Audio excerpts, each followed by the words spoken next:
Imagine starting your day in a tedious factory, surrounded by robots, when an unexpected alert changes everything. Suddenly, you're teleported into a chaotic world where you must face giant orcs, fierce wyverns, and hellhounds. Along the way, you meet people in need, a guy riding a bike in the weirdest way, and you begin unlocking powers that might be your only chance at survival. All this while searching for your missing family and relying on the most unlikely mode of transport to outlast the apocalypse. But before we dive into the video, don't forget to subscribe to the channel. It really helps us keep bringing you more content like this. Already subscribed? Alright, let's get into the video! The main character of this manhwa is one of the most unremarkable individuals you'll ever meet, working at a logistics center to make ends meet. Kim Jong-yum isn't too fond of his job, and you'll soon understand why. When he attempts to make small talk with the robot beside him, the machine simply ignores him and gets straight to work. That's exactly what he dislikes about the place. The entire logistics center is filled with advanced AI robots that handle most of the labor. Jong-yum is responsible for overseeing everything, but there's no one around to chat with. He often feels down, missing the warmth of human interaction, and sometimes wonders if he's in the wrong place. This all began 2 months ago, right after he was discharged from the military, marking the start of a streak of bad luck.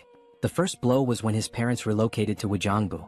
As a discharge gift, they paid the deposit and 6 months' rent for his small apartment, leaving him to live alone near his old school. Thus, his solitary life was forced upon him. Though financially stable thanks to government support and his parents covering rent, he took his time searching for a job, hoping to find the perfect opportunity without rushing. Unfortunately, things didn't go as expected, and he faced rejection after rejection before even getting a chance to prove himself. After a month of job searching, he was going stir-crazy from boredom. One day, while venting to his sister about being the unemployed brother, she teased him mercilessly. During their conversation, she mentioned that many people were working as operators for delivery companies using AI robots to make things easier. His interest was piqued, which led him to this lifeless place where there's literally no one to talk to. Just as I'm narrating this, someone else calls out to him.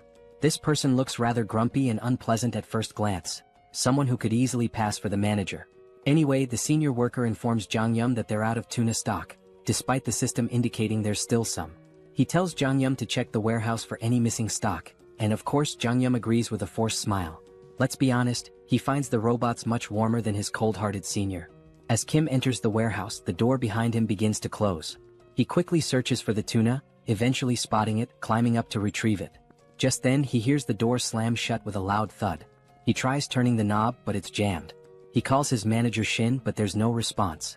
He briefly considers calling 911 but decides against it, figuring it's not worth the trouble since he's not in immediate danger.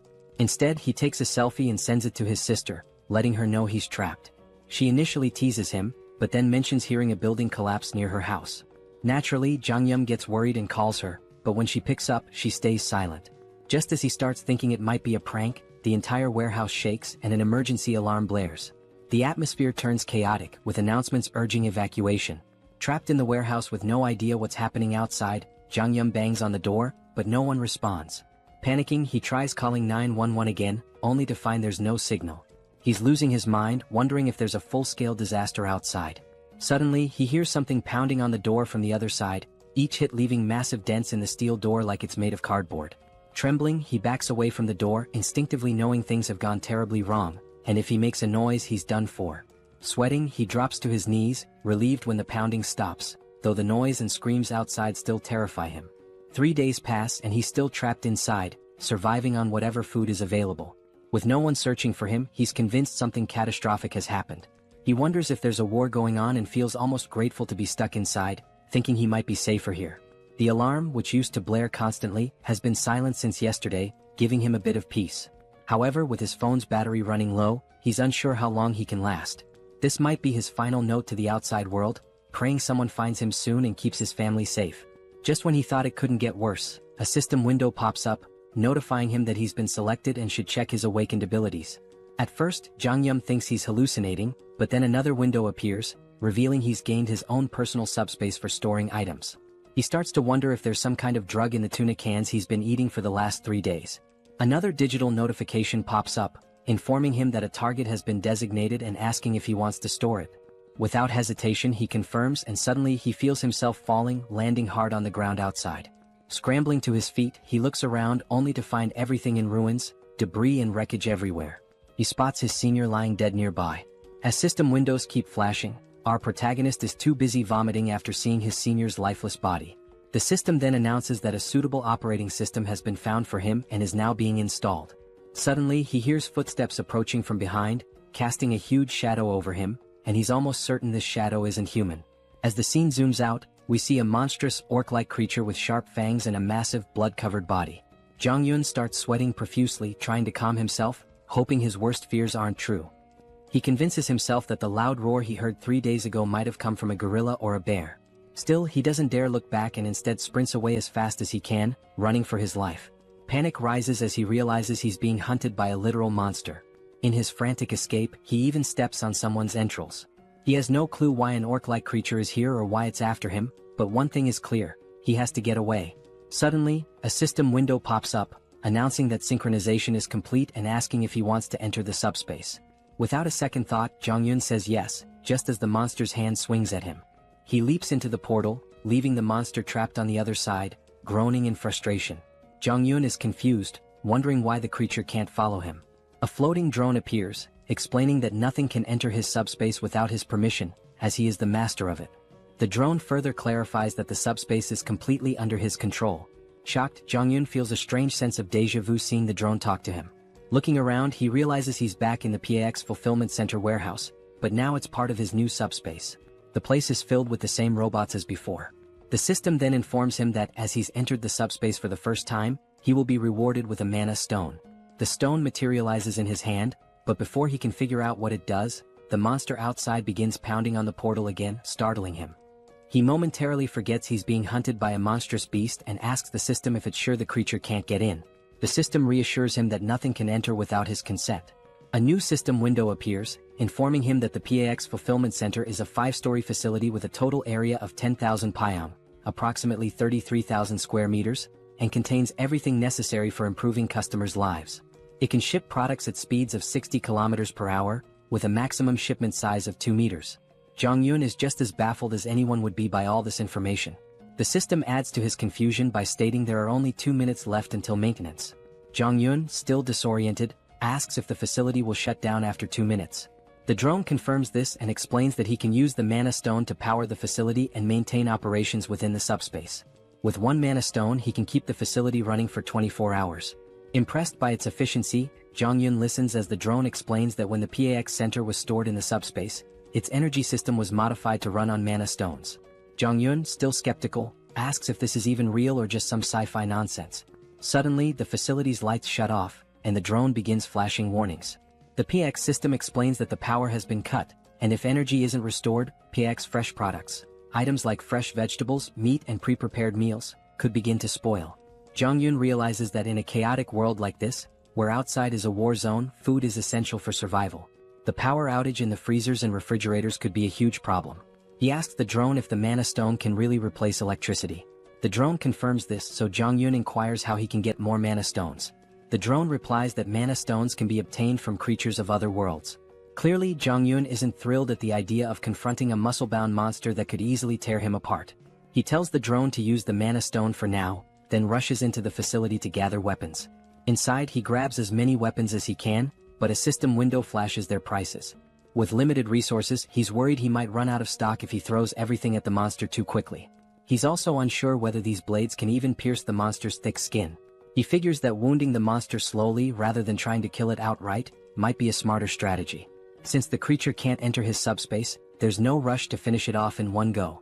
He'll focus on injuring it little by little, ensuring he doesn't waste resources or run out of weapons too quickly. Jong-Yun hurls an axe at the monster, but it only grazes its body, which only enrages the creature further. With his original plan failing and aware that his weapon supply is limited, he decides to give the heavy axe another try, hoping it will have a more noticeable effect this time. He asks the system how many axes are left in stock, and to his surprise, he's told there are 15 remaining. He was expecting far fewer, so the number takes him off guard. He quickly checks the location of these axes, and upon reaching the storage area, he's shocked to discover that the axes are duplicating infinitely. The system explains that the items are produced through a process that allows them to be duplicated endlessly. While they can be damaged or altered, they cannot be fully depleted. This revelation leaves Jong-Yun stunned. If the system is right, he has an endless supply of weapons at his disposal. Surprisingly, the system confirms this. With this newfound knowledge, Jong-Yun feels relieved, knowing he no longer needs to worry about running out of weapons. He can throw as many as he wants at the monster without fear of exhausting his stock. He realizes that his shoulders will probably give out before the monster does, but at least he has a seemingly unlimited arsenal. The system then reveals another useful detail. He doesn't even have to throw the weapons himself. He can automate the process, shipping items from the subspace to the outside world. The system clarifies that shipping can only occur every 30 seconds, but this speed can be increased by leveling up his skills. Jongyun quickly asks how to launch the weapons, and the system tells him he only needs to think of the registered item and say ship to have it automatically sent out. As soon as the system explains this, Jongyun says ship, and an axe hurtles through the air at incredible speed, slamming into the monster's grotesque face and bringing it down instantly. The axe was launched by the drone, and when Jongyun asks about the speed of the throw, the system replies that the default shipping velocity is 60 km per hour. Finally, Jongyun understands what the system meant earlier by shipping speed. The system then informs him that he can adjust the speed to a maximum of 75 km per hour, but anything faster will require skill upgrades. Naturally, Jongyun asks how to upgrade his skills, and the system explains that he can do so by using mana stones. At this point, Jongyun remembers the monster he just defeated and realizes that he'll need to fight more creatures to progress. He quickly gears up inside the facility. First, he grabs lightweight combat boots priced at about 50,000 KRW and matching tactical pants for 78,000 KRW. Once he's suited up, he also buys a detailed map of the Seoul metropolitan area and a permanent marker. He marks a circle around Gwangjin district, then highlights surrounding areas in a specific order. With his route planned, he decides to start with the nearest district and gradually work his way toward his final goal, Ijeonggu, where he hopes to reunite with his parents. Since he's starting from Gunpo and doesn't have a car, Jongyun knows the journey will be long. Even though it's not as fast as a car or motorcycle, a regular bicycle is incredibly valuable in a post-apocalyptic world, and in this situation it might as well be a Lamborghini. He hops on the bike and pedals through the desolate landscape. After around 30 minutes, night falls and Jongyun has already taken down nearly 12 orcs. He reveals that he's learned a valuable lesson from defeating them, but before he can explain, a new monster appears and tries to attack him. Jongyun quickly retreats to his subspace, leaving the creature outside. While the monster is stuck, he uses the shipment ability again to launch an axe at high speed. Unfortunately, the axe only hits the monster's shoulder, wounding it but not finishing it off. With a cooldown period of 30 seconds before he can ship again and a range limit of 10 meters, Jongyun realizes that his abilities, though impressive, need more refinement, and that he can further improve them by collecting mana stones. Beyond shipment, Pax's ability has other applications, and we'll soon discover what those are. Suddenly, the monster notices movement and turns around, only to see the axe flying back into the portal and then returning, striking it in the face again and finishing it off. This is actually the second function of Pax's shipment ability, known as product retrieval, which automatically brings back dispatched items, just as useful as the shipping ability itself. Jongyun uses the retrieval function once more to claim the mana stone from the monster, all while wondering why he can't simply retrieve the mana stone without killing the creature first. He then asks Pax the same question and learns that he can only use his retrieval skill on the stone after killing the monster, as it belongs to him at that point. Regardless, Jongyun steps out of his subspace and shares another vital piece of information about this apocalyptic world. It turns out that the strange orcs aren't the only creatures wreaking havoc. There are also winged monsters, and he knows it will be a serious challenge to hunt one of those. Suddenly, he hears cries for help, but before he can identify the source, the scene shifts to a man named Choi, desperately fleeing. He's so exhausted that each step feels heavier than the last, and a flying creature is chasing him. The monster swoops down, slamming into Choi from behind, sending him crashing to the ground in agony. There's another person behind Choi, but before he can help his fallen friend, the monster lands right in front of him, blocking his path. Its fierce, drooling mouth suggests that human flesh is the most appetizing thing around. However, strangely, the monster doesn't attack the man standing before it. Instead, it fixes its gaze on Choi, who is writhing in pain on the ground. The man, confused as to why the monster is ignoring him, realizes it has been targeting Choi all along, likely because he seems like an easier victim. He feels helpless, unsure of what to do with only a small knife in hand, doubting whether it could even distract the monster. Just then, the sound of a bicycle bell rings through the air, and not surprisingly, it's our boy speeding toward them, though these two have no idea who or what is approaching.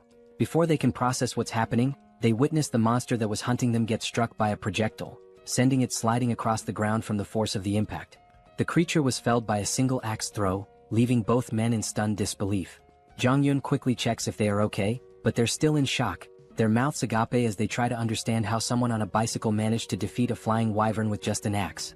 They immediately ask Jongyun if he's a soldier, bowing their heads in gratitude for saving their lives. Jong-yun, glad they're safe, points to his uniform in response to their question. He explains that he's an employee of PAX FC, and they notice he's wearing the company's gear. This revelation shocks them even more, as they had assumed he was a trained soldier, given his impressive skills and presence. Even though he's not a soldier, his abilities are so extraordinary that if they hadn't seen it themselves, they wouldn't have believed someone could take down a wyvern with just an axe throw while riding a bicycle. Jong-yun is surprised to find out that these people are already familiar with the concept of abilities.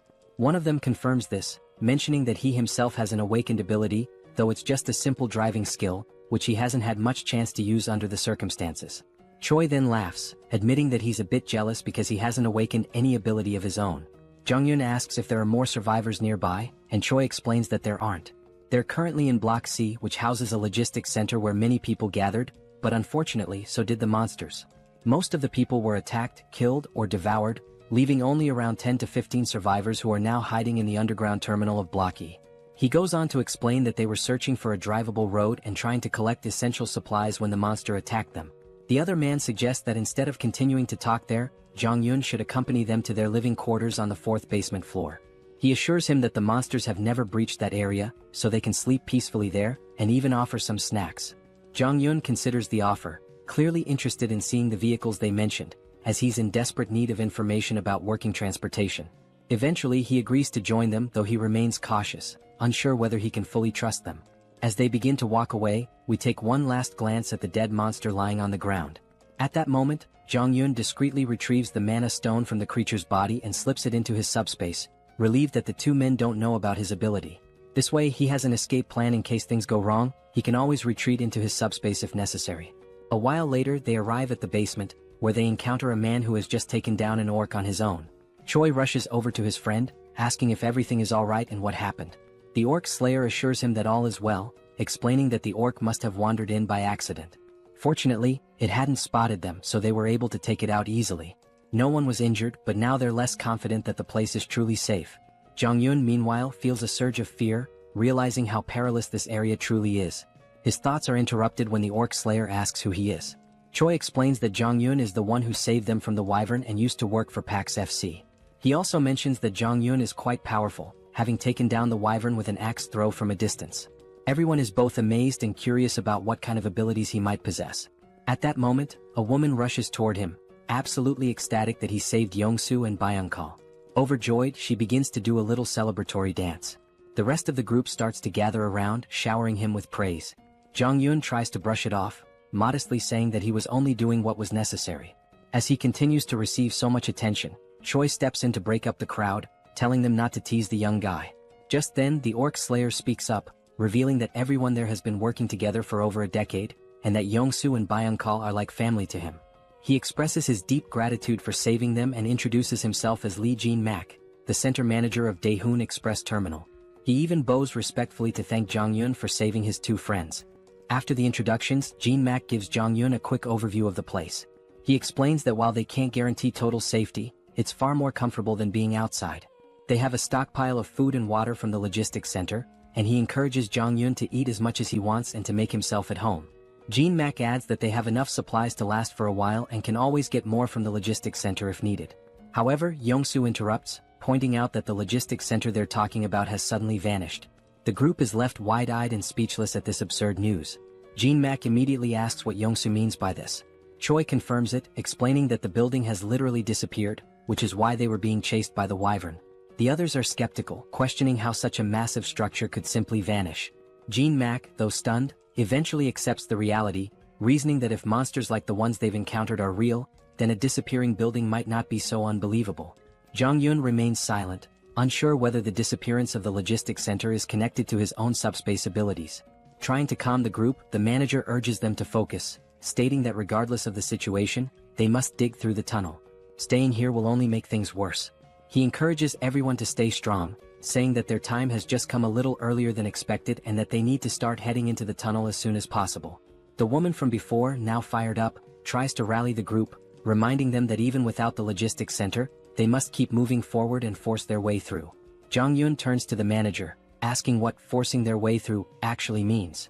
The manager explains that everyone has homes elsewhere, and vehicles are essential for getting around.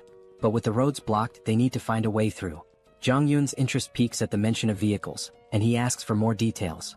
The manager confirms they do have working vehicles but says all the roads are blocked. A golf course obstructs the north, containers block the east, and the southern Yangdong Expressway is completely destroyed. The only remaining exit is the tunnel to the west, but unfortunately, a group of wyverns has taken control of it. Up until now, they've survived by scavenging supplies from the logistics center, but now they have no choice but to push through. The manager then tells Jong Yun that he doesn't have to go through the tunnel since the blocked roads only affect vehicles, and there are other ways to escape on foot or by bicycle. Jong Yun, however, insists that he also needs a vehicle, believing it's best to take the tunnel route. The manager doesn't argue further and tells him he's welcome to join them if he's up for it. Jong Yun grins and says he'd be happy to work with them. He also thinks to himself that it's better to keep his abilities hidden for now. While the group seems nice, he knows they've been struggling to survive, and they might not be entirely forthcoming about their situation. Jong Yun understands their need for secrecy and plans to stay cautious as well. He then turns to the manager, saying he wants to check out the situation at the tunnel and the wyverns. He claims he's planning to scout ahead, but in reality he's eager to use his abilities to wipe out the monsters and collect more mana stones. The scene briefly flashes back to when Jong Yun defeated several monsters and saved up 5 magic stones. With these stones, he's now able to reduce the cooldown on his shipping ability to just 5 seconds. That's when he sees 3 new shipping abilities. The first is Precise Delivery, which locks onto a target and guarantees a hit. The second is Simultaneous Delivery, allowing him to send 2 items at once. The third is Automatic Delivery, which lets him deliver designated items automatically, with adjustable timing. While these abilities sound amazing, each costs 10 stones and Jong Yun can't wait to try them out, though he's still unsure about the exact function of automatic delivery. In the present moment, Jong Yun is grinning, thrilled about the mana stones he's collected and eager for his scouting mission to earn more, or so he thought. His excitement is quickly dashed when he finds himself stuck with Yongsu, one of the guys he had saved earlier. When Jong Yun asks why he's tagging along, Yongsu replies that it's too dangerous to go outside alone. Jong Yun dryly reminds him that he was the one being chased by the wyvern earlier. But Yongsu insists that it doesn't matter. He can't let him go alone. Besides, he's confident that if needed, Jong Yun will save him again.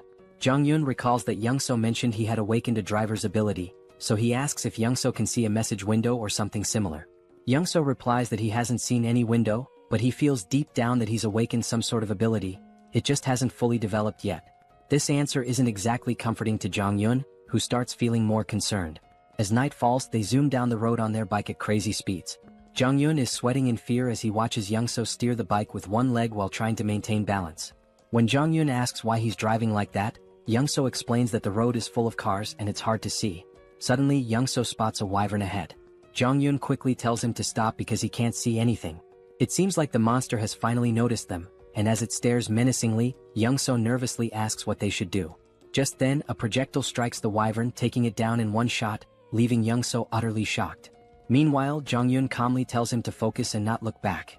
While speaking, he discreetly retrieves the mana stone and stashes it in his subspace. Finally, Yongsu notices the tunnel up ahead and slams on the brakes. Before Jong Yun can ask why he stopped in the middle of the road, the answer becomes clear. They see a horde of monsters crawling around the area.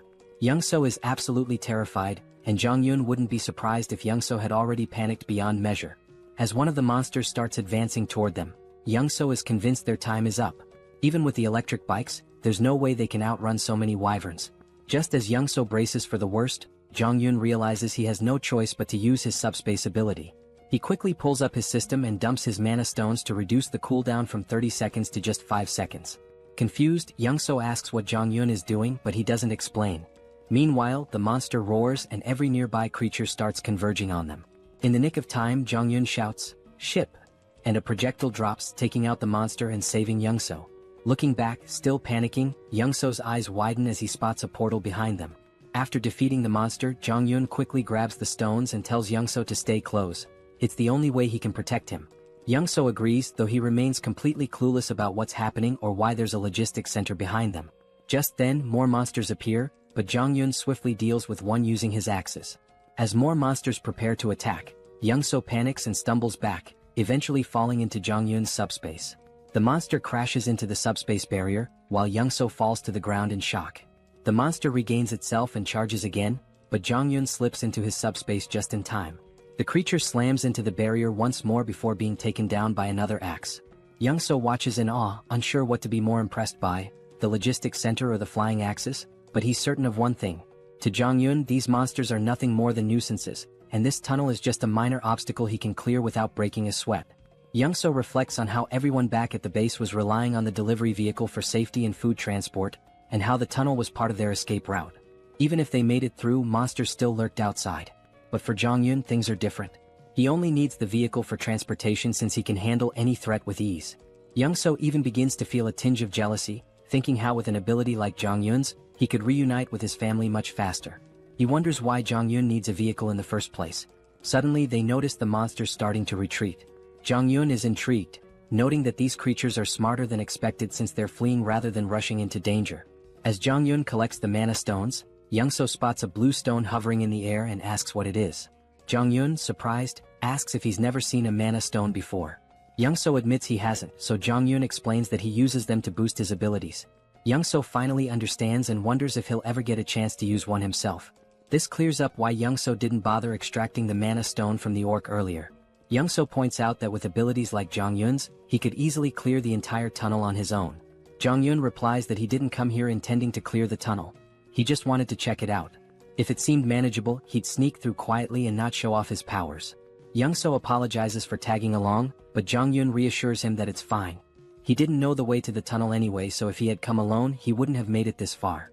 He then suggests they head back since the wyvern has retreated, but it could return soon. At that moment, Young-so asks how far Jong-yun plans to travel that he feels the need for a vehicle. Jong-yun explains that he's trying to reach his family, with his final destination being Wajongbu, near the Gangnam district. This revelation surprises Young-so because his own destination is along the same route.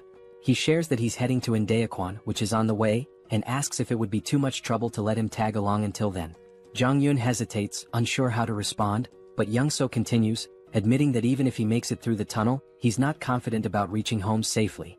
His driving ability isn't much help in combat, but since Jong-yun can fend off monsters, he might have a better chance of reuniting with his family. Young-so then promises to help Jong-yun get to Gangnam faster than anyone else and swears he won't be a burden. He even offers to provide food along the way. Jong-yun starts to see some merit in this partnership. Young-so's driving skills are impressive, and more importantly, with him around, his secret abilities might stay hidden.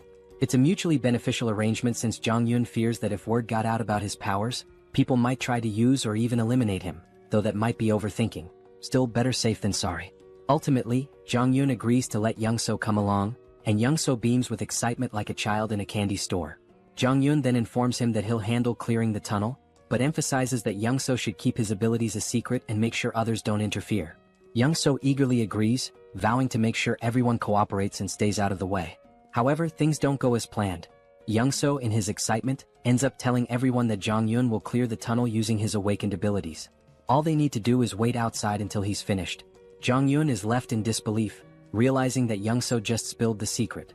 The others are stunned by the news and eager to watch Jong-yun in action, while Young-so proudly explains. Meanwhile, Jong-yun curses his bad luck, knowing he's now stuck in a difficult situation. In the end, Jong-yun steps forward and announces that by the next morning, he'll have the tunnel cleared so everyone can leave. In his mind, helping them seems like the best option, especially since they still have food, which should keep things calm for now. However, once the supplies run out, chaos might ensue, so it's smart to clear the tunnel and ensure everyone's safety. Just then, the manager approaches Jong-yun, stating he won't pry into his abilities or ask questions about them. Instead, the manager expresses respect for Jong-yun's decision to help everyone. He offers some food from their reserves as thanks, which surprises Jong-yun. This level of generosity feels overwhelming. The manager explains that because Jong-yun risked his life scouting the tunnel, the least they can offer is a bit of food. Now that he's clearing the tunnel for them, they feel like they can't repay him enough. They apologize, saying that all they can offer is their gratitude. Jong-yun insists that he did it for his own reasons and that they don't need to go to such lengths. He tells them to keep the food for their families, but Young-so steps in, telling Jong-yun to accept it, reminding him that he also has a family to think about. At that moment, Jong-yun sees how eager everyone is to reunite with their loved ones, which fills him with a sense of sadness. He doesn't want to let them down. The next morning arrives, and when they reach the tunnel entrance, Jong-yun instructs everyone to stay back. He begins pedaling into the tunnel, determined to clear it out and return. As he gets closer, he spots the monsters ahead. But before the scene shifts to his battle, it flashes back to his childhood. We see a young Jong-yun with a sore eye from a fight with his sister. He complains to his father, leading to another argument with his sister, which ends with them brawling in front of their dad. That's when his father comments on how close they seem, reflecting on how he was an only child and always envied the bond between siblings. He tells them that, despite their fighting, they'll eventually realize how precious family is. Suddenly, their mother bursts into the room, sparking a lively argument between the parents. Jong-yoon feels a warm sense of family in that moment. The scene transitions back to the previous night, where Jong-yoon, seeing how excited everyone was about reuniting with their families, reflects on his own family memories. He knows they're relying on him to clear the path. They spend the night filled with hope and anticipation, waiting for Jong-yoon to ensure their safety. After midnight, as everyone sleeps, Young-seo wakes up to use the bathroom. Noticing that Jong-yoon is missing, Young-seo heads outside and asks the patrolling guards if they've seen him. They tell him that Jong-yoon mentioned stepping out for some fresh air a while ago. Curious, Young-seo walks further ahead, scanning the area, and eventually spots Jong-yoon. He quickly asks why Jong-yoon can't just go to sleep, to which Jong-yoon replies that he can't sleep there. As Young-seo looks ahead, he's stunned to see the vehicle loaded to the brim with food and supplies. Completely baffled, Young-seo asks why Jong-yoon is giving away so much. Jong-yoon casually explains that he only loaded half the supplies to avoid weighing the vehicle down, but assures him it's more than enough for everyone. Young-seo is even more shocked when Jong-yoon mentions that this is the last vehicle he had to load. The realization hits hard. If this is the last one, then Jong-yoon must have packed the other 15 vehicles with the same amount of supplies. Jong-yoon quickly tells Young-seo to keep this a secret from the others. Still confused, Young-seo points out that if Jong-yoon is giving away all these supplies, what will they have left for their own journey? Jong-yoon nonchalantly responds that they still have plenty of supplies. Young-seo is left astounded, realizing the amount of resources Jong-yoon has given away is more than you'd find in an entire logistics center. He can't comprehend how much stock Jong-yoon must have left. Back in the present, we see Jong-yoon effortlessly taking down monsters like it's no big deal. While fighting, he contemplates how much easier it would be if he could put all the people into his subspace and carry them to safety. Unfortunately, his system informs him that with his current subspace level, it's impossible. However, if he reaches subspace level 2, he could carry up to 20 people. To level up, he needs at least 100 mana stones. After mentally counting, Jong-yoon notes there are about 40 monsters left, with a few fleeing. The numbers aren't enough for him to level up here. He realizes he'll need to find another way to gain experience, especially since he wants to eventually bring his family into the subspace. Suddenly, Jong-yoon notices something strange among the fleeing monsters. A closer inspection reveals a stronger, more imposing version of a wyvern, clearly some kind of boss-level monster. Even Jong-yoon is unsure of what he's facing. The scene then cuts back to the group waiting outside the tunnel, growing anxious about whether Jong-yoon is okay inside. Finally, they see him emerge, pedaling his bike effortlessly, as if he's been out for a leisurely ride. His uniform is stained with blood, and the group anxiously watches until they see him smile. They burst into celebration, relieved that their mission was successful. It's finally time for everyone to part ways and reunite with their families. They thank the manager for sticking with them and wish him a safe journey home. Jong-yoon hints that if they face any trouble, they should open the cargo hold. He's left a little surprise that might help. Curious but eager to continue, they get into their trucks and slowly make their way through the traffic. After crossing the tunnel, they wave their final goodbyes before heading in different directions. In the truck, Jong-yoon sits in the passenger seat, still thinking about the monster he saw in the tunnel. He's unsure if it was really a wyvern since it fled before he could get a good look. He wonders if it was a leader or just an adult version of the monsters they've been fighting. His thoughts are interrupted by a disturbing crunching noise from under the truck. Looking near the tires, they see they've run over some corpses, and the driver's face is full of sorrow from hearing the bones break. Even Jong-yoon notices the regret in his friend's expression, but they have no choice but to keep moving. The road is filled with bodies and wreckage, leaving no clear path. Jong-yoon reflects on how, if his discharge had been delayed by just 3 months, he might have ended up as one of those dead soldiers. The situation is even worse than they imagined, with monsters still feasting on the remains. Suddenly, Young-seo calls out to him, snapping him out of his thoughts. When Jong-yoon looks ahead, he sees that the road is blocked. Young-seo points out that the barbed wire looks like it was set up by the military to block something, and they'll need to find another route. He suggests they try crossing another bridge, but just then Jong-yoon notices something at the far end of the blocked bridge. Upon closer inspection, they see a new type of monster they've never encountered before, and it becomes clear what the military was trying to contain. While Young-seo panics and considers turning back, Jong-yoon sees this as a perfect opportunity to level up his subspace. He spots a narrow sidewalk along the road, blocked on both sides, and quickly suggests they drive through it. He explains that he has a plan to get through without turning back and excitedly tells Young-seo to push the truck through the pedestrian path. Young-seo is horrified by the risky idea, especially when an orc appears ahead among the mutant hounds, scattering the pack. The monsters didn't seem to get along with each other at all. Despite the orc's advantage in size and strength, The mutated dogs had sheer numbers on their side. The poor orc stood no chance against such a ravenous pack, as their hollow mouths relentlessly tore into its flesh. Blood and chunks of meat flew in every direction, and our two protagonists could only watch the brutal scene unfold. Youngseo was truly terrified, and despite knowing the abilities of our hero, he seriously doubted the sanity of the plan to go straight ahead. He hesitantly asked if Jianjian really intended to cross the bridge, but Jianjian was completely confident in his skills, thinking it was easier than his frightened companion believed. As Youngseo tried to muster some courage, Jianjian suddenly asked him a strange question. Had he ever heard of a game where 3 different races are at war with each other? It was a space strategy game called Stark, but since Youngseo was older he didn't know anything about it. Jianjian went on to explain a little about the game. In it, players could customize maps and tweak settings for fun. Jianjian's favorite map involved holding off waves of monsters with limited units and clever use of terrain. As he saw it, the current situation was quite similar to that game. Youngseo of course had no clue why Jianjian was sharing this story, but it didn't really matter. His job was simply to follow instructions. The first step was for Youngseo to back the car up to the barbed wire barrier, ripping it down and making as much noise as possible, all to attract the attention of the mutant hounds who were busy feasting on the orc. After that, it was Jianjian's turn to get to work. Activating his system, he unlocked a skill he hadn't planned on using but realized it was perfect for the situation. Auto shipping. He spent 10 mana stones to unlock it, then instructed Pax to spend the rest of the stones to boost the shipping speed. Pax quickly complied, increasing the delivery speed to 100 km per hour. With everything set, Jianjian called out to the mutant hounds, inviting them to chase him after their meal. The unsuspecting creatures charged, but they weren't fast enough.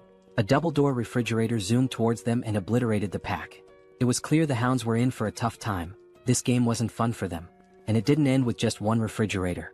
More kept coming, and within seconds Jianjian had collected 12 mana stones, much to his delight. The enhanced shipping range and precision targeting he had fine-tuned during his tunnel clearing worked perfectly now.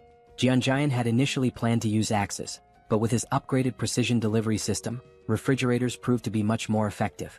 He had discovered earlier that the precision delivery skill didn't track targets fully but only adjusted the trajectory slightly based on their movements. Against these swift mutant hounds, an axe flying at 100 km per hour might still be dodged, making it a less reliable option. But the refrigerator, with its size and weight, was ideal for taking out multiple enemies at once. A mere graze from it was enough to crush several hounds. On top of that, the auto-shipping feature made things incredibly convenient. Jianjian didn't even need to monitor the battlefield anymore. The system automatically took care of any approaching threats. For now, our hero could just relax as the hounds continued their futile attempts to get closer. They howled with rage but were helpless against the flying refrigerators. As the battle raged on, Youngseo made the mistake of looking back. His jaw nearly dropped when he realized what he was witnessing.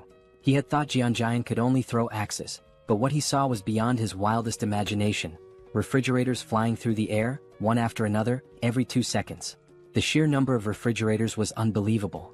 Youngseo couldn't fathom why the logistics center would even have so many in stock.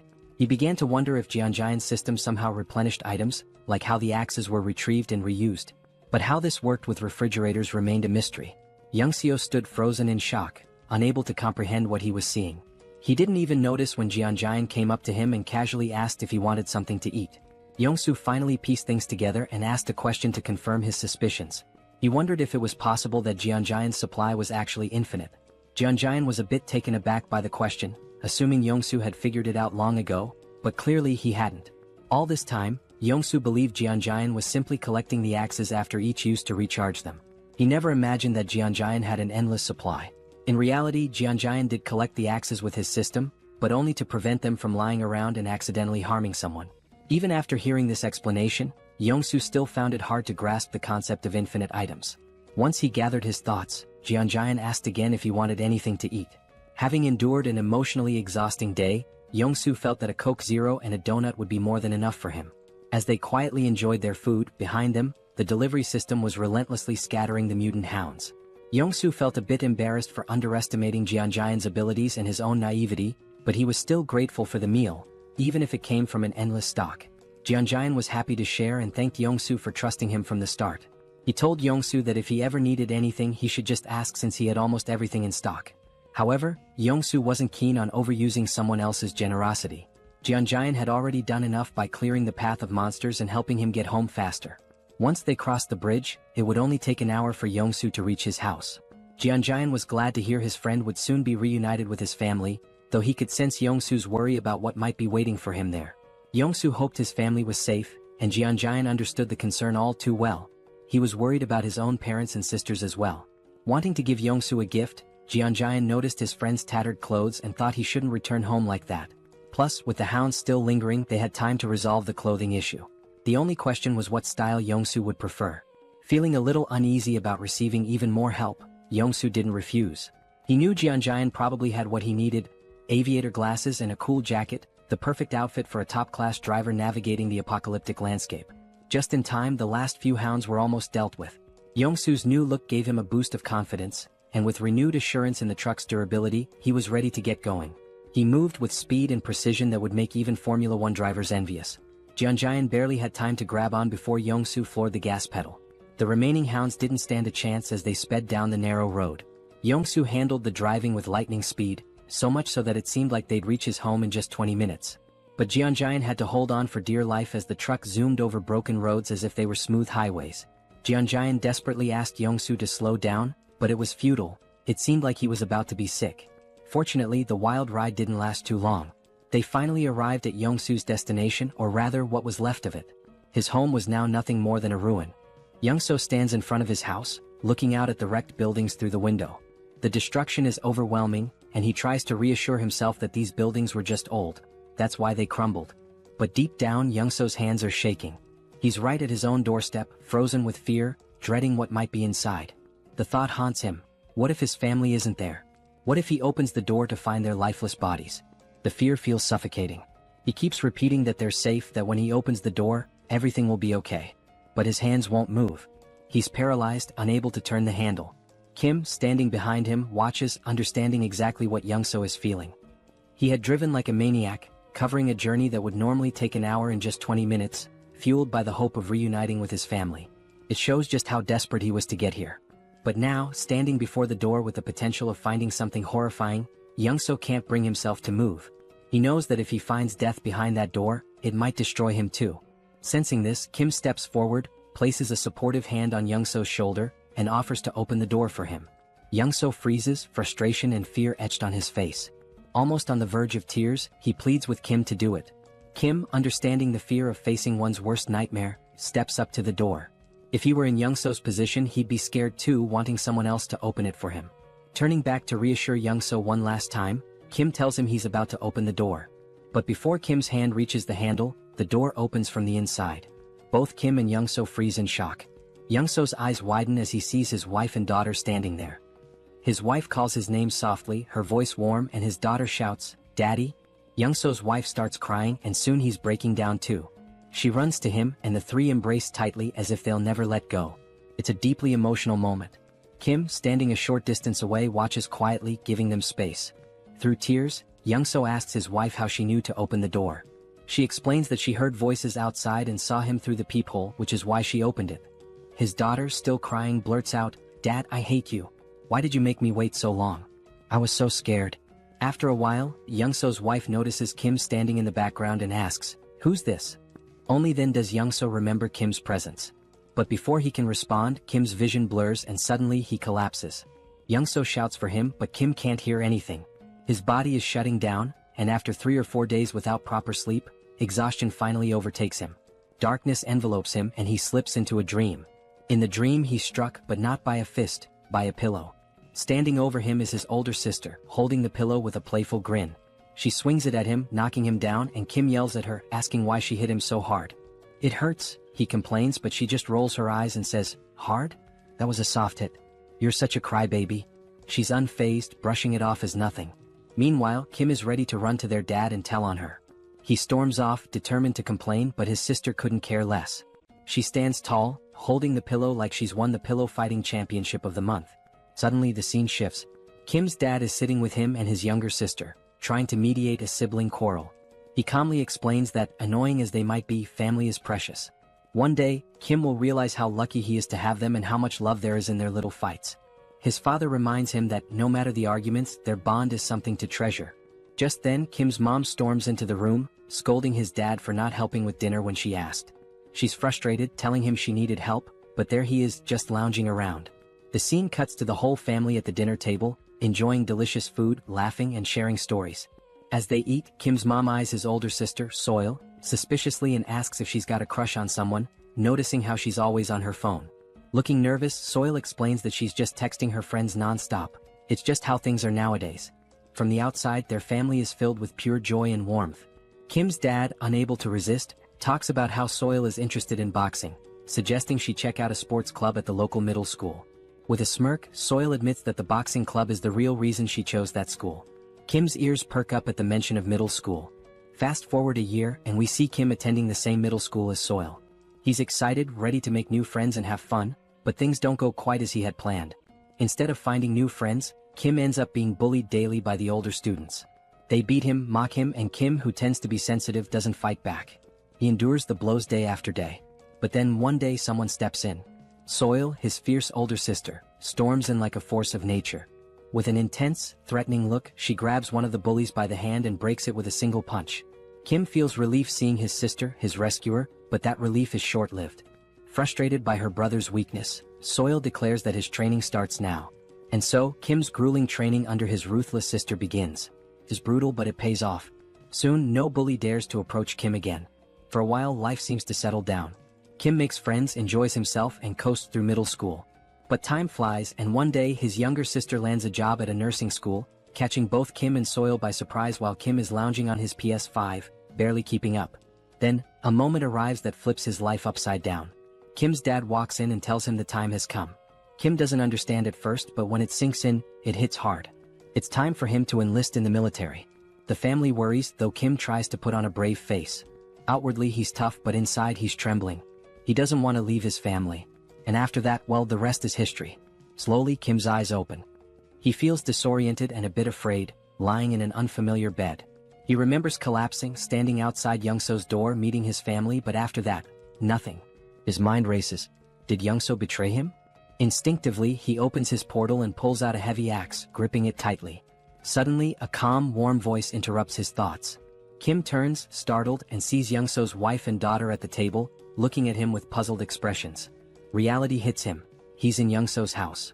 Looking to the side, he spots Youngso sound asleep, completely out. It dawns on Kim, he must have been so exhausted that he collapsed at the door. Youngso's wife had said he fainted and had been out ever since.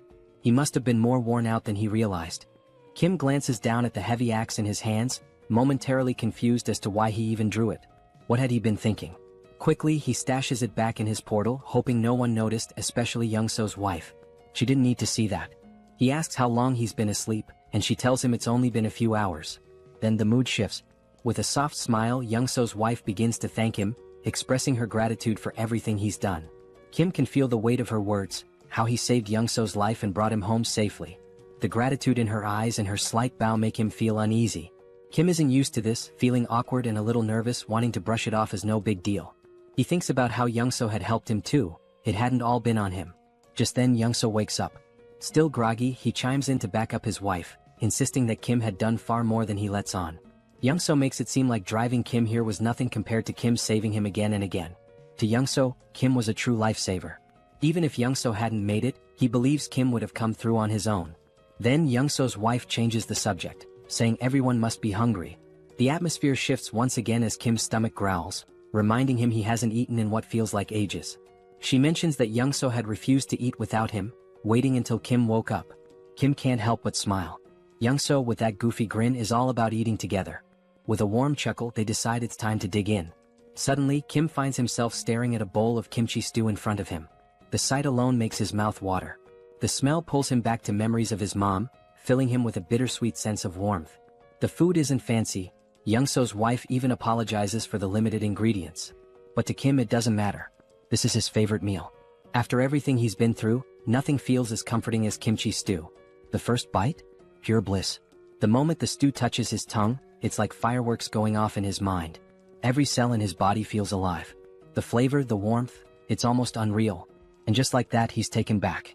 Back to when he'd sit down to meals with his family, back to simpler times. But as the meal ended, Kim felt a wave of sadness. For the first time in 3 months, he'd had a meal that reminded him of home, of family, and the ache of missing them overwhelmed him. The others noticed his quiet sadness, which shifted the conversation back to their journey. He mentioned their next stop was Gangnam, and Kim froze, realization hitting him. He was stunned, unable to fully grasp what Youngso was saying at first. It all felt strange. Then Youngso laid it out. He'd already discussed it with his wife, who insisted that since Kim had helped Youngso reunite with his family, he should return the favor. Kim was still confused. Even if Youngso took him to Gangnam, how would he safely return on his own? They stepped outside to get some fresh air, and that's when Youngso explained his plan. He'd drive Kim to Gangnam in his truck, and Kim would leave his electric bike with him. Once they reached Gangnam, Youngso would use the bike to get back home. Hearing this, Kim started to feel more at ease, but something still didn't sit right with him. Why was Youngso risking so much to help him? Sure, Youngso was an amazing driver, and with the bike he could avoid most threats. But Youngso didn't have any fighting skills, so if he encountered a large monster, it'd be over. With a truck full of supplies and his family safe, why was he risking it all? Unable to shake his doubts, Kim finally asked the question that had been weighing on him. Why was Youngso putting himself on the line for him? Youngso smiled knowingly, like he'd expected the question. Then he revealed his reason. Why had Kim helped him in the first place? Kim hadn't asked for anything in return or demanded any favors. He just helped. Without Kim, Youngso wouldn't have survived that tunnel. Now, he wanted to return the favor because they were in the same boat. Kim might have special powers, but that didn't make his life any less challenging. Youngso understood what it felt like to be desperate, clinging to the hope that his family was safe somewhere. That's why he'd risked the tunnel, and now he wanted Kim to feel that same happiness of reuniting with loved ones. With a sly grin, Youngso reassured Kim that he wouldn't take unnecessary risks. He was confident his driving skills would get him out of any tough spots, so Kim didn't need to worry. Then Kim had a flashback to when he first set out for the tunnel and saw a car with keys inside. Youngso could have left the group behind, but he didn't. He stayed and helped. That's when Kim realized Youngso wasn't about to leave him. He just didn't want to admit how far he'd go to help. Kim smiled and agreed, but with one condition. If Youngso was coming with him, he had to bring his family along. Kim explained he'd upgraded his subspace, allowing him to bring others inside. Youngso's family would be safer there than staying behind. Without hesitation, Youngso put on his signature shades and gave a confident grin, ready to drive with his top-tier skills. Meanwhile, Kim had upgraded his subspace to level 2, using 16 out of his 116 mana stones, allowing it to hold up to 20 people. The system informed him it would cost 6 mana stones per day to maintain, but he didn't mind. The system also asked if he wanted to enable external presence in the portal, and he agreed. A few months later, Youngso, his wife and daughter entered the subspace, astonished at what they saw. The expansive Logitech Center was stocked with endless resources. Kim introduced Pax to Youngso's family, and Youngso assured them that Pax would handle anything they needed. Everything was available in abundance and they could use it freely. Youngso's wife looked astounded, as if she couldn't believe it. Kim told them he had some tasks to attend to and encouraged them to enjoy the place for now. Youngso then turned to his daughter, asking if she wanted to play princess with him, and they looked so happy together. Kim couldn't help but smile as he watched. Then something new happened. Kim unlocked a new ability, a laboratory where he could combine, classify, and transform any item in his subspace. Instantly, the possibilities seemed endless. Kim sat there, his mind racing as he began to wonder if his powers were truly what he had thought all along. He remembered the first time he'd unlocked his ability, which he called Subspace. Back then, it simply allowed him to store anything he wanted. If he stored an apple, it would stay in his subspace permanently. But then, due to a strange accident, he ended up storing the entire Logitech Center, which caused his ability to evolve. His subspace merged with the Logitech Center, taking his powers to a new level. Now, nobody could enter his subspace except him. But that wasn't even the craziest part. The Pax AI from the Logitech Center had also merged with his system, transforming the once emotionless AI into something almost human. And just when he thought things couldn't get any stranger, the Logitech Center's systems, like its shipment functionality, upgraded as well. Now, he could launch items at 100 kilometers per hour. This alone was mind-blowing. But with Pax AI added to the mix, it became pure chaos. Kim hadn't anticipated his abilities would upgrade so dramatically, but reaching level 2 had changed the game. Now he had another exciting option. He could put anything into his subspace once more. The idea floored him. The thought that he could store anything, that he now had a personal lab where he could merge and create new items, was astounding. It felt like he was playing Minecraft in real life. He couldn't help but wonder what abilities would unlock if he reached level 3 or 4. What kind of powers would those levels bring? But thinking wouldn't get him there. He didn't have enough mana stones for another upgrade just yet. So for now, he focused on deciding the next thing he'd add to his subspace. Last time, it had been the Logitech Center, which turned out to be a blessing. But now, with a determined aura, Kim commanded his system to store the entire Earth. Yes, you read that right. He was about to store the planet. If it worked, everyone would float off into space. The system asked for confirmation and Kim, feeling a little tense, confirmed. But after 2 minutes nothing happened. Then the system sent a notification, failure. Earth was outside the storage range. Kim sighed, figuring it was too ambitious, but it was worth a try. Just then Youngso showed up, discussing the route to Gangnam. Kim listened but quickly asked why Youngso wasn't playing with his daughter as he'd mentioned earlier. Youngso smiled softly, explaining that his daughter had always felt scared in their old building. But here in this new place she finally felt safe, and that's why she'd been able to fall asleep. It was all thanks to Kim. Youngso expressed his gratitude, but Kim, ever modest, reminded him that he'd been a huge help too. Without Youngso's driving skills, he wouldn't have made it this far. In his mind they were even. But Youngso, with a serious tone, insisted he'd do whatever he could to support Kim. The scene shifted, and there they were, Youngso in full driving mode, wearing his signature shades, and Kim feeling the tension in the air. Something felt wrong. Youngso, smiling, casually remarked that driving was his one true skill, and he was confident no one could match his speed. He told Kim to buckle up because things were about to get intense. Kim knew exactly what was coming and braced himself. Then it happened. Youngso floored it and the truck surged forward like a rocket. In no time they had covered a massive distance. But everywhere they looked was pure destruction. The ground was torn apart, buildings in ruins. While Youngso kept his cool, Kim looked pale, his nerves frayed from the stress. Youngso mentioned they were close to their destination, but as they neared, they saw the road blocked by military barricades, complete with spike strips. Kim sensed something was wrong. These weren't standard barricades. As they took a closer look, a military jeep approached, but the people inside didn't look like soldiers. Kim tensed. These men weren't military, they were trouble. Kim knew that if they tried to escape, they'd be shot down. Youngso, tense now, asked what to do. Kim opened his portal, telling Youngso to get in, and assured him he'd handle it. Without hesitation, Youngso slipped into the portal, leaving Kim to face whatever came next. Kim stepped out of the truck as 3 men approached, guns in hand, strutting like they owned the place. One of them, all muscle and little brains, ordered Kim out of the truck. Kim, barely holding back a smirk, stared them down with a cold glare. Without a word he got out. They opened the truck's cargo and were stunned to find it packed with food. Their eyes lit up like they'd just hit the jackpot. They turned to Kim, asking if the food was his. Kim, as calm as ever, nodded. But the musclehead stepped forward, puffed up with arrogance, and declared that the food wasn't Kim's anymore. Now it was theirs. Kim knew these clowns were far from military, they were just greedy thugs after his supplies. The musclehead tried to look intimidating as he questioned Kim about where he got all this stuff. Kim played dumb, pretending to be a clueless delivery guy, and claimed he worked at the Logitech Center. But they didn't buy it and pressed him on where the center was located. Calmly, Kim explained that even if he told them, they'd never make it there. The roads were blocked and monsters were everywhere. He himself had barely made it out, just trying to survive. The musclehead looked unimpressed, glaring at Kim and asking how much more loot was left at the center. Kim, staying in character, replied that the food in the truck was only a small part of what was stored there. One of the others glanced at his watch, muttering that it was almost time. Kim was puzzled. What was the rush? Before he could figure it out, wham! The musclehead punched him hard in the stomach and Kim crashed to the ground, wind knocked out of him. Before he could catch his breath, the bulky guy behind them clamped a cloth over Kim's face, knocking him out cold. When Kim woke up, he was tied to a chair in a dim room. His vision was still blurry, but he could see the bulky thug sitting on a makeshift commander's throne. Nearby, a body lay on the ground, a pool of blood spreading around it. Clearly a dead soldier. Kim quickly pieced it together. These guys had taken over the military base. The bulky guy started talking, bragging about how they'd wiped out the military and made themselves the new rulers here. Apparently they'd been fighting Vibrants, monsters that swooped in every day at 6 p.m.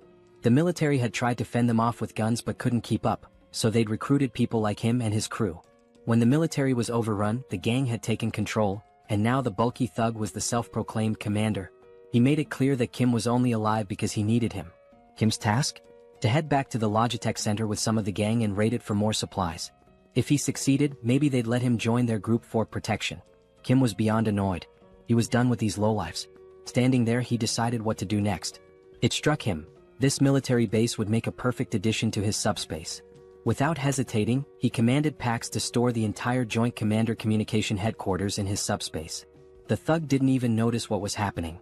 He just sat there, confused as the entire base vanished around him. 1 second it was there, the next, poof, it was gone. He was left in his chair, now in the middle of nowhere, utterly clueless. By the time the thug realized what had happened, it was too late. Kim had already disappeared into his portal, leaving the thug sitting alone in the wasteland with nothing but his chair. At least Kim left him something to sit on. Around him, the thug's crew was completely baffled.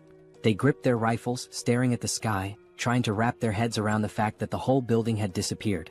The thug, wide-eyed and anxious, scanned his surroundings, his face showing a mix of fear and confusion. He was probably thinking, where did the whole building go? Meanwhile, Kim spat on the ground, noticing a trace of blood. That punch must have done some internal damage. He felt himself sway on the edge of fainting. Storing the base had drained his mana like nothing before. He was exhausted, completely wiped out. If he'd known it would take this much out of him, maybe he would have waited, maybe ducked into his subspace first. But it was too late for second-guessing. He had made his choice, now he just had to deal with the aftermath. His priority now was to get into his subspace to recover. As Kim slipped into the shadows, the thug's crew suddenly froze as the sky turned blood-red. Dark, looming shadows filled the air. The wyverns were coming. Hundreds of them, wings spread wide, headed straight for them, growling and screeching, ready to tear anything in their path. The sight hit the thug's men like a slap, sending them scrambling in all directions, completely forgetting Kim as they bolted for their lives. Even the guy who had captured Kim took off, leaving him free to drop to the ground. The thug was furious, shouting at his crew to hold their ground. He yelled that their rifles could still take out the smaller wyverns, vowing to handle the largest one himself. But his men weren't listening, they were too busy running. Rage twisted his face as he cursed them, calling them traitors. Then bam! The ground shook. Something huge landed behind him, shaking the earth. He turned slowly, terror contorting his face, only to see a massive wyvern towering over him. This one wasn't like the others. It stands a solid 20 feet tall, with black scales gleaming under the blood-red sky, and its piercing yellow eyes locked on him with deadly focus. This wyvern is 20 times larger than any he's ever encountered, a real monster brought to life. Amidst the chaos, we see Kim slipping into his subspace, bringing along an injured soldier. The system pings, asking if Kim wants to allow the outsider in. Kim nods, weary but resolute, and both are let inside. Kim feels exhaustion pulling him down even further, and he knows he's just seconds from passing out. His mind races, he barely managed to sneak himself and the soldier in, and he realizes he'll have to be careful with these aftereffects. Storing something as massive as a whole base during such a critical moment might be risky next time. The black-scaled wyvern is still looming behind, its fierce gaze fixed directly on him, making Kim wonder why it's so intensely focused on him. Meanwhile, Pighead stands confidently before the wyvern, boasting about his new physical enhancement power, bragging he can shatter boulders with a single punch. Without hesitation, he swings at the wyvern, but to the enormous creature, it's nothing more than a mosquito's tickle. The wyvern doesn't even react. Suddenly, a bone-crunching sound fills the air. Kim, dreading what's happening, turns around slowly to see Pighead's fate, eyes widening in shock. With a single chomp, the wyvern swallows Pighead whole. Just like that, he's gone. Young-soo rushes over to Kim, checking if he's okay. Kim assures him, though he's clearly drained, his energy barely hanging on. He managed to bring the injured soldier along, who looks worse for wear. Kim and Young-soo gently lay the soldier on a bed, relieved to see he's mostly unharmed, with just a few scratches. But the man is severely malnourished. Kim recalls Pighead's rant about taking over the military base while struggling with food shortages, which must have left the soldier without proper nutrition for weeks. Young-soo then mentions something strange happening in Kim's subspace. An enormous structure has appeared, and not just any structure, it looks like an entire city. He leads Kim to a vantage point and Kim's jaw drops. He thought he'd stored just the military base, but somehow he transported the whole base city into his subspace. His mind races. He hadn't realized the extent of his power. He'd only commanded the system to store the base, but without specifying a building, it interpreted it as the entire city. Young-soo is equally stunned, staring in awe at this impossible sight. Kim realizes he needs to explore the military base thoroughly. Young-soo agrees to watch over the soldier and let Kim know when he wakes. Kim hops into his Mercedes and begins driving through the military base city, his mind buzzing with possibilities. Weapons, ammo, gas masks, military vehicles, even tanks. It's the ultimate jackpot for surviving the apocalypse, but there's a catch. Unlike the Logitech Center, where PAX handles everything and can send supplies directly, this sprawling city means he'll have to locate and retrieve each item himself. As he drives, Kim starts to grasp just how huge this place really is, realizing he has a massive job ahead of him to map out every corner. If he'd known it was this vast, he might have stored all the weaponry and supplies directly in his subspace. Now he's planning his next move. Once he identifies the locations, he'll send Young-soo to retrieve ammo and weapons, while he prepares to strike from his portal. Then a crucial thought hits him: supplies here aren't endless. Unlike the Logitech Center's infinite stock, resources from the base could run out. No more limitless bullets or grenades for reckless use. As he's lost in thought, PAX suddenly appears, casually correcting him. Pax explains that the base isn't an ordinary storage area. It's been fully integrated into the Logitech system format. Kim's jaw drops as Pax continues, revealing that since the military base has merged with his subspace, he can now command it just like the Logitech Center. Kim can hardly believe it, but Pax confirms that the base is synchronized. He'll have unlimited access to its supplies, vehicles, and equipment, just like in the Logitech Center. This changes everything. Kim can barely comprehend it. His mind races through the possibilities, his face a mixture of shock, wonder, and pure excitement. He asks Pax for double confirmation. Are they really talking about endless rifles, ammo, grenades, everything? Pax nods, and it's like Kim's entire reality has flipped upside down. This isn't just groundbreaking, it's downright game-changing. Still buzzing with excitement, Kim needs more details. He asks Pax how long synchronization will take.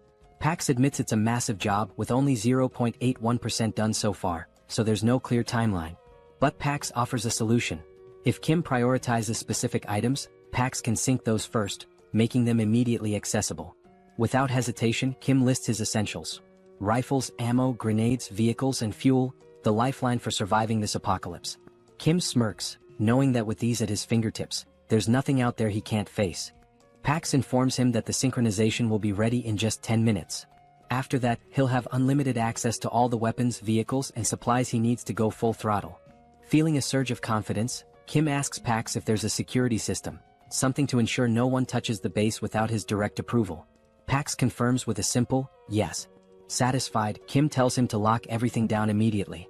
Kim thinks about it for a moment, not that he doesn't trust Young-soo and his family, but he's unsure about this soldier they saved. Standing by his portal, he realizes he now holds power over food, vehicles, and weapons in his hands, hoping the outside isn't as chaotic as he suspects. But outside it's a nightmare. The wyverns are on a rampage, tearing through Pighead and his lackeys one by one. Kim understands that the chaos outside won't settle down anytime soon. Back inside, he and Young-soo prepare for battle. Young-soo dons his old boss uniform, looking every bit the part, and Kim grips his M416 rifle, locking and loading. In front of them is a massive crate filled with endless ammo. Young-soo, with a hint of nostalgia, remarks it's been years since he held a gun and never thought he'd be back in action. Kim reassures him. He's duplicated thousands of rounds, each box loaded with 10,000 bullets. Young-soo doesn't need to worry about running out or jams. Kim throws Young-soo a little challenge, asking if he still remembers how to shoot. Smirking, Young-soo picks up his own M416, telling Kim he's about to show him just how skilled he was back in the day. He takes aim, exhales, and fires. Every shot hits its mark, taking down wyverns one after another. Headshot after headshot, Young-soo drops over 50 wyverns in record time. After half an hour, his gun is red hot, smoke thick in the air. When the haze clears, the floor is littered with wyvern bodies. Adrenaline still pumping, Young-soo admits he hasn't enjoyed himself this much in years. He thinks they've cleared them all and are ready to move on. But Kim's face is tense. He has a nagging feeling. Kim warns Young-soo, saying not all the wyverns are dead. Young-soo looks around, confused. Every wyvern he can see is down. But Kim mentions a massive black-scaled wyvern he saw earlier, unique and ominous. Young-soo is skeptical, but then the scene shifts, revealing the creature Kim described. Hidden in the shadows behind Kim's portal, the black dragon waits, silent but fierce, as though it knows Kim and his team are inside and is simply waiting for the right moment to strike. Young-soo peers outside, squinting but sees nothing. He wonders if Kim is just being paranoid. Then Kim shares an idea. What if these massive creatures are lying in wait, hidden and ready to pounce the second they step outside? From what he observed, that black wyvern seemed too smart for comfort. Young-soo agrees, noting that in this post-apocalyptic world, caution isn't just smart, it's survival 101. Then Young-soo has an idea. Could a remote-controlled car serve as bait? Would that huge beast chase a small moving target? They decide to give it a try. The scene shifts, showing both men with remote-controlled cars, each with a humanoid doll mounted on top. With a deep breath, they count to 3 and send the cars forward. The dolls roll out of the portal, looking like humans stepping into the danger zone. In an instant, a massive wyvern swoops down, claws piercing the doll's torso and ripping it apart. Young-soo's jaw drops in disbelief. He can't believe the wyvern was actually lurking back there. His eyes widen in terror as he watches the beast tear the doll apart, its massive teeth glinting in the light, each one nearly the size of Young-soo himself. In the next instant, the wyvern turns, its glowing eyes fixed on the portal. Without hesitation, it lunges forward, trying to force its way inside. Kim's heart skips a beat. He shouts for Young-soo to start firing.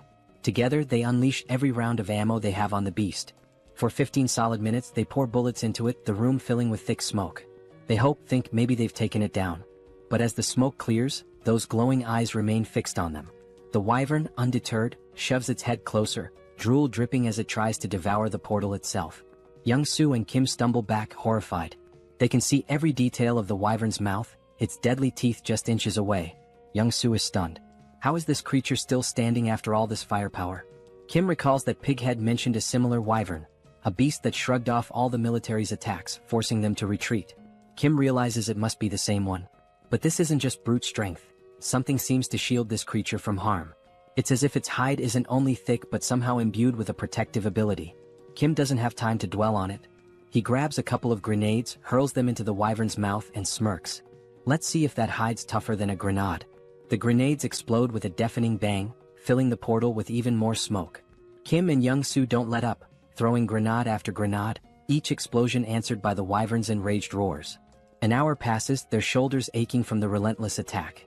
Young-soo groans, never imagining that throwing grenades could be so exhausting. Kim's shoulder feels like it's about to give out, but the wyvern remains calm as ever, with its fierce gaze locked on the portal. They're trapped. How are they supposed to escape with this beast guarding the exit? Suddenly, the wyvern slams its claws against the portal, but thanks to its unique properties, it can't break through. Kim is left feeling both frustrated and confused. They've thrown everything they have, yet the wyvern's scales remain untouched. Finally, with what seems like a snort of boredom, the wyvern turns away and flies off. Young-soo, bewildered, wonders why it left. Kim suspects it got tired of waiting for them to make a mistake. After hours of failed hunting, it probably decided to look for easier prey. At least for now, they're safe. They wait an extra hour to be sure. When the wyvern doesn't return, Kim and Young-soo share a look. Exhausted but determined, they gather their supplies, ready to continue the journey. The scene shifts as Kim and Young-soo hit the road again.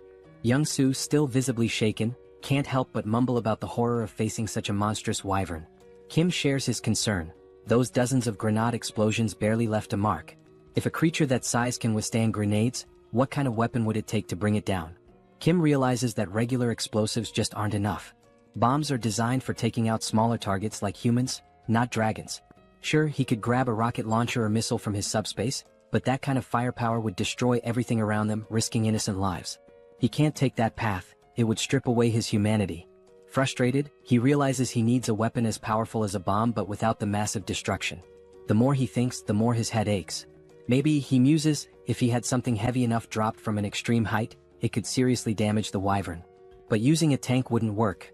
The wyvern would dodge it with ease. He needs something small, heavy, and lethal, but such a thing doesn't exist yet. He's stuck with just grenades and guns. Just as he resigns to the situation, he decides to check his magic stones. When he glances at his crystal, he's stunned. 314 magic stones. How did he get so many? He recalls killing dozens of orcs and goblins and barely gathering 50 stones, but perhaps wyverns yield more. With this many stones, Kim gets an idea. He'll upgrade his abilities. He invests 100 stones into his subspace, expanding its range to an impressive 50 meters. Now he can transport 4 items per second, making this skill incredibly powerful. With 189 stones remaining, there's one thing he hasn't tested yet: his pocket dimension lab. It was something he'd unlocked with his last upgrade but never got around to testing. Now, with curiosity piqued, Kim decides to activate it. He channels 50 magic stones into it, and suddenly, his pocket dimension lab comes to life. According to the description, this is a space where he can combine or separate anything he desires. A spark of excitement lights up his eyes. Maybe he can create something unique, something that will give him the advantage he's been looking for. Kim turns to Young-soo, telling him he has something important to investigate and that he should hang out in the subspace for a while. Young-soo pauses, then grins, saying they're almost in Gangnam. He points out that there's no sign of any monsters, so he'd rather keep driving while Kim checks out the subspace. Kim, still worried, asks if Young-soo is sure it's safe. Ever the problem solver, Young-soo suggests that if Kim's that concerned, he can go into his portal while Young-soo continues driving the Mercedes. He's noticed that as long as he's driving, the portal stays with them. Intrigued, Kim ducks into his portal, and sure enough, as Young-soo drives, Kim realizes he's moving right along with him. Impressed, Kim agrees to the plan, though he still feels a bit tense. He steps into his newly unlocked pocket dimension to explore. Inside, everything is vast, white, and empty. He wanders around, testing the space, when his system chimes in, explaining the capabilities. He can combine or separate objects here. He can merge multiple items, regardless of their type, or break them down into components. Kim's mind races. This could change everything.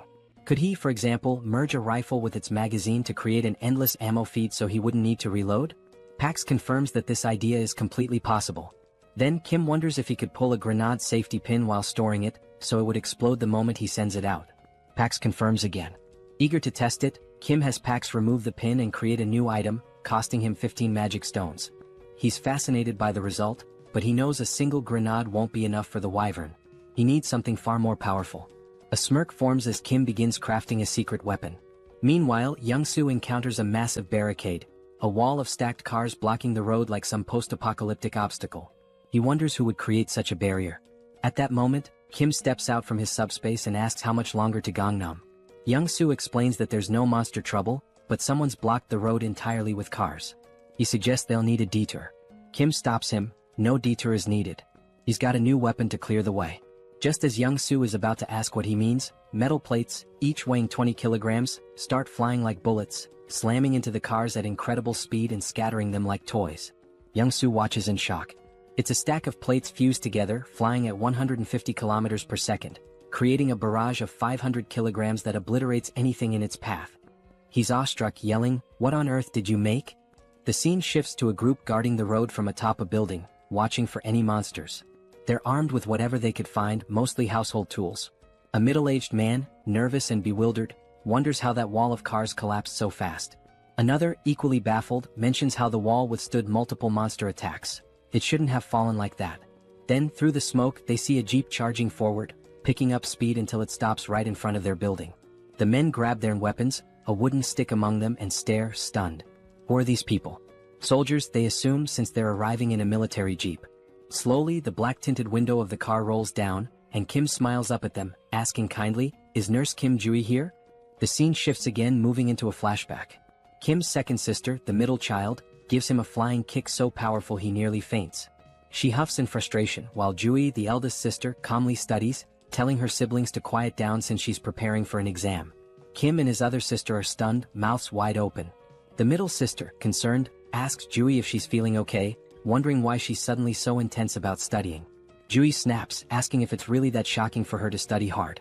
Kim, dead serious, turns to the middle sister. "Yeah, she definitely doesn't look well. We should call Mom. She's lost it." Jui's frustration erupts as she starts shouting, asking if they'll ever let her study in peace. Kim explains that Jui, who is 8 years older than him, only started taking her studies seriously when he was around 7. Since she'd never sat still for more than 30 minutes before, her sudden shift had the whole family on edge. With big worried eyes, Kim and his other sister drag their mom over to Jui, pointing out that their big sister has completely lost her mind. Even their mom looks concerned. Jui can't believe it. Her own family doesn't think she's capable of doing anything with her life. Frustrated, Jui finally reveals her secret. Proudly, she holds up a medical textbook and declares her dream. She's going to be a doctor. She announces, "Even if the world ends tomorrow, today I'll still help those in need." Her face glows with pride, her eyes shining with determination. The whole family is stunned. They just stare at her, speechless. Kim and his other sister turn to their mom, whispering that Jui's condition is getting worse. Maybe she needs a mental hospital ASAP. The house erupts into a family brawl, everyone yelling, laughing, the whole scene chaotic. Days pass, and they assume Jui's passion will fade like a teenage phase, and that her ambition to be a doctor will pass. But no, her grades soar. She skyrockets through high school, and before anyone realizes it, she's accepted into the top nursing school she applied to. Her dad, mom, Kim, and her other sister are shocked. Jui, who once couldn't sit still for 30 minutes, has achieved the unthinkable. In the present, Jui stands frozen in shock, staring at Kim, who's come back to find her. It's all real, her journey, her family, her dream, and now this reunion. Tears start streaming down Jui's face, her cheeks red with emotion. Kim stands before her, his eyes filling with tears too, overwhelmed. Barely able to speak, Jui, still sobbing, asks Kim how he made it this far and if he's hurt. Kim, equally emotional, tries to reassure her, saying he's fine, nothing happened. Young-soo, watching from behind, smiles warmly, whispering to himself, grateful that Kim's sister is safe. Kim and Jui finally embrace, holding each other tightly, letting the weight of the world fall away, if only for a moment. Once they calm down, Kim wipes his tears and introduces Young-soo, explaining how much he helped him get here safely. Young-soo bows respectfully, introducing himself, and Jui, deeply grateful, introduces herself as Kim's older sister, thanking Young-soo for protecting her little brother in this apocalyptic nightmare. With a small, mischievous smile, Jui suddenly reaches into her pocket and tells Kim she has something for him, figuring he hasn't eaten well in all this chaos. She hands him a chocolate bar, but Kim stops her, saying, I'm really full, sis. Actually, I've got enough chocolate to last me a lifetime. Then, Kim's expression turns serious as he explains that he has a critically injured patient. Jui's face shifts to concern, and she asks where the patient is, insisting they bring him to her immediately. But Kim explains that the patient isn't in the car. He's in Kim's subspace. Jui's jaw drops, her eyes wide with shock. Kim, you have an ability too? Kim nods, explaining he unlocked a power called Subspace, where he can open a portal to a hidden area that only he and those he invites can enter. He laughs a bit nervously, noting that it might scare people if they saw it, so he suggests they find somewhere private. Jui agrees, noting the people around, and they decide to head inside the hospital for privacy. Slowly, Kim, Young-soo, and Jui enter the hospital, and the sight is heartbreaking. People clutching nothing but wooden sticks for protection, hollow-eyed and starving, sprawled across the floor like lifeless bodies. They finally reach Jui's private room. Young-soo closes the door behind them, leaving only the three of them. Kim then opens the door to his subspace, and as he does, Jui stands in shock, her eyes wide, mouth open, as she gazes at the vast, city-like area before her. What is this? Jui asks in amazement. Are all these buildings part of your ability? Kim reassures her, promising to explain later, but for now, she needs to follow him. They make their way to where Kim has kept the injured soldier. Jui rushes to his side and begins examining him. Kim, still anxious, asks, "What do you think, Jui? Will he make it?" Jui, dead serious, asks how long he's been like this.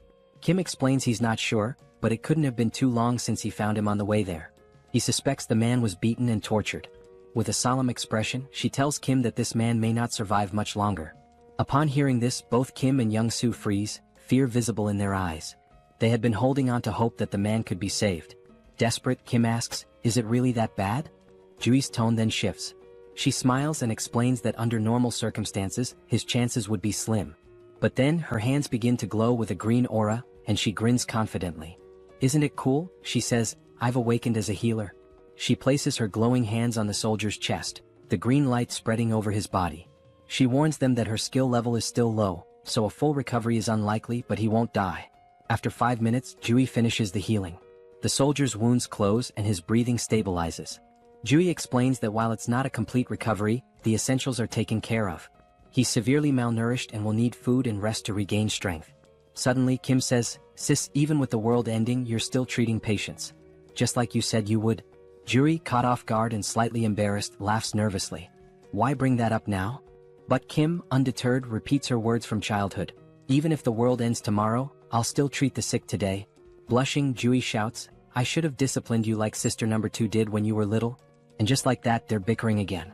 Once the playful quarrel dies down, Jui turns serious. "Now, explain everything. What's been going on?"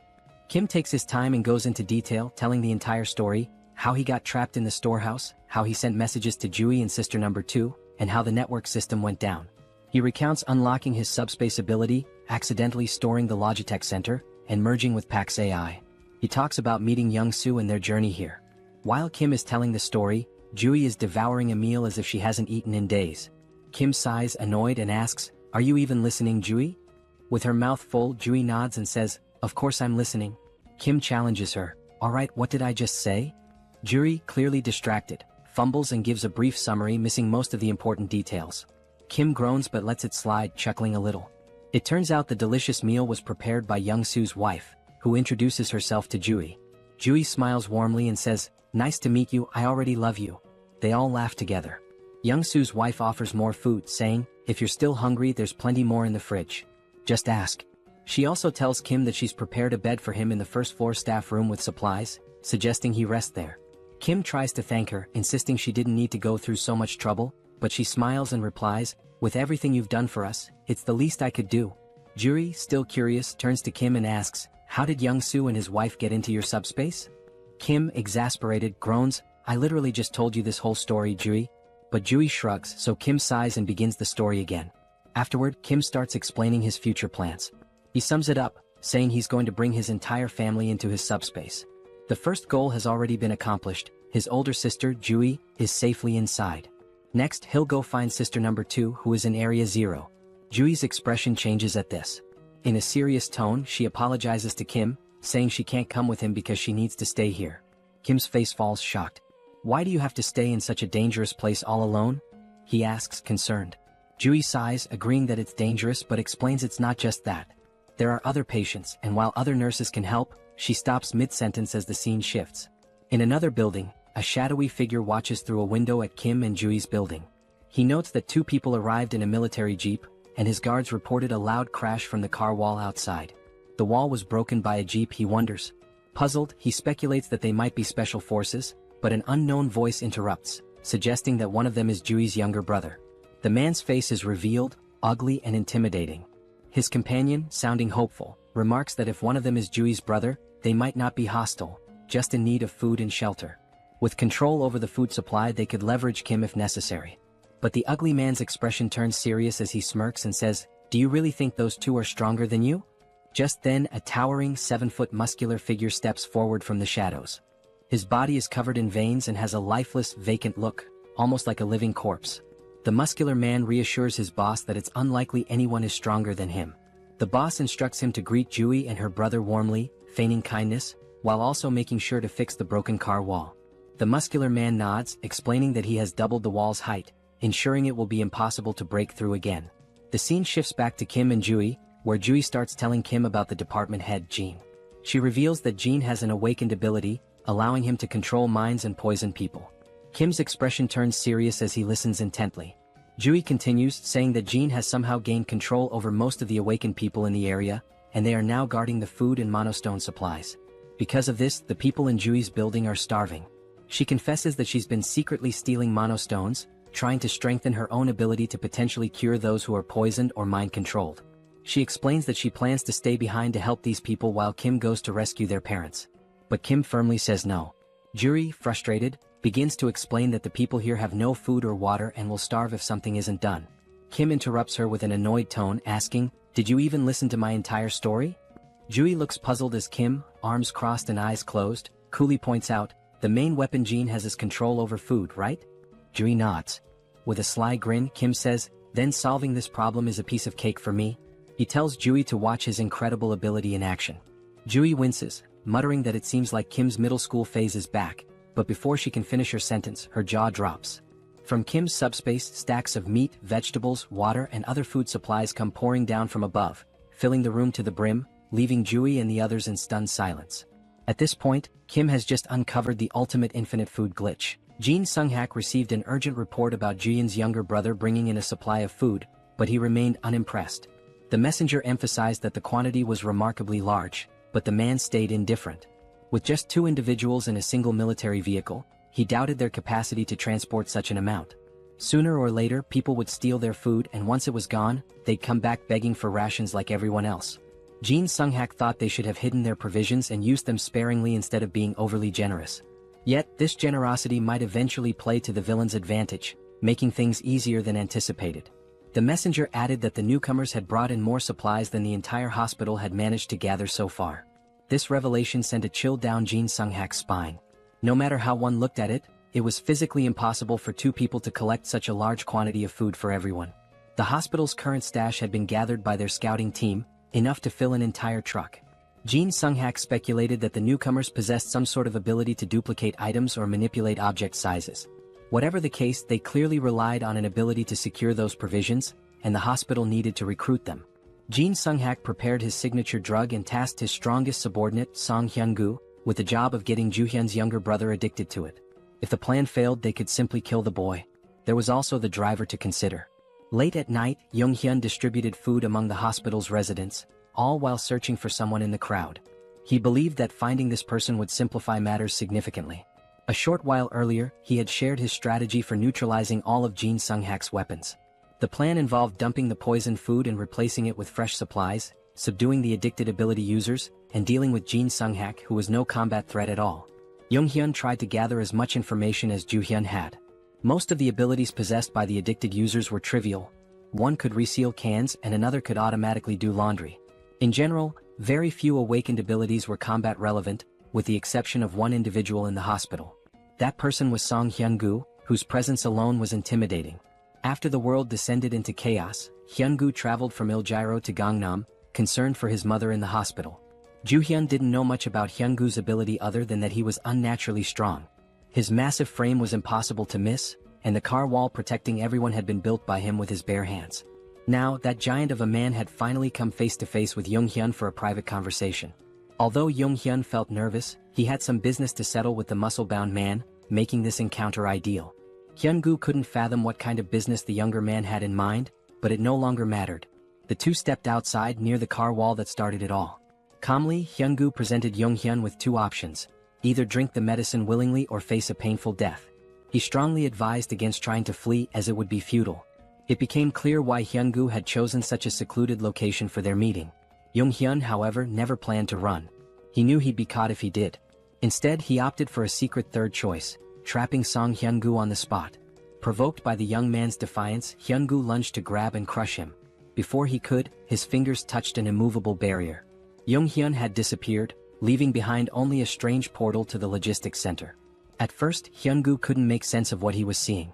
By the time he noticed the drone hovering before him, it was already too late. A professional-grade high-speed bowling ball struck him in the stomach, winding him. Yonghyun wondered if a 90 km/h bowling ball was excessive but decided mercy wasn't an option. He followed up with another strike, this time targeting Hyungu's right leg. The attack left Hyungu groaning in pain, unable to move effectively. When the muscle man demanded to know what ability Yonghyun was using, the young man responded by launching a barbell plate stack to the ground. Immobilized, Hyungu was warned to stay put. The plates, though slowed, were still heavy enough to shatter bones or end lives. Refusing to stay idle, Hyungu charged at one of the stacks and managed to grasp it firmly, surprising Yonghyun. The brute began lifting the stack, disrupting Yonghyun's plan. But while Hyungu focused on lifting the stack, he unknowingly triggered the metal trap. Yonghyun apologized for the cramped conditions of the makeshift prison and promised to release Hyungu once the situation was resolved. For now, all Hyungu could do was endure the heaviest cell ever devised. Yonghyun was extremely anxious, worried he might have seriously harmed the big guy.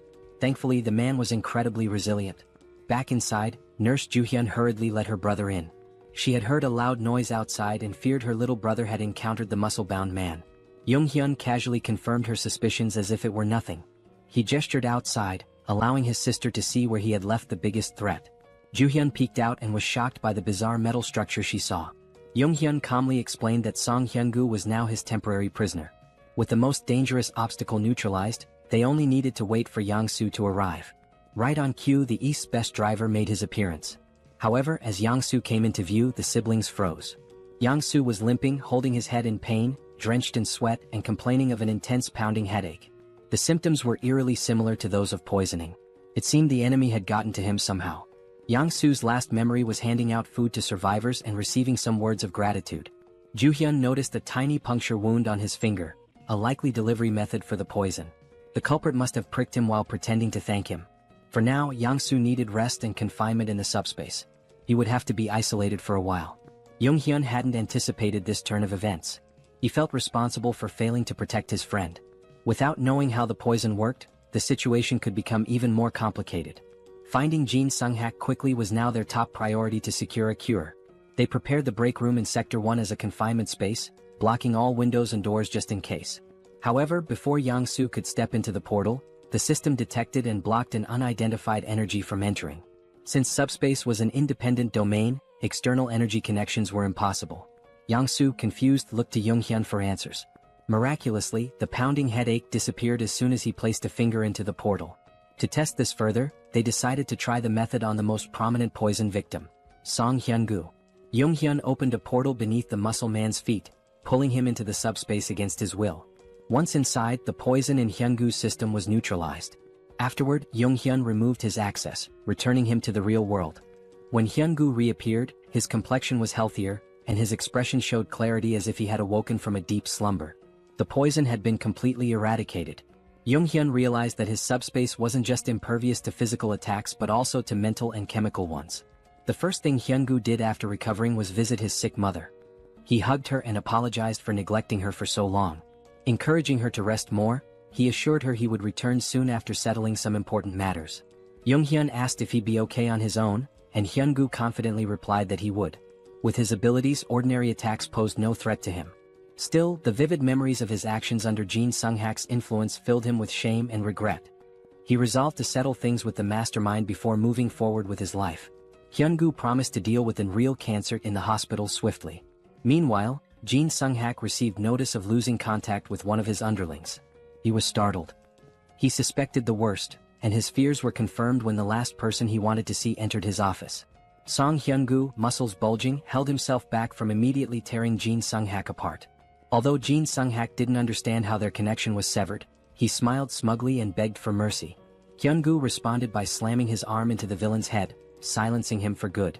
While Hyun-gu went to finish business upstairs, Yong-hyun and his team discussed how to cleanse the remaining survivors of their poison addiction. Since they couldn't identify everyone who was affected, the safest approach was to let everyone pass through the portal. Even those struggling to move could simply touch it with a finger to be cured. Though it would be exhausting, it was the only foolproof solution. However, as they prepared for a long night, something unexpected happened.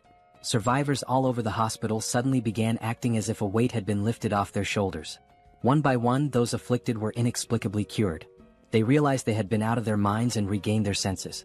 The group was bewildered until Song Hyun-gu arrived, clearing up the mystery. His clothes and hands were smeared with blood, a clear indication of the method he used to resolve his unfinished business. He bowed his head, expressing gratitude to Yong-yum for saving everyone in the hospital. Yong-yum, in turn, thanked the big man for removing the root of their troubles. He also apologized for earlier throwing bowling balls with excessive force. Thankfully, Hyun-gu's resilience meant he only ended up with a few light bruises, his bones miraculously unharmed. Since the apocalypse began, Hyun-gu had encountered many monsters and strange occurrences, but seeing those plates descend from the sky to trap him was truly surreal. Even monsters paled in comparison to the sheer power of Yong-yum's abilities. When Hyun-gu asked if he planned to stay at the hospital, Yong-yum seemed surprised. The big man admitted it might be selfish to ask for more after all Yong-yum had done, but the hospital would undoubtedly be safer with him around. Yong-yum explained he was still on a mission to find the rest of his family and would have to leave soon. Understanding this, Hyun-gu didn't push further and wished him success in reuniting with his loved ones. This brought up the topic of family, and since Hyun-gu came from Il-Gyro, it was a good chance to ask about the situation in the city. Hyun-gu was startled to hear that the group planned to head there, warning that it was now impossible to reach.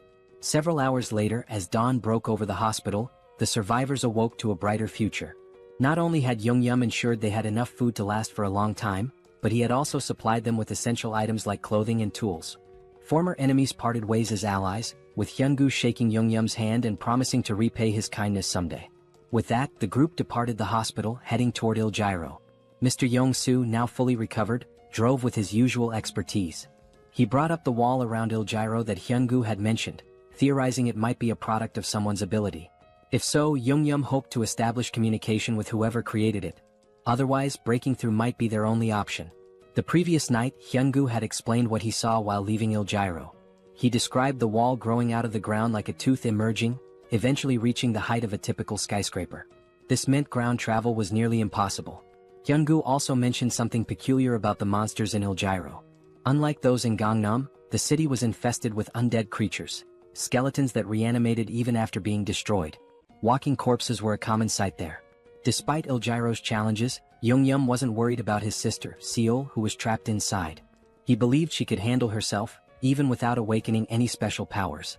While inside his subspace, Yong-yum received a call from Ju-yun, who had finally agreed to join them after the hospital was freed of poison. When he lazily asked why she was calling, Big Sis immediately scolded him to adjust his tone.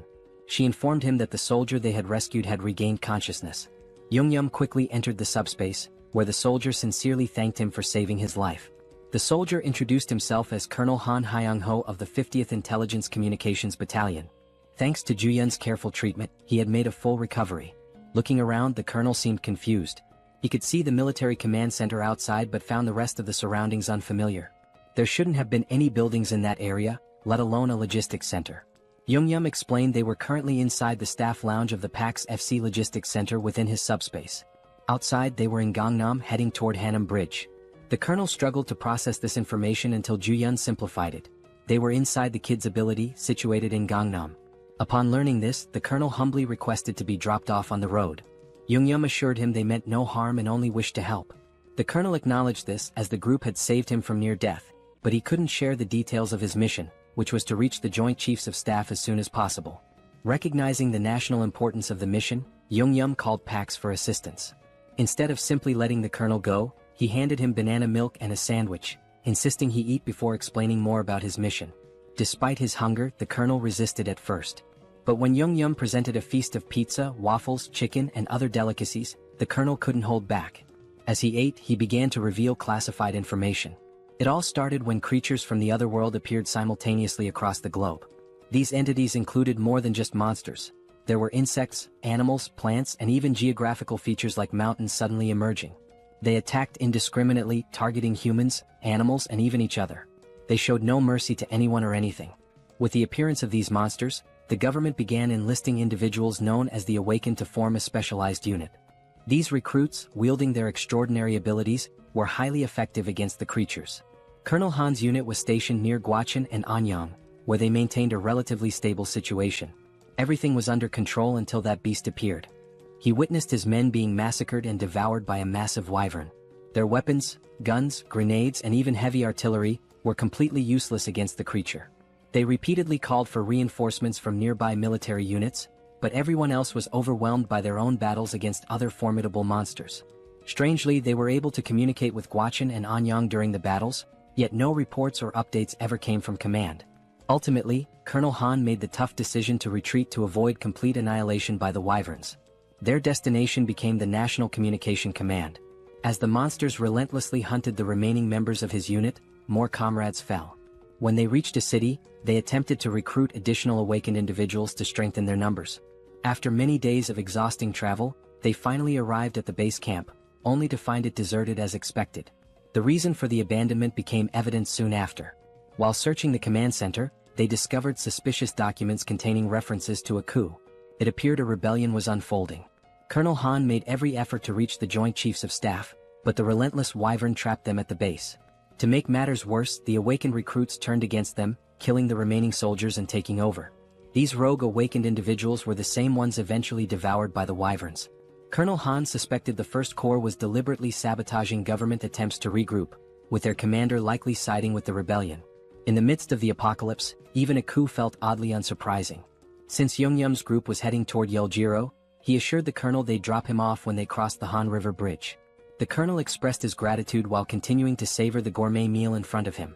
Yungyum instructed Yongsu to increase their speed slightly, though not to maximum, given the time-sensitive situation. As the colonel pondered, he realized the young man had likely encountered the wyvern at the military base as well. He was just beginning to wonder how Yungyum managed to evade such a persistent monster when his eyes widened in shock. A terrifying ogre was furiously pounding on the portal's barrier, desperate to break through. Yet Yungyum and Yongsu appeared completely unbothered. While the colonel was paralyzed with fear, the rest of the group acted as though it were just another mundane day. Suddenly, a stack of heavy barbell plates shot out of the portal, striking the ogre and sending it flying like a lifeless ragdoll. The colonel watched in disbelief as the barbell stacks splattered the ogre's blood across the streets. Meanwhile, Yungyum and Yongsu remained utterly unfazed, accustomed to such scenes. The colonel, however, had stopped mid-bite, unable to process what he was witnessing. When Yungyum summoned a military vehicle from thin air, the colonel nearly choked in shock. The duo exited the subspace, leaving the colonel with instructions to eat and rest. Yungyum left the portal open so the colonel could monitor the situation on the road if he wished. Launching pillars of discs at incredible speeds and conjuring vehicles out of nowhere clearly highlighted the overwhelming power of Yungyum's ability. What once were fearsome ogres now became trivial enemies, easily defeated in a single attack. Yungyum's method was simple: hurl stacks of discs at the monsters, crushing them instantly. Colonel Han was so captivated by the ogre massacre that he leaned closer to observe. He saw magic stones from the slain ogres being effortlessly absorbed into the subspace. At first, he doubted his eyes, but it was all happening before him. The portals were indeed propelling heavy objects at breakneck speeds, obliterating enemies at a rate of 4 per second. The trajectory of the discs could even shift mid-air, while magic stone collection had been streamlined through an automated system. Anyone could see that Yungyum's subspace ability was nothing short of broken when used this efficiently. Eventually, the group reached Banpo Bridge, only to find it completely destroyed by some unknown force. Yungyum apologized to the colonel, explaining their travel time would increase slightly as they sought an alternative route. The colonel, however, remained grateful for their assistance and decided to rest in the subspace while they searched for a new path. Even with the detour and the constant monster attacks, it was remarkable that they had reached Banpo Bridge from Gangnam in just an hour. Although Yungyum's ability played a significant role, most of the credit belonged to Yongsu, who was in the driver's seat. Jiangsu might seem like a bit of a clown at times, but his driving skills were absolutely top-notch. Even from the passenger's seat, watching him navigate the roads was enough to make one's head spin. When the colonel experienced it for the first time, he was so startled that he almost threw up in the back seat. It didn't take him long to figure out that staying inside the comfort of the subspace was the only way to avoid serious motion sickness. The colonel's evaluation of Jang Yum and Jang Soo was nothing short of stellar. Both young men were incredibly skilled and resourceful. After more driving and monster slaying, the group reached another bridge. It looked worn and unstable, but at least it was still intact. Jang Soo believed he could drive across the entire length, but Jang Yum hesitated. He had noticed some suspicious figures in the distance and grew cautious. Upon closer observation, he saw what appeared to be a massive wall, likely the rumored barrier of Yeoljiro they'd heard about. With its immense size, there was no chance of getting through it by car. However, since they were still too far to confirm whether or not they could breach it, the best course of action was to get closer and assess. Crossing the bridge would also take them through Yongsan, allowing them to drop off Colonel Han along the way. After a few minutes of uneventful driving, they reached the colonel's stop. He expressed his gratitude for being safely escorted, even though it wasn't their responsibility. Jang Yum wished him luck with his urgent mission and they parted ways. Meanwhile, Jang Yum's focus returned to finding a way into Yeoljiro, where his little sister might be. The fortress wall, upon closer inspection, was even higher and sturdier than expected. He considered whether leveling up enough to absorb the entire wall into the subspace might be a viable solution if all else failed.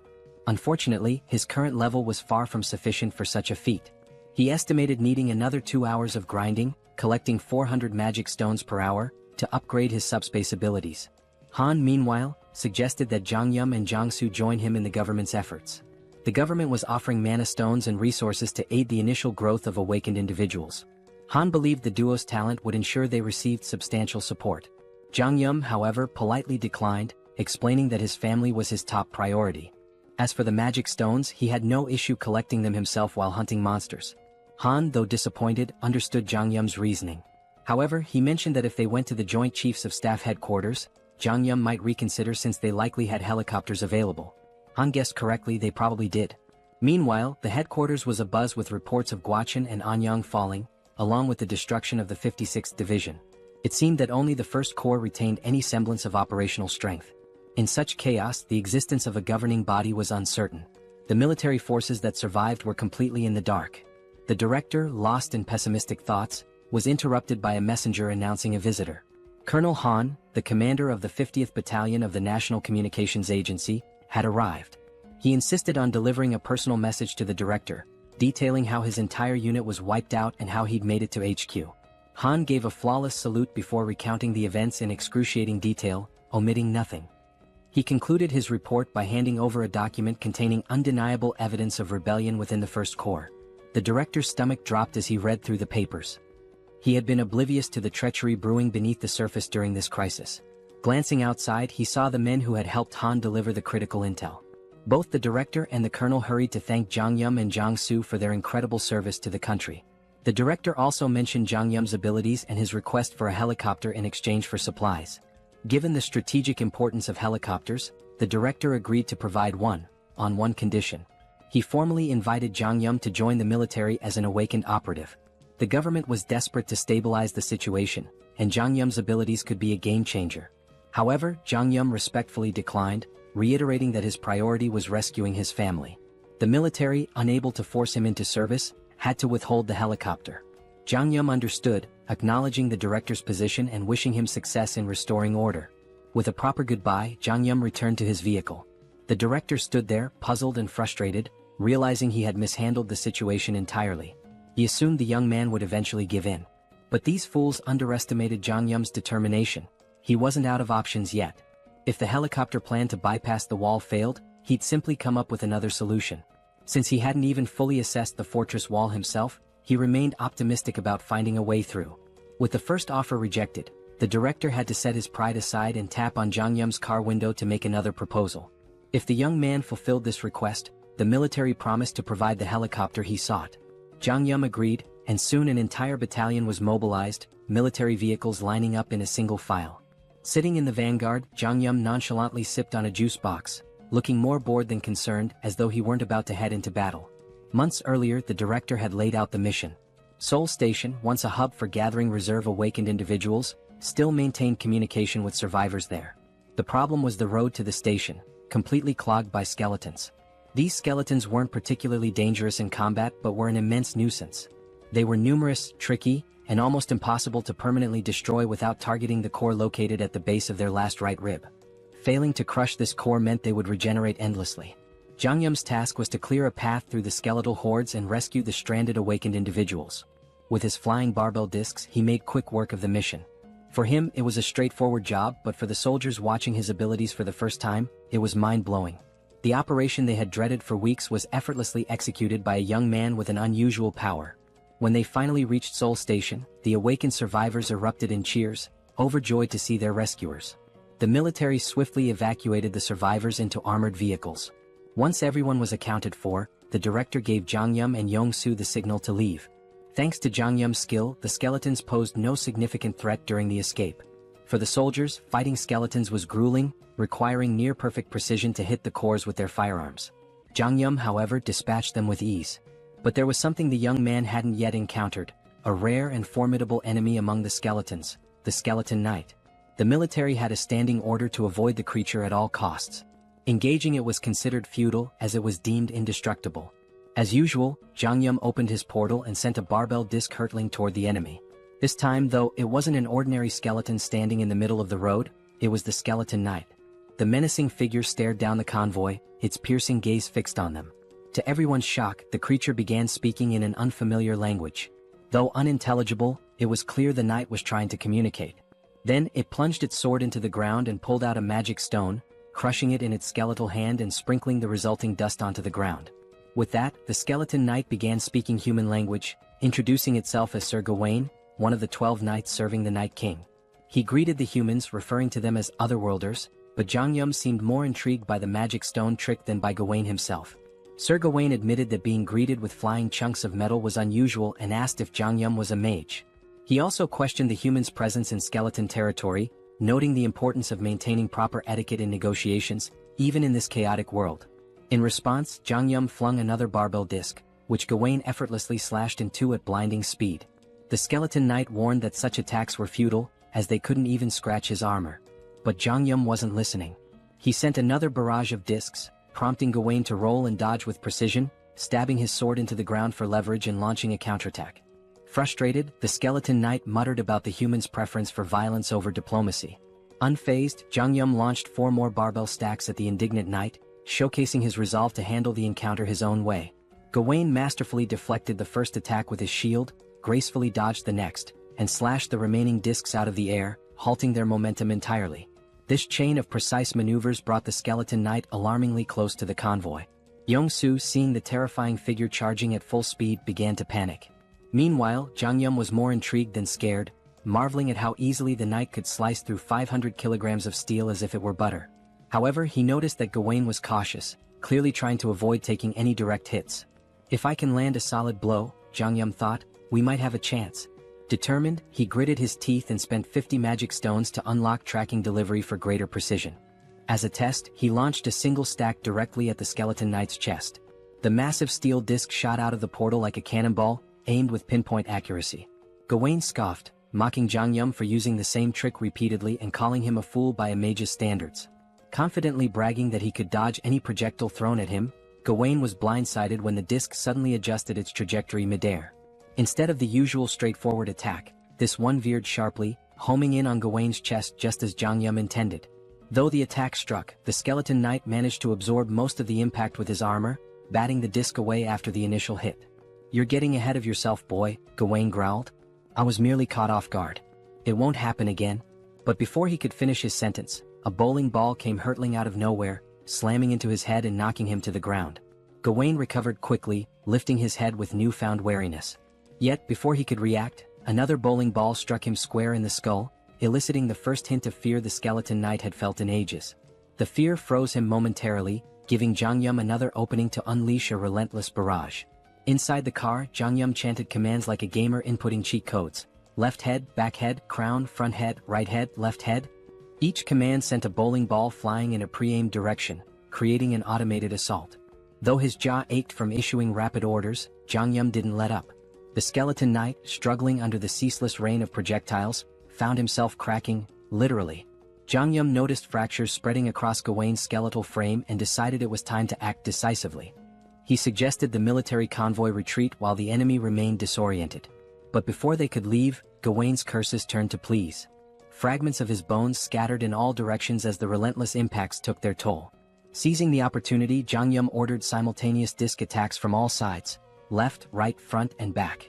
The coordinated strikes shattered the skeleton knight's form, marking the end of the formidable foe. Even in defeat, Gawain maintained his dignity, commending Jangyum as a remarkable mage. He issued a grave warning: "This is not the end. Skeleton knights do not die. Even in death we serve the Night King." As his body disintegrated, 3 magical shards fell, a pair of large blue mana stones and a small red reinforcement shard. Jangyum swiftly secured the loot through his portal. The soldiers trailing behind were dumbfounded. They had just witnessed a young man defeat a skeleton knight, a creature impervious to tank shells, with nothing but flying discs and bowling balls. At the rear, the survivors erupted into cheers, chanting Jangyum's name in celebration. The unkillable knight had been slain, and their victory deserved to be celebrated. Back at HQ, the director listened to the report with astonishment. He had explicitly instructed Jangyum to avoid engaging the skeleton knight at all costs. Yet, the young man had not only ignored the order but triumphed spectacularly. Despite his initial disapproval, the director realized the importance of having Jangyum and Yong-Soo on their side. Swallowing his pride, he practically begged the duo to join the military's efforts. But Jangyum, unwavering in his resolve, politely declined. His quest to reunite with his family remained his top priority, leaving the military forces to wonder how to move forward without him. Thankfully, the director was a pragmatic man and chose to step back. Still, the offer remained open. He hoped that once Jangyum completed his mission to reunite with his family, the young man would reconsider the military's proposal. At present, the armed forces already regarded Jangyum as an irreplaceable ally to the nation. For now, the director's priority was to honor his promise and provide Jangyum with the helicopter he'd earned as a reward. Jangyum wasn't exactly thrilled with the weight of expectations being placed on his shoulders. It was just another layer of pressure. Still, he could understand their perspective. After all, he had just taken down an unkillable skeleton knight that had been a nightmare to deal with. Truth be told, his victory was far from flawless. He barely scraped through. If there had been even one more adversary as skilled as Gawain, their mission would have been doomed. The harsh reality was that this rescue could have ended in disaster. What's more, there were at least 11 other skeleton knights like Gawain out there. After all, he'd called himself one of the 12 knights. And then there was Gawain's ominous warning: skeleton knights don't truly die, even in death. Jangyum couldn't ignore the implications. If the skeleton knights were that strong, their master, the Night King, had to be even more terrifying. It was time to rethink his arsenal. The pillar stacks, while powerful, had barely left a dent. On the other hand, the bowling balls, for reasons that defied logic, had managed to crack Gawain's near-impenetrable armor. But then again, logic had ceased to exist in this world long ago. As they ascended to the helipad, the director asked if Jangyum was really planning to head to Yeoljiro. From the HQ, everyone could see the high walls encircling the area. The military had already dispatched a unit to investigate the nature of these mysterious walls, but contact with the team was lost. Since then, aerial reconnaissance missions had been conducted whenever feasible. These expeditions confirmed that people were still active inside the walls. The director believed his troops, and perhaps Jangyum's family, were safe within. Jangyum appreciated the director's optimism, though he felt a twinge of guilt. He had almost forgotten that his sister might be in danger. To be honest, he wasn't worried about her at all. That girl was more of a monster than anything he'd encountered since the apocalypse began. The director shared another peculiar observation. The top of the wall appeared to be growing and curving inward, as though it were forming a roof. While they couldn't estimate how long it would take for the structure to fully enclose, the director was relieved they could provide Jangyum with a helicopter before it did. At last, after a long climb to the rooftop, they arrived at the helipad. Jangyum's gaze landed on a battered, worn-out helicopter that looked like it had been plucked from a battlefield. Did I really go through all that trouble for this? He thought. Trying to convince himself it would suffice, he reasoned that as long as it could fly over the wall, it didn't matter how it looked. But the director quickly redirected his attention to the other side of the rooftop. There, parked at the far end, was a pristine, cutting-edge helicopter, gleaming brilliantly under the fading sunlight. Jangyum and Yong-Soo were momentarily stunned into silence. Meanwhile, the director allowed himself a smug smile, finally able to prove his usefulness. Yong-Soo burst into laughter, his excitement palpable. With his aviator sunglasses and Top Gun jacket, he now looked perfectly at home next to the sleek, powerful aircraft. Kim was equally taken aback. At the same time, the director began explaining something, but Young-Soo interrupted with loud laughter. Turning to the director, Young-Soo expressed how touched he was that the director was lending them a Black Hawk helicopter in such a desperate situation. He was already thrilled at the prospect of flying it. The director chuckled, remarking that he had been wondering who would pilot the Black Hawk. but it seemed Young Soo had prior experience with such aircraft. Before the director could finish, Young Soo interjected, "I've never flown a Black Hawk before." Young Soo then glanced at his system notification and explained that while he'd never flown a helicopter, he felt confident about piloting this one. As he inspected the Black Hawk, a notification appeared on his system. It stated that by using 50 magic stones, he could register the helicopter into his system, which would instantly transfer all the knowledge necessary to fly it directly into his mind. Excited, Young Soo enthusiastically shared this discovery with the group, explaining his unique ability, Best Driver. This skill allowed him to operate any vehicle effortlessly. Until now, he had believed his ability only worked with vehicles he'd already driven, but this moment revealed something new. Instead of leveling up his skill traditionally, Young Soo realized he could register new vehicles to his system individually. This revelation exhilarated him. Kim was equally amazed and things began to fall into place.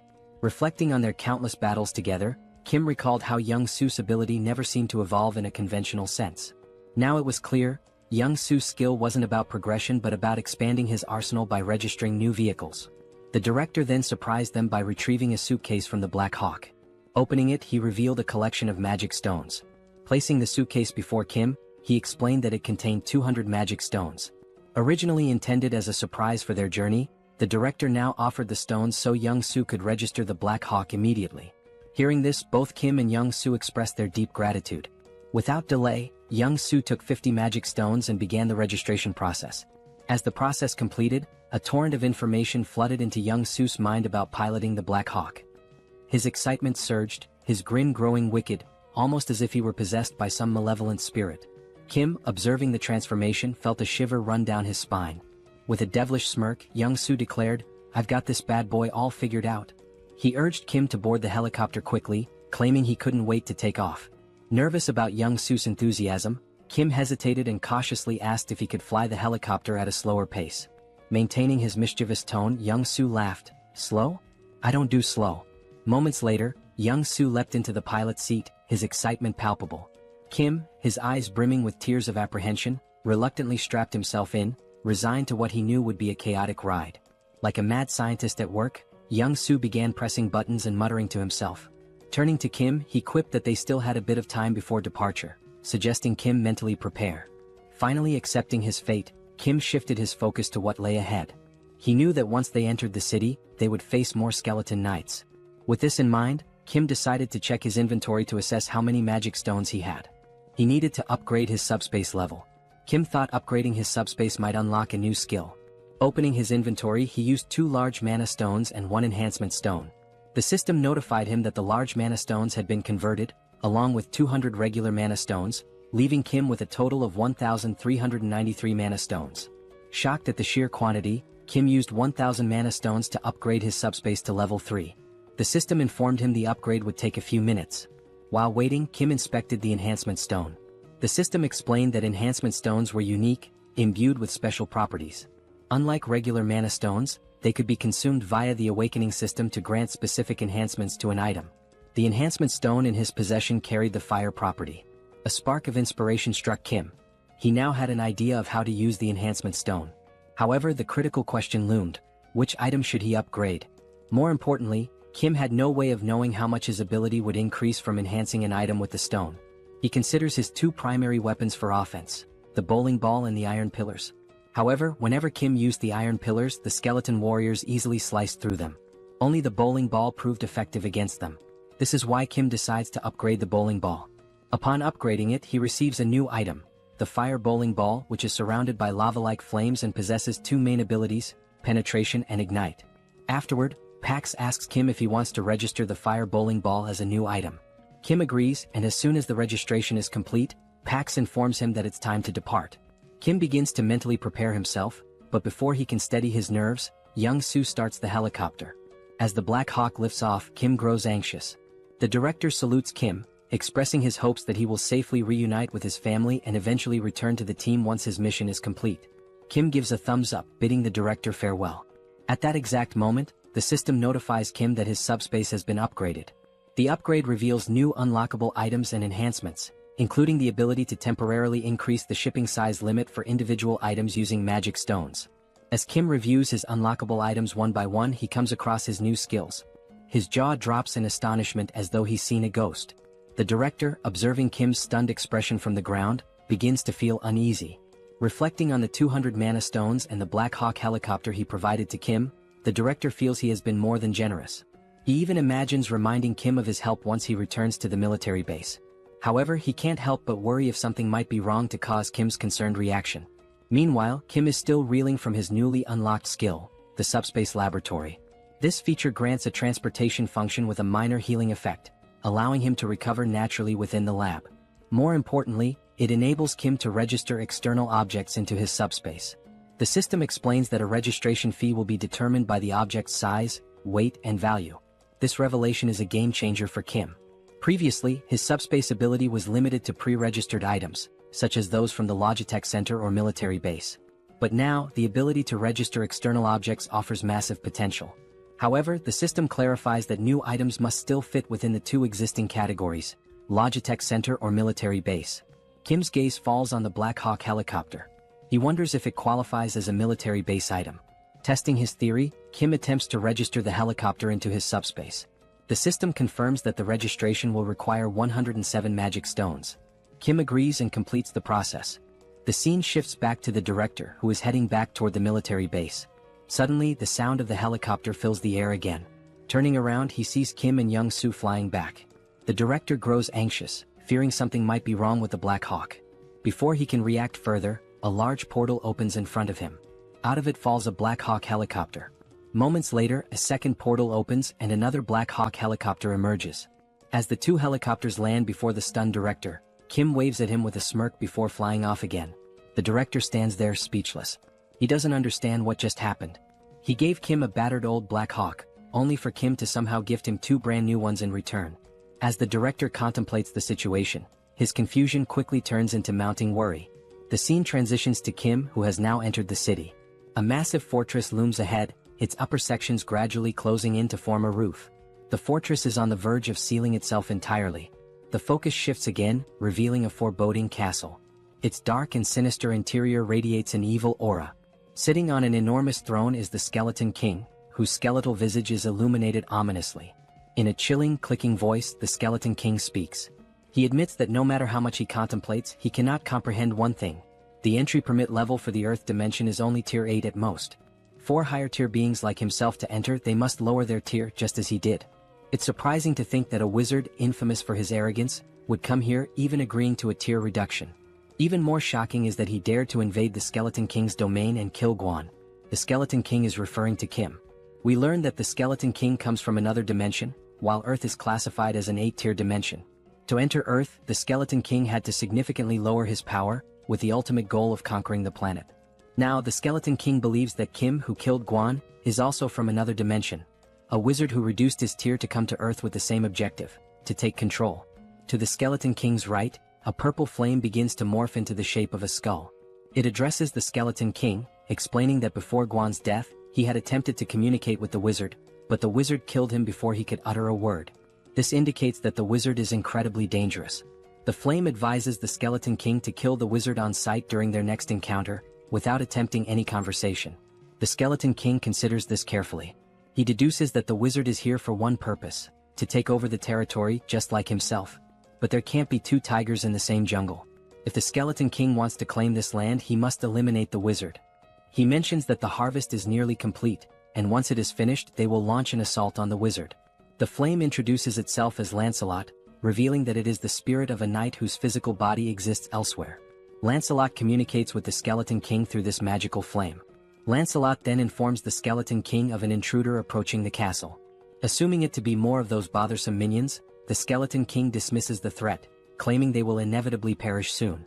The scene shifts to Kim and Young-soo entering the city. A bat-like monster appears but is instantly obliterated by Kim's Ignite bowling ball in a single, powerful attack. Kim marvels at how much stronger the bowling ball is compared to the iron pillars. While Kim ponders this, Young-soo interrupts, pointing out that it will be difficult to land because a skeleton knight is fighting a monster below. Kim looks down and spots another skeleton knight, similar to the one he killed before, but this one wields a lance instead of a sword, like the kind knights used in ancient justs. The skeleton knight enhances his lance with powerful magic and unleashes a devastating attack on his opponent. As the camera focuses, we glimpse the figure of a human, a female silhouette. When Kim notices her, he reacts with a mixture of irritation and disbelief. The human channels magic into her fist and, with a single overwhelming punch, sends the skeleton knight flying. The scene fully reveals the figure, a muscular and striking woman with an imposing presence. As the skeleton knight crashes from a great height, Young-soo nervously suggests they might have to deal with both of these figures if they land now. Startled, Kim exclaims that one of them is his older sister. Shocked, Young-soo asks which one. Kim clarifies that the one who just sent the skeleton knight flying is his sister. The fog clears, fully revealing Kim's sister, Sol. She stands confidently, her toned muscles and impressive physique drawing attention. Viewers might even call her a muscle queen. Clearly annoyed, Sol remarks that while she felt the full impact of her punch on the skeleton knight, the creature refuses to die no matter how many times she beats it senseless. Kim begins narrating Sol's backstory, referring to her as Sister Number 2. He explains that, as a child, Sol discovered mixed martial arts by chance on TV and was immediately captivated. Luckily, she had a supportive younger brother. Whenever she watched martial arts matches, she would practice the techniques on Kim. But Sol's victories over weaker opponents left her unsatisfied. Her desire for greater challenges drove her to find tougher opponents at the local playground. There, she defeated anyone who dared to face her, boys, girls, even kids 3 years older. Recognizing her extraordinary talent, their father enrolled Sol in a mixed martial arts academy. Thus began her journey toward becoming a powerhouse of martial arts. This was the moment Sol encountered her first defeat. Her teacher bested her. But rather than feeling disheartened, Sol found the pain of losing exhilarating. At last, she had found a challenge worth her effort. Her new goal became defeating her teacher. Along the way, she achieved victory in multiple jiu-jitsu competitions. By the time she reached 7th grade, she had no equal in the junior division. Her intense passion for training and obsession with fitness drove her to constantly strive for perfection. However, this fixation soon spiraled into a dangerous addiction. Eventually, Sol sustained a serious injury, tearing the cruciate ligaments in both legs. Impatient with the recovery process, she resumed training prematurely, leading to further injuries. The cycle continued, injury, recovery, and relapse, until she finally made her professional fighting debut at the age of 24. Her skill level could have allowed her to debut much earlier, but her stubbornness and repeated setbacks delayed her entry. Despite the late start, Sol became so formidable that she easily ranked among Korea's top 10 fighters. Young-soo, hearing this, is dumbfounded. But Kim reassures him there's no need to be intimidated by Sol, suggesting they land the helicopter slowly.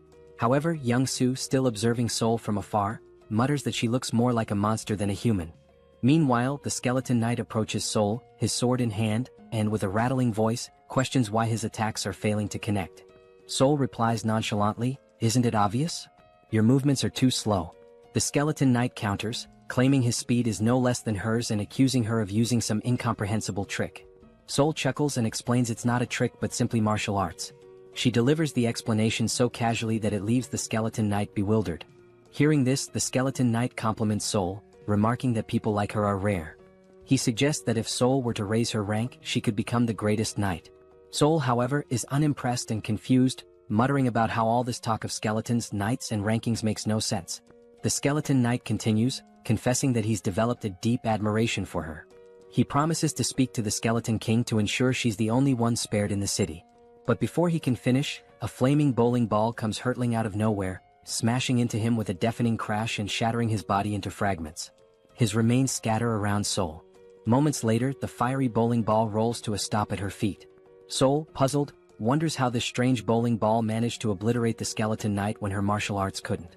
As she contemplates this, 2 large mana stones and an enhancement stone emerge from the knight's remains. The stones are swiftly drawn into a mysterious portal, which appears to be controlled by a device resembling a piece of corn. At the same time, a helicopter hovers overhead and slowly descends. Kim steps out with a smirk, greeting Sol with a playful, well, long time no see." He teases her, saying, "As expected, you're still kicking asses, Sister Number 2.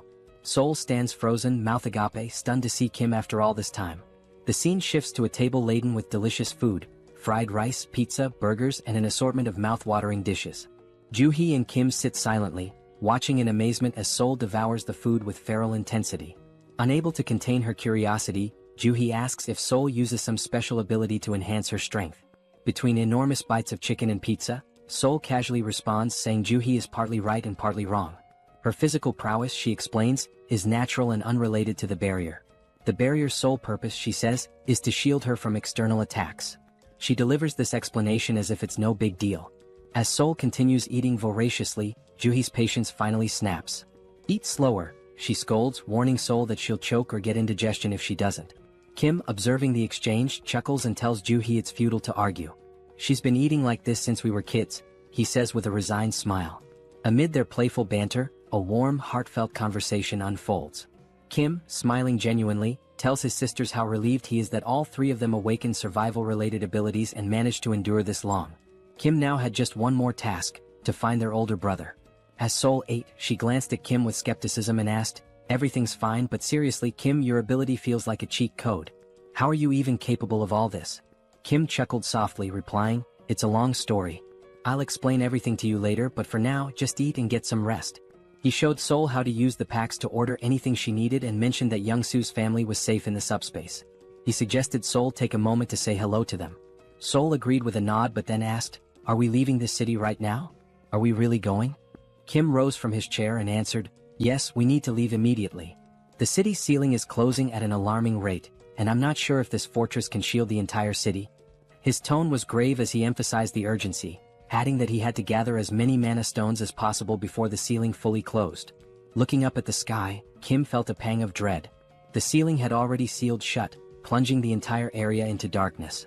Wasting no time, he boarded his Black Hawk, ascended into the sky, and launched 5 blazing fireballs at the fortress walls with all his strength. Yet, despite the ferocity of the attack, the fortress remained unscathed. There wasn't even a scratch. A sinking feeling washed over Kim. Not even a dent, he thought. He contemplated his options. Should he take the entire city into his subspace? The thought seemed tempting but reckless. He reminded himself that moving such a massive structure into his subspace could have unpredictable consequences. Kim had already exhausted his remaining mana stones, expanding his portal's radius to 19.76 meters, just large enough to fit the Black Hawk. Now he had no resources left. He considered hunting skeletons and monsters in the city to collect more mana stones, but he wasn't sure what would happen to the city's inhabitants if he took the entire structure into his subspace. As Kim wrestled with these dilemmas, Sol's voice interrupted his thoughts. "This seems like a lot of trouble," she said from behind. She then recounted her encounter with the skeleton knight, explaining how he had promised to spare her life because he liked her. Before his demise, the knight had mentioned that if Sol stayed in the city, her death would only be delayed. Curious, Kim asked for more details. Sol shrugged and replied, "I couldn't get anything else out of him because you smashed him into pieces." She admitted she still didn't know how her death would have been delayed if she remained in the city. The skeleton knight had only mentioned speaking to the skeleton king on her behalf. Kim realized then that if they wanted to escape, he would have to confront the skeleton king directly. The challenge was figuring out where to find him in such a sprawling city. Before Kim could devise a plan, the demon king within Youngsu awakened. With a wicked grin, Youngsu announced, "I only need 5 minutes. In 5 minutes, I'll locate the skeleton king's castle." Kim immediately sensed the impending chaos. "Stop yelling, Youngsu," he shouted, but it was too late. Youngsu had already transformed into his demon form.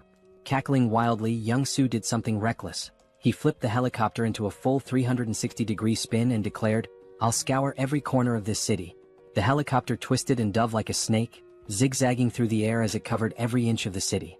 Inside the cockpit, Kim clung to his seat, nauseated and dizzy, while Sol remained calm watching the chaos outside. The scene shifted to the Skeleton King's castle. Lancelot informed the Skeleton King that Lionheart had been destroyed by Kim's fireball. He reported that the knight was obliterated in a single strike, suggesting their opponent was exceptionally powerful. Enraged, the Skeleton King bellowed, "The harvest is so close, and now this intruder is meddling in my plans again." His anger boiled over as he vowed to personally kill the intruder. He demanded to know the enemy's location, but Lancelot calmly replied, "There's no need to search. The intruder is coming here." At this, the Skeleton King let out a deep, ominous laugh. From his vantage point within the castle, he watched Kim's helicopter approaching. Initially, he assumed it was a wizard's trick, but after studying Kim more closely, the Skeleton King murmured, "This doesn't look like a wizard. It seems undead." For a moment, the irony hung in the air. When even the undead think you're undead, things have clearly gone awry. Yet, the Skeleton King dismissed his confusion. His focus remained on annihilating the intruder no matter what. Wizard or undead, whoever dared to ruin his plans would not leave alive. The scene shifts again to reveal a massive door leading into the Skeleton King's chamber. Inside the castle, bat-like monsters cling to the walls, poised to ambush any intruder. The huge door creaks open and Kim stumbles into the room, looking barely alive, almost ghostly. In a faint voice, he mutters, I'm never getting on a helicopter again.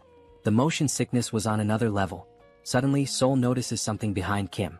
She bolts forward, calling his name, but before Kim can react, he sees a massive, muscular bat monster with razor-sharp teeth lunging at his neck. Just in time, Sol leaps into action. With a devastating punch, she obliterates the bat monster, tearing it apart in one blow. The attack jolts Kim out of his dizziness.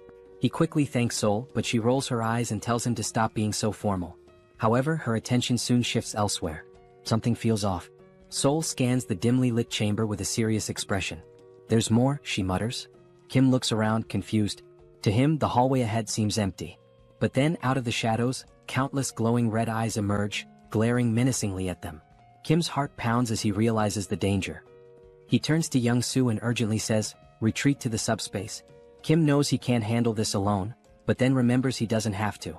Sol, the martial arts enthusiast, is with him. A wicked grin spreads across Sol's face as she watches the flood of monsters advancing. "Now this is more like it," she says, her excitement growing. One monster wasn't enough for her, it would have been too dull. With a wild smile, Sol dashes into the dark hallway at incredible speed. Before Kim can react, she leaps into the air and lands with a thunderous crash, crushing a bat monster's head beneath her foot. Her movements are graceful yet ferocious, each attack filled with precision and power. One by one, Sol annihilates the monsters, slashing, punching, and smashing with almost playful fury.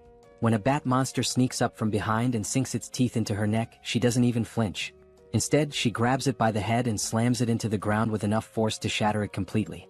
The blood-soaked ground becomes a testament to Sol's relentless rampage.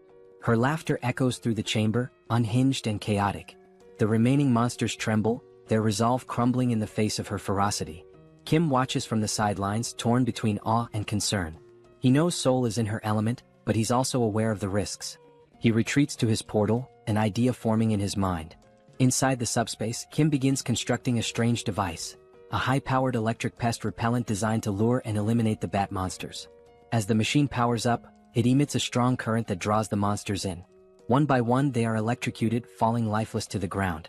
Sol notices the device and glares at Kim, irritated. "Is this your idea of fighting? It's boring," she yells. Kim responds calmly, "I'm just trying to help you." Sol, clearly annoyed, retorts, "Stop interfering. I can handle this myself." Their argument intensifies, even as chaos rages around them. Kim shouts back, "Fine. But be careful and stop taking stupid risks." Meanwhile, outside the chamber, Lancelot reports to the Skeleton King. The wizard is struggling, Lancelot begins, but he's not alone. There's another warrior with him, someone as strong as I am.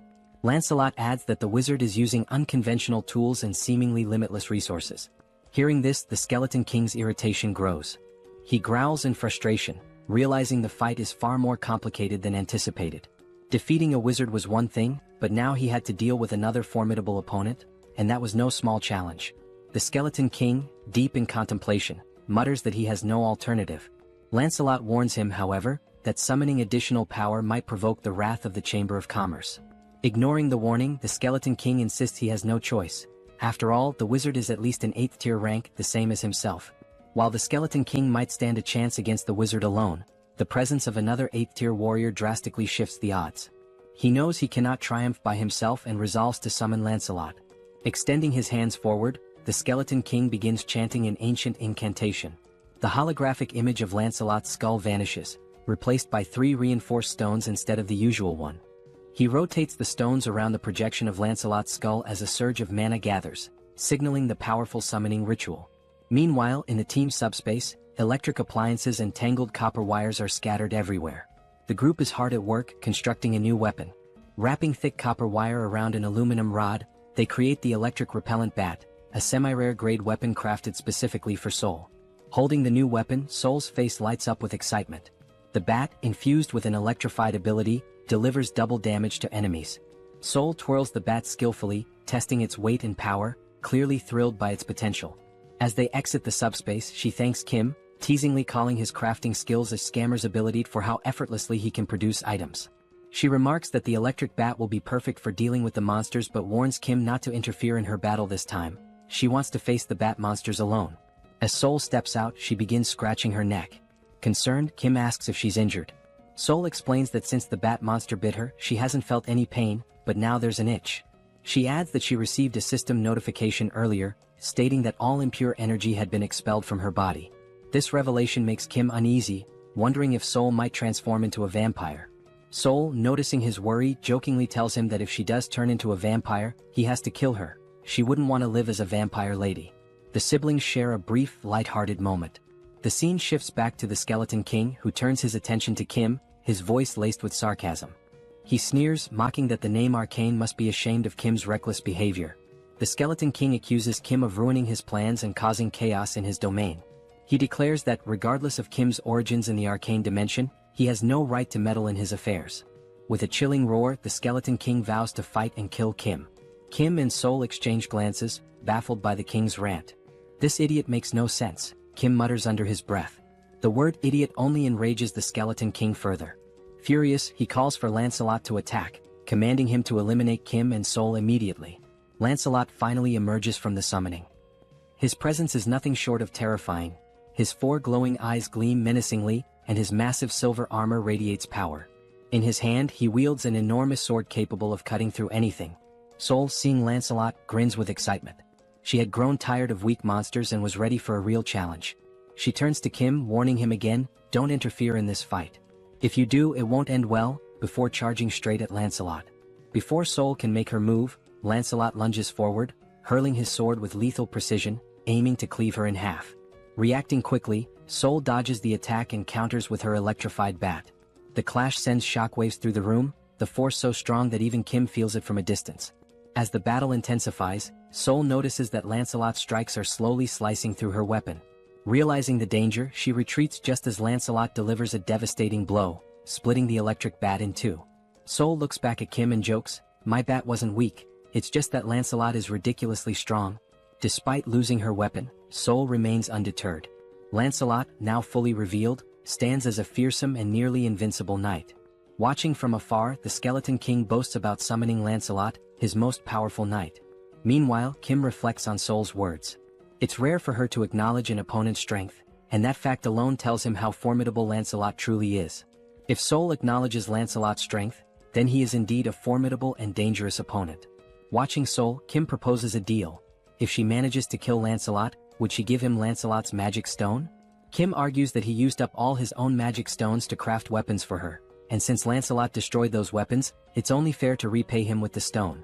Sol, however, flatly refuses, declaring that whoever lands the killing blow will claim the magic stone. With a confident smirk, she adds that Lancelot won't be able to stop her. Determined to contribute, Kim activates his Ignite bowling ball and hurls 5 fiery high-speed projectiles toward Lancelot. Yet Lancelot remains unfazed, standing casually as if unbothered. Drawing his sword, Lancelot effortlessly slices through all the bowling balls with a single slash. The shattered projectiles ooze a molten, lava-like liquid, but even this does not affect Lancelot.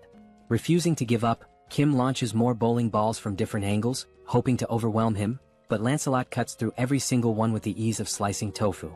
Kim's jaw drops in shock as he watches. He can't believe how effortlessly Lancelot counters his high-speed, magic-infused attacks. While Lancelot focuses on cutting the projectiles, Sol sees an opening. She charges forward and punches Lancelot in the face with all her strength, but to her dismay, it doesn't even cause 1% damage.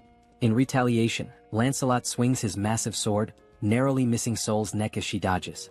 She counters with punches to his face and chest, but the strikes are completely ineffective. Kim seizes the moment and launches another Ignite bowling ball, this time aimed directly at Lancelot's head. The impact sends Lancelot flying, but when he rises, he remains unscathed, glaring at Kim with glowing, menacing eyes. A growing sense of unease washes over Kim. Something feels terribly wrong.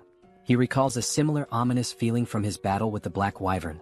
Trusting his instincts, Kim quickly activates his subspace and pulls Sol into it. Furious, Sol demands an explanation for Kim's interference. Kim explains the overwhelming sense of danger he felt. Even after using his most powerful attack, Lancelot emerged unscathed.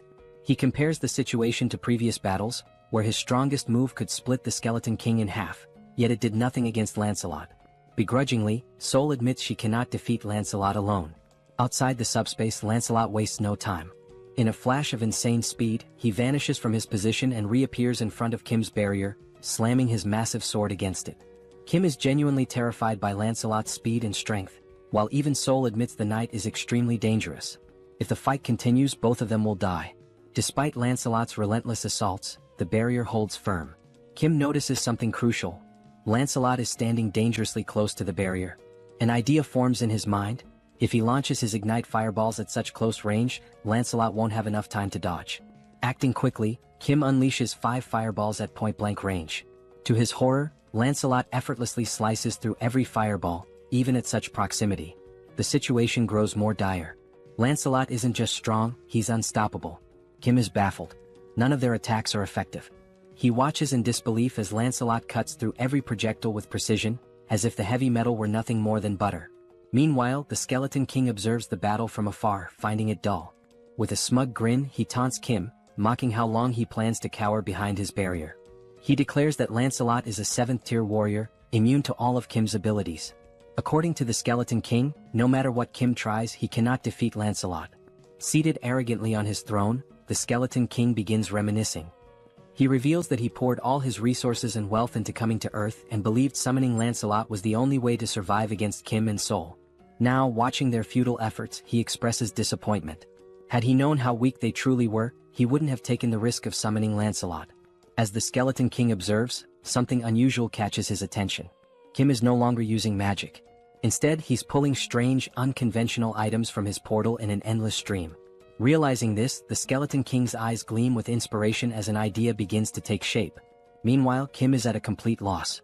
He checks all of his abilities: Subspace Laboratory, Replicate, Extra-Large Subspace Life Support, but none seem useful in defeating either the Skeleton King or Lancelot.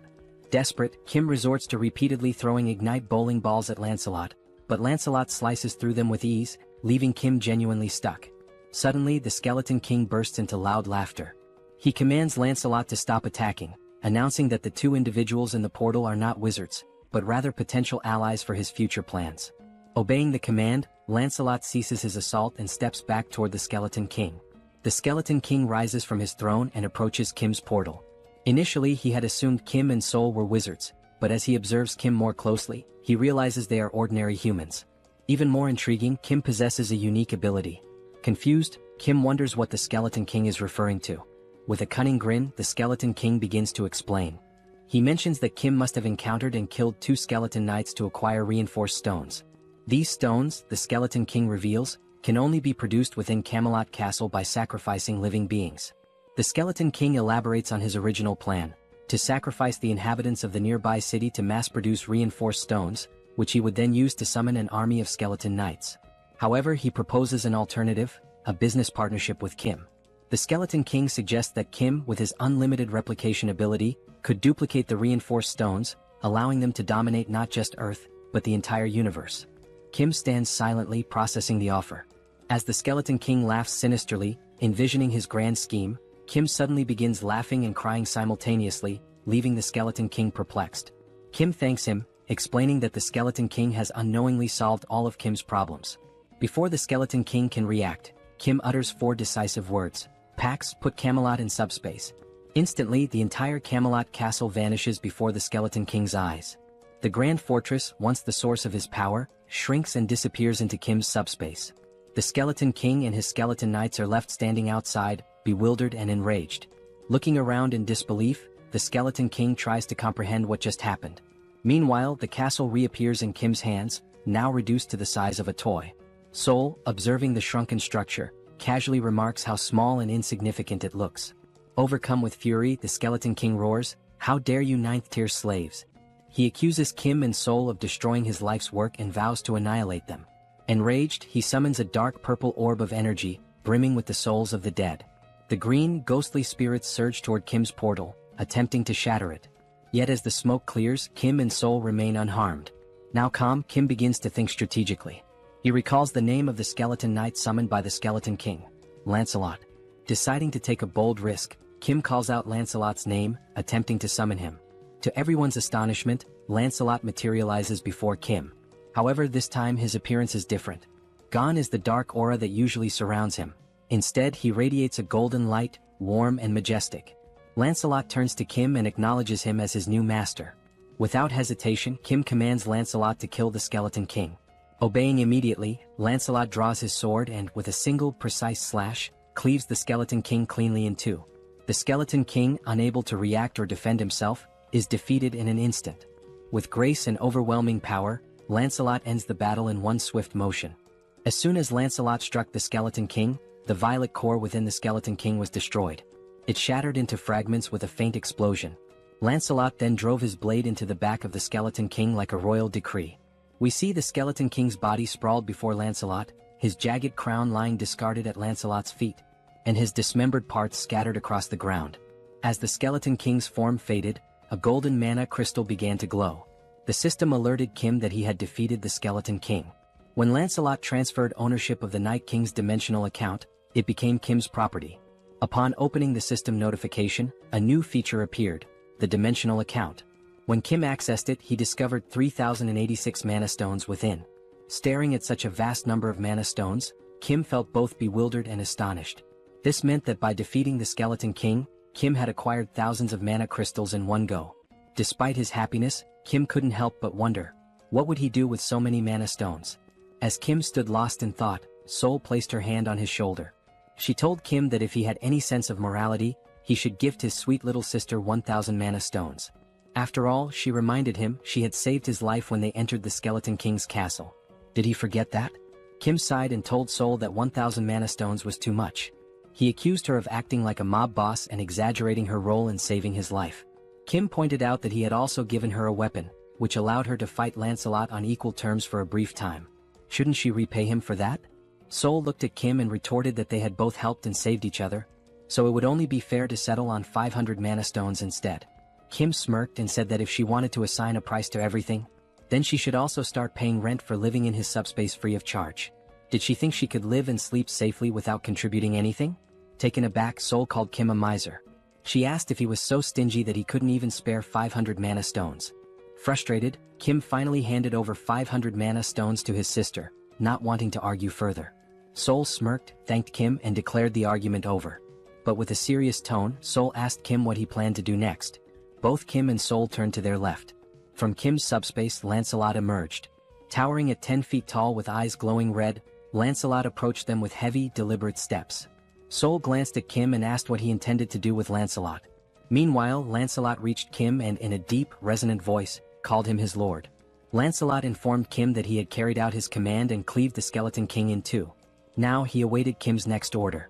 Kim stood silently, pondering what to do with Lancelot. The scene shifted, and Kim narrated that no one could have foreseen what happened next. We saw Lancelot standing still. Sitting atop his helmet was Young-Su's daughter, clutching tightly to one of its feathers.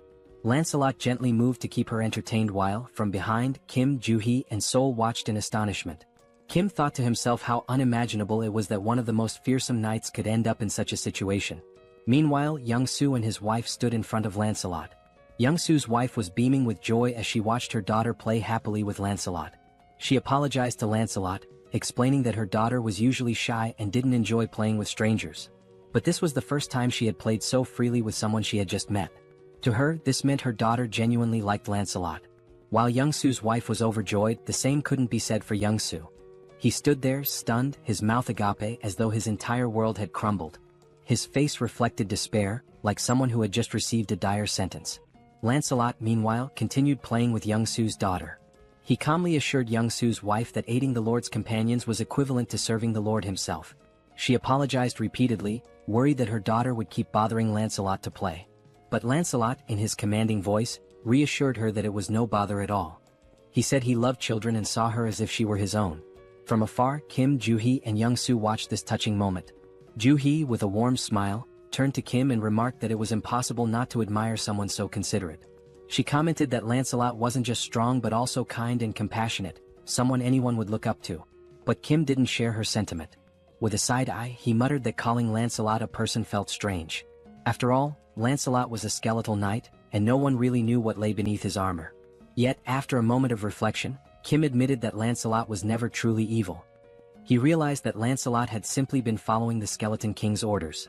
The true villain had been the Skeleton King all along. Now, with Lancelot under Kim's command, away from his former master's dark influence, Kim saw that Lancelot displayed qualities of goodness and loyalty.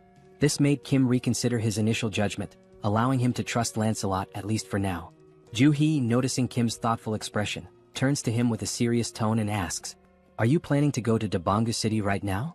Kim glances at Juhee and replies that he intends to head to Dabangu City immediately since their older brother's new home is located there. Hearing this, Juhee looks visibly concerned.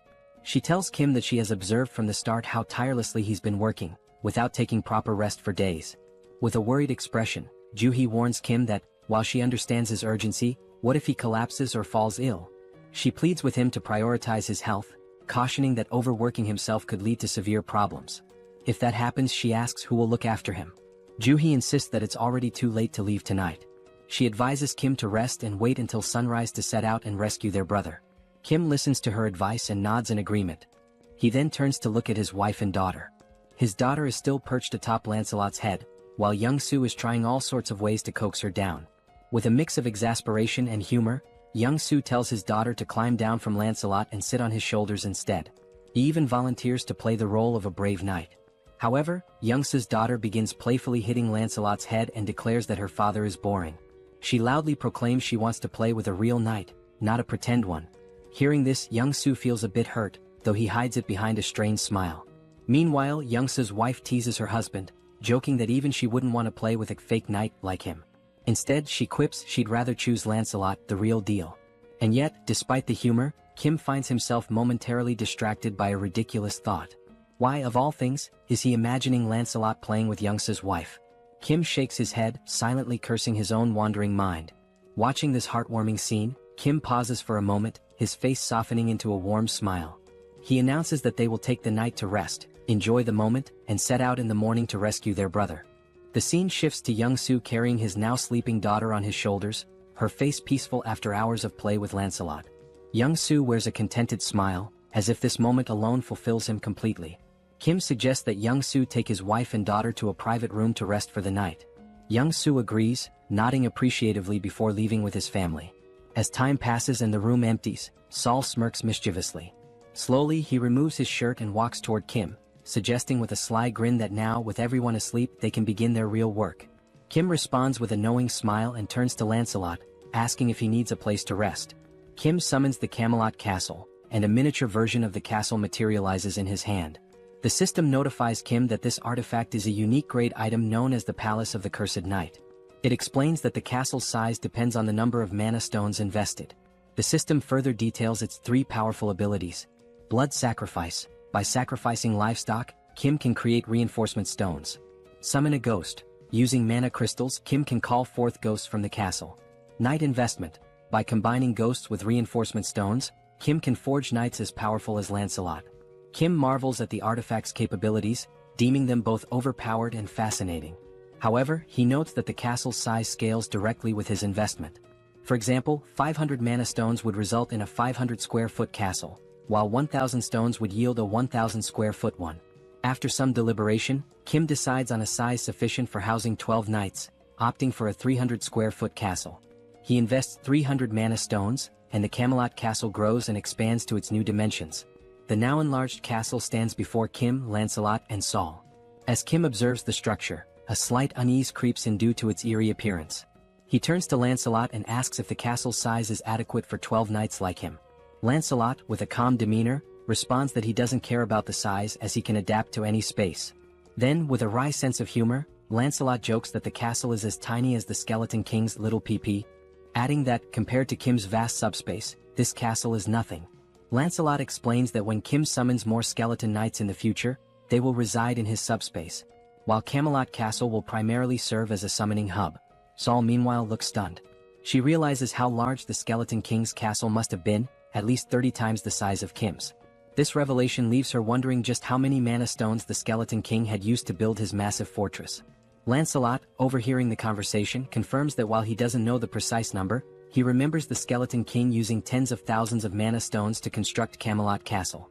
Hearing this, Saul is even more astonished, realizing the immense effort and resources the Skeleton King devoted to building his massive fortress. Meanwhile, Kim begins to reflect. Even though he stored such a large structure in his subspace, there were no side effects. Kim wonders if it's because the castle is initially small, but this thought leaves him uneasy. Camelot Castle is practically a city in itself, yet storing it caused no disruptions in his subspace. Deciding to set aside his concerns for now, Kim turns to Saul and asks why she hasn't gone to rest yet, mentioning that the night is long and she should take a break. Saul, however, explains that she has something personal to ask Lancelot and has been waiting for the right moment to do so. That moment, she declares, has finally arrived.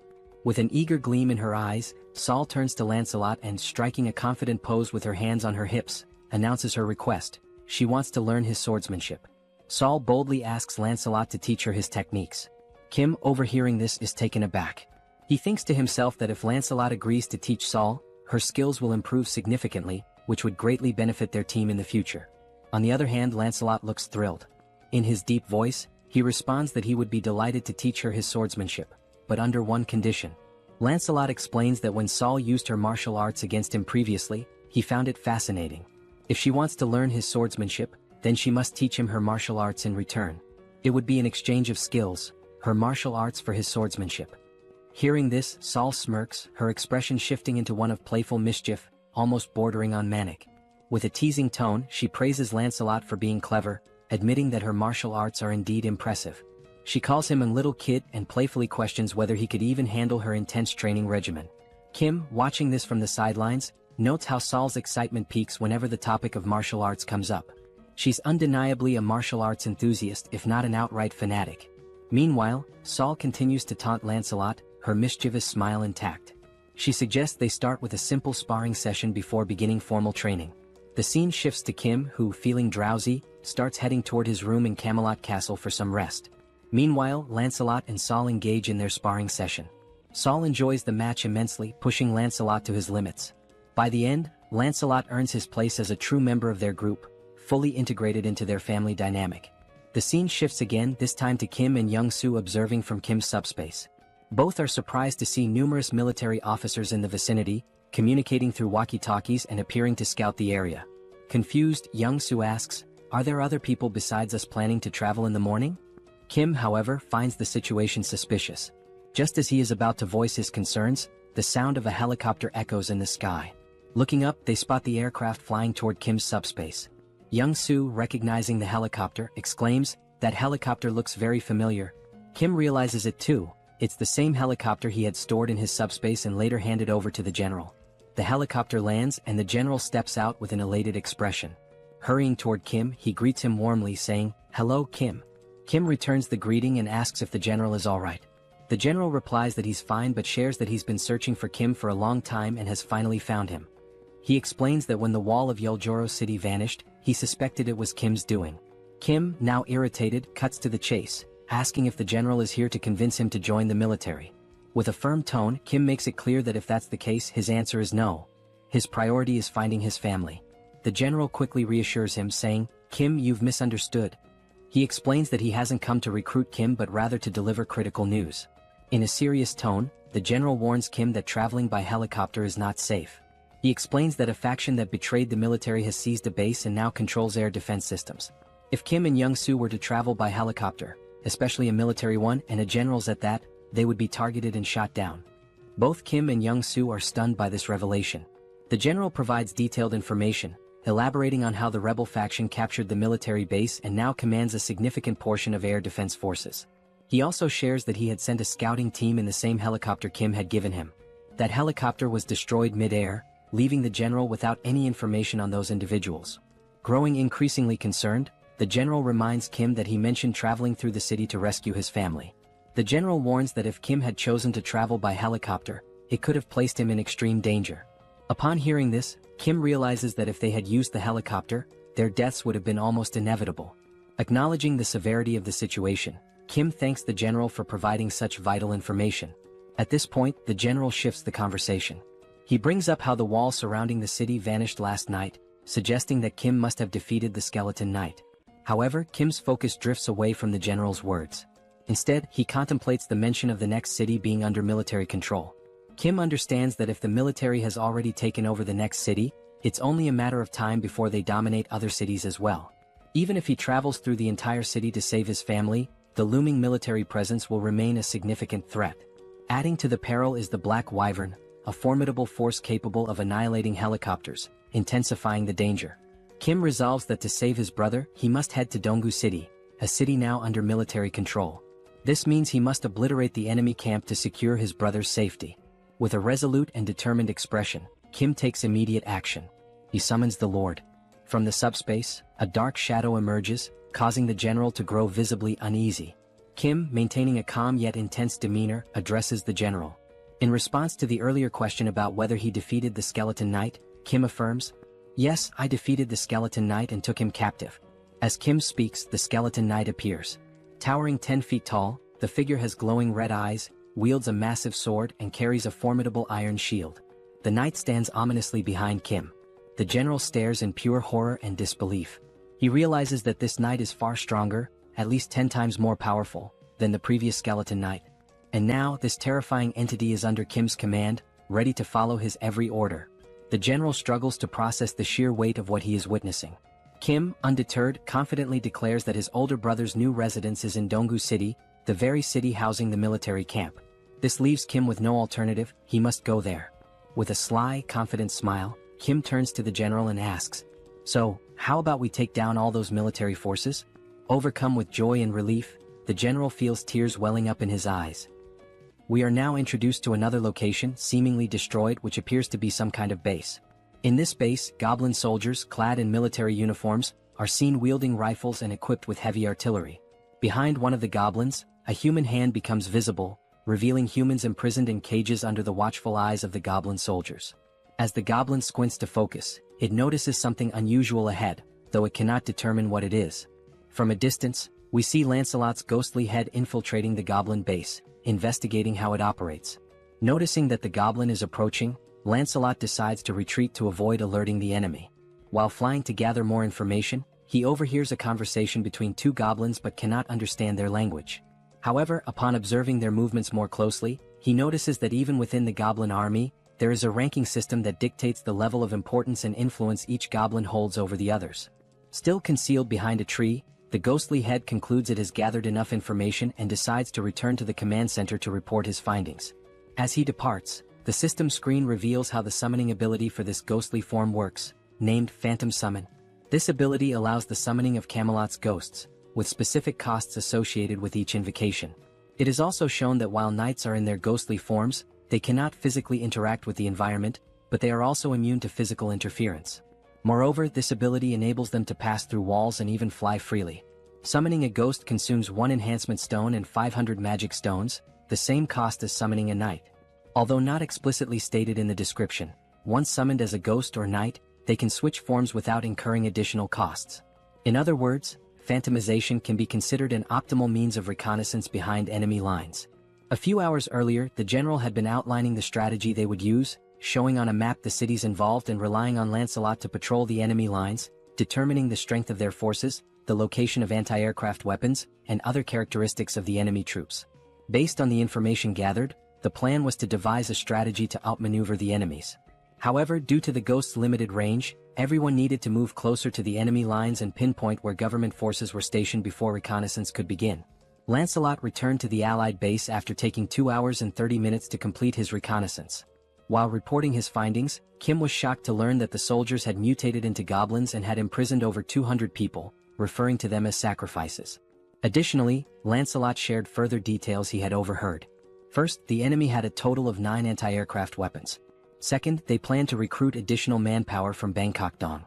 Third, the brigade commander, a high-ranking officer, was stationed in the eastern wing. Lastly, they mentioned that the world would change when a certain someone arrived. Lancelot confirmed the accuracy of this information, leaving the 4 members listening utterly astonished. The commander remarked that security had indeed been tighter than usual and suspected they were plotting something but hadn't anticipated the capture of civilians. Kim mentioned rumors that some had voluntarily joined the rebel forces but expressed confusion about their motives and the reason for imprisoning civilians. He also questioned who this person capable of changing the world might be. Lancelot's ghost replied that he didn't know who this individual was but speculated that the reason for capturing people was likely to gain repulsive force. He explained that all beings across dimensions have a classification system known as hierarchy. Repulsive force is the power granted by this hierarchy, essentially the right to be protected from lower-ranked beings. The lower the hierarchy number, the stronger the repulsive force, preventing attacks from lower ranks, e.g., a 9th rank attack cannot affect an 8th rank being. However, this is not an absolute rule. At this point, Kim recalled the attack by the Skeletal Knight. The sister asks if they are sacrificing people to achieve this hierarchy. Lancelot, based on prior information, confirms it, stating that this method is instinctively used by beings with lower intelligence as a shortcut. With a serious expression, he explains that when this method is used in a lower dimensional hierarchy, it signifies that contact has been made, and possibly an agreement, with a higher-ranked being. Intrigued, Kim asks what kind of agreement this could be, but Lancelot admits he doesn't know the specifics. Sol, now furious, says that since they are sacrificing people, they're undoubtedly up to no good and suggests going to the base to eliminate them all. Kim responds that if it were that simple they would have already done it. The Colonel adds that these enemies seem extremely dangerous. The Colonel also notes that the information provided by Lancelot has been excellent. They now know the positions of the brigade commander and the anti-aircraft cannons, which increases their chances of success. However, he emphasizes that the enemy's defensive line is much stronger than expected. Once the operation begins, the enemy will likely call reinforcements from the 1st Legion, potentially escalating this into a large-scale war. Given that they don't know the full strength of the 1st Legion, it's crucial to capture the enemy before reinforcements arrive. This will require requesting support from nearby units to handle such a large-scale target with sufficient weaponry and troops. Deep in thought, Kim realizes they don't have time to wait for reinforcements. Moreover, Bangkok Dong, where his brother lives, is at risk, making it imperative to finish the mission before the enemy moves there. He also remarks that since Lancelot is of the 7th hierarchy, he could theoretically eliminate the enemy on his own, but the area is too vast for him to cover alone, giving the 1st Legion's reinforcements enough time to arrive and turn this into a full-scale war. Lancelot suggests that if the anti-aircraft cannons are a problem, Kim could simply summon another knight, and points out that summoning requires both enhancement stones and magic stones. While they have enough magic stones, they are short on enhancement stones. Kim also mentions that while he could unsummon Lancelot and summon another knight, it wouldn't increase their overall strength, making it an unwise move. More importantly, he feels it wouldn't be right to dismiss Lancelot just to summon someone else. Frustrated, Kim says it would be ideal if they could duplicate the enhancement stones and magic stones in their subspace. Lancelot then recalls that after defeating the Skeleton King, they acquired another enhancement stone. Surprised, Kim admits he doesn't remember this, but upon reflection, he recalls that Lancelot did indeed retrieve a stone. Now, with everyone staring at Kim in judgment, he apologizes, saying anyone can have a lapse in memory. He then asks which knight should be summoned. Lancelot explains that all 12 knights of Camelot are exceptional, possessing both skill and loyalty. He assures Kim that regardless of who is summoned, it will be a good choice. However, there is one knight in particular who would be the most logical choice: Bedivere. He describes Bedivere as a genius archer unparalleled in skill, specializing in long-range attacks. Enthralled, Kim exclaims that he can't resist and wants to summon him right away. Back at the goblin base, the captives appear gravely debilitated. A girl wearing an orange sweater is called out by one of the goblins. Frightened, she asks if he's really speaking to her. The goblin points out that everyone else in the cage looks weak except for her. He then asks if she wants to escape. Confused, she hesitates, but the goblin quickly reveals he's only testing her. He declares that if she offers him something of value, he'll let her go. From the expression on the goblin's face, she understands exactly what he means. Before he can finish his proposition, his head is swiftly severed. The girl is stunned, her eyes lighting up as she realizes what Lancelot has just done right in front of her. Lancelot opens the prisoner's cage and, without wasting any time, continues moving swiftly. The girl steps out of the cage, still trying to process what just happened before her eyes. In the sky, something resembling a flaming bowling ball appears. From a distance, the goblins notice the strange object in the sky but cannot identify it. Upon closer inspection, one of them realizes it is indeed a bowling ball, but it makes no sense to him.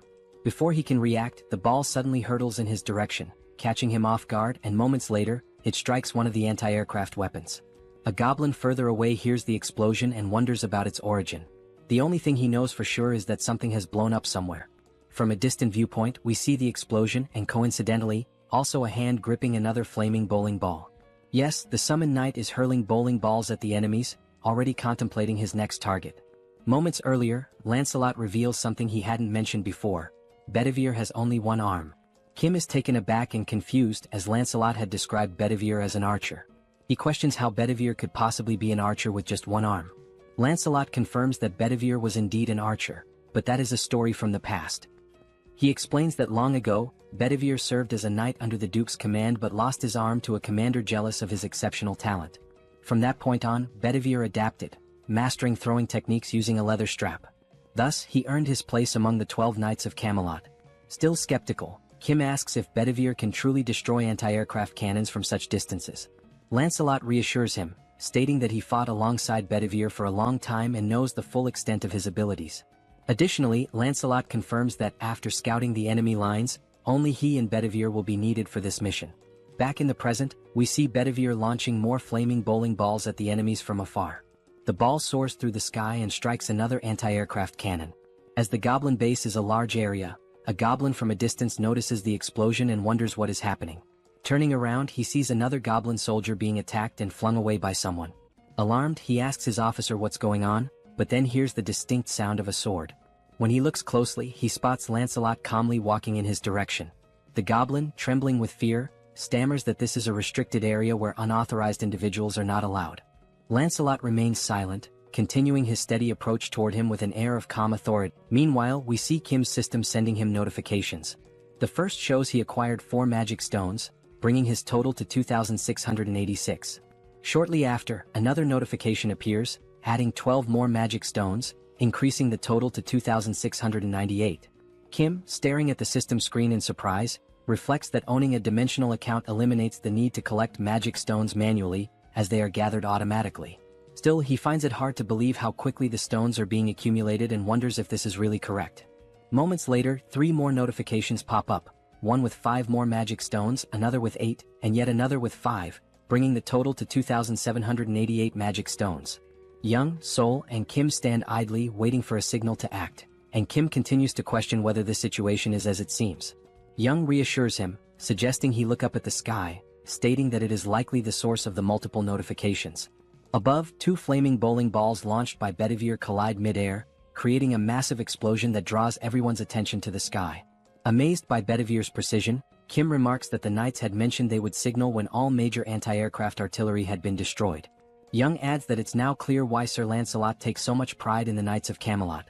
As the group stands in awe, the colonel comments on the extraordinary combination of Lancelot's tactics and Bedivere's abilities. He notes that if all the knights possess this level of skill, there's absolutely no need for special forces to intervene. Young simply nods in agreement. Kim, still astonished, declares it's time to make their move and execute their part of the plan. He also contemplates the immense power he now wields with all 12 knights, most of whom he hasn't even met yet. As the explosion in the sky subsides, smoke begins to fill the air. The scene shifts to the source of the explosions, Bedivere.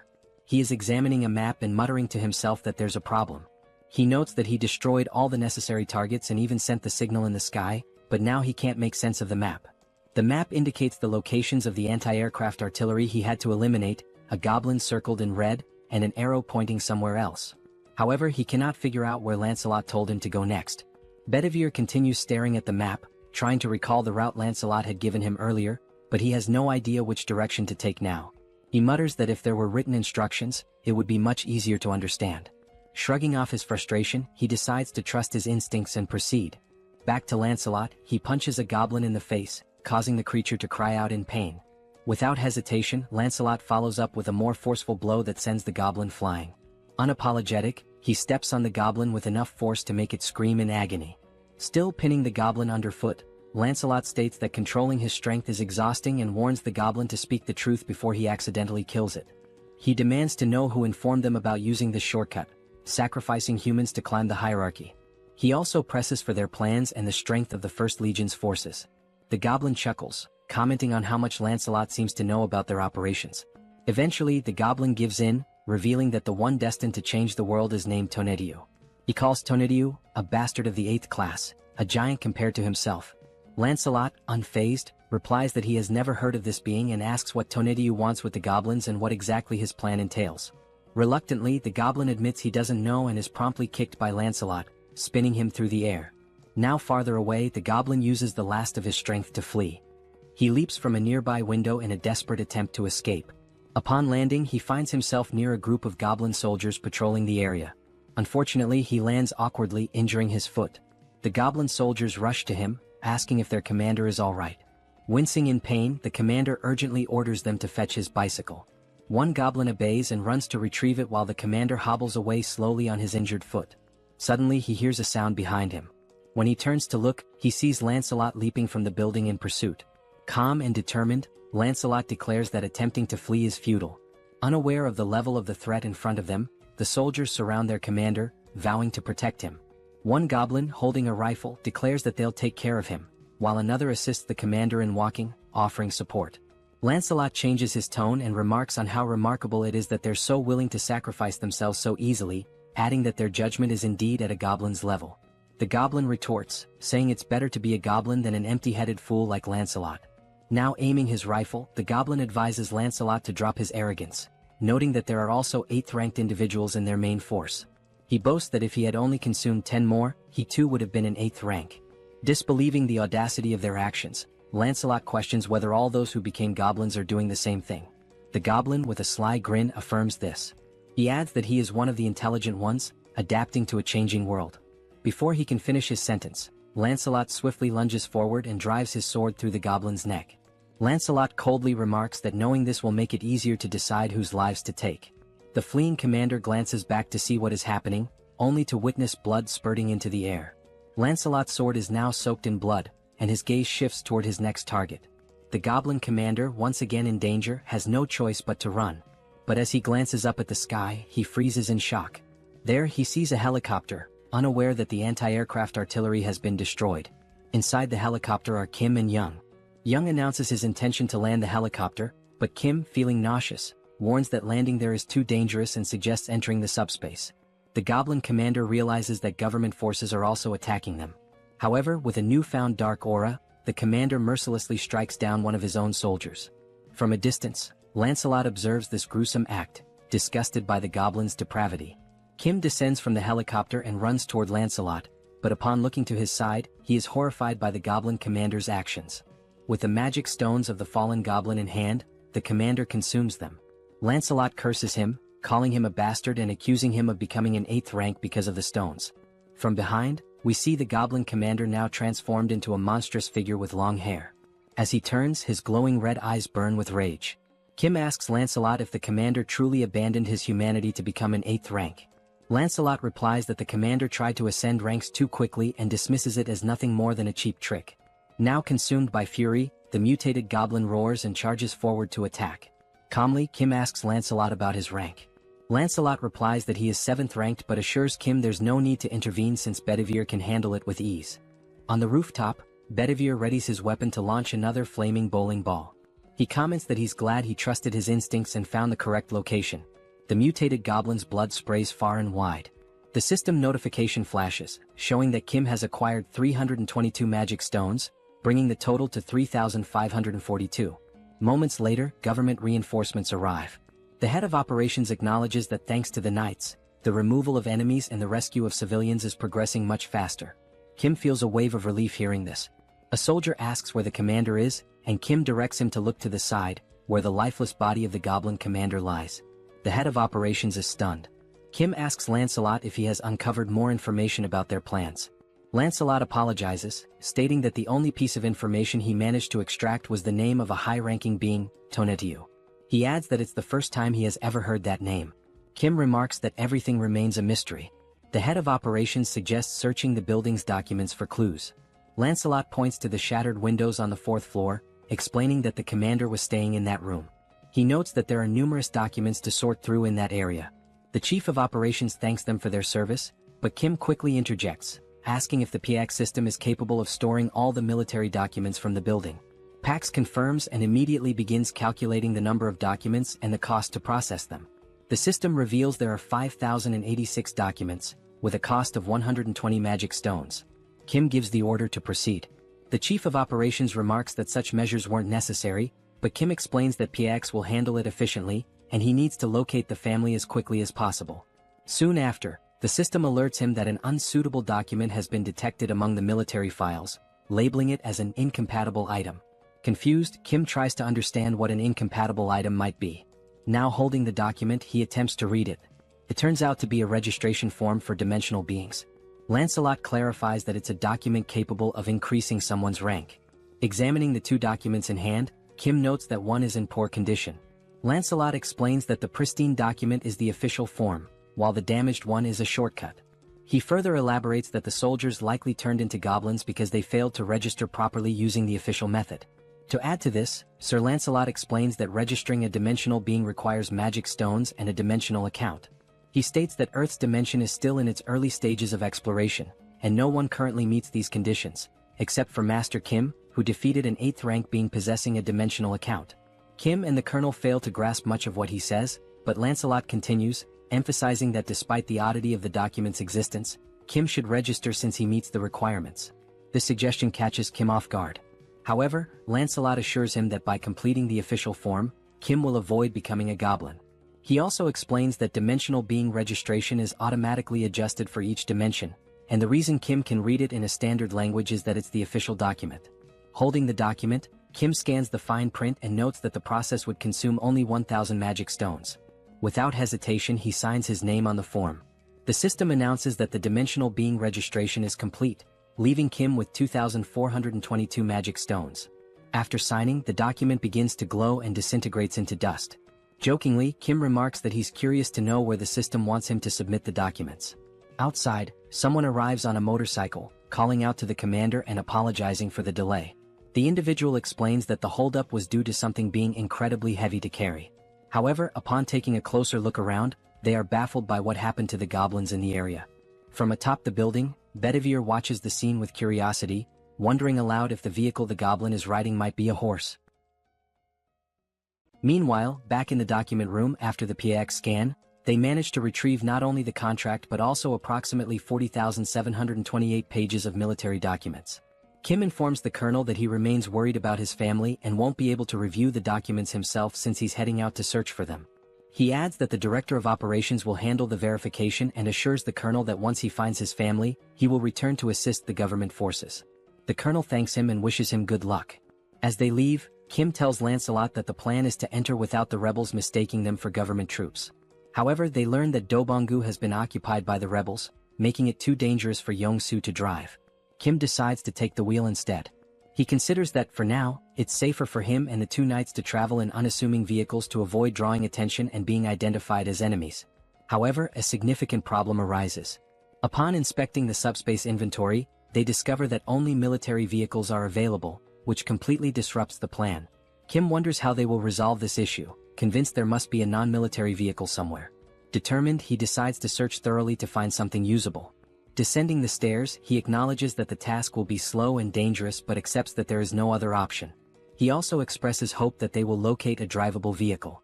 As they step outside, they are startled by the sound of a roaring engine. Looking ahead, they see Bedivere perched atop the motorcycle previously owned by the goblin. Suffice it to say, he looks incredibly stylish. Stunned, Kim, still processing what he's seeing, asks why Bedivere is on a motorcycle. The newly self-proclaimed rider explains that he thought it was a horse. Pointing to the goblin's corpse on the ground, Bedivere says the goblin had been riding this modern horse, and he found it amusing, so he decided to learn how to use it. It wasn't even that difficult, he adds. Kim, still surprised, recognizes the vehicle as the brigade commander's motorcycle and hatches an idea. Opening the system, he learns it will cost only 22 mana stones to store the motorcycle under the military unit category. With 2,400 stones remaining, he approves the storage.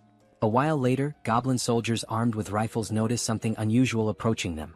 One goblin, puffing on a cigarette, asks what the hell that thing is. As it gets closer, the goblins realize it's a motorcycle, but they don't feel alarmed. Another goblin asks if they're expecting any visitors, to which the first responds he hasn't heard about any. They decide to point their rifles and shout at the approaching figure, demanding to know who they are and where they came from, warning them to stop immediately. One goblin adds that, regardless of who they are, no one can enter without proper authorization. Seconds later, before the goblins can react, one of them is struck by a bowling ball, leaving only the cigarette burning in his hand. Here's a lesson: if you're a goblin, don't smoke. The other goblin, bewildered by the sudden demise of his comrade, turns around to investigate what just happened. Still astride the motorcycle, Lancelot unsheathes his sword, turning those few seconds into the goblin's last. Without hesitation, he eliminates the goblin with a precise strike to the neck. The group continues forward, now riding two motorcycles, Kim and Lancelot on one with Bedivere piloting the other, steadily distancing themselves from the scene. A goblin watching from afar notices the suspicious movement and remarks that he's never seen anyone ride motorcycles like that before. Eventually, they seem to reach their final destination and decide to stop. All signs suggest this is Kim's brother's apartment. Inside, on the 14th floor, Kim knocks on the door of apartment 1405, calling out for his brother, Hyung, and asking if anyone is inside. He keeps calling, but the silence hanging in the air suggests no one is there. Worried, Kim decides to open the door using the handle, and to everyone's surprise, it's unlocked. Inside, amidst the destruction, they see wedding photos of Kim's brother and his new wife hanging on the walls, alongside apparent bullet marks on the TV. Kim freezes at the doorway, calling out to his brother and sister-in-law once more, but still there's no response. Concerned for Kim's safety, Lancelot, ever the loyal servant, asks for permission and declares that he will take the lead. They decide to enter, and as Kim looks around he notices something odd. It doesn't seem like they were attacked. Instead, it feels as if they abandoned the house and evacuated somewhere else. While searching for clues, he spots a letter on the bed and decides to read it. The paper contains a message from his brother addressed to Kim or their sisters. It explains that the phones weren't working, so he left the letter in case one of them came looking for him. In the letter, his brother writes that they decided to head to UINGBU but admits he's uncertain about their safety given the current situation. He mentions that his wife's family is also nearby. He adds that he doesn't know when they might read the letter but assures them there's no need to risk facing danger to look for him. He explains that outside, soldiers have been forcefully removing people from their homes and abducting them. As Kim reads, Bedivere and Lancelot finish their sweep of the house and confirm there's nothing unusual inside. The letter continues, describing how people are being taken indiscriminately, adults and children, regardless of gender. It warns that the situation is perilous but expresses hope that they'll survive somehow and urges Kim to do the same. Finishing the letter, Kim feels a sense of relief, thinking it's likely his brother and family managed to escape before the First Legion occupied the area. Kim calls Bedivere over, hands him the letter, and orders him to show it to his sisters in the subspace. He wonders when his brother, Hyung, wrote the letter and fears that if the Legion occupied this area, they might soon target where his brother is now. Turning to Lancelot, Kim declares they'll leave immediately, urging haste and stating he'll take the lead this time. Lancelot complies but asks if Kim is alright. Lancelot expresses concern that Kim may have developed a phobia, suggesting he let Lancelot drive. Before they can act, a helicopter suddenly appears outside the window, its turret aimed directly at them. The goblin piloting it reports via radio that he's identified an unknown individual and a skeleton at the location and is preparing to open fire. The turret roars, unleashing a barrage toward the two until its ammunition is depleted. For a moment, it seems like Kim and Lancelot have vanished. As the smoke clears, Kim reappears, grimacing and commenting that the attack hurt more than he expected. With a touch of humor, he confirms the phobia. Somehow, Kim commands Pax to store the Black Hawk helicopter in the warehouse, noting that its maintenance hadn't been completed and its weapons were for demonstration purposes only. The system confirms the operation will consume 141 mana stones. The goblin, utterly shocked, demands to know who they are, bewildered that they survived being hit by the turret. When the goblin asks if they are rank 8, the helicopter suddenly vanishes into subspace, leaving the pilot panicked as he realizes he's about to fall from a considerable height. Kim turns to Lancelot, emphasizing that they can't waste any more time. Meanwhile, they hear the goblin scream until it abruptly ends with a splat. Kim reflects on how many rebels they've eliminated along the way but hadn't expected them to have a Black Hawk in their possession. He silently hopes his brother and family are safe. The scene shifts to a group of goblins having a conversation. They discuss how the high priest promised to distribute rewards based on the number of offerings they've collected. It's been several days since then. One goblin mentions there's only one building they haven't managed to destroy and questions if it's really necessary to interfere like this. He adds that another lieutenant's team has already captured 300 offerings. Another goblin scratches his head, admitting it's not easy to take down that building unless you're rank 8. The goblin lieutenant chastises him, saying they should have asked for reinforcements or figured out another way. He criticizes the others for risking their lives to collect more offerings while they lag behind. Declaring he'll handle things personally from now on, the lieutenant tells the goblin to work harder to make up for the delay. The subordinate obeys. Turning to the side, the lieutenant asks another goblin if he heard the instructions and orders him to destroy the building. The monstrous goblin growls furiously but doesn't reply. The mutant goblin charges toward the building, but abruptly halts as he notices strange movement coming his way.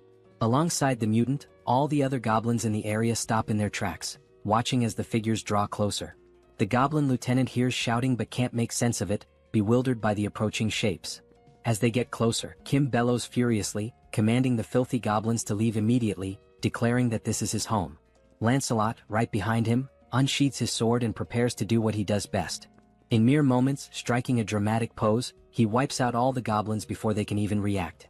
Wasting no time, Bedivere hurls a single flaming bowling ball at the mutant goblin, striking its head and defeating it instantly. With the goblins swiftly dealt with, the building in the background comes into full view. The structure bears the name Zhongyang Tool Shop, a clear indication it belongs to Kim's family. Inside, peeking through a hole in the wall, a few people anxiously observe the scene outside. Someone asks if things are truly as bad as they appear. Another voice questions the father, wondering what's going on and why he's hesitating. The father, seated in a chair and spying on the commotion, reassures them not to worry. He explains that Kim has arrived on a motorcycle, accompanied by skeletons, leaving everyone utterly confused.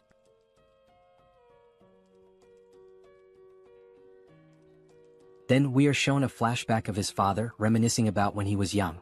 His mother used to say that good and bad things only happen because of people, and this idea had fascinated him. Having survived many challenges, he realized that not a single word his mother had said was wrong. Even when his business failed, the reason he was able to get back on his feet was because of the people who stood by him, and love. He reflects that this is why he raised his children with the values of love and compassion. Watching them grow up from small children into capable adults, he felt like a dream had come true. A scene follows of Kim losing to his sister in a video game. The father continues, sharing his dream of building a large, spacious home where he could live with his family. To pursue this, he began studying civil construction, something he had never done before and found immensely difficult and complex. The financial burden made the dream seem unattainable. In the end, his children all grew up well. His eldest son recently married, his eldest daughter became a nurse, the youngest daughter became an athlete, and his youngest son had just completed his military service. Their futures seemed so bright, until the monsters appeared. He recounts how, luckily, as the manager of a tool shop, he survived the monster attack using hammers and other tools. However, even with that resourcefulness, the situation was dire. They had to constantly worry about food and water. He often pretended not to be hungry to give his wife the little food they had. On top of that, there were neighbors who raided for food and monsters roaming about, forcing them to hide as silently as mice. Amid this catastrophic situation, the first to arrive at their refuge were his eldest son's in-laws. Shortly after, his eldest son and his daughter-in-law made it there as well.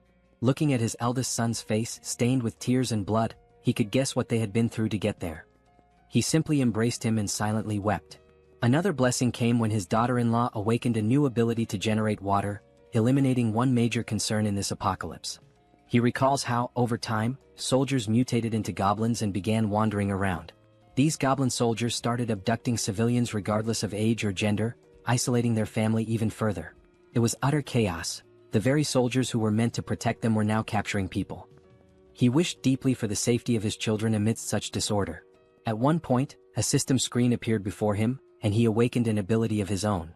The ability was named Architect, and the system indicated that he now possessed exceptional skills in architecture and could build freely. He doesn't fully understand how his long-dormant dream suddenly became a reality, but he feels grateful that it did. With this newfound power, he immediately got to work reinforcing the tool shop. Thanks to his daughter-in-law's water ability and his own architectural skills, they managed to survive. Even for the goblins armed with weapons, breaking into their fortified location was no easy task. Peering through a hole in the wall, he noticed that a group of soldiers had been stationed outside their home since the day before, and they had brought a monster with them.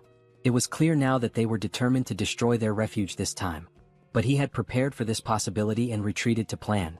Seated in his chair, he called for his eldest son and instructed him to gather the family and escape through the tunnel. His son hesitated, asking what would happen to him. The father explained that the tunnel was an emergency passage meant for situations like this, though he couldn't guarantee that the other end was safe. At the very least, it's better than staying here and dying, he said. His wife, looking concerned, asked if he intended to stay behind. With a confident smile, he assures them he will leave as soon as everyone is safely out, telling them not to worry. In the meantime, a strange noise from outside catches his attention, sparking his curiosity. Before inspecting, he urges everyone to hurry, warning that the goblins are already moving and time is running out. Peeking through the hole, he goes silent for a few seconds. Those around him grow concerned, whispering questions about whether the situation outside is dire or if something is wrong, causing him to hesitate. Still in shock, he turns to them and says it's not what they think. It's just Kim. He's out there. He explains that Kim has arrived on a motorcycle, accompanied by a skeleton. Outside, Kim, Lancelot, and Bedivere approach the tool shop. Kim points to the building, now fortified with metal spikes and barricades, and declares, "This is my house." Then, sighing, he adds, "But that doesn't matter now. What matters is my family. Are they okay?" Suddenly, the door handle turns in front of him, catching him off guard. Looking more closely at who's in front of him, he freezes in shock. The father steps forward and asks in disbelief, "Is it really you, Kim?" At that moment, Kim realizes the rest of his family, the ones he'd been desperately searching for, are standing right in front of him. Without hesitation, he bursts into tears, running toward them like a child, wrapping his father in a tight embrace he'd been longing for. But the father and brother interrupt the emotional moment, startled by what was standing behind Kim. He glances back to confirm. Don't worry, Kim says reassuringly, despite how they look, they're friends, they're on our side. Kim then reveals, and that's not the only surprise I've got. Using his powers, he opens a subspace portal. Inside, his two sisters are safe and enjoying a hearty meal. Seeing them eating brings tears of relief and joy. His sisters, realizing what's happening, break down, sobbing uncontrollably. Inside Kim's subspace, the reunited family sits down for a meal they haven't had in ages. For the parents especially, it's a heartwarming moment. Tasting the food, the mother is taken aback. She thinks to herself, no matter where I go, I always trust my cooking. But this grilled mackerel is on a whole other level. She turns to Youngso's wife and asks if she's a professional chef. The wife thanks her for the compliment, smiling. The mother declares, now that you've set the bar with such a delicious meal, I can't back down. She takes it upon herself to make a dessert worthy of matching it. The dessert consists of thinly sliced green grapes placed delicately atop whipped cream on a cheesecake, arranged with care. When it's ready, she presents it as a token of gratitude, naming it Mom's Green Grape Tiramisu with whipped cream. Youngso's wife tries it and is overwhelmed by the burst of flavor, reminiscent of something out of Shokyuji no Soma. She asks how the mother managed to make something so divine, and the others eagerly agree as they taste it. Elsewhere in Kim's subspace, someone is hammering iron. It's an elderly man, the father of the eldest son's wife, tinkering with Lancelot's armor. The old man asks Lancelot for his name. I'm Lancelot, he answers. The man abruptly cuts him off, asking, do you know how to play Jengi? Lancelot pauses, confused. Are you sure you mean Jengi? Clearly misunderstanding, Lancelot begins explaining how, in his hometown, they were famous for dismantling monster corpses, so he's dealt with organs before. The man interrupts again, asking what nonsense he's talking about. In the foreground, a reinforcement stone comes into view as the old man remarks, seems like you don't know how to play. Grab a chair, I'll teach you. The reinforcement stone, held by the eldest brother, is handed over to Kim. Kim asks his brother why he has such a stone. The system identifies it as a Tier D reinforcement stone, with attributes of penetration and explosion. The brother explains that he found it after witnessing a battle between a rhino-like monster and a griffin. The griffin one tore off a chunk of the rhino's flesh and flew away. He found the stone in the rhino's remains. Still offering the stone, he says, you'll probably need this more than I do. Kim gratefully accepts, promising to put it to good use. Completing his thought, Kim mentioned he should express his gratitude and reminded them that, as he had said before, if anyone needed anything, whether it was furniture or something else, they should just let him know. He also added that his sister-in-law's family should feel at home here too. His brother was touched by how Kim was looking after his in-laws as well. Reflecting, he remarked how much Kim had grown since being discharged, recalling that when they were younger, Kim used to cry every time Sol hit him. Laughing, Kim admitted he would probably still cry if Sol hit him now. His brother joked that the best thing about being born before Sol was avoiding her wrath. He thanked Kim sincerely before excusing himself, saying he was going to check in with his in-laws. As Kim noticed the scar on his brother's face, he commented on how they had managed to survive so far with the help of their father's and sister-in-law's abilities. He couldn't imagine how hard it must have been. Suddenly, someone approached Kim from behind. Turning, he realized it was his father. The father spoke, saying how happy he was, not only because the family was safe but also because of Kim's abilities, which gave everyone the chance to eat in a secure place. Then, his father asked if Kim knew that good and bad things, but Kim interrupted, completing the saying, can only happen when there are people. Kim nodded, saying he understood. He added that no matter how powerful his abilities were, he wouldn't have made it this far alone. He shared that this realization hit him when he started helping people cross a tunnel filled with wyverns. Yongsoo had told him that even with awakened abilities, the challenges were the same for everyone. That was when Kim understood the real reason people help each other. It's because everyone wants their family to be safe. People help with the hope that someone else might assist them in return, especially in an apocalypse where empathy is essential. Smiling, Kim concluded, after all, we're all human. Everyone feels pain when they're hurt and everyone fears death. We help each other because we're in the same situation. Otherwise, it would be unbearably cruel. Looking at his father, Kim asked, am I right? His father, now smiling with pride, replied, I couldn't be prouder to have you as my son. Kim smiled back, saying he was grateful to have him as a father. Kim then suggested that his father rest, as he must be tired, and mentioned that he would have to leave soon. His father cautioned him to be careful, and Kim reassured him, joking, I can't even get hurt now, even if I wanted to. Meanwhile, back at the headquarters, the commander was sorting through documents that had piled up, finally feeling some relief that half of them had been taken care of. Thanking the soldiers for their efforts, he told them to take a short break. One of the soldiers joked, saying his eyes felt like they were about to fall out from all the reading. At that moment, another soldier entered, reporting that a short while ago, a skeletal knight riding a motorcycle, who introduced himself as Bedivere, delivered a message. Kim had already departed for Payu. The colonel, puzzled, asked why Kim would go to Payu. The commander thought for a moment before realizing with growing alarm that the First Corps was stationed there. After a brief pause, panic overtook him as he realized Kim intended to confront the First Corps alone. The scene shifted to a sunset, showing Kim and his team heading into battle.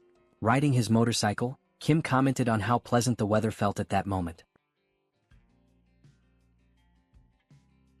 Meanwhile, inside the subspace, Sol, wearing boxing gloves, was counting aloud to 19. Her eyes glinted with determination as she trained tirelessly. She lunged forward with speed, unleashing a flurry of punches on a punching bag while vividly imagining an opponent before her. Like a skilled fighter, she rotated her torso flawlessly, channeling all her strength into a powerful kick that landed squarely on the bag.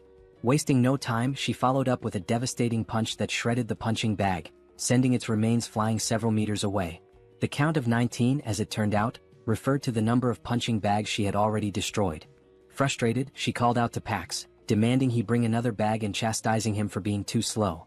Nearby, her eldest brother, joystick in hand, observed the scene while Pax muttered that the speed of requests was set by Kim. The older brothers were engrossed in a video game and one of them asked why Sol was so angry. She replied that it was because Kim refused to let her leave the subspace and risk her life.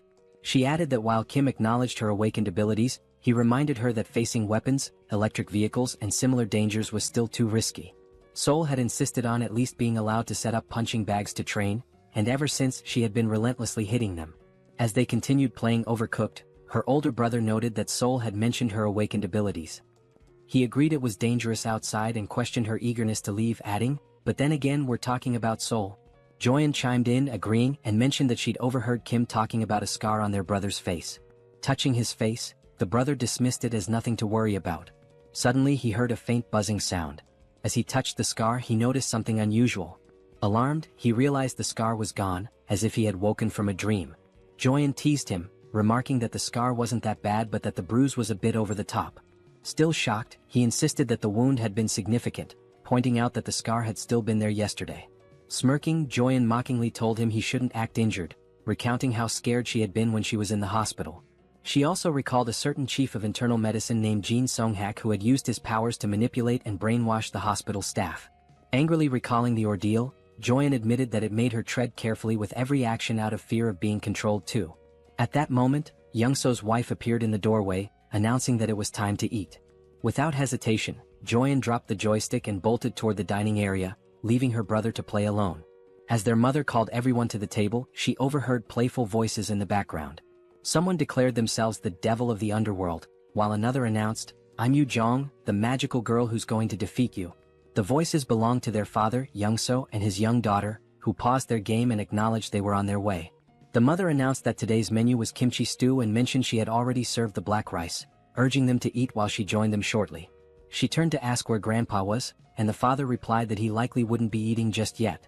Noticing the old man sitting with his back to her, she inquired why he wasn't joining them. He was focused on the board game he was playing with Lancelot, visibly intrigued. It was the first time he had ever encountered such a game. He marveled at how Lancelot, despite never having played before, could be so skilled. No matter how hard he tried, he couldn't find a single weakness in Lancelot's strategy. He resolved to ask Lancelot to explain his methods when he returned, impressed by the brilliance of his gameplay. Back on the battlefield, the scene shifted to war tanks rolling steadily toward an unknown destination. Suddenly they stopped and opened fire, their shots striking a target ahead. Another volley followed, resulting in a massive explosion at the impact site. From the devastation, a radiant blue light emerged, illuminating the entire area where the tank's shells had landed. As we approached, we noticed that the blue light was actually Kim's subspace, which had been struck by the attacks. In retaliation, Kim launched several missiles. The system screen displayed the status of the missiles, noting that they were ranked rare and had the ability to penetrate and explode. The missiles struck the war tanks, destroying them in the blink of an eye with small explosions. One by one, all the tanks that had previously been attacking Kim were now obliterated. Observing the situation, Kim remarked that he had avoided using high explosive weapons to prevent any harm to civilians who might be nearby.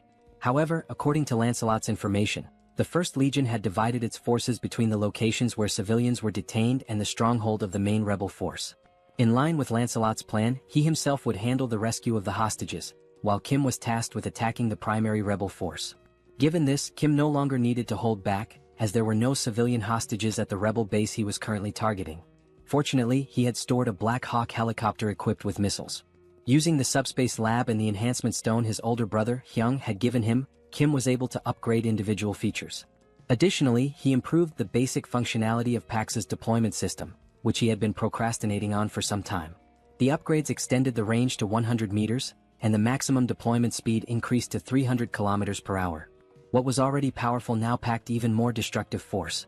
Inside the Subspace, as he studied the system screen, Kim realized that while the missiles were already powerful on their own, they could be upgraded to become far stronger.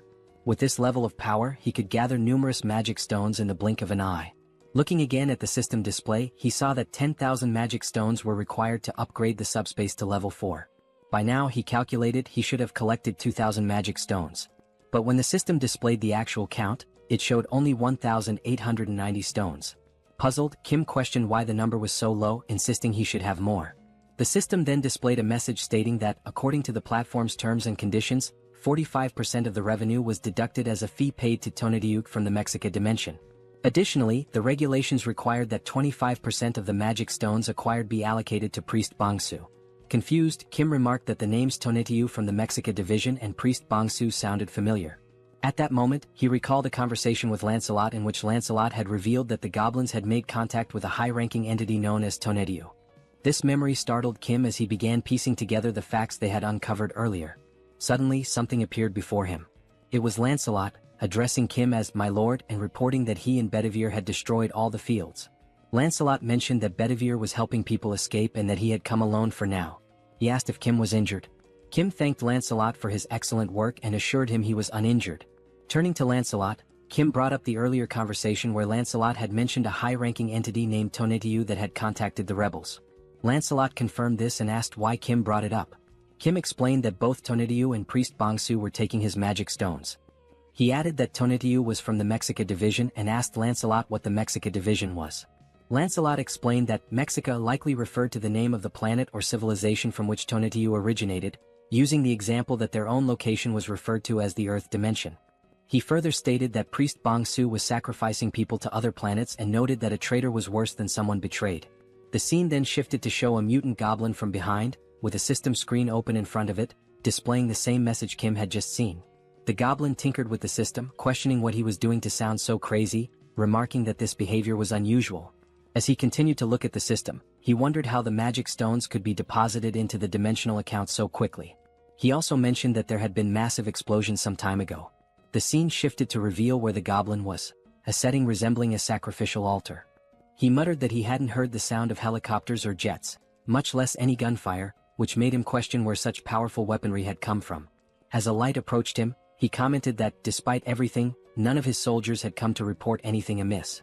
That light turned out to be a missile launched by Kim, which pierced the goblin's body like a donut. Due to the upgraded missile speed, the goblin had no time to react. After being struck, the goblin was hurled backward, landing hard on the ground. Moments later, Kim arrived, calling the goblin by his name, Priest Bongsu. Lancelot and Kim climbed to the altar, with Kim exhausted and joking that the stairs had nearly killed him. Kim also remarked that he had long wondered who Bongsu was, then asked if he was the commander of the Legion.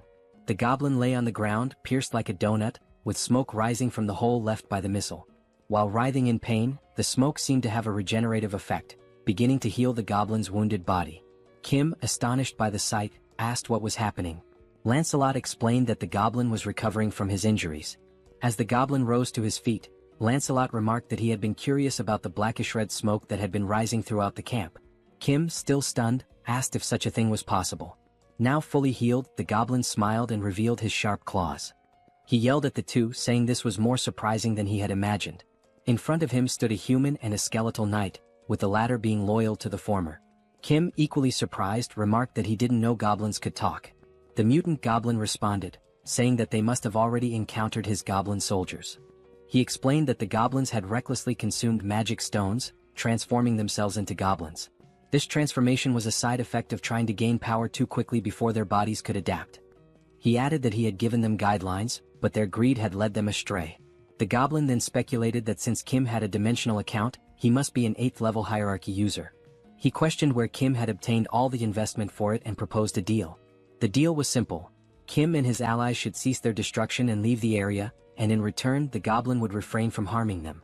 Brimming with arrogance, the goblin declared that, as they had seen, they couldn't kill him. If he wanted, he could kill both Kim and Lancelot right now. However, the only reason he hadn't done so yet was that it would cost him some damage. Priest Bongsu concluded by saying that fighting at a time like this was nothing but a waste of time. Lancelot retorted that the goblin couldn't kill them either, let alone leave a scratch, and invited him to try if he wanted. Meanwhile, Kim was deep in thought, pondering the sudden offer of peace. He questioned whether he could truly kill the goblin or not. If he couldn't, it was likely due to the mysterious smoke. Staring at the goblin, Kim wondered about the true nature of the smoke, suspecting it might be a remnant of human sacrifices. He recalled that Lancelot had mentioned seeing the smoke at the camp, though he hadn't seen it himself. If he had, perhaps he could have deduced its principles. Looking beyond the goblin, Kim noticed a strange hum and a dark red smoke gathering in the sky. He glanced upward, questioning why the smoke was also in the sky. The heavens glowed a deep scarlet, resembling a scene that signified the end of the world. As Kim stared upward, he was caught off guard by something that made his eyes widen and his body tremble with fear. In the sky, a massive sphere appeared, resembling a glowing, terrifying red eye, unlike anything he had ever seen before. The smoke enveloped the sky, particularly around the enormous eye. Kim stood frozen, overwhelmed and unsure of what to do as he gazed upon such a colossal and awe-inspiring sight. Looking up at the sky, Kim wonders what exactly he is seeing. Still in shock, chills run down his spine as he questions whether the entity before him is truly a high-ranking being. Priest Bongsu smirks, clearly amused by Kim's reaction. The goblin remarks that it must be Kim's first time encountering such a creature, as they usually never appear due to classification restrictions. However, he explains that Lord Tonediu is different from other beings. Unlike them, Tonediu will descend in person. Placing a hand on his chest, Bongsu claims that he alone has the power to make this happen. Still grinning mockingly, he taunts Kim, pointing out how foolish he has been. Despite that, he decides to grant Kim a chance, but only because of his abilities, which he finds too intriguing to waste. But there is a condition. Kim must kneel, beg for forgiveness, and plead for his life. Only then will he be granted the honor of becoming Bongsu's right-hand man. Before he can finish speaking, Lancelot dashes forward, delivering a powerful strike that slices through Bongsu's neck in an instant.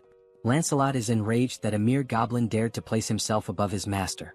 The goblin's severed head flies several meters away, yet even as his body collapses, he erupts into laughter, knowing his regeneration ability will soon restore him. Seconds later, the goblin's head begins floating back toward his fallen body. Smirking, he tells them to stop wasting their time, as they should already realize how pointless these games are. With Tonediu watching from above and Bongsu rapidly recovering, the goblin declares that no matter how many times they kill him, he will simply return to life. His expression darkens as he mocks Lancelot, questioning if his brain is so empty that he still cannot grasp such a simple concept. He also adds that Lancelot has no idea how useful he could be. As a true knight, Lancelot replies that he indeed does not understand, but then corrects himself, saying that, honestly, he doesn't care to. With unwavering conviction, he states that the only thing that matters to him is Master Kim. He will cut down anyone who threatens his master's safety, no matter how many times it takes. The goblin sharpens his claws and sneers, remarking that the knight truly has an empty head. Without hesitation, the goblin lunges forward, inviting Lancelot to attack him as many times as he wants. Watching Bongsu's reckless charge, Lancelot reconsiders his approach. Instead of drawing his sword, he clenches his fists and decides that if cutting won't kill him, he will simply pummel him into dust instead. With lightning-fast speed, Lancelot lands a devastating punch to the goblin's face. Bongsu has no time to react. With a single blow, his nose is shattered, several teeth are broken, and blood spews from his mouth. The goblin recovers quickly and, grinning, remarks that Lancelot's fists are not bad. However, even with that strength, they are still useless. Boasting about the blessing of immortality, the goblin fails to notice Lancelot moving. Wasting no time, Lancelot seizes him by the hair with his right hand. Focusing all his strength into his left fist, Lancelot states that if something doesn't work, then he will simply make it work. Bongsu's expression instantly shifts to fear as he stammers, pleading for Lancelot to wait a moment. Without mercy, Lancelot begins his onslaught. With the first punch, even more teeth shatter and blood splatters everywhere. But he does not stop there. He continues throwing blow after blow, a relentless flurry of strikes so brutal that the scene is censored, as there may be children watching this absolute manhwa. While Lancelot buries his fists into the goblin's disfigured face, Kim silently observes. He recognizes that Lancelot is doing his best, but if he cannot defeat Tonetiuh, Bongsu's regeneration will continue endlessly. Looking up at the gigantic eye in the sky, Kim realizes that it must be dealt with. However, removing it might be impossible without a proper plan. Still gazing upward, Kim forces himself to think. After a few moments, he wonders whether there is at least a way to stop Bangsu's regeneration. Then, a memory surfaces. He recalls how he disrupted the mind control of that muscular man. He had used Subspace. While Lancelot continues pounding Bangsu's face beyond recognition, Kim finally calls out to him. Lancelot halts his fun momentarily.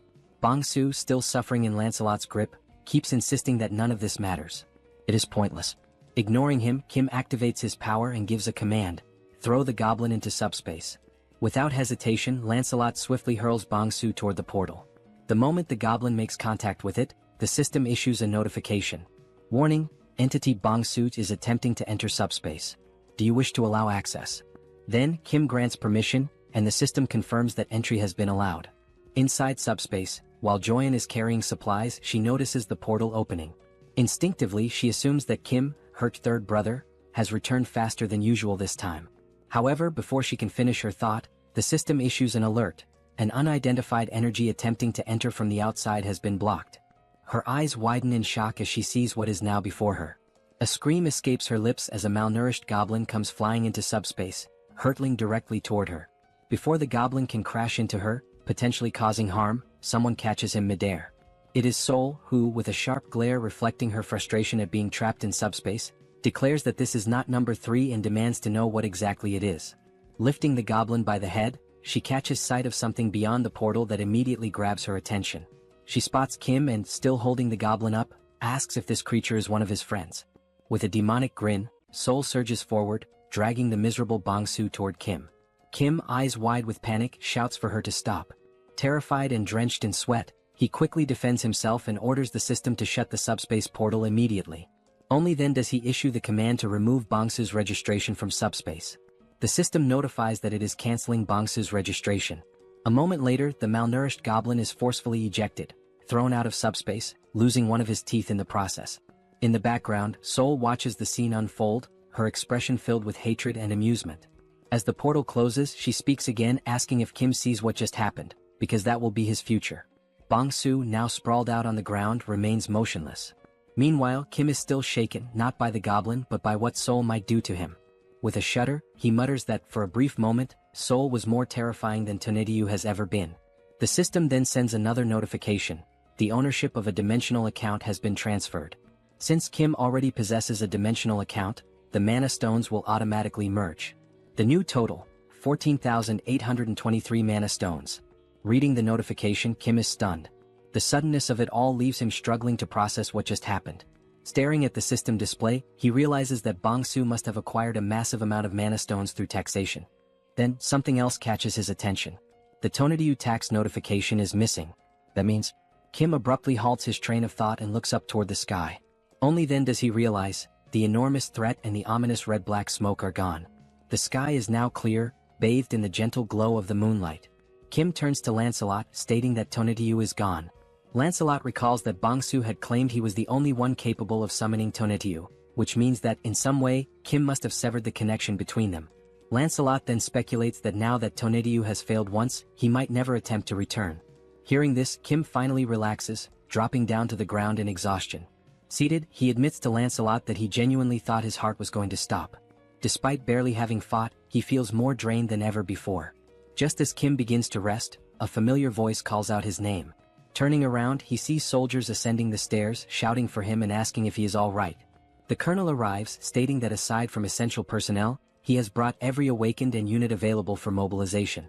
He then asks if they arrived too late. Kim shakes his head, assuring them that they arrived just in time.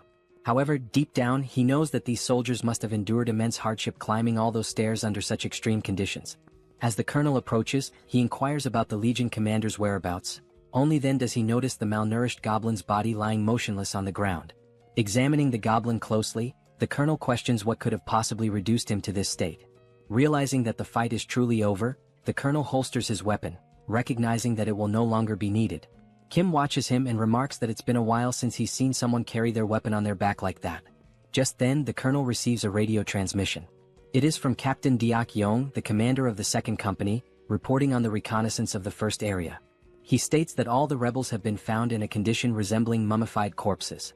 After thorough confirmation, they are all dead. The first area has been neutralized. Over.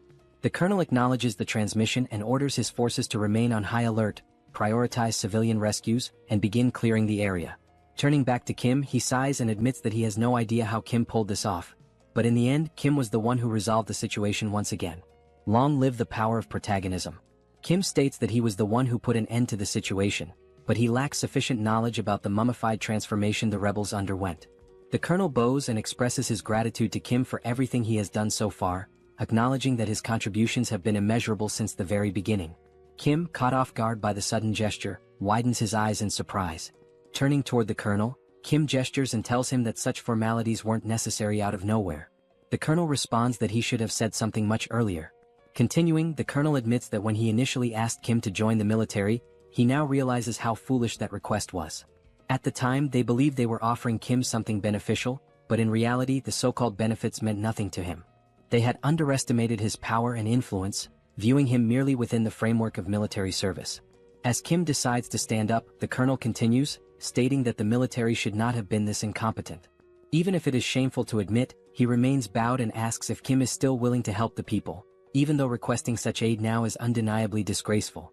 Many people are still in dire situations. Some have lost loved ones, others are gravely injured, and many remain anxious due to their inability to awaken their abilities. Kim extends his hand, and the colonel firmly affirms that the damage was worsened by the government's incompetence, which is precisely why he seeks Kim's help. With the composure of a gentleman, Kim clarifies that this is not a deal, but a voluntary act of assistance. He insists on doing it from the front lines without any intention of joining the military. Moreover, whether he chooses to help or not is his own decision.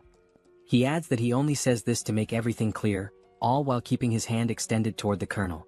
Upon hearing this, the colonel smiles, realizing the depth of Kim's kindness, his willingness to help without expecting anything in return. Only then do the two shake hands, signifying mutual agreement. The colonel reassures Kim that he doesn't need to worry. Reaching for his radio, the colonel pauses before activating it and asks Kim to wait for a moment, promising to ensure that he will always have military support whenever needed. Activating the radio, the colonel makes an official announcement to the troops.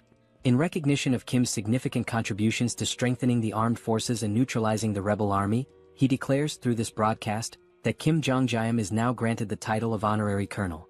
As Kim listens, he becomes increasingly uncertain about everything being said over the radio. The colonel continues, stating that from this moment forward, all military personnel without exception must show full respect to the newly appointed honorary colonel, Kim Jong-jaem, and cooperate with him whenever necessary. He adds that a response is not required, but whenever possible, everyone who hears this message should pass it along to others. Over. Still in shock, Kim mutters that there was no need to take things this far. Then, the colonel salutes Kim and, with a cheerful tone, states that the soldiers will handle the cleanup and resolve the rest of the situation. He then orders Kim to rest, noting that it is getting late. Hearing this, Kim's face flushes red, and he protests, saying that he is not a soldier, so there is no need for such formalities. The colonel responds that if it makes him uncomfortable, he should simply ignore it, but reiterates once again that Kim has done an outstanding job. As the colonel steps back to rejoin the rest of the military personnel, Kim, still slightly flushed, comments on how exhausting everything is. He then tells Lancelot to rest as well, acknowledging that he too has worked hard. Lancelot responds by saying that Kim also did a great job and, by the way, asks if there is any news about Bedivere. Kim agrees, realizing that in his exhaustion he hadn't even thought about it. However, he suddenly smiles upon remembering that the subspace has a recovery function for lost items. He immediately gives the command for the system to retrieve the items. The system then notifies him that the recovery function does not work for items that have been moved beyond a certain distance, instructing him to stay close to the item and use the ability again. Disappointed, Kim realizes the limitations of the ability upon reading the system message. Thinking back, he recalls that when he used it with Soul, she was practically right next to him. Since he cannot use the ability at the moment, they need to move. Calling out to Lancelot, Kim asks him to come along, suggesting that on the way they can also upgrade Pax's level. Lancelot nods in agreement, saying he understands. The system then confirms that 10,000 mana stones have been used to level up the subspace, noting that abilities can still be used during the upgrade. The remaining mana stone count is now 4,823. Meanwhile, in another area, soldiers begin mobilizing to assist the survivors, instructing them to form slow and orderly lines. They reassure the survivors that if they need anything else, they should speak up, as the military can provide food and water as necessary. At the same time, Kim turns to Lancelot, mentioning that he just thought of something. Since the soldiers are focused on helping the survivors, he wonders what Bedivere might be doing at this moment. The scene shifts to Bedivere, who is holding a document in his hands. While examining it, he mutters that he has found it, admitting that it was a good idea to change routes. After all, who would have guessed that entering a random building out of boredom would lead to the discovery of documents like these? Now crouching as he reads through the papers, Bedivere remarks that Kim will definitely be pleased when he brings these findings back. However, he can't help but wonder what kind of place this is, given the sheer number of documents. This is already the third one he has come across. Some time had passed, and in the meantime the system continued displaying the progress of the Subspace upgrade, now at 45%. The documents that Bedivere had found all turned out to be dimensional being registration requests. Now holding the documents in his hands, Kim asks Bedivere if he was the one who found all of them, to which Bedivere confirms. Kim thanks him, thinking that these might have a good use after all. He spends some time considering what exactly he can do with them. Then he opens a portal to the subspace and sees Sol waiting for him inside. However, just like the last time, she still has a terrifying expression and immediately tells Kim that she has been waiting for him, asking if he is ready. Joyeon, noticing Sol's intent, urges her to hit Kim, saying that he left everyone worried. Sol smiles and agrees to do just that. Kim quickly tries to calm them down, presenting the dimensional being registration document to Sol, who at first does not understand what it means. Kim explains that he prevented her from leaving and kept her confined because he feared she might get hurt. However, with this document, she can now fight alongside him without any worries. He also adds that he wants to see her kicking the monster's asses, making it clear that he didn't keep her locked up just to provoke her. As Sol listens and reads the document, Kim feels relieved, thinking that saying this to her might have just saved his life. After reading it, Sol points out a problem. For her to obtain the registration, she needs a dimensional account. Kim immediately acknowledges that she is right. As Kim admits that he had forgotten this detail, a fist slams into his chin before he can even finish his thought. Sol punches him with full force, sending him flying and spinning through the air. But it doesn't stop there. Before Kim can even hit the ground, Sol charges after him. Kim catches himself with one hand on the ground, preparing to run. As Sol chases him down with an intimidating aura, Kim feels a sense of relief, because despite the sheer impact of the punch, it didn't hurt at all. Meanwhile, the system notifies that the subspace level up is complete. New items and additional upgrade options have been unlocked, along with a new ability, Subspace Life Support System. This ability enhances healing effects within the subspace. As Sol continues chasing Kim, in the background, Lancelot, Bedivere, and Joyeon are watching the scene unfold. Joyeon bursts into laughter, saying that Kim deserves this. She then tells the knights that they should not interfere, as this is simply a demonstration of love between the sisters and their younger brother. Joyeon also notes that Kim is now at level 8, meaning no matter how much Sol hits him, it won't hurt. Lancelot agrees, but Joyeon notices something is off about him. Looking back at the two knights, she realizes that they are trembling. Concerned, she asks if they are okay. As Sol puts Kim in a rear naked choke, he starts thinking about how heavy the hold feels, even if it doesn't hurt. However, Joyeon suddenly interrupts their scuffle, shouting that something is wrong with the knights and calling for help. Kim immediately tells Sol to let go and rushes over, asking about their condition. The knights are so weakened that they can't even stand. Lancelot places his hand on the ground, and soon after, both he and Bedivere are overwhelmed with pain. Seeing Lancelot and Bedivere collapsing, Kim and Sol rush over, asking if they are okay and what happened so suddenly. Lancelot struggles to respond, saying that he has no idea what is happening. He also mentions that suddenly, his entire body started itching uncontrollably and burning. Joyeon immediately asks what kind of itching he is feeling. Bringing his hand to his head, Lancelot admits that he has actually been feeling this itch for a while, but now it has become much worse. Joyeon wonders what it could be, noting that such intense itching and stinging are not normal. She suspects that something might be poisoning them. Sol then recalls that when she was bitten on the neck during the fight against the Skull King, her neck also itched. But now, it has completely healed. As Sol describes how unbearable the itch was back then, Kim starts thinking hard, trying to figure out what could have caused the poison. Kim recalls the system messages, where it indicates that there is a slight healing effect applied within the subspace. It also states that external objects that fit into the subspace category can be registered. However, a separate registration fee is charged based on the value, size, or weight of the object. Another message regarding the completed subspace level up appears, stating that new, previously unknown items and additional upgrade options are now available. Additionally, it confirms the activation of a new subspace support ability, which slightly enhances healing effects within the subspace. Upon remembering this last part, Kim is shocked, realizing that the healing effect might be restoring the knights. Looking at them on the ground, he begins to wonder if this form they are in is not their original state and questions what he should do, since leaving them outside the subspace may not be the right choice. As he contemplates, Lancelot suddenly mentions the name Camelot, leaving Kim confused. Lancelot then says that he feels a little better whenever he is in Camelot. The system then displays a skill called Blood Ritual, which allows him to generate random enhancement stones by either aging or extracting the vitality contained within them. Now in Camelot, the red ceiling emits a strong glow. A stone falls from above, hitting Lancelot on the head before dropping to the ground. The knights immediately kneel in reverence before Master Kim, and Kim kneels as well to pick up the white stone that had just fallen. Now holding two stones, Kim observes that the white stone appears to have just been created, whereas a blue stone, already lying on the ground, seems to have been there for some time.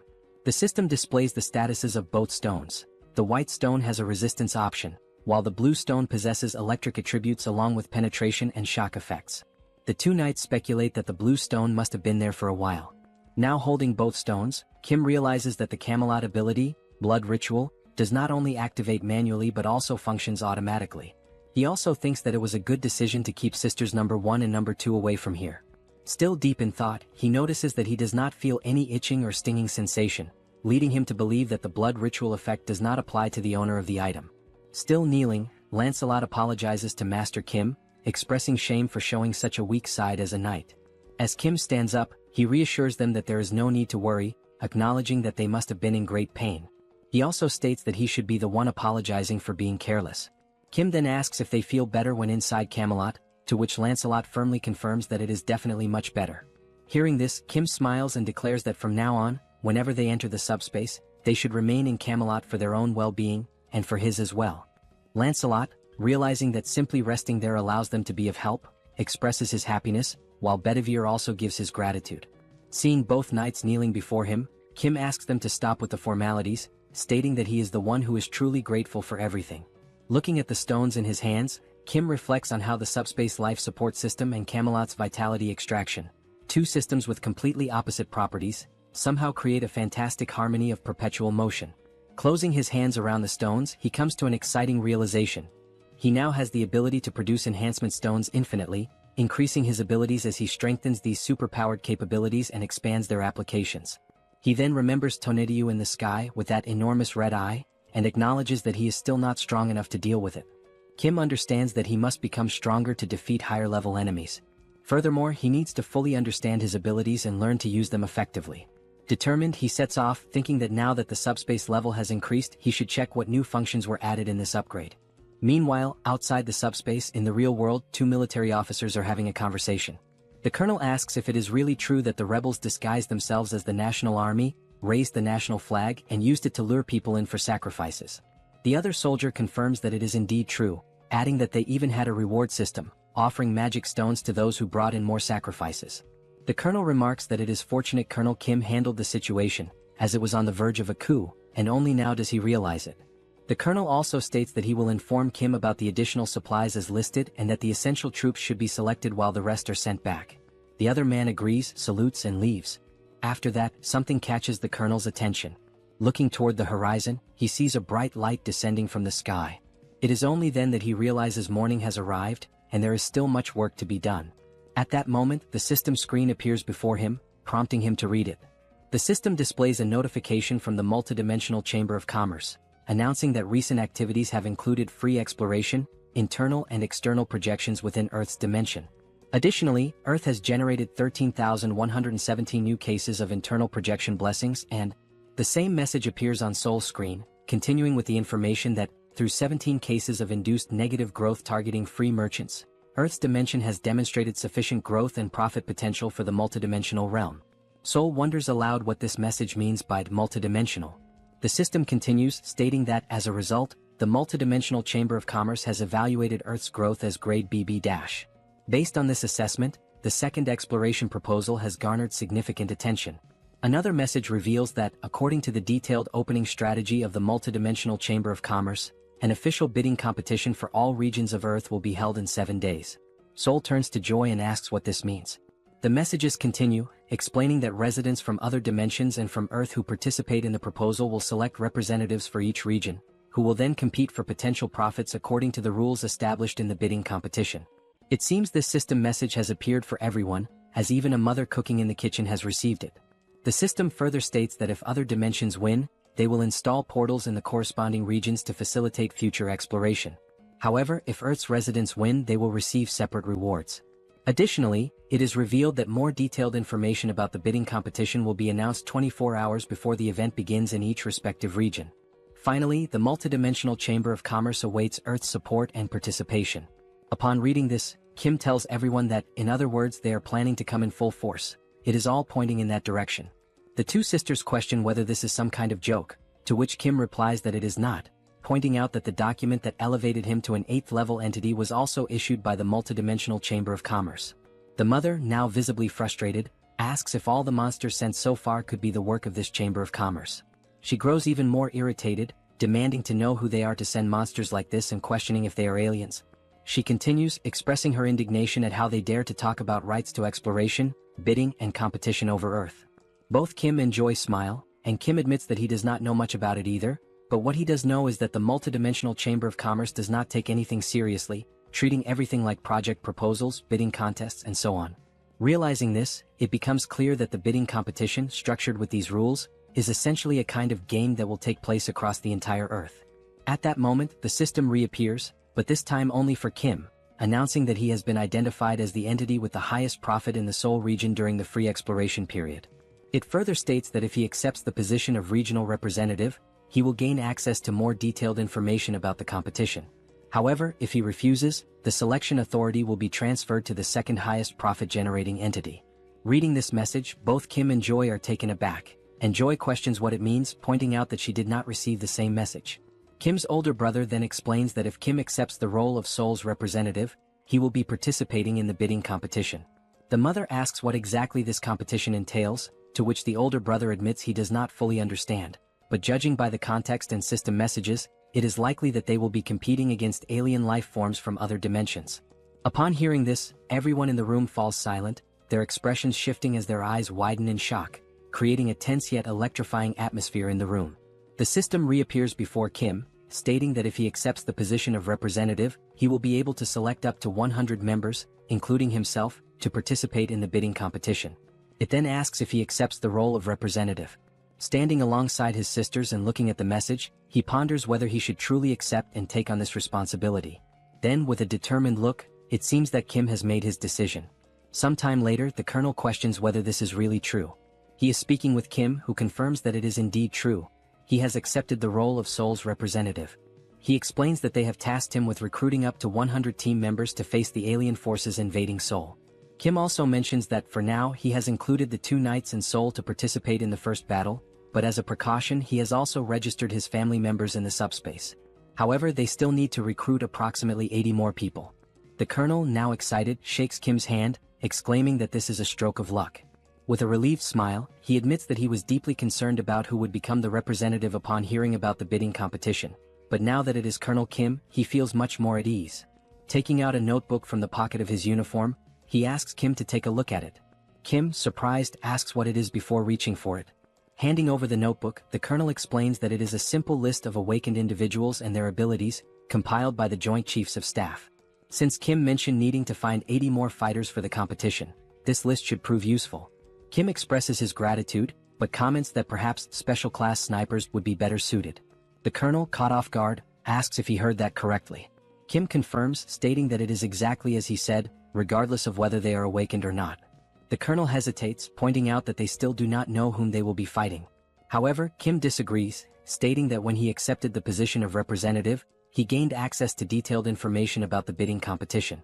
As he navigates through the system, Kim explains that the enemies worship the goddess Eames, and their specialty lies in construction and the production of weapons infused with divine power. Instead of explaining further, he suggests that it might be better for the colonel to see it for himself. The system then displays a saved message, containing the advance warning from the Eames dimension. It states that the goddess Eames is so revered by her followers that they carry her image as a blessing upon their helmets. In their devotion to the goddess Eames, the enemies proclaim that she shines with compassion, and that the inhabitants of Earth are nothing more than barbaric and primitive beings, destined to receive the holy mace filled with the goddess's light.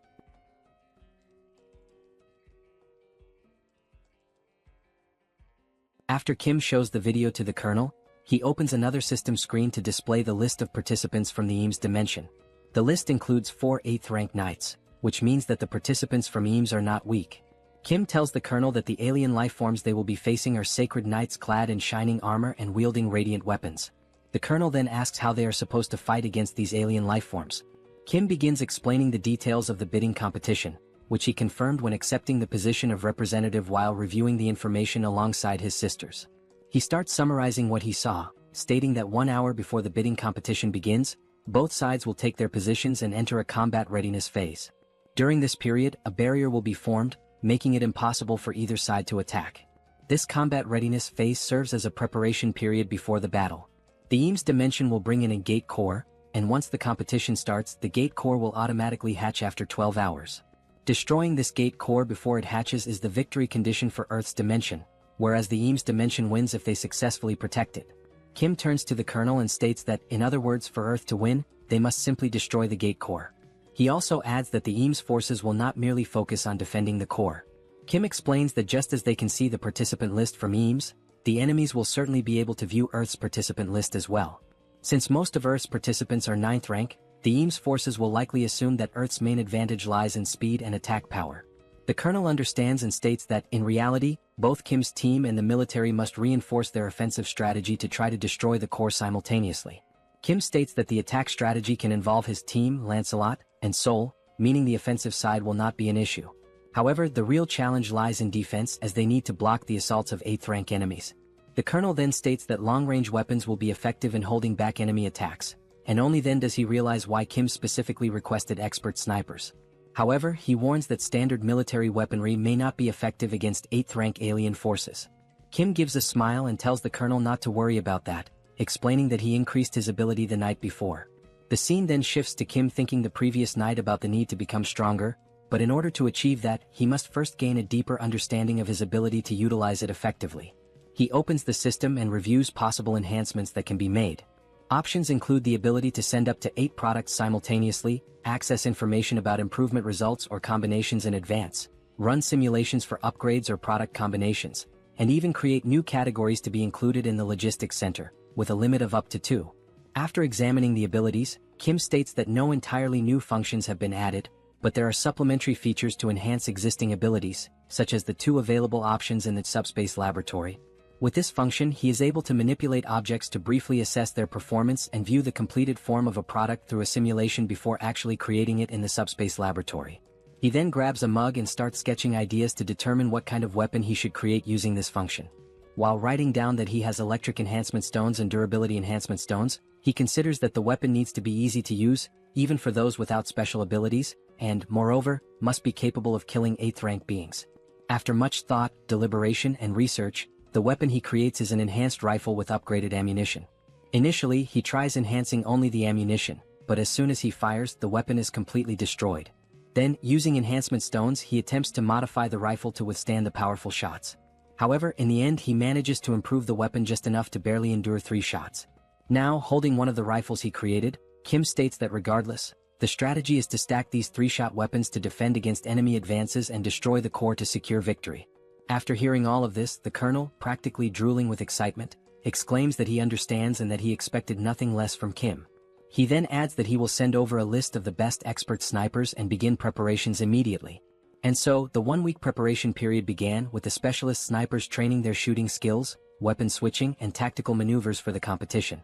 Meanwhile, Kim's father began discussing technical terms related to construction, quickly boring Kim. Without delay, his father used his architect skill to construct a fortress. Sol, along with the attack team, strengthened their abilities using magic stones obtained from exterminating monsters. As a result, Sol became capable of extending her barrier beyond her body to a certain distance, leaving Kim astonished. Additionally, Joy mentioned that she had also managed to level up her ability to level 2 and could now use healing with an area of effect impact. Seeing everyone's dedication and progress, Kim felt reassured, realizing that his team was now incredibly strong and that everyone could utilize their awakened powers. Time passed quickly, and now only 1 hour remained before the competition was set to begin. At the National Assembly building, a portal opened, and soldiers began emerging from it. Numerous warriors from the Eames dimension clad in the shining armor Kim had described earlier. However, among them, one soldier held the gate core, the key element that would determine the winning side in this battle. Observing from a distance through binoculars, Kim carefully analyzed the scene and concluded that the glowing orb was indeed the core. His father asked what he was seeing, and Kim responded that it was exactly as shown in the video he had displayed earlier, except for one odd detail. His father asked what seemed strange, and Kim pointed out that the Eames Dimension forces were constructing structures beside the National Assembly building, likely to protect the gate core. Hearing this, his father asked if their constructions were superior to his own. Kim, however, simply considered the fact that the competition would begin in just an hour and questioned whether it made any sense to build something now, as there was no way they could complete it in such a short time. Setting the binoculars aside, Kim glanced downward and noticed something that took him by surprise. 5 knights from the Eames Dimension stood motionless before the protective barrier. The leader among them began speaking, stating that he had reviewed Earth's participants and found that while there were a few at the 7th and 8th ranks, the majority were at the 9th rank. From above, Kim wondered if they were already preparing to attack and reach the defensive line.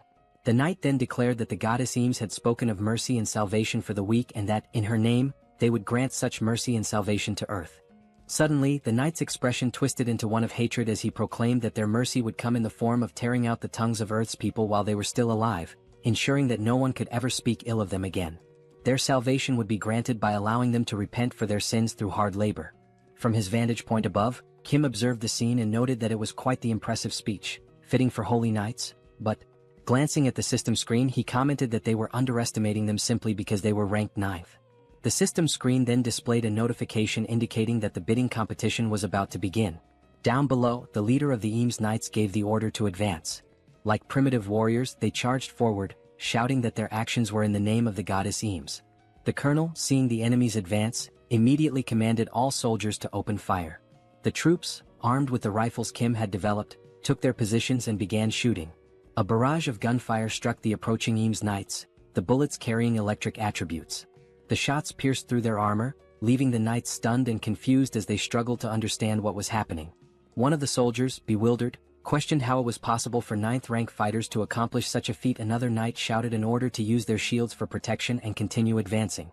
One among them activated a barrier skill to block the gunfire and called for everyone to deploy their Eames barrier abilities. Their leader bellowed that, although they had no idea what kind of weapons they were up against, their shields were undoubtedly stronger. He ordered them to hold their ground and maintain their defenses. Believing himself to be insightful and strategic, one of the knights remarked that since their enemies were relying on long-range weapons, they would eventually run out of ammunition. If they could endure long enough, victory would belong to the Eames Dimension. Meanwhile, up above, countless rifles were lined up, ready for use as the soldiers assisted each other in switching weapons after each rifle broke from firing its 3 allotted shots. The pile of discarded weapons had grown massive, prompting the military to inform Kim via radio that approximately 20% of the total weapon stock had already been used. Hearing this, Kim put away the radio and remarked that things were going much better than expected. He instructed them to keep up the momentum, as the attack team would soon begin their advance. The attack team, consisting of Lancelot, Sol, and Kim, set out on 2 motorcycles to carry out their mission. The bikes moved at such incredible speed that they passed through the knights before they even had a chance to react or block their advance. One of the knights mentioned having seen 3 individuals heading toward the gate core, but another dismissed the concern, stating that it didn't matter and should be ignored since the core wouldn't be destroyed anyway. While defending with his shield, he shouted that their current priority was to hold the line and maintain their position. He acknowledged that the enemy appeared to have far more weapons than expected but reassured everyone that, once reinforcements arrived, they would be able to advance little by little. As a way to encourage his fellow knights, he urged them to endure just a little longer, assuring them that reinforcements would be there soon. Ignoring the knights entirely, Bedivere began hurling his infamous flaming bowling balls toward the battlefield. His absurd precision allowed the balls to curve perfectly through the air before striking their targets. His targets were none other than the Eames reinforcements advancing through the center of the battlefield. One of the knights, casually walking forward, noticed something unusual approaching but couldn't quite make out what it was. Then the flaming bowling ball struck, triggering a massive explosion that sent the Eames knights flying in all directions. Upon hearing the explosion, Kim hit the brakes on his motorcycle. He already knew exactly what had happened. It was Bedivere's handiwork, expertly carrying out his task of intercepting the enemy in the middle of the battlefield. Refocusing on the attack line, the final objective remained. There they stood, Lancelot, Sol, and Kim, stationed in front of the massive statue of the goddess Eames, awaiting the signal to launch their assault and destroy the core. Gazing up at the colossal statue before him, Kim recalled his initial thoughts when he saw them constructing something earlier. At the time, he had dismissed it as nothing important. Now, however, he couldn't help but wonder, How the hell had they managed to build such a massive structure at such an absurd speed? Still baffled by the sheer impossibility of it, he launched several missiles toward the statue. The missiles struck their target, resulting in a powerful explosion. However, as the smoke slowly cleared, the statue remained completely unscathed, not even a single scratch. Kim was taken aback. Even after being hit by enhanced missiles, the only visible effect was a radiant glow. Then he chuckled and came up with an idea. He remarked that, in moments like these, it would be rather interesting to store such an object inside the subspace. The system immediately prompted a question. Would you like to store the unfinished statue of the goddess Eames in subspace? At that moment, a soldier from the Eames army bellowed that Earth would be nothing more than pastureland for the Eames and that Kim and his people were nothing more than two-legged cattle. An elder, his voice hoarse from shouting, declared that they should be grateful and should bow to the sacred feet of Eames. He then questioned the foolishness of launching missiles at the statue. The soldiers accompanying the elder urgently warned him that it was too dangerous and urged him to retreat inside. However, the elder refused, insisting that he had to spread the words of the goddess Eames and cleanse the evils of Earth's dimension. As the elder spoke, something else caught Kim's attention. One of the knights advised the elder that, if he truly wanted to continue his speech, he should do so from inside. The elder, offended, demanded to know if he had committed some kind of sin to warrant such treatment, questioning why he wasn't allowed to speak outside. However, Kim was no longer listening. His focus had shifted to something else entirely.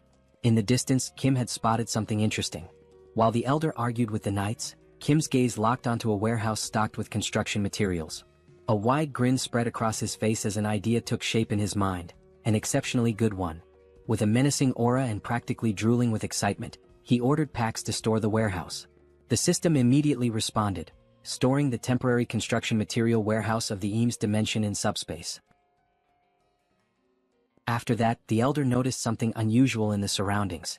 Looking back, he and the two knights realized that the warehouse filled with construction materials had vanished. Only then did he finally grasp who was responsible for this.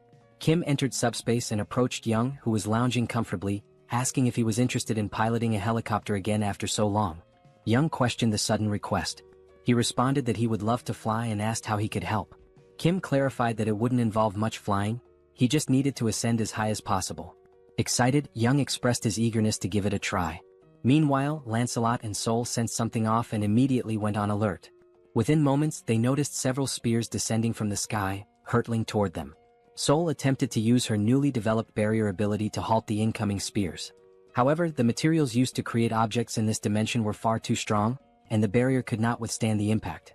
The spears shattered through the barrier, perfectly aligned to strike Sol, who was momentarily frozen in place. Reacting swiftly, Lancelot stepped forward, using his sword to deflect the spear that was about to hit Sol. She turned to Lancelot, questioning whether these were no ordinary spears. She explained that her ability had evolved to the point of stopping even Kim's enhanced bullets, yet she had failed to block these. Lancelot confirmed that these were far from ordinary spears, though it wasn't a matter of enhancement. Hearing this, Sol became puzzled and asked what made them so special. Lancelot explained that he had heard of something like this before.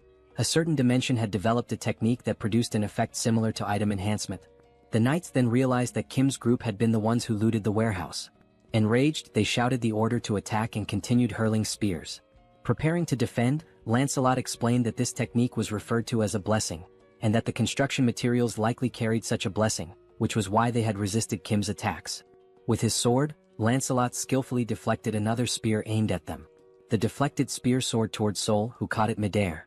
Now holding the spear in her hands, Sol grinned and remarked that regardless of the origin, this spear was incredibly powerful. Inside the helicopter, Kim observed everything happening below. Young noted that the number of incoming spears had decreased and announced that he was about to take off. Kim acknowledged the update and instructed him to ascend as high as possible. Still watching from the window, Kim set his sights on the enormous statue. It was undoubtedly the source of the enemy's increasing strength. As the helicopter approached the statue, he declared that he would bestow a blessing in the form of a gift to the Eames dimension. At that moment, he released the stolen construction materials from the highest altitude, naming the attack god's staff. The materials plummeted, striking the statue and obliterating it with the very essence of its own dimension. From a distance, Lancelot and Sol observed in awe as the sheer power of these materials reduced the statue to rubble. As the dust slowly settled, something crushed beneath the debris became visible. Then the system broadcasted a message. The Earth dimension has won the bidding competition in the Sol region by destroying the core of the Eames dimension's gate. Rewards will be distributed to all inhabitants of the dimension who participated in the competition. The rewards included dimensional accounts for all participants, 5,000 destroyed magic stones based on individual contributions, and additional items from the Eames dimension, which would be transferred and allocated accordingly. Without hesitation, the very first thing Kim did was register his entire family as 8th rank. As soon as the registration process was complete, the documents began dissolving in the hands of those receiving them. Just then, a paper descended from the sky, landing near Kim. He picked it up, puzzled by its contents and its sudden appearance. The system then issued another announcement. The commercial rights of the Lettal dimension, previously held by the Eames dimension, have now been transferred and allocated to the representatives of Seoul. With this, Kim had essentially obtained exclusive commercial rights to the Tertius region. As soon as they finished reading, a new portal, this time glowing red, appeared before them. Both his father and Seoul questioned what the portal was. Kim admitted that he wasn't sure, as he hadn't been the one to create it this time. He speculated that it might be related to the commercial rights mentioned in the document. Determined to uncover the truth, he gathered his courage and stepped forward, reaching out to touch the portal. However, a system message immediately popped up, stating, "Not a registered company. Please verify authority." Looking at the document, Kim was taken aback. Even with the rights granted to him, he still needed to register as a business entity. Opening the system, he was presented with an option. Would you like to sell the commercial rights to the multidimensional Chamber of Commerce? If sold, a total of 10,000 magic stones will be paid as the purchase price. Looking at the system message, Kim felt even more confused. He wondered what these commercial rights for the Lettal dimension really were, granted as a reward yet unusable without being registered as a company. And despite not being able to use them at the moment, the system was already offering to buy them for 10,000 magic stones. Kim pressed the option to decline the sale and grew increasingly frustrated as he read the message. To him, they were nothing but a bunch of thieves. They had given him a reward that he couldn't even use. Thinking about it further, he realized that the multidimensional Chamber of Commerce had been unfair from the very beginning.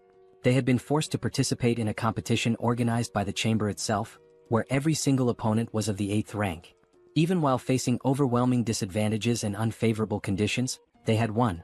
Yet the Chamber was now pretending to offer a reward. Kim's anger only intensified. Crumpling the document in his hand, he refused to let the Chamber profit from this.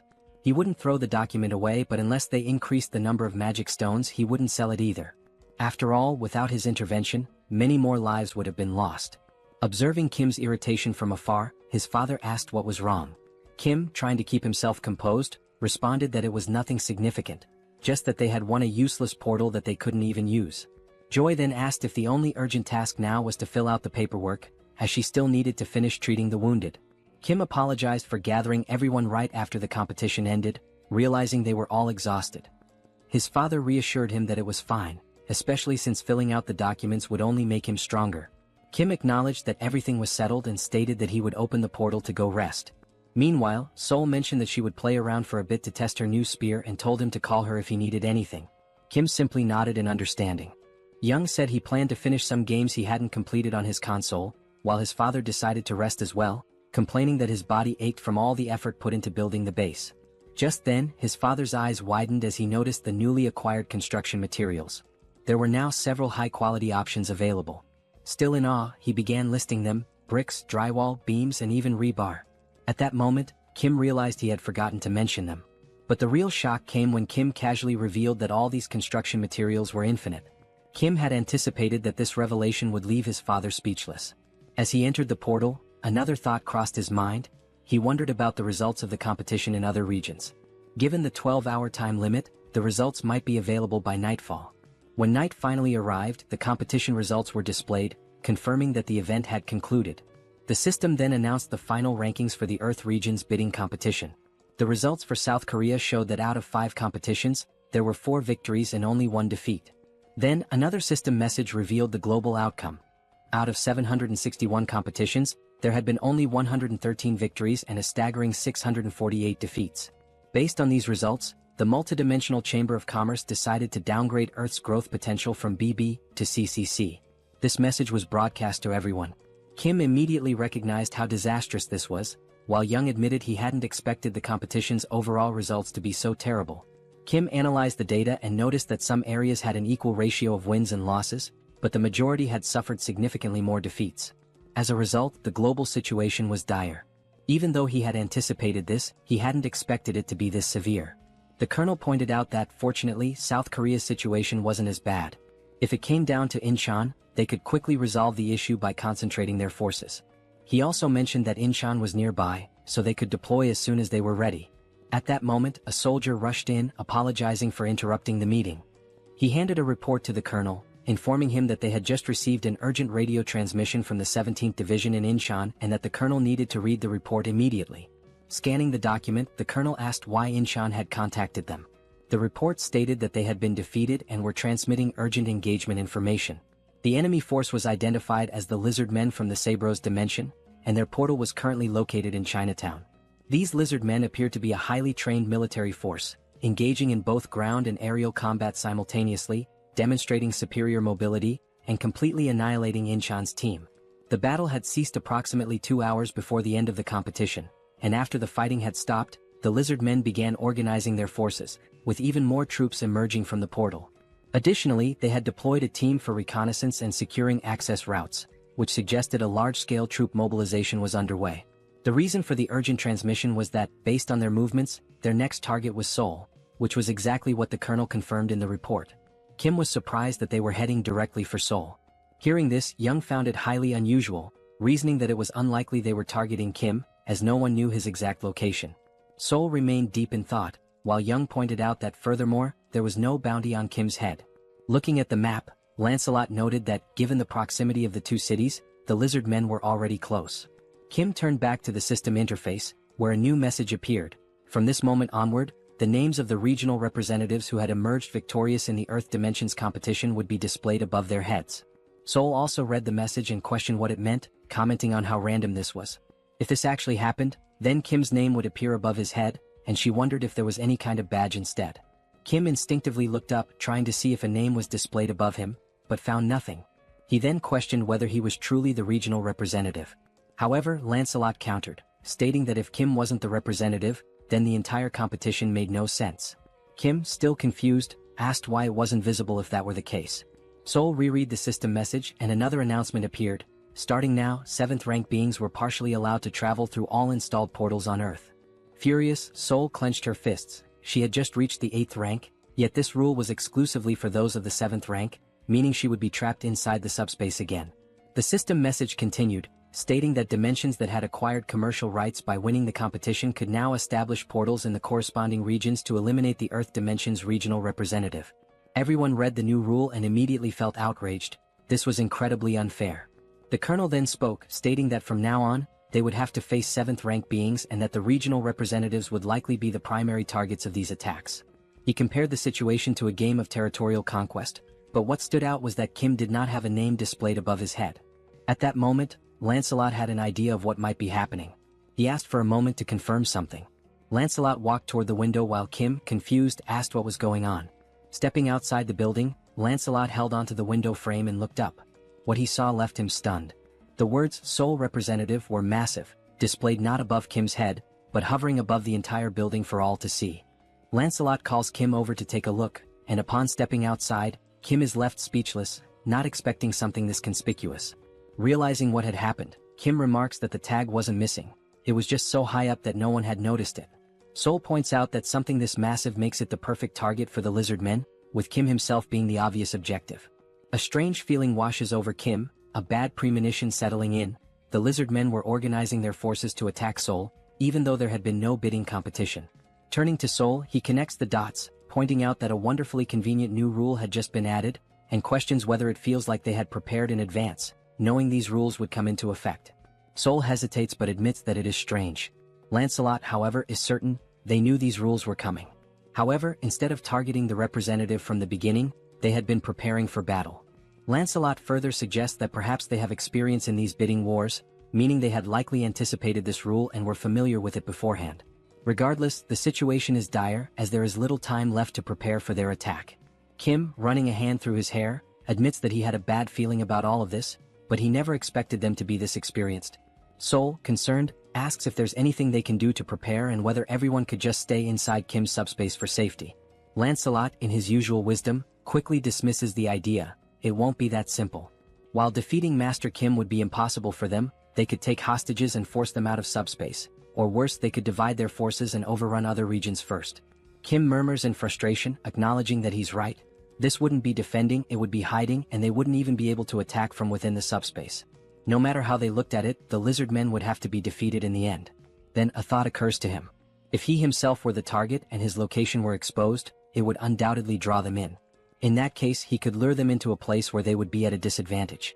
A heavy silence falls over the group as they contemplate possible strategies. The colonel finally speaks up. If they could anticipate the enemy's movements, mobilize their troops faster than the lizard men, set up weapons and defensive lines before the attack, then this would be the best course of action. He adds that speed will be the key. Young reassures them that there's no need to worry about movement, as he can cut down travel time significantly, then asks if they should move now and where they should go. Kim admits that this is the problem. He hasn't chosen a location yet. The five of them exchange thoughtful glances, trying to determine a battlefield that would give them an advantage. Then an idea strikes Kim. A place he had been to before, where he had defeated several hellhounds using refrigerators.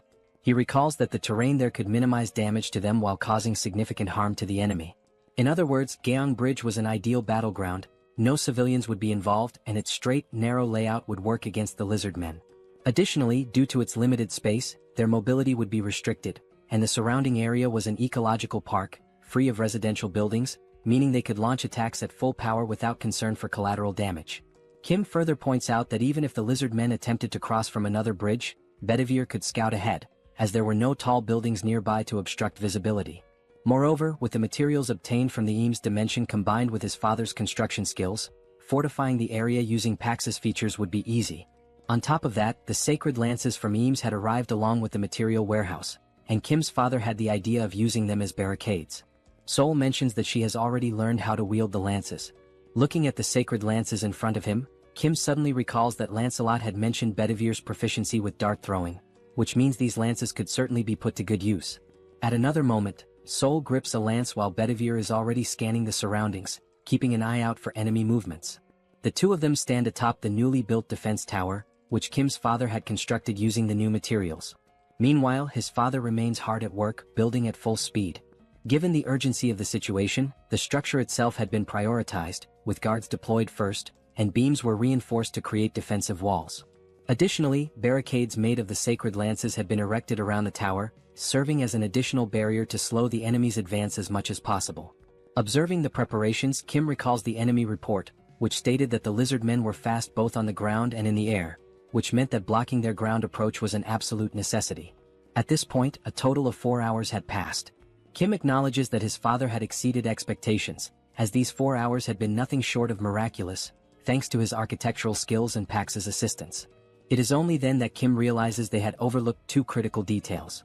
The first, reptiles are excellent swimmers, meaning the lizard men could approach unnoticed via the water. And the second thing is that the surrounding bushes had grown faster and were lusher than he had expected.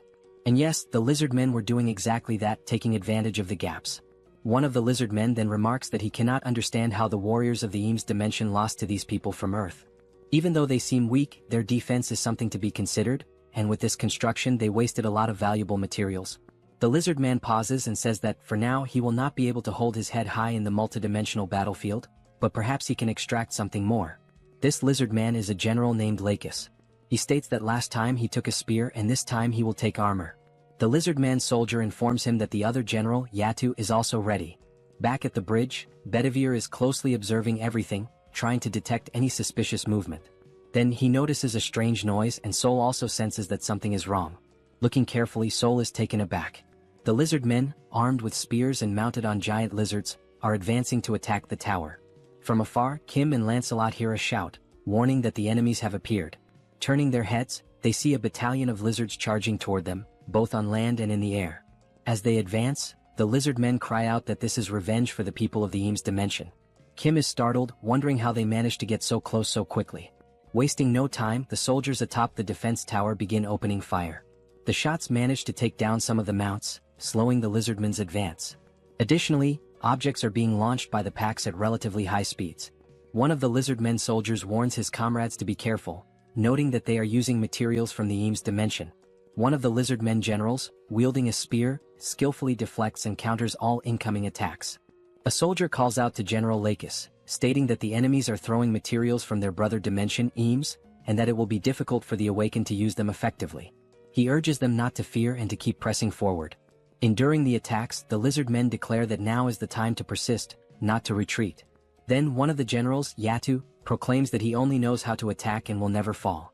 Charging forward with his mouth wide open, he challenges anyone to stop him. As he advances toward the tower, a bright light streaks toward him. A spear strikes near his snout. He simply grabs the spear, yanks it out, and scoffs that it is not enough to stop him. He continues his assault. Watching the scene unfold, Kim is alarmed that the attack did not work, while Lancelot readies himself for battle, drawing his sword.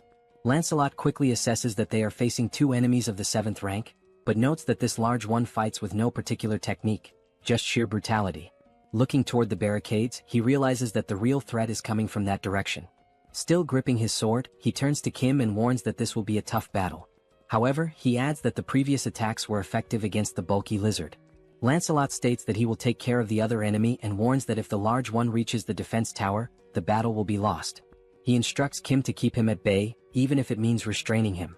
Kim tells Lancelot to be careful, and he assures him that he will. Without hesitation, Lancelot charges toward the enemies in the other direction. General Lakis then notices something coming toward him. He swiftly blocks a high-speed attack with his spear. Lancelot was the one who struck, moving with incredible speed, but Lakis successfully parried the blow. A lizard man soldier asks General Lakis if he is alright, to which the general replies that he is fine and orders him to keep attacking. Turning to Lancelot, Lakis states that it seems he has a personal matter to settle. Studying Lancelot, the general comments on his boldness for leaping alone into enemy lines.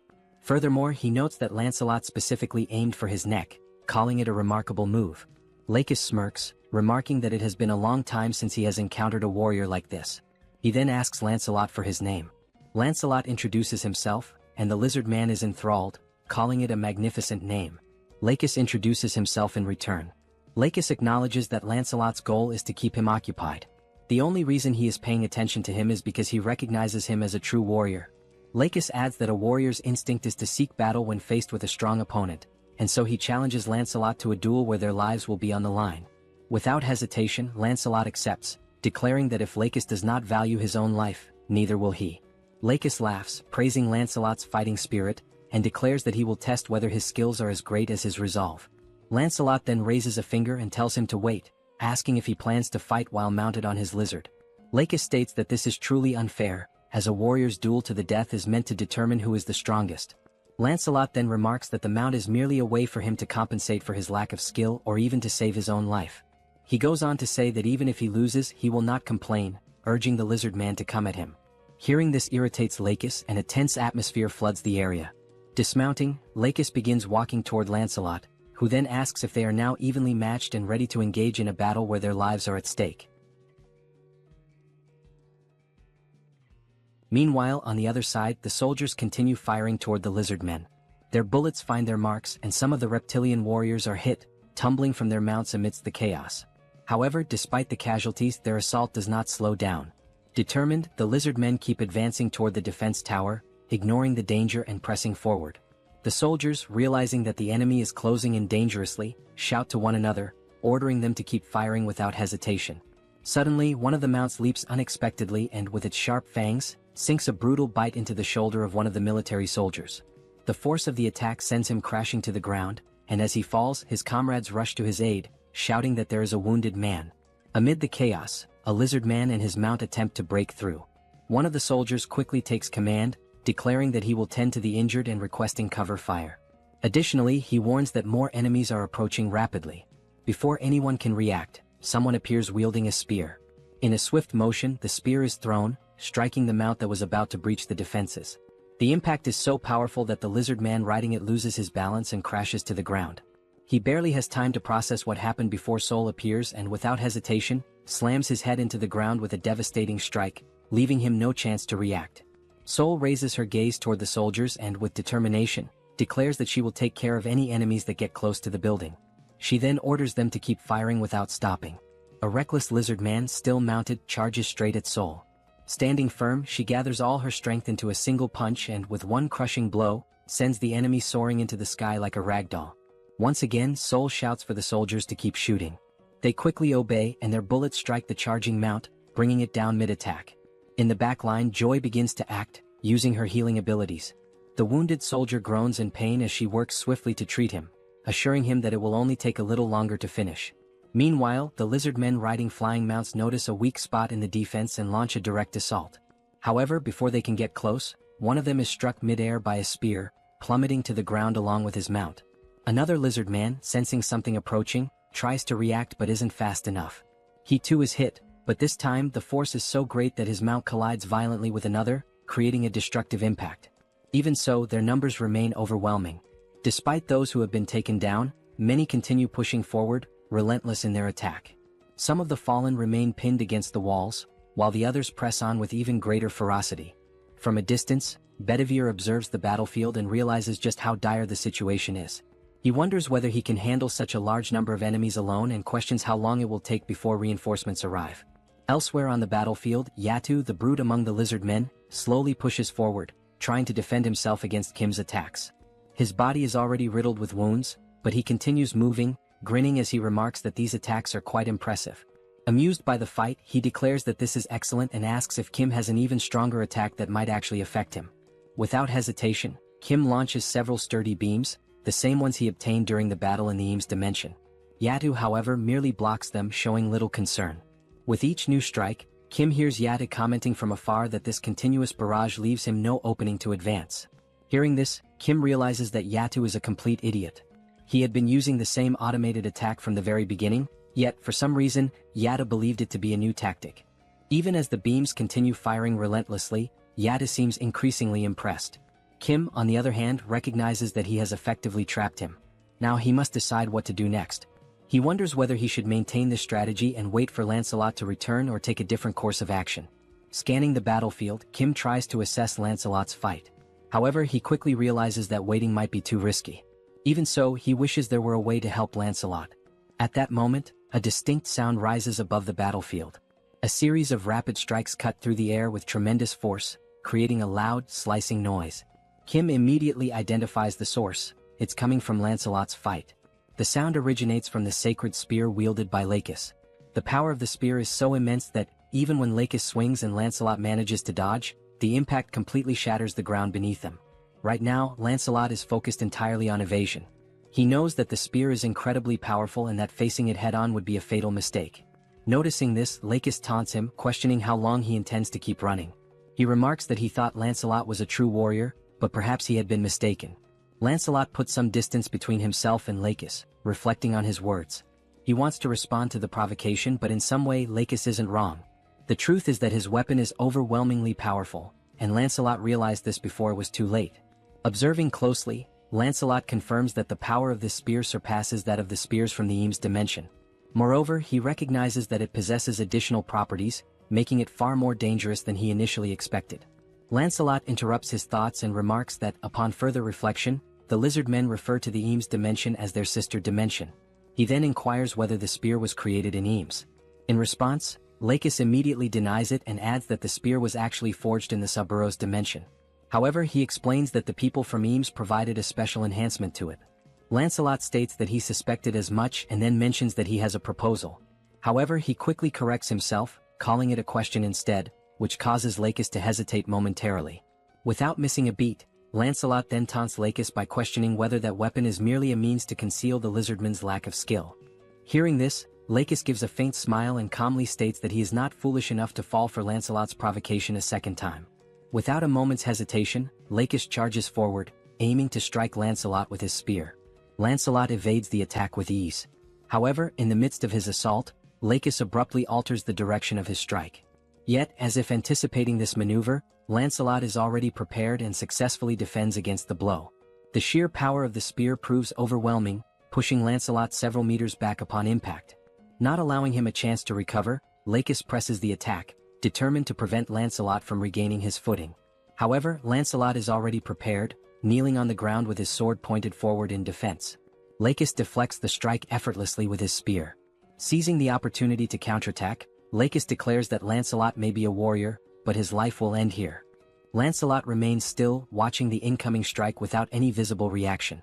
Just as the attack is about to land, ending the fight once and for all, something entirely unexpected occurs. The spear begins to tremble violently, as if resisting the act of striking Lancelot. With an immense effort, his face flushing red from the strain, Lacus demands to know what is happening to the sacred spear. Suddenly, the spear wrenches itself free from Lakis's grasp, leaving him utterly shocked. This has never happened before. To his astonishment, the spear then soars through the air in a completely different direction. This was Kim's doing. The spear had been pulled into subspace. A notification from the system appears, stating that 238 magic stones were used to store the spear under the category Eames Dimension Construction Materials. Kim stands momentarily stunned, realizing that his plan had actually worked under such circumstances, and that, in doing so, he had also saved Lancelot.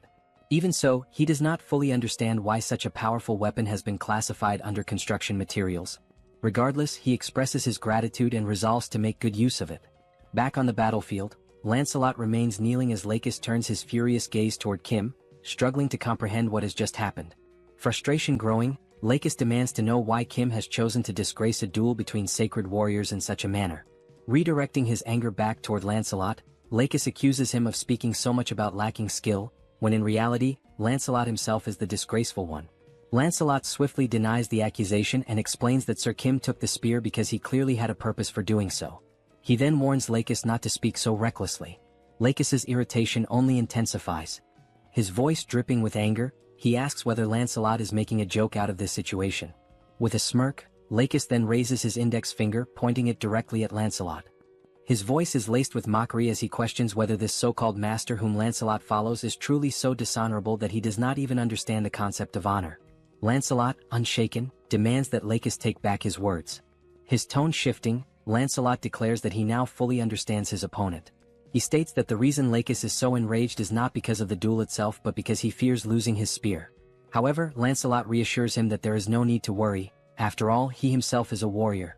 With that, Lancelot drives his sword into the ground, proclaiming that whether he perishes by decapitation or by being beaten to death, the end result remains the same.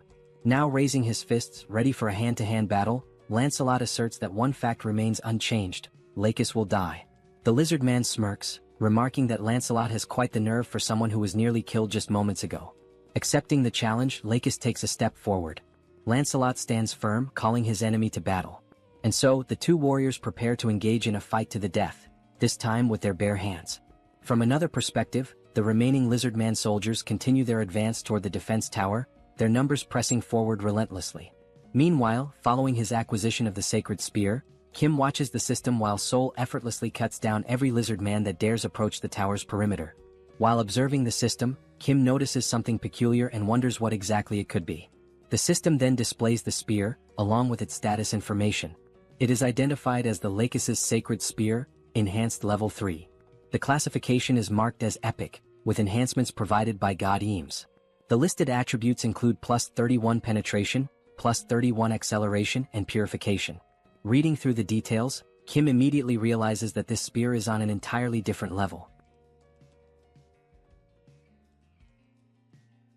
The scene shifts back to the lizard man Yatu, who remains trapped within the beams launched by Kim. With a smirk, Yatu questions Kim, asking why he has suddenly stopped attacking. His gaze filled with arrogance, he assumes that Kim must have been overwhelmed by the sheer might of the great Yatu. He convinces himself that this must be the case. After all, his body is incredibly resilient. Kim must have exhausted himself trying to attack, realizing that he simply cannot bring Yatu down. He then asks Kim if he is aware that, in the 7th hierarchy, there are only two individuals, Brother Costes and the other lizard man, Lakis. They are the only ones who have ever succeeded in halting Yatu's advance. Never in his life has he encountered warriors like them. Given this, Yatu assures Kim that it is inevitable. Kim will die without ever being able to stop his advance. However, at the very least he made an attempt. Once again Yatu grins, declaring that for a warrior, death is an honorable fate.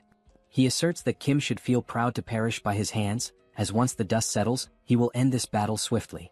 As Yatu revels in his own strength, something suddenly strikes his hands, rendering him completely speechless. His eyes widen in shock. Looking down at his now pierced hand, he stares at the wound and realizes that it is the sacred spear of Lakis embedded within it. Confusion floods his mind as he wonders why that spear is in his hands. Before he can even comprehend what is happening, multiple strikes follow. His body is pierced in several other places, leaving him unable to react. Kneeling to the ground, Yatu's strength quickly fades, and with one final breath, he collapses, succumbing to the devastating assault of the sacred spear. As his eternal rest begins in the background, Kim's subspace remains active, launching the spears at an astonishing speed. At that moment, the the system notifies Kim that Yada's dimensional account has been transferred to him. However, since Kim already possesses an account, the value is simply added to his own. Additionally, he receives a Tier D enhancement stone. This new enhancement stone does not possess any active attributes but offers the option of liquefaction. On the other side of the battlefield, the soldiers continue their relentless barrage, firing their rifles. The electric-charged shots strike down the lizard men and their mounts one after another. Soul observes the battlefield and realizes that only one lizard man remains standing, charging forward in a desperate all-in attack. Growing bored, Soul notes that no more lizard men are near the building and concludes that there is nothing left for her to do. Just then, a sound from above catches her attention. As she tries to make sense of the situation, she hears a wyvern's piercing cry from high above. Only at that moment does she remember, she had completely forgotten about Bedivere, leaving him alone up there to deal with all the lizard men riding wyverns. Rushing up to the defense tower, the first sight that greets her is Bedivere sitting on the ground, surrounded by lifeless lizardmen, all of them pierced through by spears. Sensing someone behind him, Bedivere turns to see who it is. Locking eyes with Soul, he calmly remarks that she is quite late. He then asks what they should do next now that there are no more lizard men left. Back on the battlefield, the duel between Lakis and Lancelot continues. Lakis swings his tail in a powerful strike, but Lancelot effortlessly dodges, maintaining a safe distance.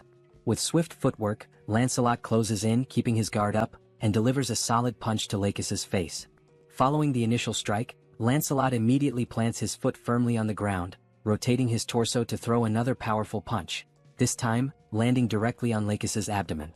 Still dazed from the first hit, Lakis finds himself taking blow after blow, unable to react as Lancelot's relentless barrage continues across his entire body. After a brief moment, as his consciousness begins to return, Lakis finally registers another incoming punch. However, just as Lancelot's fist is about to make contact, it swings through empty air. Lakis manages to evade at the last second by ducking low to the ground. Seizing the opening, Lakis lunges forward, attempting to counterattack. But Lancelot, quick to react, drives his knee straight into Lakis's face. Now down on the ground, Lakis's thoughts race. He cannot believe that he has been brought to this state. Before he can recover, Lancelot follows up with an uppercut, striking Lakis squarely on the chin. The impact is so forceful that Lakis momentarily lifts off the ground, nearly standing upright again, only for Lancelot to deliver another crushing punch. This final blow sends Lakis flying several meters away. Lying motionless, Lakis realizes that this is the end. He has no strength left to stand. Slowly, Lancelot approaches the fallen lizard man. Standing over him, he asks if Lakis has any final words. Still on the ground, drained of all energy, Lakis calls Lancelot a true warrior and acknowledges that it was a splendid duel. Lancelot agrees, admitting that it was indeed a good fight. Summoning his remaining strength, Lancelot clenches his fist and delivers a devastating punch to Lakis's face, slamming him into the ground. The impact is so brutal that blood splatters across the battlefield. The fist of the now victorious Lancelot remains stained with the blood of his fallen enemy. From atop the tower, the soldiers observe the battlefield and the commander, seeing the outcome, states that it is finally over. At that moment, one of the soldiers calls out to him. The soldier informs him that they have just received an urgent message from the Joint Chiefs of Staff Headquarters, causing the colonel to feel a slight unease. As the battle comes to an end, Kim takes a moment to process the difficulty of the fight. The lizard men had proven to be formidable opponents, and the strategies initially devised had not worked as expected. However, what matters now is that the portal to the lizardman's dimension remains open. As long as it stays that way, there is always a risk of more enemies returning, potentially in even greater numbers. With that in mind, the time has come to launch a counterattack. Sometime later, Kim sits inside a helicopter, his system interface displayed before him. The system indicates that he is currently using 1,000 magic stones to unlock a new ability, granting him the capacity to send up to 8 items simultaneously. Beyond that, Kim still ponders over the best way to utilize the new enhancement stone he obtained after defeating the crocodilian enemy.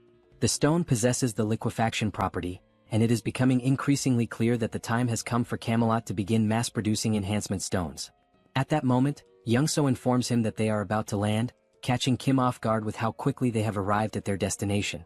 Before disembarking, Kim acknowledges the urgent need for more intelligence, information regarding the exact location of the lizardman's portal, their numbers, the defensive lines, and any other strategic details.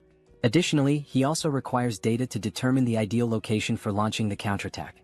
As he steps off the helicopter, one of the soldiers suddenly calls out, instructing the others to salute Colonel Kim. Watching the scene unfold before him, Kim scratches his head, feeling slightly uncomfortable. He has always found these formal salutes to be rather embarrassing whenever he receives them. A soldier steps forward, introducing himself as Park Inbo, Lieutenant Colonel and Operations Officer of the 17th Division of Incheon. He states that he has heard many impressive things about Kim, particularly how he managed to halt the lizardmen's assault without a single casualty. He mentions that he received this information directly from the Chief of Operations, who unfortunately could not be present due to urgent business matters. Kim recalls that the Chief of Operations had received a wireless message and had immediately sprinted off without offering any explanation. Thinking back, Kim vaguely remembers overhearing something about insects attacking headquarters as the officer rushed away. Shrugging off the thought, Kim comments that it is probably nothing too serious. He also recalls that the colonel mentioned having some unfinished business to handle at the Joint Chiefs of Staff. Lieutenant Colonel Park nods, expressing relief that the situation is not a major issue, and then invites Kim inside to discuss the matter further. Once inside, Lieutenant Colonel Park wastes no time, opting to get straight to the point. He reveals that they have discovered the location of the enemy's gate. However, there is one major issue: the core of the gate remains unknown. Park explains that their forces were initially able to position snipers to track the location of the core. However, after the bidding competition ended, a strange sludge-like substance began seeping from the portal. As a result, they lost all visibility of the core's position. Hearing this, Kim inquires if it is really just sludge. Lieutenant Colonel Park, reaching into his pocket, confirms that it is. However, he adds that it would be easier for Kim to see it for himself. He then places 2 photographs on the table, explaining that these were the best images they managed to capture. He points out that, as Kim can observe, a thick, mud-like substance has spread outward, engulfing the area surrounding the gate. Park further clarifies that this sludge does not cause any harm upon contact with the skin. However, it makes movement incredibly difficult, almost impossible to traverse normally. The lizard men have taken advantage of this terrain, using it both as a means of concealment and free movement, treating it as if it were a swamp. Examining the photographs, Kim remains unfazed. He remarks that this is not a problem. Kim states that he has allies capable of traversing and gathering intelligence within this swamp freely, summoning Lancelot. Lancelot takes the photographs in hand, carefully analyzing the situation depicted. Without hesitation, he immediately apologizes, admitting that this will be difficult, leaving Kim momentarily uncertain. Lancelot then elaborates, explaining that movement itself would not be an issue due to the phantom effect. However, if the entire area is submerged in the swamp, their presence would be easily detected as there would be nowhere to hide. Kim acknowledges that he had not considered this factor. However, Lancelot, as always, reassures him that there is still a way. He states that he knows someone who is both swift and stealthy. Kim, curious, immediately asks who fits that description. Moments later, the system interface activates, notifying that an enhancement stone and 500 magic stones have been consumed. As a result, Mordred has been officially appointed as one of the 12 Knights of Camelot. At that very instant, a portal materializes before them, heralding the arrival of a new warrior. The figure steps forth and, without hesitation, announces that he has arrived in response to Lord Kim's summons. Introducing himself, the newly summoned ally declares his name as Mordred, one of the 12 knights under Lancelot's command. With unwavering resolve, he swears to serve Lord Kim with his life. Unlike the other knights, Mordred rarely fought on the battlefield. His true battlefield was deep behind enemy lines, where he used his skills in infiltration, assassination, and theft. It was through these talents that he earned his place as one of the 12 Knights of Camelot. The reason he distinguished himself as an assassin was not only due to his exceptional skills and intelligence but, above all, because of his unique ability, an ability that allowed him to eliminate his targets without being noticed. This ability, known as stealth, enabled him to become virtually invisible for a brief moment, hiding his appearance without actually disappearing. However, this also meant that he was still susceptible to external factors. Despite this, Mordred used his talent to become an extraordinary assassin, and the very fact that he survived proves his strength. Furthermore, the enhancement stone used to appoint Mordred, a materialization enhancement stone, revealed his ability to avoid physical interference, although this ability could not be maintained for extended periods. In simpler terms, a great assassin became even greater thanks to the enhancement stone. Back in the scene, Kim, clearly excited, tells Mordred that he will now explain what he needs him to do, and Mordred agrees, addressing him as my lord. Pointing to a map, Kim says that they need to find the core of the Lizardman's Gate from the Sabro's dimension. Upon hearing these straightforward instructions from his master, Mordred responds that he understands perfectly. Kim praises him, saying that it is just as he expected from someone with experience. Mordred grasped exactly what needed to be done, despite the vague explanation. Meanwhile, Lancelot warns Mordred to remember that if he dies, the entire operation and strategy will be for nothing. Lancelot also mentions that, based on his experience fighting the Lizardmen officers, they are not enemies to be taken lightly. Even if Mordred fails to gather any information, he must return alive no matter what. Mordred once again reassures them that he understands and announces that he will begin his mission, turning with the conviction of a superhero ready to infiltrate the enemy lines. Watching this, Kim smiles, thinking that Mordred seems to be someone truly trustworthy. At that moment, the colonel asks if they are sure about sending that knight on the mission alone. Kim turns to the colonel and assures him that of course they are. After all, these knights are the best of the best. He tells the colonel that they can simply trust and wait for the Knights of Camelot, for they will do what needs to be done. Kim suggests that the colonel take a break for now, as they will need to wait for Mordred's return in order to come up with a plan. He also says that he will let the colonel know once Mordred is back. The colonel thanks him and asks for permission to leave. He also advises Lancelot to rest in Subspace, since it hasn't been long since he fought against that powerful lizard man. Lancelot nods, explaining that since he is an undead, he doesn't feel fatigue, so Kim need not worry about him. As Kim is about to say that he still needs to rest, something catches his attention. Looking at Lancelot, Kim wonders if there have always been so few scratches on his armor. Lancelot thanks Kim for his concern, but Kim, more curious now, says that he is sure that Lancelot's armor and sword were much more damaged before. Lancelot responds, explaining that even if the armor or weapons are damaged, they regenerate within Camelot. This revelation leaves Kim astonished, as he never knew that Camelot had such a function. Lancelot goes on to explain that, since they are categorized as items, as long as the item is not completely destroyed, they can regenerate infinitely as long as the materials still exist. On the subject of Camelot, Lancelot adds that there is something he needs to inform Kim about. He tells him that a new enhancement stone has been created in Camelot, and its property is wound regeneration. Upon hearing this, Kim remarks that the stone sounds useful just based on its name. However, he decides to think more about how to use the enhancement stone once Mordred returns. While Lancelot agrees that this idea is indeed good, something suddenly catches his attention, and he shifts into a state of alert. Lancelot, now prepared to draw his sword, hears Kim asking what is happening. Holding the hilt of his sword, ready for combat, Lancelot says that someone is hiding, watching them.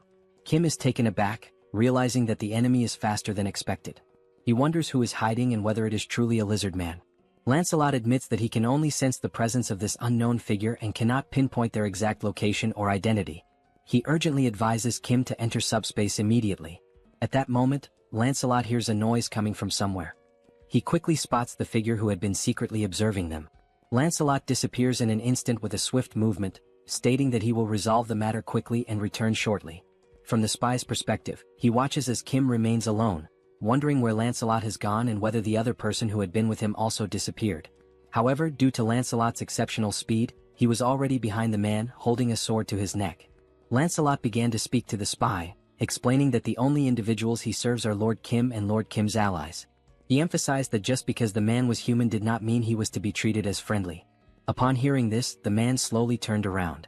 Still with the sword pointed at his neck, Lancelot declared that the man's answer to the question he was about to ask would determine whether he would live or die. With a killer aura, Lancelot proceeded to ask his first question, demanding to know why the man had been secretly watching them. At that very moment, Kim heard a noise that sounded like screams for help. He decided to rush over to see what was happening. As he approached the scene, Kim could only see Lancelot holding the man by the neck, the man screaming in pain. Lancelot calmly explained that it was this man who had been watching them. He assured Kim that if he waited just a bit longer, he would find out who was behind all of this. Still gripping the man's neck and tightening his hold, Lancelot warned the man that this was his final chance, stating there was no more time to wait. He asked the man if the lizard men had sent him there to spy on them. Crying and struggling to breathe due to the pressure on his neck, the man attempted to speak, but he couldn't. However, upon seeing Kim, he managed to call out Kim's name. Lancelot, visibly angered, demanded to know how the man dared to call out Lord Kim's name in this situation. He informed the man that he would now die in agony and that he would make sure he suffered before his death. Kim, looking perplexed, told Lancelot that he didn't know what was going on, but the man Lancelot was strangling was actually one of his friends. Lifting the man by his neck, now turning purple from lack of oxygen, Lancelot asked if that was truly the case. Meanwhile, in the enemy area, the entire area was covered by something that looked like sludge. All the buildings, cars, and even some lifeless lizard men lay scattered on the ground. At that moment, Mordred realized that the lizard men were a warrior race that considered dying in battle an honor, meaning they were often exposed to the smell of blood and became desensitized to it. As he observed a lizard man lying on the ground, Mordred thought that, based on this, if he covered himself with blood, it would make it much harder for the lizard men to track him. He also knew that erasing his trail was a vital skill. Pouring the lizardman's blood over himself, he made his way toward a tunnel, thinking to himself that now that his scent was gone, it was time to begin the infiltration. Moving slowly and carefully to avoid drawing attention, Mordred noticed that the place was enormous, with unusually large corridors. He wondered why they had built something so vast. As he ventured deeper into the area, he commented that this place seemed terribly inefficient, especially since the size of the lizard men varied greatly. Some were very large while others were quite small. Having realized this, Mordred speculated that the corridors were so large because there was one exceptionally large lizard man, and if that were the case, that giant must be a key figure. Trying his best to avoid touching anything, he thought that if this giant wasn't important, there would be no reason to create such an inefficient structure. At that moment, a lizard man stopped beside him, preventing Mordred from making any move. Realizing he had almost been discovered, Mordred was forced to use the power of the immaterialization enhancement stone. It dawned on him that this situation was truly dangerous, as if it weren't for the power of the stone, he would certainly be dead by now. And he couldn't afford to fail on his first mission. He recalled how Lancelot had been very specific about returning alive, and how his task was to find the core of the gate and return quickly. The deeper he went into the facility, the more he noticed that the lizard men seemed to be stronger and more organized. However, there was a creature unlike anything he had seen before. This new creature was purple, with an enormous round head and only one eye. Hidden and observing everything, Mordred muttered to himself that he had finally found it. He saw the one-eyed creature conversing with a bald man who was reading some kind of book. The bald elder called the creature filthy and asked if it was trying to interrupt his magical studies.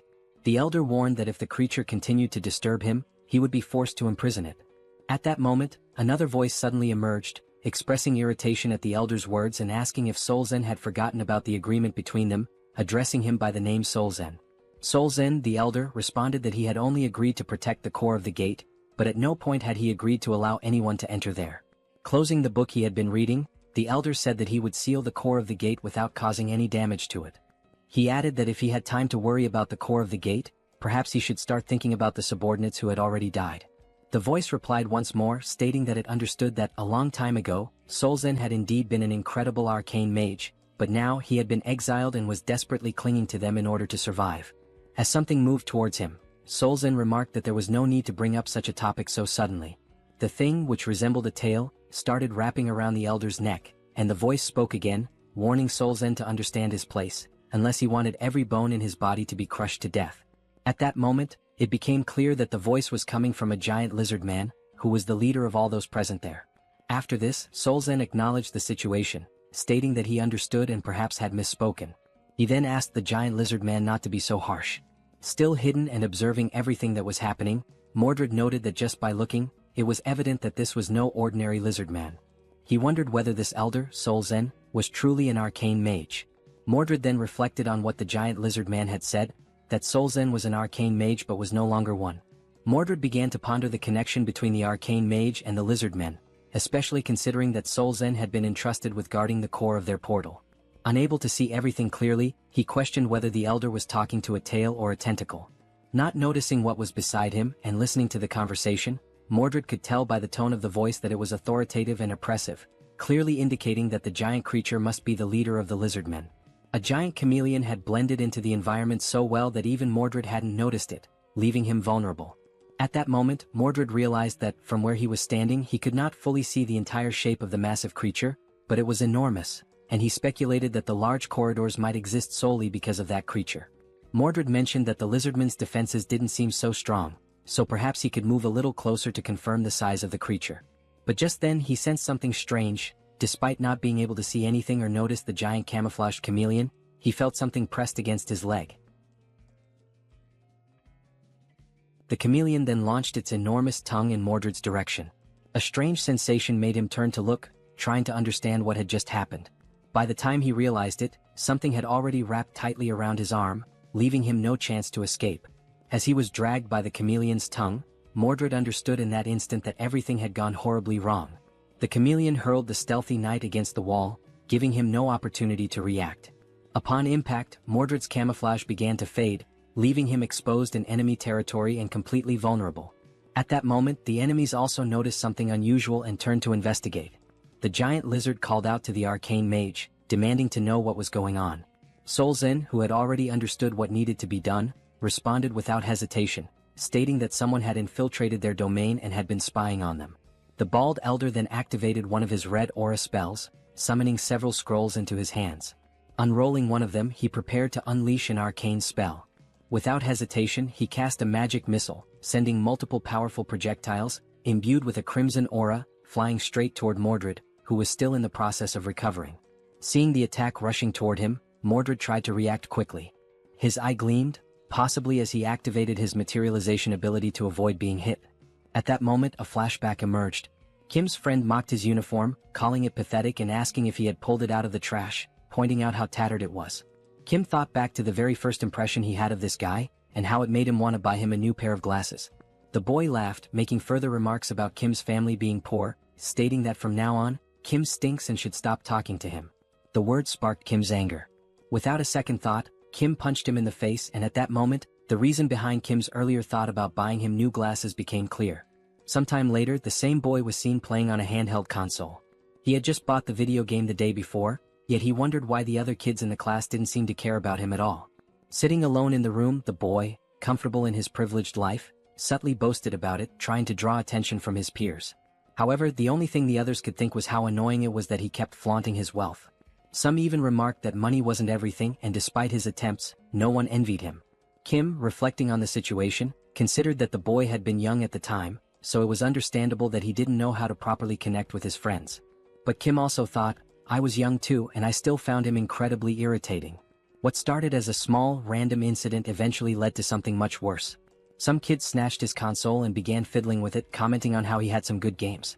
As they took the handheld from him, they laughed, saying that since he was rich, losing something like that shouldn't be a big deal. At that moment, the boy tried to protest, saying that it wasn't right. But before he could finish, they punched him in the face, knocking him to the ground and continuing to beat him mercilessly, despite him being completely defenseless. The bullies sneered, telling him they hadn't asked for his opinion. However, one of them suddenly noticed something approaching from behind. When he turned to look, it was Kim rushing toward them with his backpack in hand. Without hesitation, he swung the backpack directly into the bully's face, momentarily halting the one-sided beating. Caught off guard, neither the boy who got hit nor his friends reacted immediately. But then Kim spoke up, making it clear that what he had just done wasn't out of a sense of justice. He reminded the group that this guy had always mocked his family's situation whenever they were around friends.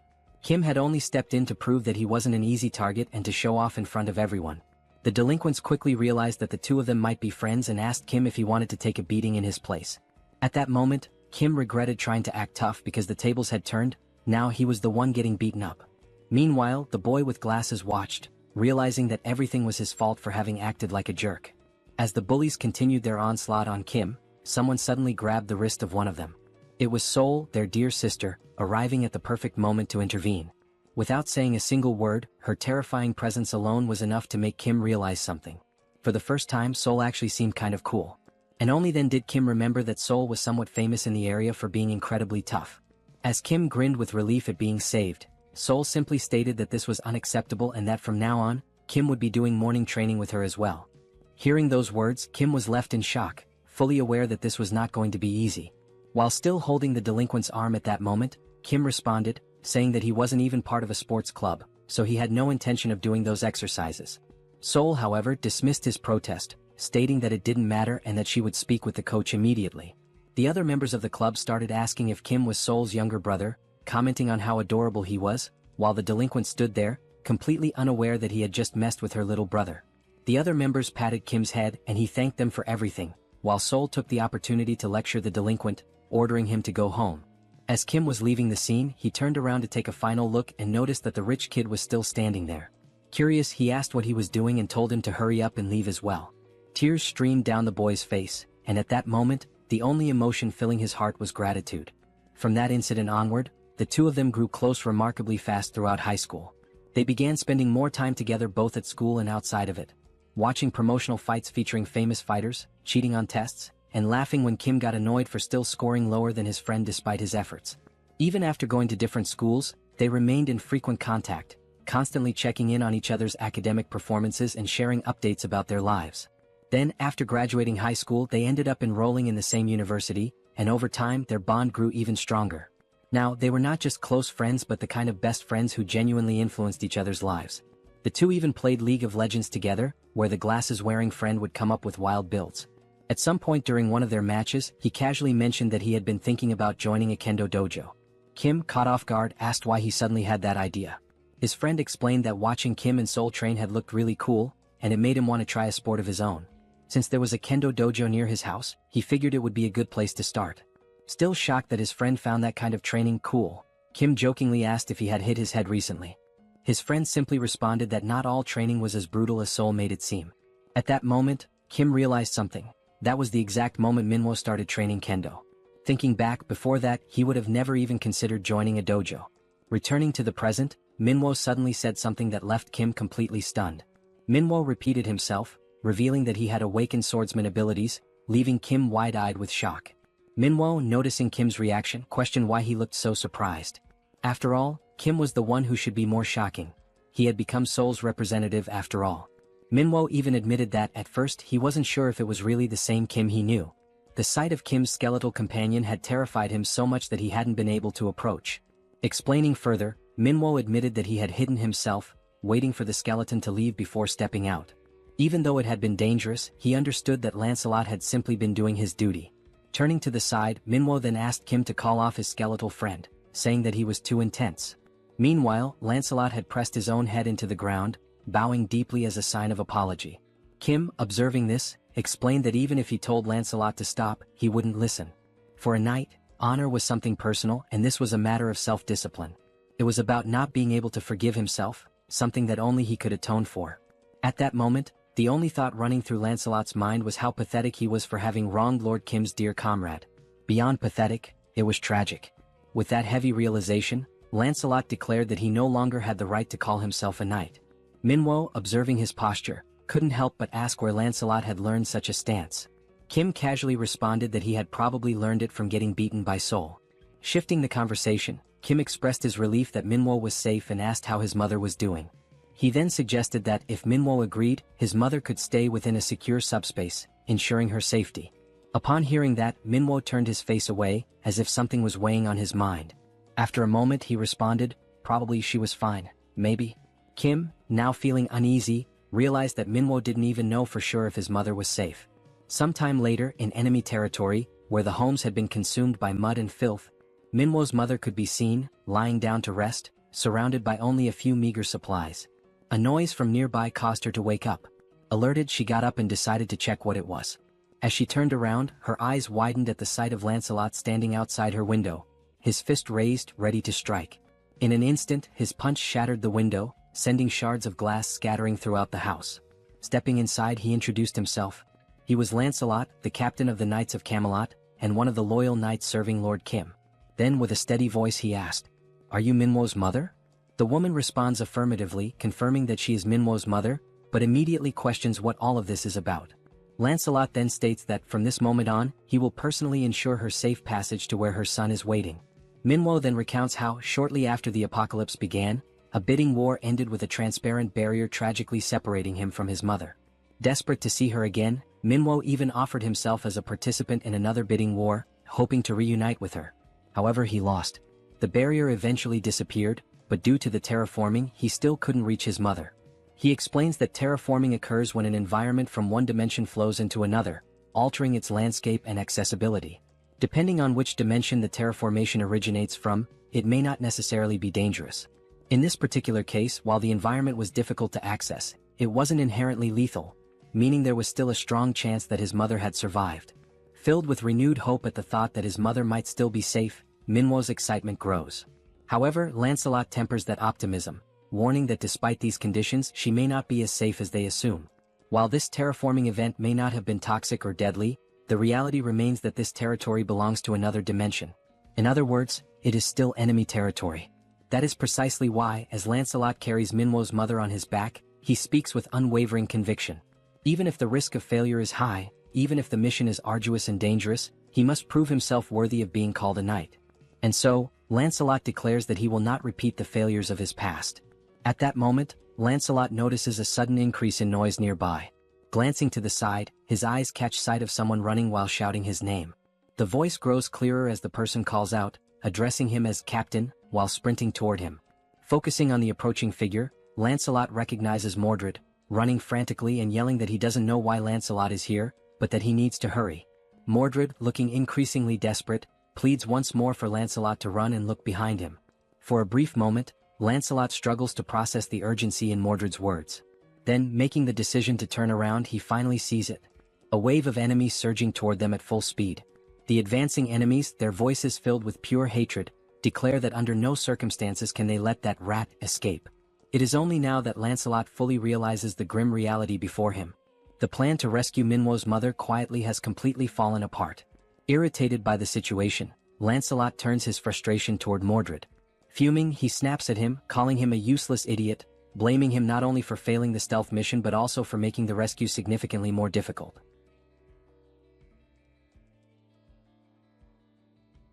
Mordred approaches, urgently requesting help from Captain Lancelot. Remaining calm, Lancelot addresses Mordred by name and asks how many of the approaching enemies belong to the 7th tier. Mordred replies that he isn't sure about the exact number, but confirms they are dangerous. Lancelot responds that he can sense that much himself, and that it's significant. In addition to an aerial assault, there are also new enemy types he has never encountered before. If the situation continues like this, escape will become impossible, as it's only a matter of time before they are overtaken. Understanding the gravity of the situation, Lancelot instructs Mordred to return immediately and deliver all the gathered intel to Lord Kim. From this point forward, Mordred will take over the mission to rescue Minwo's mother. While lifting her gently onto Mordred's back, Lancelot identifies her and explains that the mission is to escort her back safely. Placing a hand firmly on Mordred's shoulder, Lancelot tells him he will try to buy as much time as possible, and expresses his hope that Mordred will complete the task without harm. He also instructs Mordred to inform Kim that he should use the enhancement stone, and that Percival would be a fitting candidate for it. Just as Mordred is about to question something, Lancelot cuts him off, saying there is no more time and commanding him to go immediately. Mordred accepts the captain's orders and affirms that he understands. Then he departs with Minwo's mother to complete the mission and report back to Kim, leaving Lancelot behind to face the enemy alone. Lancelot draws his sword and declares his readiness. As the lizard men close in, the captain's mind is calm. There is nothing to fear. He has made his choice to prove he is a knight. All of this is in the name of Lord Kim, even if it means facing every enemy alone. The scene shifts. Mordred has already arrived at the destination where Kim and Minwo are located. Opening the door, he announces that the mission has been accomplished. Minwo bursts into tears at the sight of his mother. Kim, too, expresses his relief and happiness that Minwo's mother is safe. Kim recalls that Lancelot had vowed to bring her back and asks whether Mordred is alright or if he was hurt somewhere. At that exact moment, Kim senses something is off as a system notification appears out of nowhere. The message reveals that the ghost of Camelot, Lancelot, has disappeared. Outside, Mordred begins recounting everything he witnessed and what happened after the split. Upon hearing this, Kim realizes that Lancelot must have sacrificed himself to complete the mission. And thanks to that sacrifice, Mordred was able to deliver the vital information, and Minwo's mother was saved. Kim then reflects that Lancelot may not be truly gone, as he could be revived by naming him once again using the enhancement stone and the magic stone. Even so, the thought leaves Kim uneasy. Being able to revive and being able to survive are not the same thing. He begins to question whether he placed too great a burden on Lancelot, now realizing that perhaps such a sacrifice wasn't necessary at all. Kim continues to reflect that he shouldn't have let Lancelot go like that. Even if Lancelot didn't want to listen, Kim should have told him that everything was alright, and that he didn't need to give up his life to prove his worth as a knight. Interrupting Kim's thoughts, Mordred recalls that Captain Lancelot specifically asked him to say that the enhancement stone would be well suited for Percival. This reminds Kim of the conversation he once had with Lancelot regarding the proper use of the enhancement stone, which possesses healing attributes. Kim acknowledges to himself that Lancelot truly thought of everything in advance, strategically and efficiently, even considering how best to use the enhancement stone. Once again lost in thought, Kim pulls himself back to the present and orders Mordred to share the rest of the information he gathered. With a look of unwavering determination, Lord Kim states that Lancelot's sacrifice will not be in vain, and that they will now formulate a plan to close the gate used by the lizard men. Back in the enemy's hideout, we see Lancelot's helmet, shattered and battle-worn, lying as the only remnant of the fierce fight that claimed his life. The bald old man, Sozen, is shown to be manipulating the helmet through the use of his magic. As he observes it closely, Sozen realizes that it belonged to an undead knight, and begins to wonder if there is a sorcerer somewhere responsible for creating such beings. While the old man is still deep in thought, he hears a voice commending him for a job well done.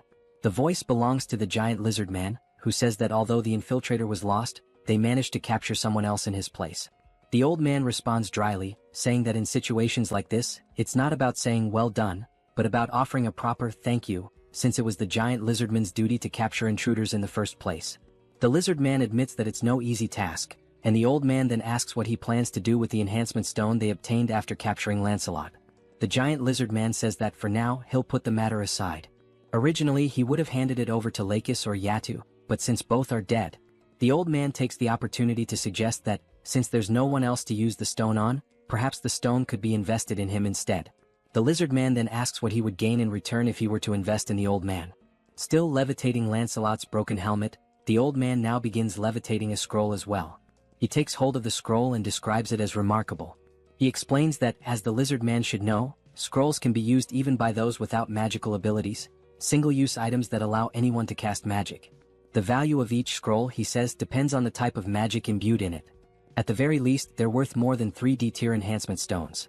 The lizard man grunts in response, stating he can vouch for that. He also says he's heard rumors that the old man crafts his scrolls by embedding living people into them, which he finds disgusting. He adds that he much prefers the weapons and armor from the Eames dimension, as they are more efficient. The old man replies that the lizard man doesn't understand the artistry of creating scrolls using uncivilized beings.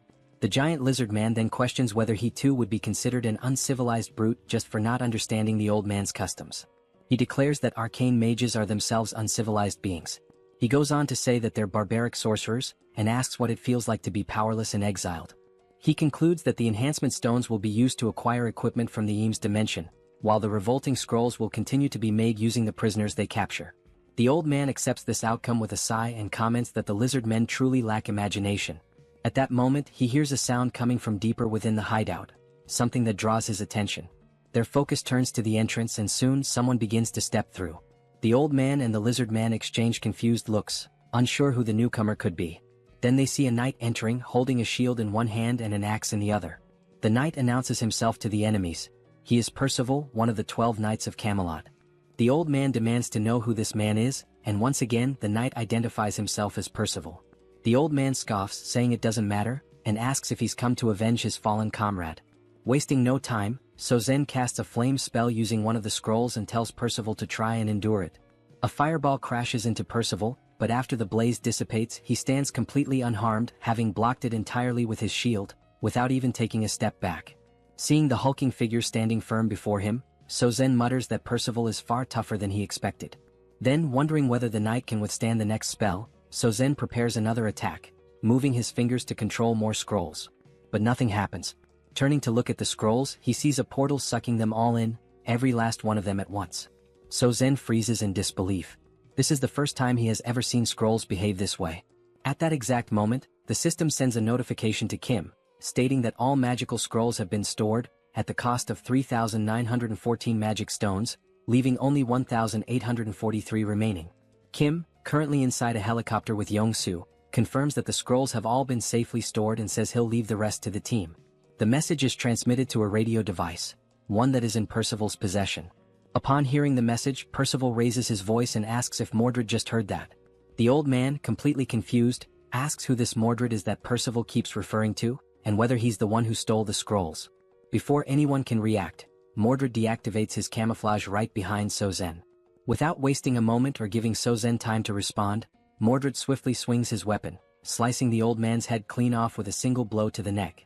And with a cold finality, he declares, "Mordred is the name of the one who killed you." A short while earlier, during the planning phase, Mordred had described the characteristics of the enemies they were about to face, mentioning that there was even a mage among them. That mage's name was Sozen, an old arcane sorcerer who had been exiled from Arcane. Kim then recalled how the man who used to be called the King of Knights had once mistakenly referred to Kim as an arcane. Bedivere took the opportunity to explain that arcane is the dimension of the most powerful mages. According to what he remembers, there are 3 levels of mages there, and even the lowest ranked among them is classified as 6th tier. Sol, surprised, pointed out that if even the weakest mages from that place are ranked 6th tier, then they must be incredibly powerful. Mordred then added that, for reasons still unknown, perhaps due to his exile, Sozen, the bald old man, was unable to use magic freely and immediately. Sol commented that if a mage cannot use magic at will, then maybe he isn't as dangerous as they had initially thought. Once again, Mordred said that Sozen certainly lost both his status and magical strength after being expelled, and that there was no reason they shouldn't be able to kill him. However, since he was unable to cast spells normally, Sozen had devised a way to use magic through the creation of scrolls. Sol asked what exactly a scroll was. Mordred explained that a scroll is a piece of paper capable of storing magical energy. In theory, it can only contain relatively simple spells, but because it can be used by anyone, regardless of magical ability, it's considered a valuable item due to how easily it grants access to magic. He also stated that Sozen almost certainly crafted the scrolls himself and stored them in bulk, giving him a distinct advantage in battle by allowing him to unleash magic when needed without relying on real-time casting. Thinking about the situation, Kim pointed out that there were two key questions they needed to answer. First, whether any of the lizard men also had access to these scrolls, and second, what types of magic those scrolls actually contained. Mordred admitted he hadn't been able to determine that yet, but he mentioned that during the moment he was discovered inside the hideout, Sozen had fired some spells at him. The spells consisted of 3 red magical blasts that detonated upon impact with the wall. Mordred had been saved only thanks to the materialization of the enhancement stone. The only thought running through Mordred's mind at the time was why a mage would be so dependent on scrolls instead of simply casting spells himself. At that moment, the sound of the explosion drew the attention of a nearby lizard man, who came running and asked what was going on, inquiring whether the commander was safe. The commander, who happened to be a chameleon, responded that there was an intruder in the area. The lizard man then asked where the intruder was. The chameleon said the intruder could disguise himself and that they needed to warn the others as quickly as possible. The soldier responded with a nod, saying he understood. Mordred considered the idea of simply slipping away and escaping undetected, but he couldn't bring himself to leave without understanding why a mage wouldn't use his own magic. The lizard man stated that the first priority was to block the entrance to prevent the intruder from escaping. The chameleon agreed, saying they needed to act quickly. As soon as the chameleon finished speaking, Mordred revealed himself and swiftly decapitated the lizard man. As Mordred's camouflage gradually faded, the chameleon stared in horror, realizing that the intruder was still there. Mordred thought to himself that he needed to gain some sort of strategic advantage and gather more information. Without wasting a moment, he struck again, this time slashing the chameleon's throat with a clean swipe of his dagger. As the chameleon collapsed to the ground, convulsing and gasping for his last breath, Mordred turned his head upon hearing a voice shouting insults at the fallen lizardmen, calling them idiots and bastards. It was the bald old man, Sozen, floating in the air and ranting that the lizardmen were too stupid to catch a single intruder. Still hovering, Sozen complained that he had to take matters into his own hands and write a new scroll himself, which was a difficult task. He looked at Mordred and stated that he was also unlucky because regardless of what happened, he would eventually be caught. At that moment, Mordred didn't quite understand what Sozen meant by that. Reflecting on the past, Mordred later explained that what surprised him the most was that Sozen had been able to track him even after he'd successfully escaped the cave. It was only because of this pursuit that Mordred was able to learn the extent of both the lizardman's and Sauzen's abilities. Mordred bowed his head slightly, apologizing and admitting that the pursuit had been more intense than expected, and that as a result, Captain Lancelot had made a great sacrifice. Kim responded by telling him not to blame himself. Without Mordred, none of them would have even known there was a mage among the lizardmen. Kim went on to say that Mordred had taken action not only to gather information but while being fully prepared to die in the process. No one, he added, had the right to judge that. And once again he told Mordred not to feel guilty, because it was Kim's responsibility to act and make decisions. Right now, the top priority was to shut down the lizardman's gate. Bedivere then commented that it was very likely Sozen was reluctant to produce more scrolls, possibly because they were not simple to create. Because of this, Bedivere believed the probability of scrolls being distributed among other lizardmen was quite low. The military officer then confirmed the names of the enemies and of the bald mage, stating that they were likely hiding in a cave because it would be easier to conceal the portal's core there. He went on to say that Sozen was almost certainly the main defensive force guarding the portal, which meant he would not be leaving the cave. And this indicated two things. First, that the strength of the enemy forces was insufficient, and Sozen had no choice but to step forward himself. Second, that the full power of the Guardian mission needed to be deployed, and that the leakage of any information had to be avoided at all costs. Kim then pointed out that if they could just take out the old mage, the rest of the operation would become significantly easier. The real issue, however, was figuring out how to neutralize such a mage. The officer agreed. Kim said that, in his opinion, there was a good way to deal with that, and it involved using his newly unlocked level 3 subspace abilities. He referred specifically to the category skill, which allowed all items stored in the subspace to possess their own distinct properties and to be automatically classified according to specific criteria. The categories were of a higher tier, but the downside was that it was not possible to create or edit new categories at that level. Kim remembered a time when he tried to register a car as a categorized item, but the system didn't allow it as there were no matching categories available. So, only items that already fit into one of the existing categories could be stored, and even then only by paying a cost. He also recalled that he was only able to store the Sacred Spear of Lakis because it fit under the Eames Construction Materials category. It hadn't been long since he had managed to evolve the Subspace to level 4, after killing the traitorous goblin Bongso. After this upgrade, it became possible to create new item categories, though the system still limited the number of custom categories to a maximum of 2. At that moment, Kim realized that since the mage couldn't use magic freely and relied on scrolls instead, there might be a workaround. While adjusting the system, he thought about adding a new category for the scrolls, with the intention of removing Saozen's access to them. Kim mentioned that Pax's ability could be used from a relatively long distance, and that even if Saozen was hidden deep inside a cave, the ability would still be able to reach him. Once the plan was finalized, an assault group was dispatched to the cave. This group was composed of Sol and Percival, the newly appointed Tank Knight. Sol teased him, asking whether he was the leader of this operation, to which he answered affirmatively. She said she was eager to see what he was capable of, and Percival also added that he was looking forward to it. However, as soon as the action began, Percival realized that Sol never really had a chance to take the lead, and Kim decided to keep her inside the subspace to avoid any unnecessary complications. Inside the subspace, Sol was furious, yelling that she wanted to fight too. Kim responded by saying that her time would come, and asked her not to be too upset.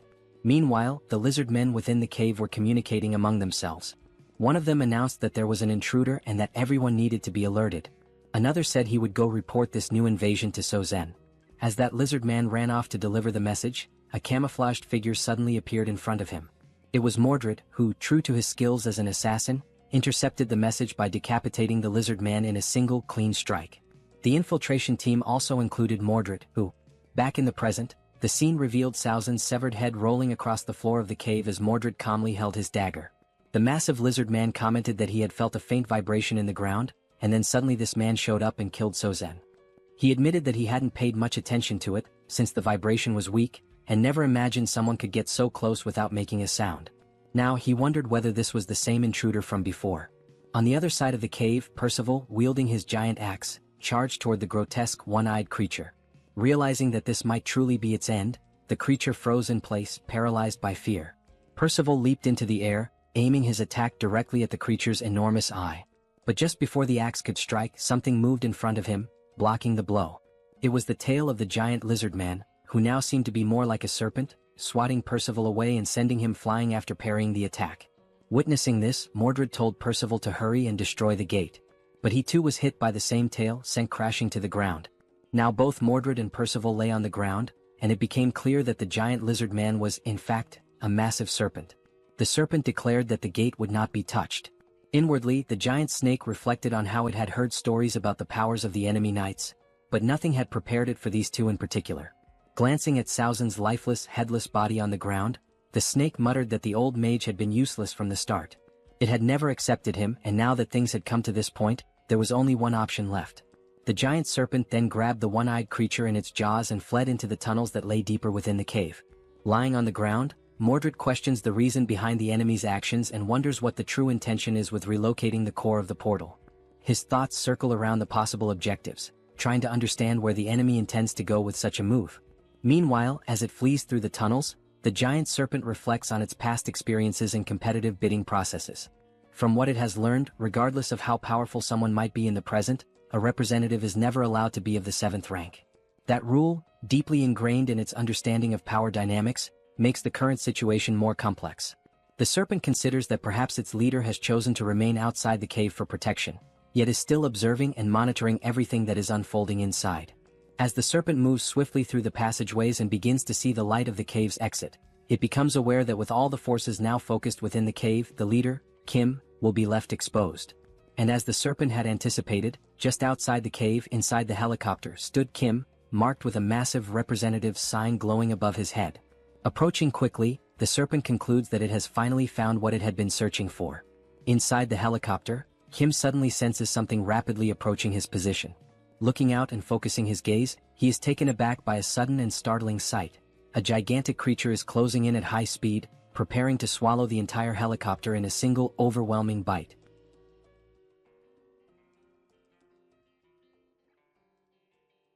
Kim notices that the massive serpent is getting closer and closer. However, in some way he remains composed, perhaps due to the confidence he has in the capabilities of his powers.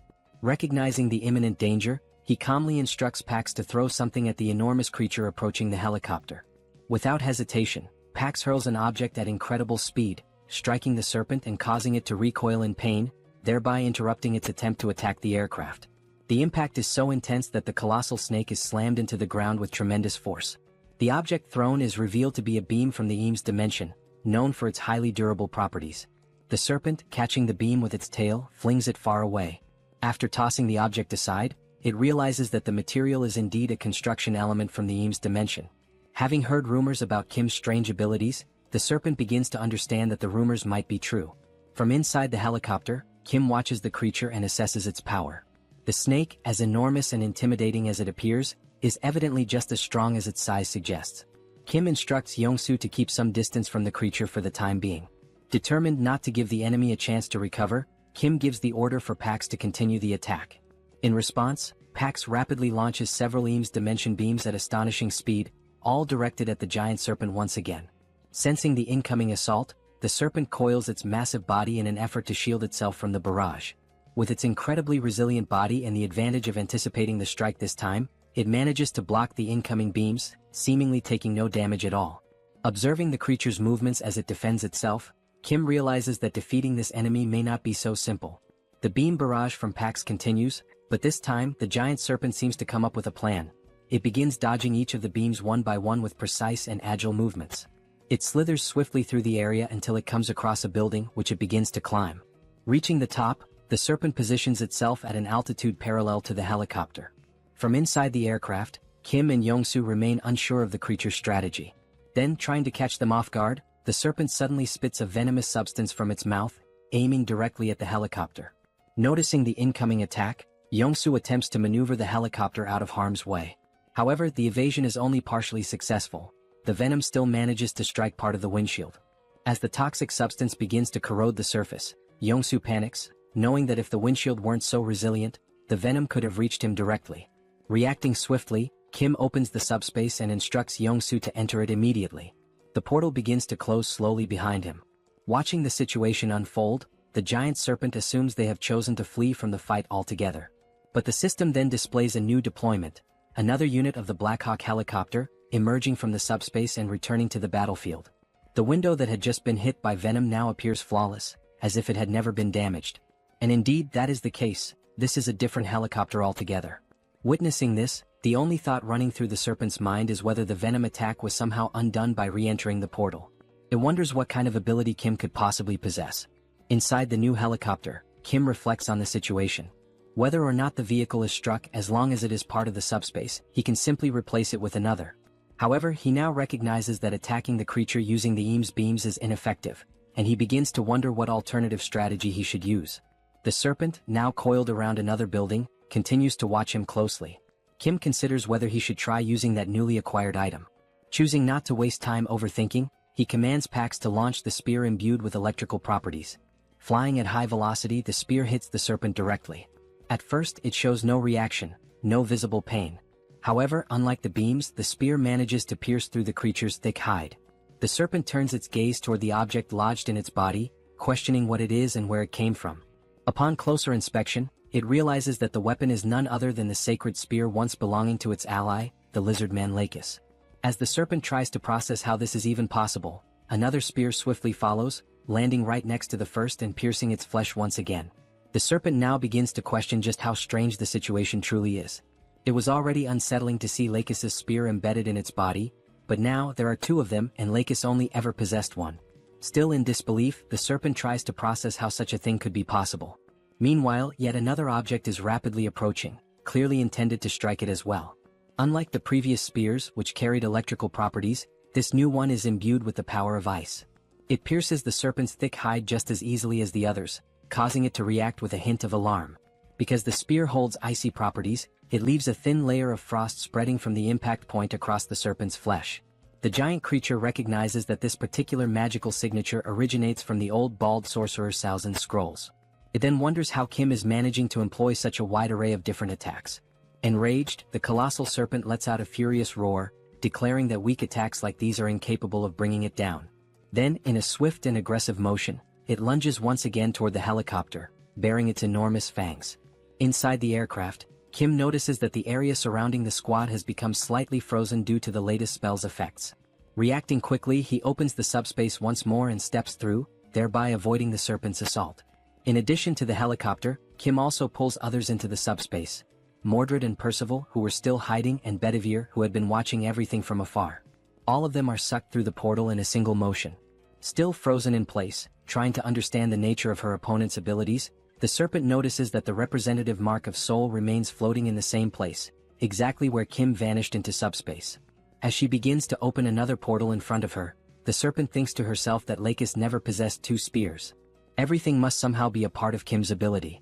This time, what she sees emerging from the portal causes her eyes to widen in disbelief. Kim appears once again, this time accompanied by Soul and their father, each holding one of Saozin's spell scrolls. But they are not alone. Kim has coordinated for everyone who had been inside the subspace to simultaneously release spells using different scrolls, amplifying the impact of the coming attack. At that moment, Kim signals for everyone to launch their spells and unfurls his scroll, casting the powerful joint spell. The resulting magical force is so immense that the sky lights up in a blinding radiance, leaving the serpent unable to perceive what is coming toward her. As before, dozens of icy spears are launched in unison, forming an overwhelming barrage. This time, the serpent is unable to dodge the attack.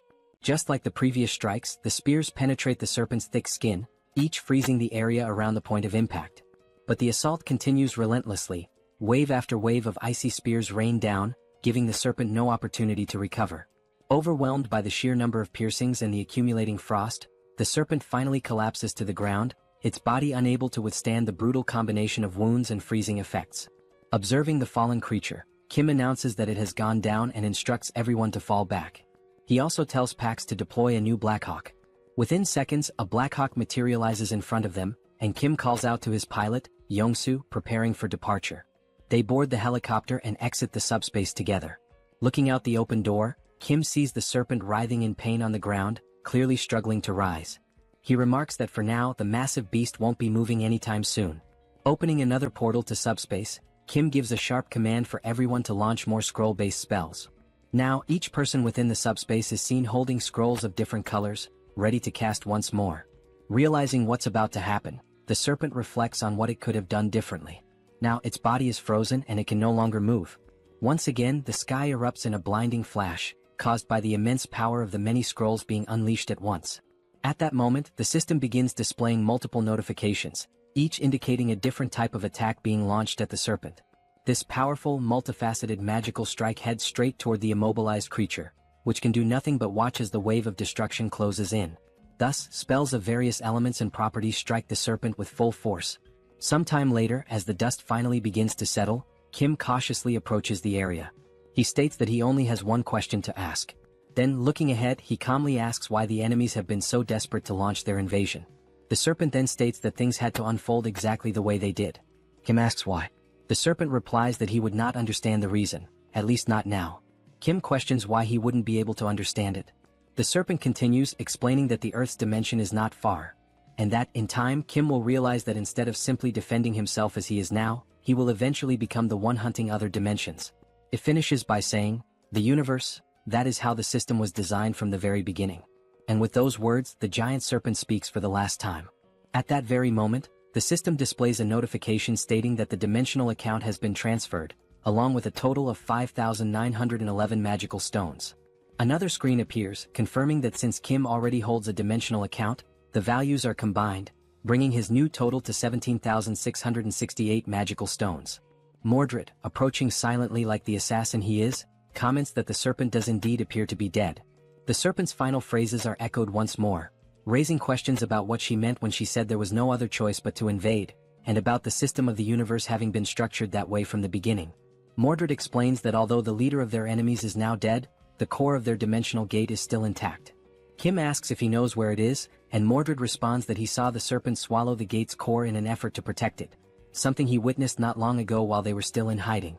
Upon hearing that, Kim points out that even after everything they went through to defeat her, they now have to locate the gate's core inside the enormous corpse of the serpent. Mordred confirms this. However, Mordred adds that Lord Kim doesn't need to worry.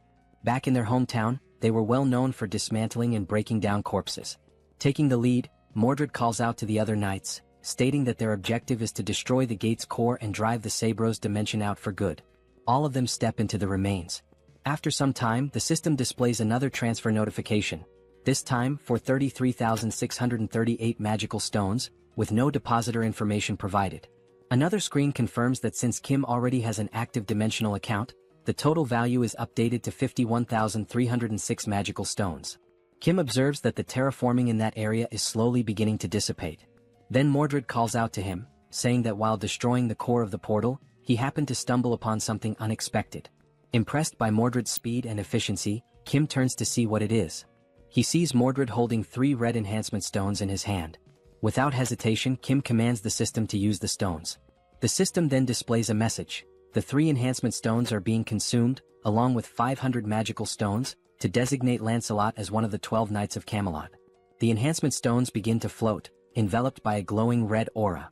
Then a voice resonates. Knight Lancelot, I swear to serve you with unwavering loyalty and devote my life to you, my lord. The system reveals Lancelot's updated stats. He is now a level 7 knight, one of the Knights of the Round Table. His attributes include penetration, acceleration, immunity, control, and critical accuracy. Lancelot is summoned once again, though now he may be in a factory reset state with no memories of his previous self, but stronger than ever before. At that very moment, a system notification appeared, announcing that the Sabros dimension had officially lost its commercial rights over the Incheon region. The message indicated that, because of this, Incheon had now been fully restored as part of Earth's territory. The land, which had previously been altered to favor the lizard men with its thick layer of mud, was now gradually returning to its original state, slowly but steadily. Lancelot stood quietly, taking in the scene unfolding before his eyes, while someone nearby remarked that all of this was happening thanks to him. The comment caught Lancelot's attention. As Lancelot turned to face Kim, Kim said that although it might be a little late to say it, he was grateful for everything Lancelot had done. Lancelot paused for a few seconds, falling silent. Then finally he spoke, not to deny the gratitude but to apologize, explaining that he had only done what was required of him as a knight. Kim responded by acknowledging how hard it must have been to do what needed to be done. He added that, regardless of whether Lancelot was good or bad, simply saying thank you would be better than offering an apology. Lancelot seemed ready to apologize again, but he stopped himself midway and instead offered a sincere, heartfelt thank you to Kim. And in that brief moment, Kim felt a quiet joy as he realized that his friend Lancelot had truly returned. He had not been reset from scratch, but was genuinely himself once again. At that exact moment, something caught Kim's attention, prompting him to look toward the sky. There, multiple helicopters were approaching in formation, heading in their direction. The city was no longer covered in mud. Throughout Korea, only Incheon had lost the bid for territorial rights. And now that it had been recovered, it meant that all the monsters who had attempted to conquer Korea had been successfully eliminated. Of course, this did not mean that the situation was entirely safe. Primitive monsters such as orcs and wyverns still roamed the land. Those remaining threats would need to be dealt with before the country could truly resume its normal functions, and that process could take a very long time. The helicopters completed their descent and landed at the site. The head of operations disembarked and addressed Kim as Colonel Kim, a title that made Kim pause for a moment, slightly puzzled by being called Colonel. The operations chief explained that they had not arrived earlier due to the ongoing terraforming process, but now additional helicopters were on their way transporting supplies. As he looked up at Kim, who stood atop the massive serpent's corpse, the chief remarked that this enormous creature had to be the leader of the lizard men, and asked how something that size could even exist. Kim replied that he hoped the other head of operations was doing alright, since the last time they met, that man had fled the scene, claiming he had been attacked by insects. Sometime later, within the subspace, it was finally time for a meal. Plates were being served to everyone, and Kim couldn't help but think about the strange contrast, being served Chinese food in a world where monsters still roamed the streets. He wondered where the dish had even come from. The story had begun shortly after Minwo's mother had been rescued and received care from Joy inside the subspace. Minwo's mother had mentioned that she should offer food to express her gratitude to everyone, but Joy reassured her that she was fine. She had eaten a lot lately, though she would gladly accept the offer as a kind gesture. Curious, Minwo's mother asked how Joy had managed to eat so much food in a place like that. In response, Joy asked if she really didn't know. That was how Minwo's mother came to learn about Kim's abilities, specifically his power to produce infinite ingredients. She then mentioned that she had a friend who was an excellent cook.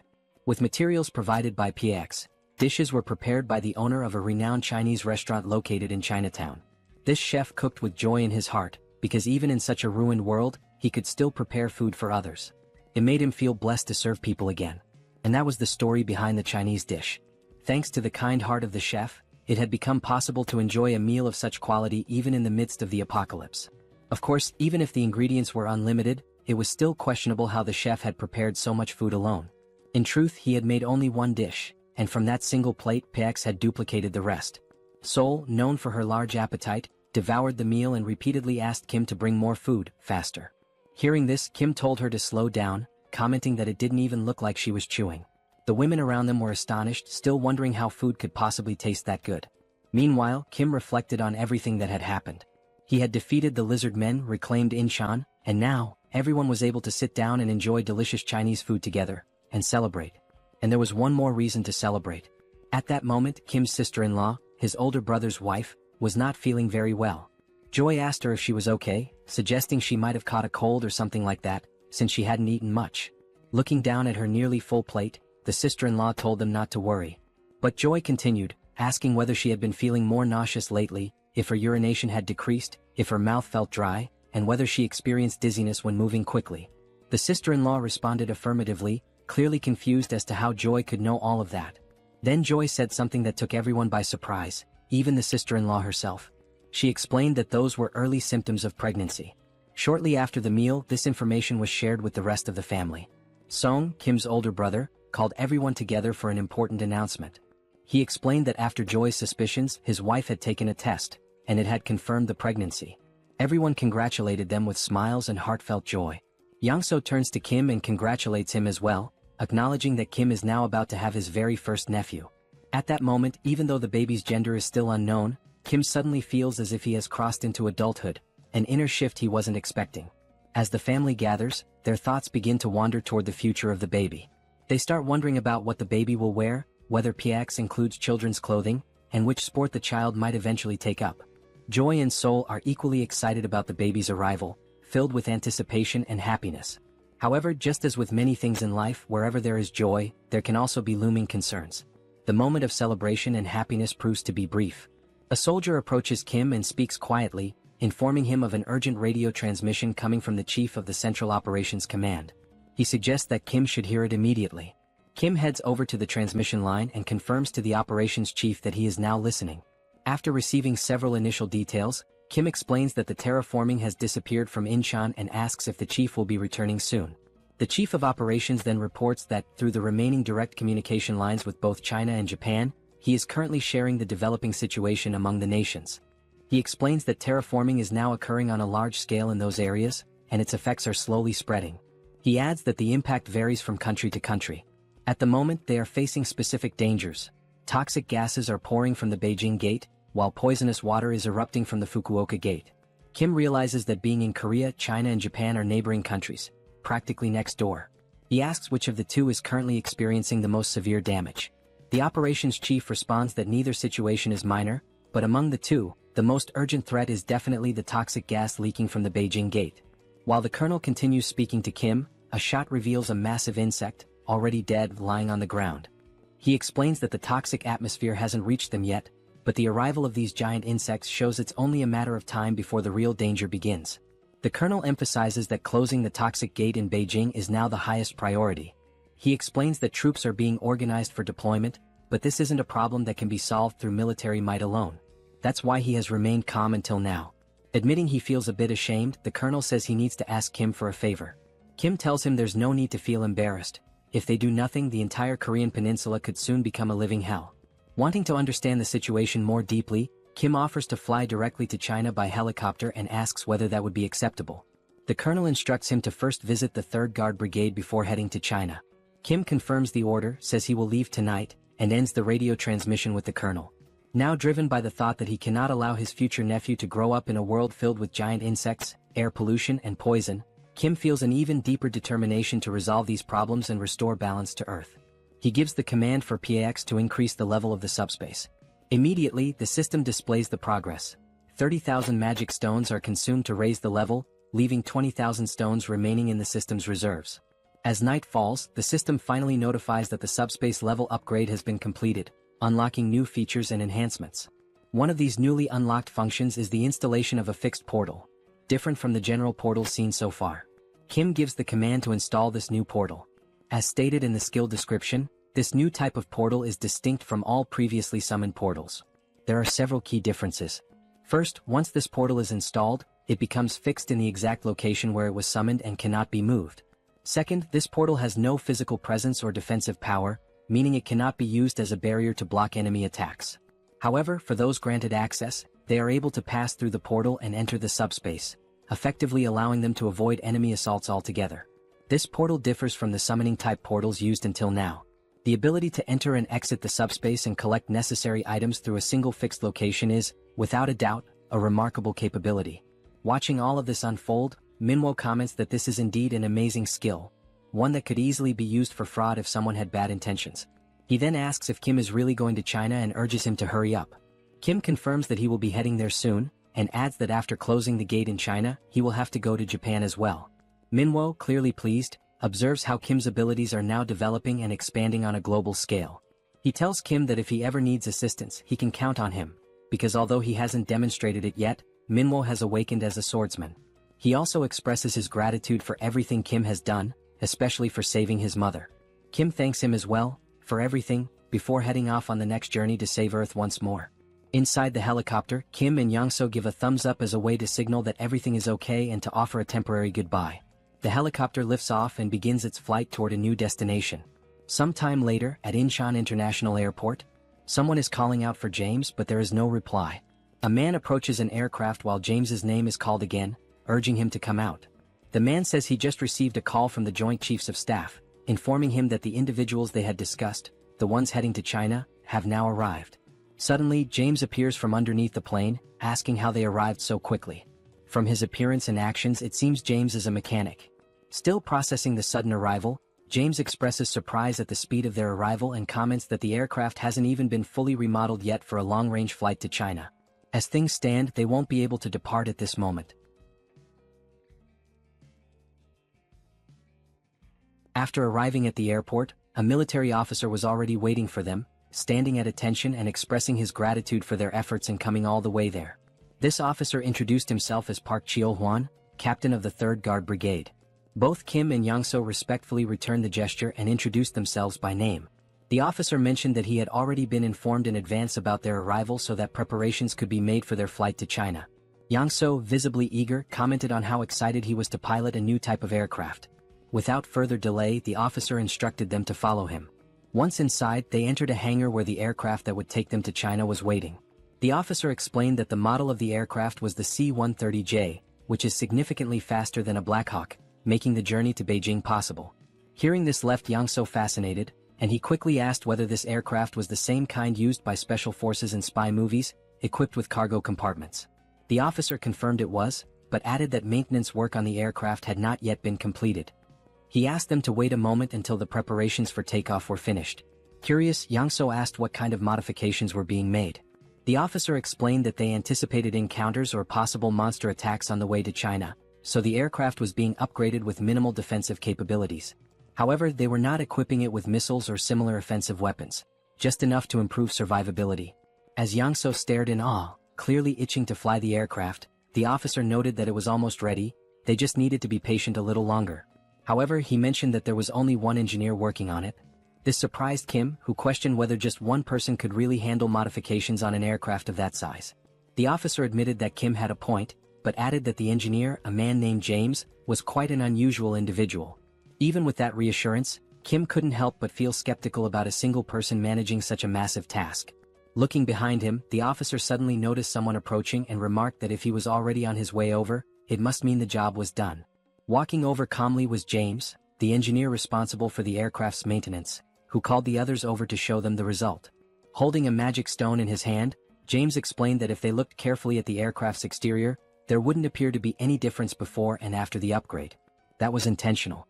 He had focused all the modifications on the aircraft's underside. He went on to explain that flying monsters typically attack from below, which was why the upgrades were concentrated there. Observing the scene, Kim could only think that James must be an awakened person with a mechanic-type ability. The magic stone in his hand made that clear. James was likely an aeronautical engineer who had awakened after the beginning of the apocalypse. Because engineering was already his profession, his skills had been enhanced in ways that aligned with practical, technical needs.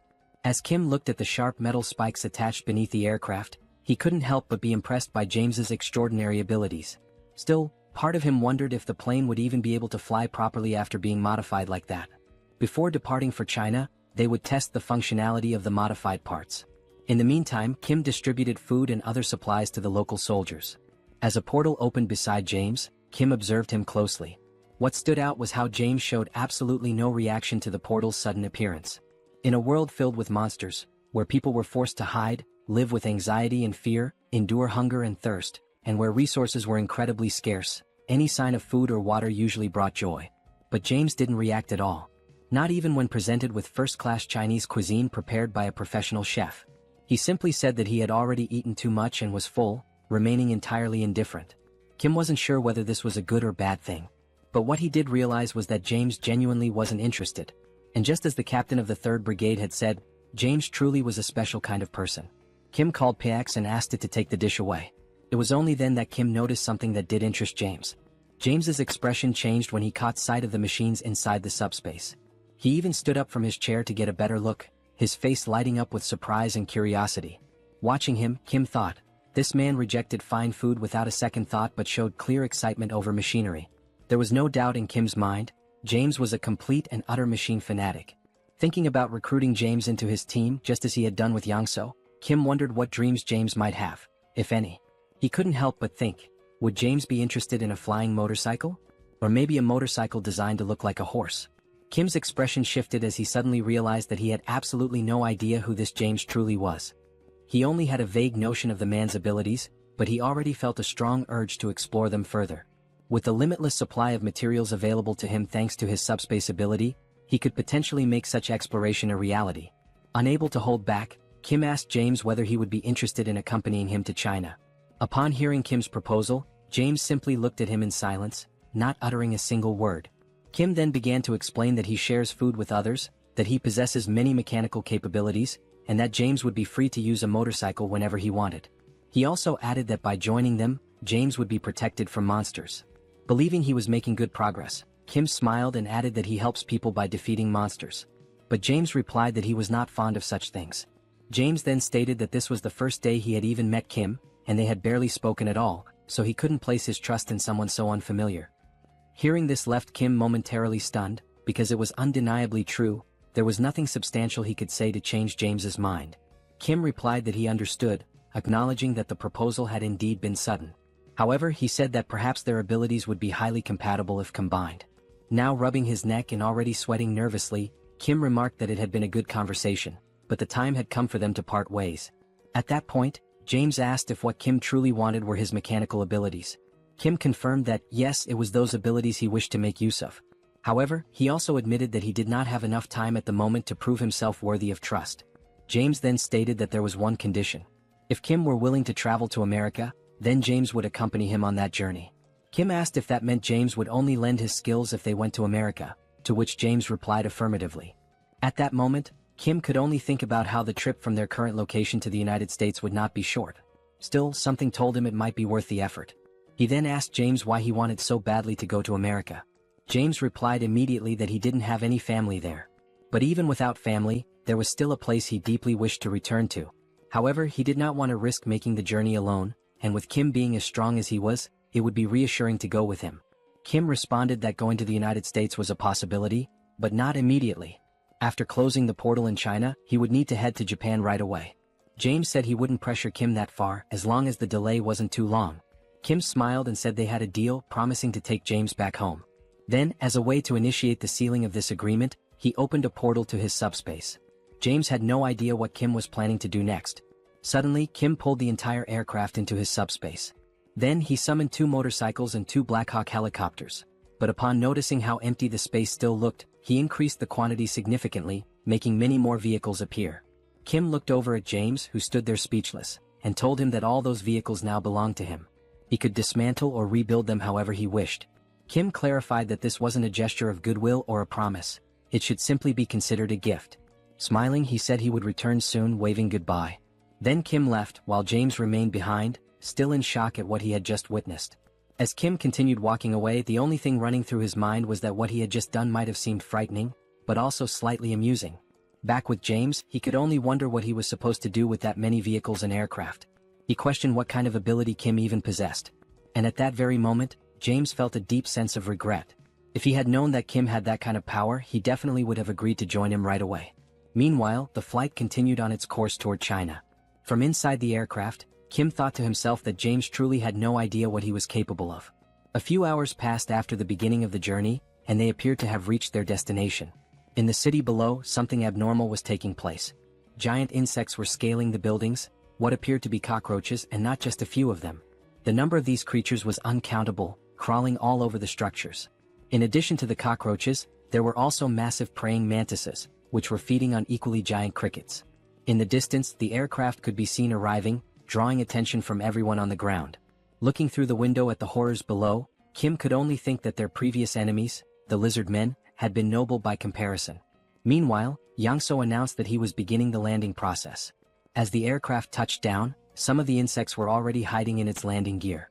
The airport itself was filled with wrecked airplanes and the lifeless bodies of dead insects.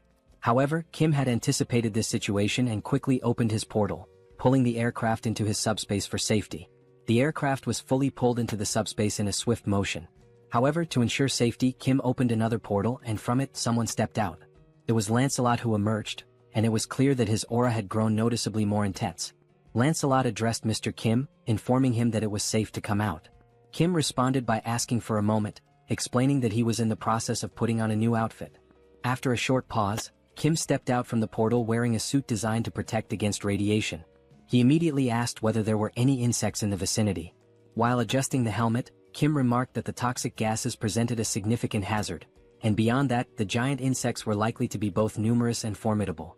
Lancelot reassured him, saying there was no need to worry for the time being, as no insects had been detected nearby.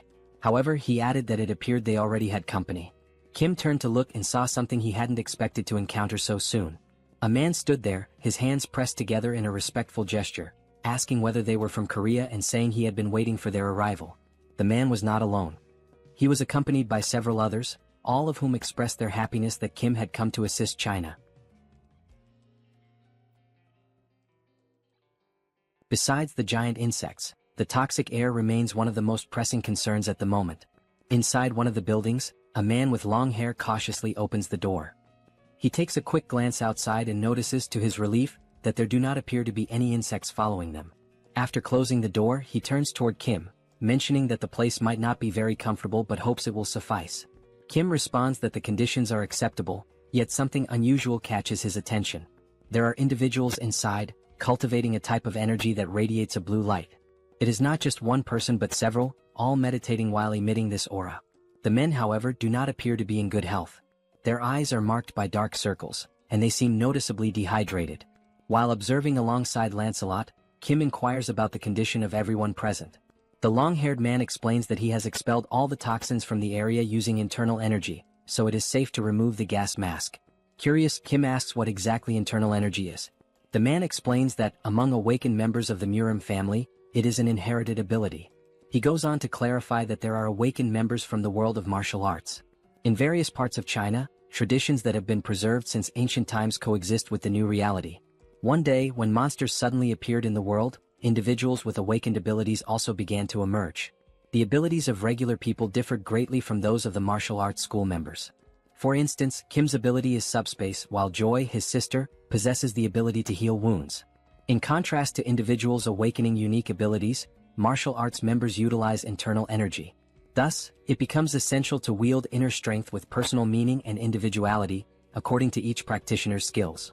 The abilities of awakened martial arts members are remarkably extraordinary, to the extent that the Chinese government officially recognized them, quickly mobilizing them to exterminate monsters. These awakened martial artists have a leader, the long-haired man who goes by the nickname Anyang. Anyang explains that not everyone belongs to the martial arts world like his group. Sipping tea, he mentions receiving a call from the Chinese government with instructions to eliminate all kinds of monsters. However, the main issue lay in the competitive bids, and in Beijing alone, there had been 2 bidding contests. The dimension that won the bid was called Beelzebub.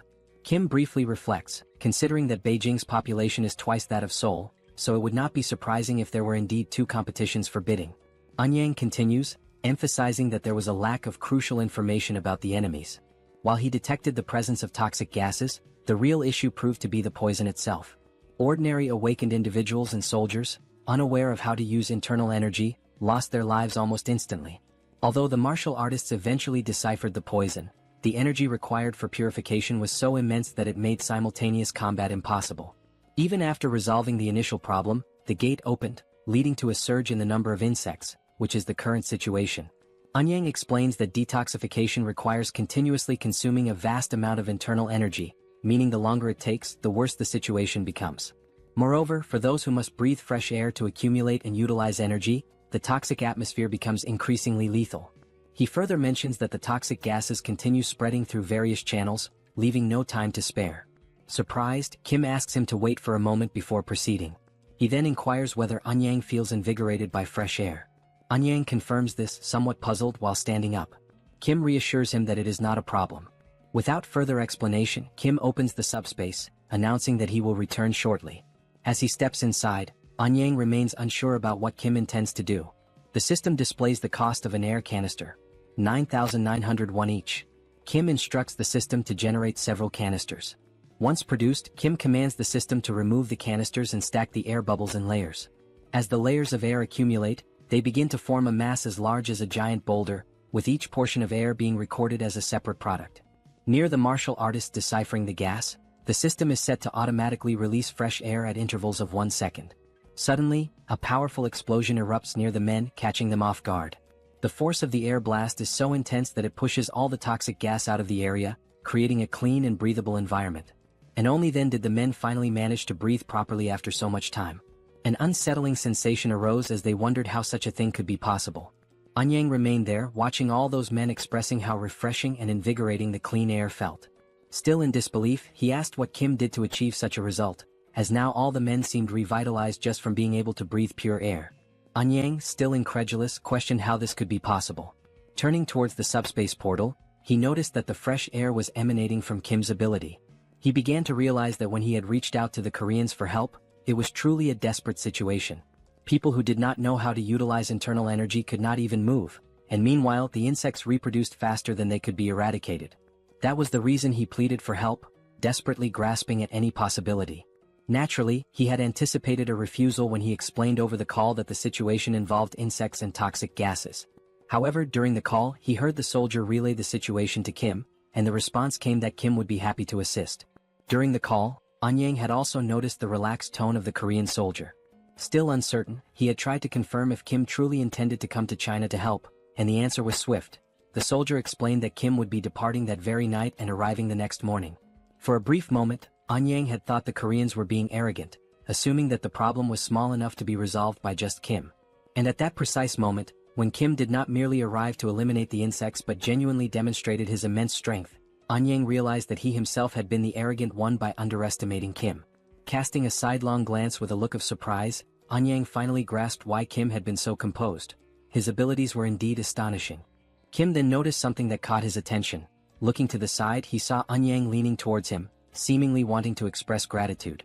Furthermore, Anyang sincerely apologized for any inconvenience caused to Korea, thanking Kim and assuring him that he would never forget this gesture. He continued by saying he intended to act before the toxic gas spread to Korea. Kim responded that he was taking his apologies too far and asked him to raise his head, emphasizing that there were ways to help people survive. Anyang raised his head, acknowledging that originally, it had been a battle where the longer it lasted, the more disadvantageous it became. However, thanks to Kim's ability, the internal energy could now be used in an optimal way. This meant that recovering their strength first would be beneficial, although it was clear they did not have unlimited time. Anyang then suggested launching an operation 3 mornings from now. Kim agreed, stating that it was a good plan as they were already recovering, so it made sense to do it right. Sometime later, Kim served Chinese dishes from the subspace to the Chinese men, who ate as if there were no tomorrow. With every bite, they enthusiastically gave a thumbs up, clearly savoring the meal. Even Anyang remarked that the Chinese food was excellent, even by local culinary standards. After the meal, he moved to the front of a whiteboard and announced that it was time to discuss how they would exterminate the insects. First, however, he would explain everything they knew about the giant insects. He began by explaining that there were some variations among the insects, but most of them resembled the ones they were accustomed to seeing. Some of the insects were larger and emitted toxic gas. Flying insects, such as moths or flies, tended to do this more frequently. Most of the insects were classified as rank 9 or rank 8, but occasionally, there were some classified as rank 7. The challenge was that, with so many of them, it was difficult to track them accurately.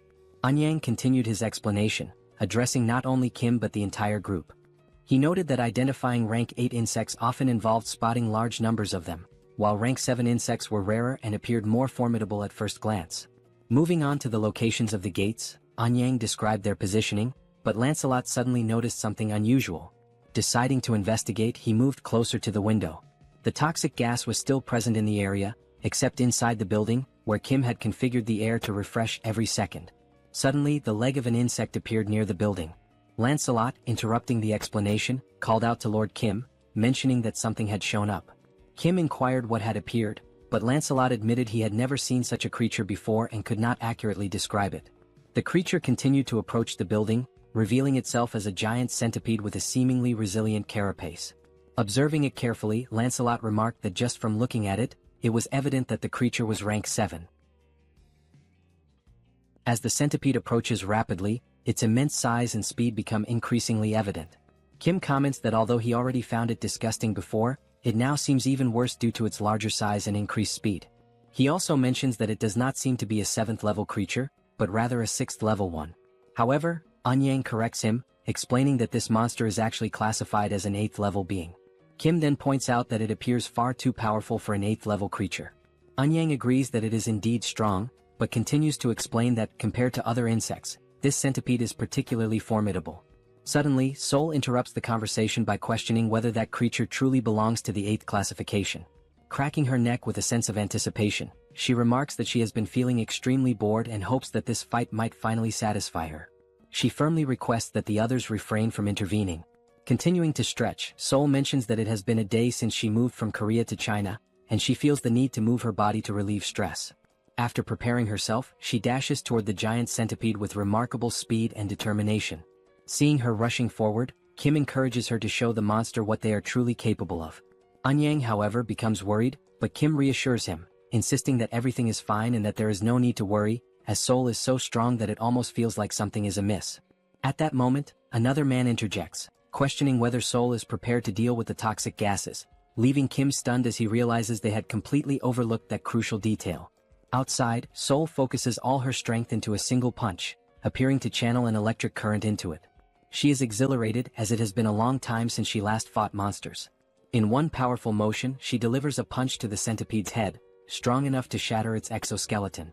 Inside the building, Anyang continues to explain that regardless of the level of one's skills, fighting while inhaling toxic gas inevitably leads to poisoning. Furthermore, he notes that the centipede's shell is exceptionally hard and will not break easily. He then states that he will help Sol alongside his disciple, urgently calling for her. He declares his intention to confront the centipede himself, while the woman takes care of Sol's injuries. However, an unusual noise suddenly draws their attention, and out of curiosity, they decide to investigate its source. Upon reaching the building's balcony, Anyang is taken by surprise. As he closely observes the scene, he realizes that Sol managed to break the exoskeleton and defeat the centipede with just one punch. While Sol jubilantly celebrates her victory, Anyang and his disciple cannot help but think about the tremendous amount of internal energy they would need to break through that monster's shell. Amidst the commotion caused by that singular punch, Kim merely reflects that to him, it was just another one of Sol's usual blows. Meanwhile, the man contemplates the possibility that Sol's body might be a gift from the heavens, as she possesses remarkable physical capabilities and an innate talent for martial arts. As Sol continues to rejoice in having defeated the monster, blood suddenly spurts from her nose, a consequence of the toxic gas present in the air. Subsequently, she collapses on the ground, leaving Anyang in a state of panic as he urgently instructs his disciple to quickly attend to Sol's internal injuries.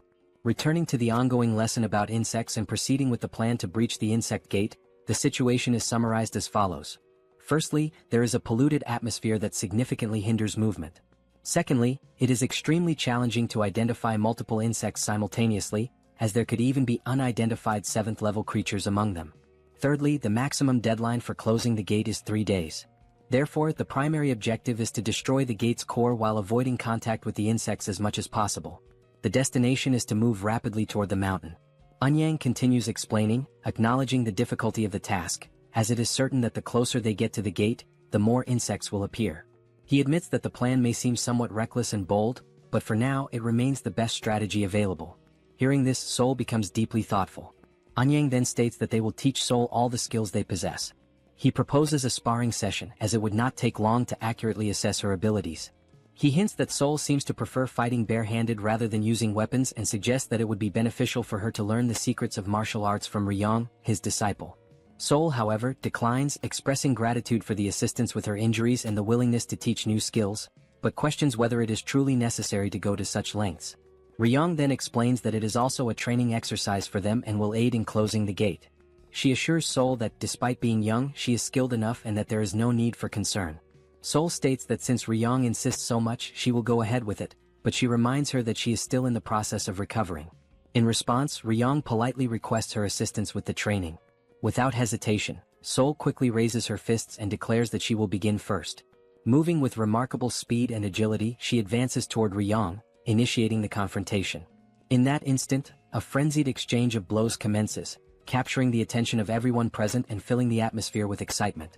Despite the intensity of the scene, Kim remains somewhat unaffected, as he can only perceive the movements as typical punches and ordinary techniques. This reaction stems from having spent his entire life alongside Sol, making such actions appear completely usual to him. Amid the ongoing combat, Anyang remarks that it would be advantageous if Sol wielded a sword, a statement that catches Kim off guard. Anyang elaborates, explaining that his own expertise lies in fencing, and then inquires whether Kim would be interested in learning the art from him. Politely, Kim declines the offer but follows up with a question, wondering if a friend of his might learn and practice fencing instead. He reveals that this friend has a deep passion for swords. Naturally, this friend is Minwo, who initially underwent posture training as part of the learning process. Kim begins to notice a key difference between himself and the Chinese practitioners. It is not as though he can effortlessly manipulate internal energy, as this capability varies from person to person. Sol, on the other hand, benefits significantly from the situation, as she learns swiftly and successfully immerses herself in the world of martial arts. Even without fully grasping the evolution taking place, Kim quietly contemplates what has changed compared to before. Though uncertain, he starts to sense that martial artists seem to share a common trait. They have elevated their endurance to its peak by acquiring new abilities, making those who were already strong even stronger. Acknowledging this evolution, Kim realizes that he cannot afford to remain idle. With the abundance of magical stones available, he contemplates the possibility of creating a weapon specifically designed to combat insects. As he navigates the system, he discovers that enhancement items can be strengthened after upgrading the subspace to level 5. The system window displays the status of the subspatial laboratory, indicating that objects can now be viewed as holograms. The first concept that comes to Kim's mind for an insect extermination tool is an electric trap. While this device would work well against small insects, most of them are considerably larger than the trap itself, rendering it ineffective. To address this, he uses the holograms for simulation, designing a larger trap. However, the efficiency remains low as the cost would be prohibitively high. This realization leads Kim to consider that developing such a device might be more challenging than it initially appeared. Regardless of how hard he thinks, no viable ideas emerge, partly due to his lack of specialized knowledge in mechanical engineering or electricity. Confronted with the limits of his intelligence, Kim finds himself stuck, unable to proceed even with the simple task of protecting the helicopter. Furthermore, he lacks familiarity with 7th-level flying insects, and according to his new allies, the situation becomes increasingly dangerous the closer one gets to the gate, as the insects grow more alert and aggressive. While analyzing the hologram, he notices that the maximum range of the packs is 100 meters, which means staying relatively close. Reflecting on this, he mutters to himself that if it were solely up to him, he would produce pesticides and eradicate them all. At that precise moment, someone approaches and asks whether he truly spoke about creating pesticides. It turns out to be his sister-in-law, who confidently states that she is capable of making the pesticides. Recalling past events, Kim remembers that when he brought his entire family into the subspace, everyone managed their food consumption carefully. The water supply, on the other hand, resulted from Sun's awakening as an alchemist, something his older brother had mentioned quite clearly. Realizing that his happiness over reuniting the family had momentarily made him forget this detail, Kim becomes more attentive to the situation. Excitedly, his sister-in-law reassures him that, although her alchemy skills are not as advanced as his, she is also an awakened individual and can be of assistance. She further explains that she has been using the laboratory while Kim has been preoccupied with other matters. He expresses his approval, granting her permission to use it whenever needed. Grateful, she inquires about the specific type of pesticide he requires. directing his attention back to the hologram of the giant centipede and considering the vast number of insects, some even stronger than anticipated. Kim specifies that he needs a super powerful insecticide capable of exterminating all the insects at once. Sometime later, amidst a city overwhelmed by toxic gases and gigantic insects, the group moves toward the core of the portal. As they advance, Anyang reflects on how the past 3 days have flown by like an arrow, and he now finds himself in the best physical condition he has ever experienced. His pure internal energy feels more powerful than ever. At that moment, one of the men interrupts his thoughts to alert him that insects have appeared up ahead. Thanks to Kim's assistance, they now have the means to fight against the insects, although they still don't know how to properly repay him for such invaluable help. Suddenly, a horde of insects emerges in front of them, prompting Anyang to instruct everyone to prepare for battle. The insects in their path are ants, obstructing their progress. However, before the Chinese fighters can initiate their attack using internal energy, a green liquid is thrown at the ants. The liquid makes contact and seemingly eliminates them with ease. This substance is, in fact, the insecticide that Kim's sister-in-law had created specifically for combating the insect threat. The Chinese warriors are left stunned by the potency of the insecticide. Anyang reflects on how, while they had been focusing on gathering and refining their inner energy, Kim had been developing this powerful insecticide. At that time, Kim is riding a motorcycle with Lancelot. Observing the scene before him, he realizes just how incredibly effective the insecticide truly is. He recalls his conversation with his sister-in-law, during which she mentioned that she had been using his laboratory and that the holographic system made everything far more convenient. Over the course of the past 3 days, she had been experimenting with various types of potions aimed at eradicating insects. She mentioned that although she hadn't succeeded in creating anything particularly powerful, the pesticide had been easy to make. In that moment, Kim had come to the realization that even what she had already produced was impressively effective against the insects. Moreover, it was completely harmless to humans and entirely odorless. Recognizing the functionality and value of the pesticide, Kim thanks his sister-in-law but adds a note of caution. The substance does not work against rank 7 insects, though it is excellent for dealing with common ones.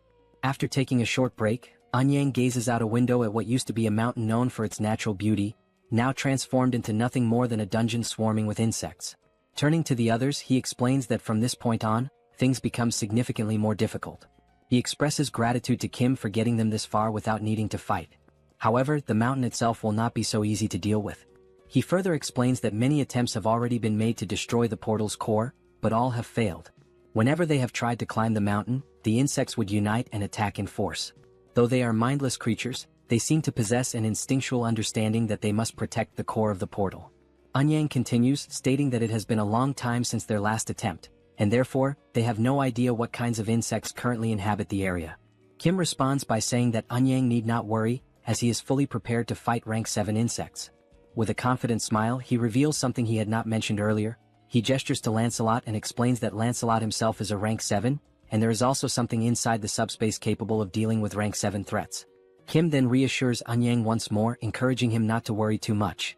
However, their very first enemy on the mountain immediately makes Kim question just how powerful their opponents will be from this point on. Standing before them is a massive and terrifying grasshopper. Kim can only think that, unlike the lizard men they had faced before, this enormous insect is definitely a rank 7. As the grasshopper prepares to attack, Kim wonders whether such a creature could have possibly completed the dimensional entity's paperwork. He then recalls what Lancelot had once said about the traitorous goblins, that they had evolved through sacrificial means, a method that lacked intelligence. Those goblins had received unofficial documents, underwent evolution, and thus became what they are now. Kim begins to question whether some intelligent life forms had taken the shortcut of evolving by sacrificing other creatures. He then wonders how primitive life forms managed to achieve similar results. It occurs to him that perhaps, by eliminating and consuming the mana cores of other beings, they are able to evolve without needing any official documentation. Looking at the massive creature standing in front of them, Kim concludes that this grasshopper must have devoured many others to reach such an advanced state of evolution. It had grown into something incredibly powerful, so much so that intelligence was no longer necessary. Trying to catch the creature off guard, Kim opens the subspace and launches several beams from the Eames dimension, aiming directly at the grasshopper's face. However, even those powerful beams are unable to leave a single scratch on the creature. Kim is left speechless, realizing that although the beams had at least been effective against Yatu in the past, they now barely tickled the grasshopper. Just as Lancelot is about to say something, Sol steps forward and announces that she will take care of it. Kim quickly urges her to be careful. As something catches Lancelot's attention, Kim mentions that it would be a good idea for Sol to bring Lakis's spear with her. Lancelot turns all his attention in that direction, trying to understand what exactly is happening. He begins to wonder what that could possibly be. As he attempts to get a better look, he questions why the trees are moving. Gradually, those trees seem to be drawing closer. It is only then that Lancelot realizes that they are not trees at all, but rather the legs of something enormous, something whose full form is still obscured. Suddenly, the massive creature leaps forward, rapidly closing the distance between them. The loud noise from the impact causes Kim to turn his attention to the source, curious about what just arrived. Now, standing opposite the colossal grasshopper, there is a gigantic spider, both towering creatures facing each other, while the group of people remains in the center, caught between them. For a moment, everyone struggles to comprehend exactly what is unfolding before their eyes.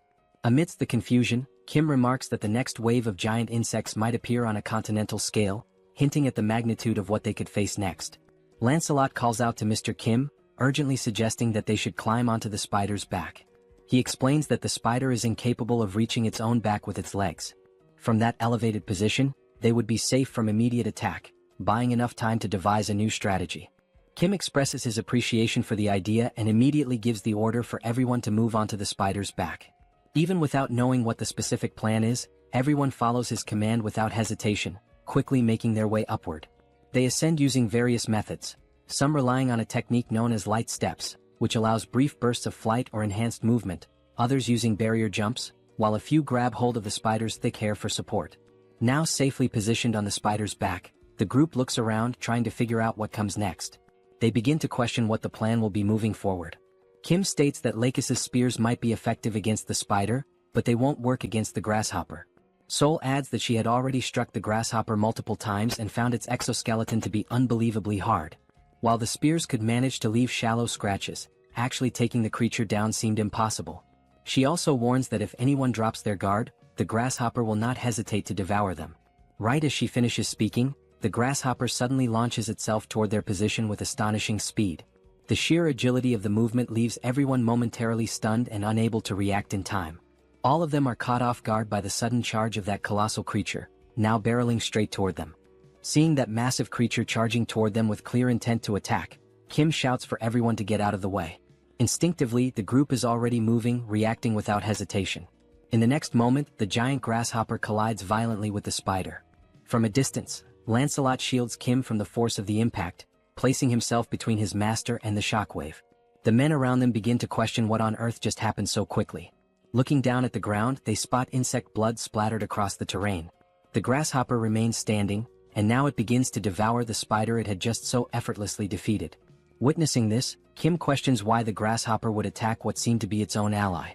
It becomes clear to him that, although these creatures are capable of identifying enemies, they have no real concept of alliance or loyalty. They are instinct-driven beings acting on pure impulse, attacking first without consideration. Sticking to the original strategy, Kim points forward and says they must climb onto the grasshopper's back while its vision is obscured by the rising dust. Without delay, everyone follows the order, quickly making their way onto the creature's back. While ascending, Kim can only wonder whether the grasshopper has detected their presence. However, it continues feeding on the spider without showing any signs of awareness. Then suddenly the grasshopper stops moving entirely. No one can figure out the reason behind its stillness, but the unexpected pause grants them a valuable moment to breathe and prepare. Sol turns to Kim and asks what the next step should be. Kim replies that they need to wait just a bit longer. If they can destroy the portal's core, the insects will be forced to return to their original dimension, making it unnecessary to fight the grasshopper at all. Once the right moment comes, they will descend and destroy the core. At that moment, the grasshopper begins to move again. It suddenly leaps into the air, forcing everyone to brace themselves tightly to avoid being thrown off. The landing sends a shock through its massive body, nearly causing the entire group to lose their balance and fall. It jumps once more, and as Kim holds on for dear life, the impact causes his protective mask to fly off his face. Each of the grasshopper's jumps hits with such intensity that Kim begins to vomit from the violent motion. He starts to question whether getting onto the grasshopper's back was actually the best decision after all. Not only might the repeated impacts break their backs and spines before they ever get close to breaking the portal's core, but the nausea is becoming overwhelming. Compared to the first time he rode with Yangso, this experience is significantly worse. At that moment, a new sound begins to rise, something similar to the sound of helicopter blades cutting through the air. Kim turns his head and spots a gigantic wasp approaching. The grasshopper halts in place as the wasp draws closer, and everyone remains still, waiting to see what will happen next. Sol points out that dealing with the wasp right now will be extremely difficult. The wasp approaches even closer, revealing a long, sharp stinger. It heads directly toward Kim, who is in an exposed position on the grasshopper's back. Kim's eyes widen as he realizes the imminent danger he's in. Lancelot rushes toward him, urging his master to be careful. But it isn't only Kim who notices the threat. The grasshopper also seems to sense that it could be the next target of the wasp's sting. As the wasp gets close, the grasshopper reacts swiftly, swinging one of its powerful legs to strike it down to the ground. Kim starts to think that maybe the grasshopper assumed it was the wasp's target and simply acted in self-defense. Now, the grasshopper charges toward the fallen wasp to launch a full attack. Trying to defend itself, the wasp bites down on one of the grasshopper's legs and successfully rips it off. The massive creature now stands with one less limb. Kim can only hope the grasshopper will continue to fight despite the injury. The wasp remains on the ground, seemingly vulnerable. However, the towering insect no longer makes any aggressive moves. Kim grows increasingly frustrated by the mindlessness of these creatures, annoyed at how they act like idiots without any coherent behavior. He begins to wonder if it's even possible to control such beings. At that point, he remembers someone capable of controlling certain things. Kim opens his subspace and calls for Yongsoo, who appears to be in the middle of playing a video game. Kim then asks whether it would be possible to control insects as well, not just vehicles. Shortly afterward, there was Yongsoo firmly gripping a set of ropes tied to the grasshopper's antennae. Kim states that the wasp is still exhausted and unable to get up. He adds that, in the worst-case scenario, they can retreat into the subspace, so it's worth trying to control the insects. Yongsoo agrees to attempt it and tells everyone to hold on tightly. He begins maneuvering the ropes, attempting to steer the massive creature, which to everyone's surprise appears to be responding. Slowly, the grasshopper begins turning toward the wasp lying on the ground. With a sudden move, the grasshopper strikes and tears the wasp's head off with a single bite. Witnessing that, everyone becomes overjoyed to see that Yongsoo has managed to control even a creature of that size and power. But before they can fully process their success, more insects emerge. This time it is a giant moth. Wasting no time, Yongsoo moves the ropes once again, signaling the grasshopper to attack the new threat. The grasshopper immediately jumps toward the moth and delivers a powerful strike. Alongside the moth, a mantis also appears, only to be swiftly eliminated by the grasshopper as well. Next, a swarm of giant ants arrives. To handle them, the grasshopper receives help from Kim, who summons beams from the Eames dimension to assist in wiping out the attackers. After all those confrontations, the group reflects on how they initially thought the grasshopper was special only because the dimensional beams had no effect on it. But now they realize it is an incredibly powerful predator, far beyond what they had expected. Seeing the grasshopper now lying lifeless on the ground, everyone expresses their gratitude for how much it had helped to make things easier up to that point. Lancelot remarks that among rank 7 creatures, there are very few that he believes could have taken down that grasshopper. Kim adds that without Yongsoo's intervention, they would have found themselves in serious trouble. Then Bedivere appears, reporting that the area is now completely cleared of insects and promising to remain on alert. As he looks to the side, something catches his attention, something he has been searching for a long time. There, standing before them, are 2 open portals. And beside those portals stand 2 creatures, guardians whose sole purpose is to protect the cores of the gates and prevent anyone from trying to close them. There stood the 2 grotesquely deformed creatures, shaped like massive balls of twisted flesh. Anyang steps forward, his presence firm, and says he has waited a long time for this moment. With his sword already drawn, he turns toward Kim and expresses his gratitude for giving him the chance to avenge his fallen comrades. Kim responds that no thanks are necessary, stating that nothing could be fairer than allowing Anyang to be the one to destroy the cores. Anyang nods in appreciation of the gesture, then turns his focus back to the enemies ahead. He remarks that no matter what he does, the millions of lost souls can never be truly honored. Still, he chooses to unleash his most powerful technique, because that is the least he can offer them. As he prepares to strike, an intense orange aura begins to radiate from his body. Gathering his strength, he raises his weapon and launches the attack, shouting for those disgusting insects to vanish. The skill, known as Descending Footprint, is released from a distance, designed to strike both gate cores simultaneously. The impact of the ability is overwhelming. Upon hitting its target, it obliterates the creature completely, crushing it with brutal force. The surrounding area is instantly engulfed in a thick cloud of dust stirred up by the shockwaves. Anyang turns around, his back to the devastation still unfolding behind him as the explosion continues to rumble. Watching the display of raw power, Kim acknowledges that Anyang had not been exaggerating when he said this was his strongest ability. The strength is truly formidable. Then one of the portals begins to close. However, everyone immediately questions why only one of the 2 portals is shutting down. As the dust settles, it becomes clear. The hand of some unknown creature had shielded one of the cores from the full force of the attack. Everyone turns to see what exactly that creature is. And since it has not yet emerged completely from the portal, Kim wonders what kind of being it might be. Gradually, the creature begins to exit the portal. It has multiple eyes, far more than anything natural. The being resembles a monstrous, mutated fly. The sight of such a horror leaves Anyang stunned. His most powerful strike had not even left a scratch. Then the creature attempts to speak. It says it will likely face reprimand from the Chamber of Commerce, but given the current situation, everything is already a lose-lose scenario. It adds that it smells something quite delicious. Sol asks whether that mutant can even still be considered an insect. Kim comments that the monster is revolting and questions whether it is also a rank 7 entity. Attempting to catch it off guard, he opens the subspace and gives the command for PX to launch the Lakis spears toward the fly. The spears strike the creature's eyes, yet cause no harm, not even the faintest scratch. This outcome surprises Kim, considering those same spears had managed to wound the grasshopper. His suspicion grows. Lancelot then confirms that the creature is indeed at least rank 6, possibly even stronger. The fly questions what had just been thrown at it, noting that it barely felt a thing. It also asks where those spears had come from. Sol looks to Kim and asks what they will do next. Kim, however, finds himself unable to focus on anything except trying to determine the next move, never having faced anything of such overwhelming power. He begins recalling past fights against opponents stronger than himself, trying to understand how he had managed to overcome those odds. There must be some kind of trick. Then reality hits him. Until now, all he had done was launch attacks endlessly. And now would be no different, because no other option remains. He shouts for everyone to stay back, announcing his intent to continue attacking from a distance until he can find a weakness.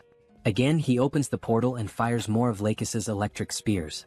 The spears strike the fly, but are effortlessly deflected, causing no visible damage. The creature mocks the attack, sarcastically claiming that the pain was unbearable. It then wonders aloud whether it should simply wipe everyone out, leaving no survivors. Yet it says it feels too lazy to move. Now face to face with Kim, the creature hovers menacingly as Kim desperately searches for a solution, or at least tries to determine whether it's worth continuing to attack despite the lack of results. Kim remarks that the only small advantage is that the fly considers them so insignificant, it doesn't even seem to have acknowledged the presence of the humans. Lancelot calls out to Kim and insists that he doesn't need to fight this monster directly. All they need to do is find a way to destroy the gate's core, and the creature will vanish along with it. Kim responds that he knows that, but still can't stop himself from trying to take the monster down. Lancelot agrees to try and distract the creature. Once an opening appears, they all know what to do. Kim agrees with the idea but wonders how Lancelot plans to do that, especially when even the Lakis spears are being ignored. He concludes that the only possible solution is to find something the insect would be attracted to. Then, an idea seems to strike him. He reaches into the subspace and pulls out an oversized electric repellent. The system display shows that it carries an electric attribute, with functions including penetration, shock, and provocation. When Kim realizes what is happening, within mere seconds, the creature is already alarmingly close to him, as if it had been rapidly drawn in by some invisible force. With its sudden approach, the hundreds of eyes covering the fly become clearly visible, revealing how horrifying the creature truly is. The fly then questions what the object is, calling it both fascinating and beautiful. Kim begins to tremble with fear, mistakenly believing that the creature is speaking about him, and not the oversized electric repellent it now holds. While he remains paralyzed with terror, Lancelot shouts out to Mordred, urging him to act quickly and strike at the hand that is still guarding the gate core, while the fly remains distracted. Using his stealth skills, Mordred advances toward the enormous arm shielding the core. He gets close and then leaps in the direction of the core. Maintaining his stealth, he strikes with his dagger, aiming directly at the core that had been under the creature's protection. The blow lands cleanly, slicing the gate core in half. In that very instant, the system displays a notification indicating that the dimensional account's ownership has been transferred, though there are no details available about the previous owner. The account now holds 48,881 mana stones, totaling 74,616 in Kim's possession. Additionally, the system reports that the dimension associated with Beelzebub has lost all commercial rights. The Beijing region is restored to Earth's territory. At that moment, while the fly is still holding the repellent, visibly mesmerized by it, the creature is suddenly pulled backward, sucked into the portal, and sent back to its own dimension. Following this, the dark and oppressive atmosphere that had enveloped the area begins to fade, and daylight returns. One of the Chinese men, noticing that everything appears to have returned to normal, asks if it's really over. The sunlight breaks through once again, shining over a landscape that had, just moments earlier, been completely blanketed in toxic gas. All the men shout in celebration. At last, they have successfully cleared the Chinese gate. In a moment of relief, Kim collapses into a sitting position on the ground. Lancelot approaches and asks if he's alright. Kim replies that he is, even though his legs gave out and he nearly got eliminated by a giant fly. He explains that when the creature got that close to him, there was nothing he could do. The panic was so overwhelming and immediate that he couldn't even think about entering the subspace. In other words, this time he came back from the dead. He adds that what is most shocking is the fact that even a monster like that is afraid of the multidimensional Chamber of Commerce, the same organization behind the ongoing war. And if they wish to return to their former lives, they will have to confront that very group, to stand against something that even terrifying monsters fear. Seeing Kim so drained, Lancelot asks Mordred to remain on alert. Kim can only think about how he needs more allies, and how he must become even stronger. Sometime later he is seen speaking with Anyang. The Chinese warrior asks why Kim had requested to borrow the martial arts manuals. Anyang remains in disbelief, especially because when Kim mentioned that he could copy the manuals, he never expected it would happen instantly. With the help of Pax, Kim manages to compile all the manuals into a single, extremely thick volume. Anyang expresses that he still feels he hasn't thanked Kim properly, and says it's a shame that Kim has to leave so soon. Kim tells him not to worry as he is already configuring a portal to this location and will be visiting regularly. He adds that if they ever need help, they should not hesitate to reach out because he will be there. Anyang then asks what Kim plans to do next. Kim responds that his next destination will be Japan. And so, the scene transitions, revealing what awaits Kim and his companions in Japan. Sometime later, Kim had already returned to Korea and was now in conversation with the colonel, who began by congratulating him on successfully closing the gate in Beijing. The colonel, clearly concerned, asked if Kim had been injured or suffered any harm, to which Kim promptly responded that he was fine. However, Kim turned the focus back onto the colonel, noting that the commander himself did not appear to be in good shape. That was when Kim noticed a woman seated beside the colonel and asked who she was. The woman, visibly enthusiastic, introduced herself cheerfully as Park Seo-yeon, the representative of Busan. She added that it was a pleasure to finally meet Kim and mentioned that she had heard a great deal about him from the commander. Outside, one could clearly see the identification tags of both representatives, visible even from a distance. At that moment, the system displayed a notification. A declaration of war had been issued between Fukuoka and Busan. This time, the duration of the conflict would be 7 days, and the condition for victory was to eliminate the opposing representative. Everyone in the room was caught off guard, surprised that Fukuoka had declared war against Busan. The colonel then turned to Kim, asking if he remembered what had previously been said about Japan, that the situation over there was not looking good. Kim affirmed that he remembered, though he noted that China had been the more urgent matter at the time. The colonel explained that on that very same day the previous government of Japan had collapsed, and an ultranationalist group known as the Society for the Awakening of Restoration had seized power. As the name implied, this group revered beings from other dimensions and exalted awakened powers. Kim commented that it reminded him of the traitors from the First Corps who ended up turning into goblins. The colonel placed an image on the table and said that it showed the appearance of one of their enemies. Kim picked up the photo and was taken aback. It clearly depicted some sort of fish. He questioned whether they were not humans, to which the colonel responded that most members of the Society for the Awakening of Restoration appeared as fish-human hybrids. That was the only key difference between them and the goblins. Back in Japan there had been no one to stop them. Thus, their influence continued to grow unchecked until they eventually took control of the entire country.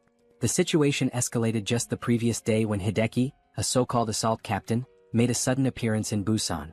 Civilians working near the coast witnessed the arrival of the monstrous figure and were bewildered, unsure of what kind of creature it was. The shark-like entity then charged at the group of people, aggressively biting down on them without hesitation. Seo-yeon began to explain that Hideki had shown up and immediately began indiscriminately slaughtering civilians. Now, it appeared the group's ambitions extended beyond Japan, with plans to invade other countries as well. And right after these brutal attacks, they issued the very declaration of war that Kim had just seen. Kim felt overwhelmed, struggling to understand how the situation had devolved into such chaos so quickly. Seo-yeon explained that no one knew anything about the true nature of the enemy, only that they were fishmen. No one knew their numbers, nor the extent of their powers. What was known, however, was that in only 6 days the fish would reach Busan. The colonel added that attempts had been made to contact military units to recruit awakened individuals, but the turnout had been shockingly low. Kim joked that he finally understood why the colonel looked so unwell. As he thought further, he realized that these humans had also aligned themselves with beings from another dimension. At first glance, they resembled the goblins of the First Corps. However, back then, the most powerful enemies had still been limited to rank 8. Now, it seemed that nearly every enemy was at least rank 7 or perhaps even stronger. Beyond that, they had no intelligence on their enemies, no information about which beings they had formed alliances with. And relying solely on Mordred to gather intelligence was no longer sufficient. Given all this uncertainty, the only rational approach was to assume the worst and begin preparations accordingly. The colonel acknowledged that Kim had just returned from China and was likely exhausted, but he asked nonetheless if Kim would be willing to help with this new threat as well. Without hesitation, Kim responded affirmatively, surprising the colonel with his speed and resolve. Kim then stated firmly that he would do everything he could to stop the enemies. His first question was how many awakened individuals were currently present in their ranks. Then, without hesitation, he opens the subspace and causes a massive stack of papers to appear right in front of him, instantly drawing the colonel's stunned gaze. The sheer volume of documents leaves the colonel speechless for a moment, prompting him to ask what exactly all of that was. Kim calmly explains that it is a comprehensive collection of martial arts techniques, a compilation of manuals he had received from the Chinese. This vast archive contains teachings that could greatly benefit awakened individuals if they take the time to study them. Still in disbelief, the colonel asks if Kim truly intends to distribute such valuable material to the awakened units. Kim confirms that this is indeed the plan, but not only to the awakened units. He states that he will also offer them to anyone willing to lend a hand in the upcoming battles. He emphasizes that what matters now is contribution and cooperation, regardless of affiliation. Then, turning his attention to someone in particular, Kim mentions he has someone specific in mind. He notes that it has been a while since he last saw this person and wonders aloud whether that individual is doing well. He's referring to Mr. Song, the large man who had previously been under mind control. Appearing slightly embarrassed, Song responds that he's doing fine, especially since his unique ability lies in being incredibly durable. Kim, looking serious, mentions that he has a difficult request to make. He asks whether Song would be willing to do him a favor, specifically, something important that will take place in Busan within 6 days. The scene transitions swiftly to the international airport, where James stands facing Kim. James tells him not to worry and assures him that this upcoming task will be easy for someone like him. He also mentions that he had been waiting for Kim. Curious, Kim asks him why he had been waiting. James replies that he once said he would only help if it involved going to the United States. But after witnessing Kim's capabilities, James realized he had been mistaken about him all along. James then admits that he had never truly understood the nature of Kim's ability and, intrigued, asks just how many machines Kim currently has connected to it. Sometime later, Kim finds himself walking through the area, deep in thought. He reflects on how the earlier misunderstanding with James had been resolved and shifts his attention toward evaluating their current combat strength. At the moment, their forces consist of 200 awakened troops and 20 awakened fighters, in addition to James himself. Kim wonders if the people of Murim are still occupied with clearing out Beijing and notes that he intends to reach out to them soon. He considers that he might need additional help in order to move forward with his current strategy. His thoughts drift toward the Camelot facility, a base he had constructed to house the knights. Realizing that it has been quite some time since he last used a strengthening stone, he checks the system and sees that a considerable number of enhancement stones have now accumulated. Unable to recall the last time he used any of them, Kim decides it's the perfect moment to put them to use and allocate them wisely to increase his force's capabilities. He immediately uses the stones and initiates the summoning of the other Knights of Camelot. The system promptly displays a notification that all 12 knights are being summoned. And then, almost instantly, the knights begin to emerge one by one, each appearing with purpose and presence. They gather slowly, walking with quiet strength as they come together to regroup. Witnessing this, Kim feels a surge of excitement. It truly feels as though he is reuniting with family after a long time apart. Now, at long last, as everyone has waited for, all 12 knights of the Round Table have been named, assembled, and are fully prepared for the approaching confrontation. After that, on D5 in Busan, a thorough and detailed meeting took place to discuss the approaching battle. However, given the complete lack of intel regarding the enemy's composition, strength, and tactics, the gathering ultimately served more as a damage control session than a strategic planning one. Based on the points covered in the meeting, both the father and James immediately began working on their assigned responsibilities. The father took charge of constructing a fortified base designed to withstand enemy assaults, while James focused on modifying a warship capable of engaging the enemy at sea. In particular, James's role proved to be of extraordinary importance in this operation. Though there was initial concern among the others about the weight of responsibility placed on his shoulders, it quickly became evident that James was nothing short of a technology fanatic. Rather than feeling burdened, he welcomed the challenge with excitement. As time grew short, Kim made the decision to request reinforcements from the martial artists as well. Anyang and his men reported that they had managed to get things in order back in China, just in time to lend their assistance in Busan. Unfortunately, not everyone could leave China, so only the strongest among them came to help. They dedicated themselves to training the awakened troops by using martial arts manuals to enhance their capabilities in combat. While watching the intense training sessions unfold, Kim expressed his gratitude for their support. However, Anyang replied that there was no need for thanks. What Kim had done for China was far greater and could never be repaid so easily. Anyang added that there was something he had been unable to say the last time they met, and now, he had a favor to ask. Curious, Kim asked what kind of favor it was. Anyang pulled something out and showed it to him, a sword of remarkable beauty and significance. He explained that he had used an enhancement stone on the weapon, which had significantly amplified its power. He then asked Kim if it would be possible to duplicate this sword, completely catching Kim off guard. Anyang went on to say that if such a sword could be shared with others who needed it, it would surely make a difference on the battlefield. And he emphasized that this was something only Kim had the power to accomplish.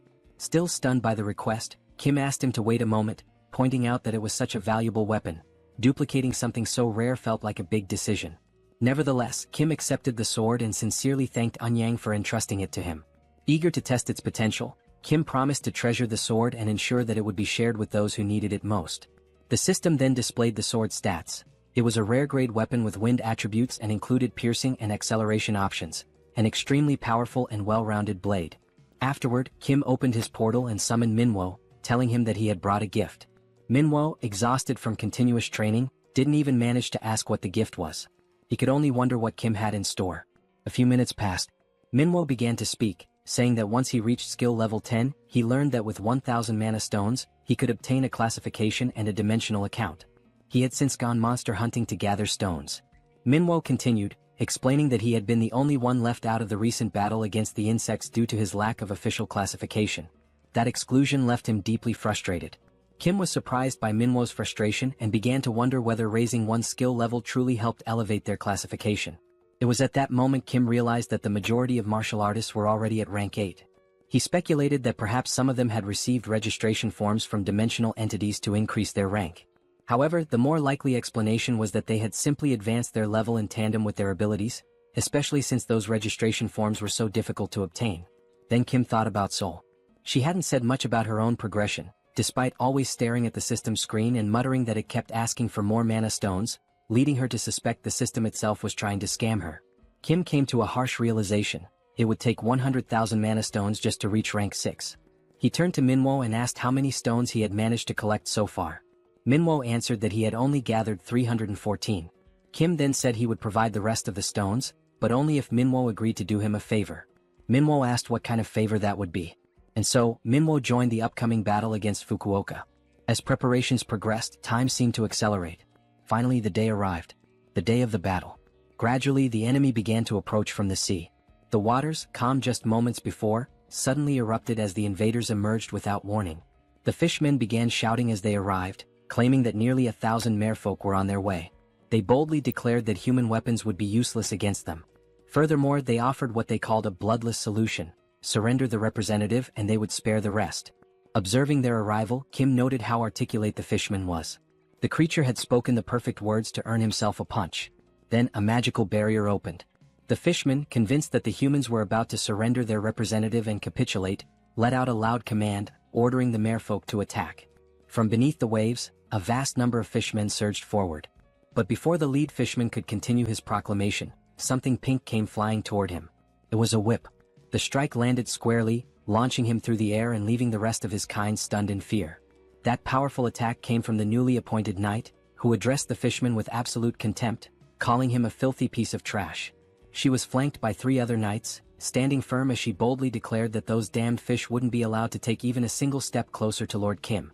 The 4-knight formation immediately exuded an intense aura of pressure, striking fear deep into the hearts of the invading fishfolk. Amid the mounting tension, a new figure emerged from among the enemy ranks, a fish-like creature who introduced himself as Lord Makio. His presence marked a shift in the battlefield's atmosphere.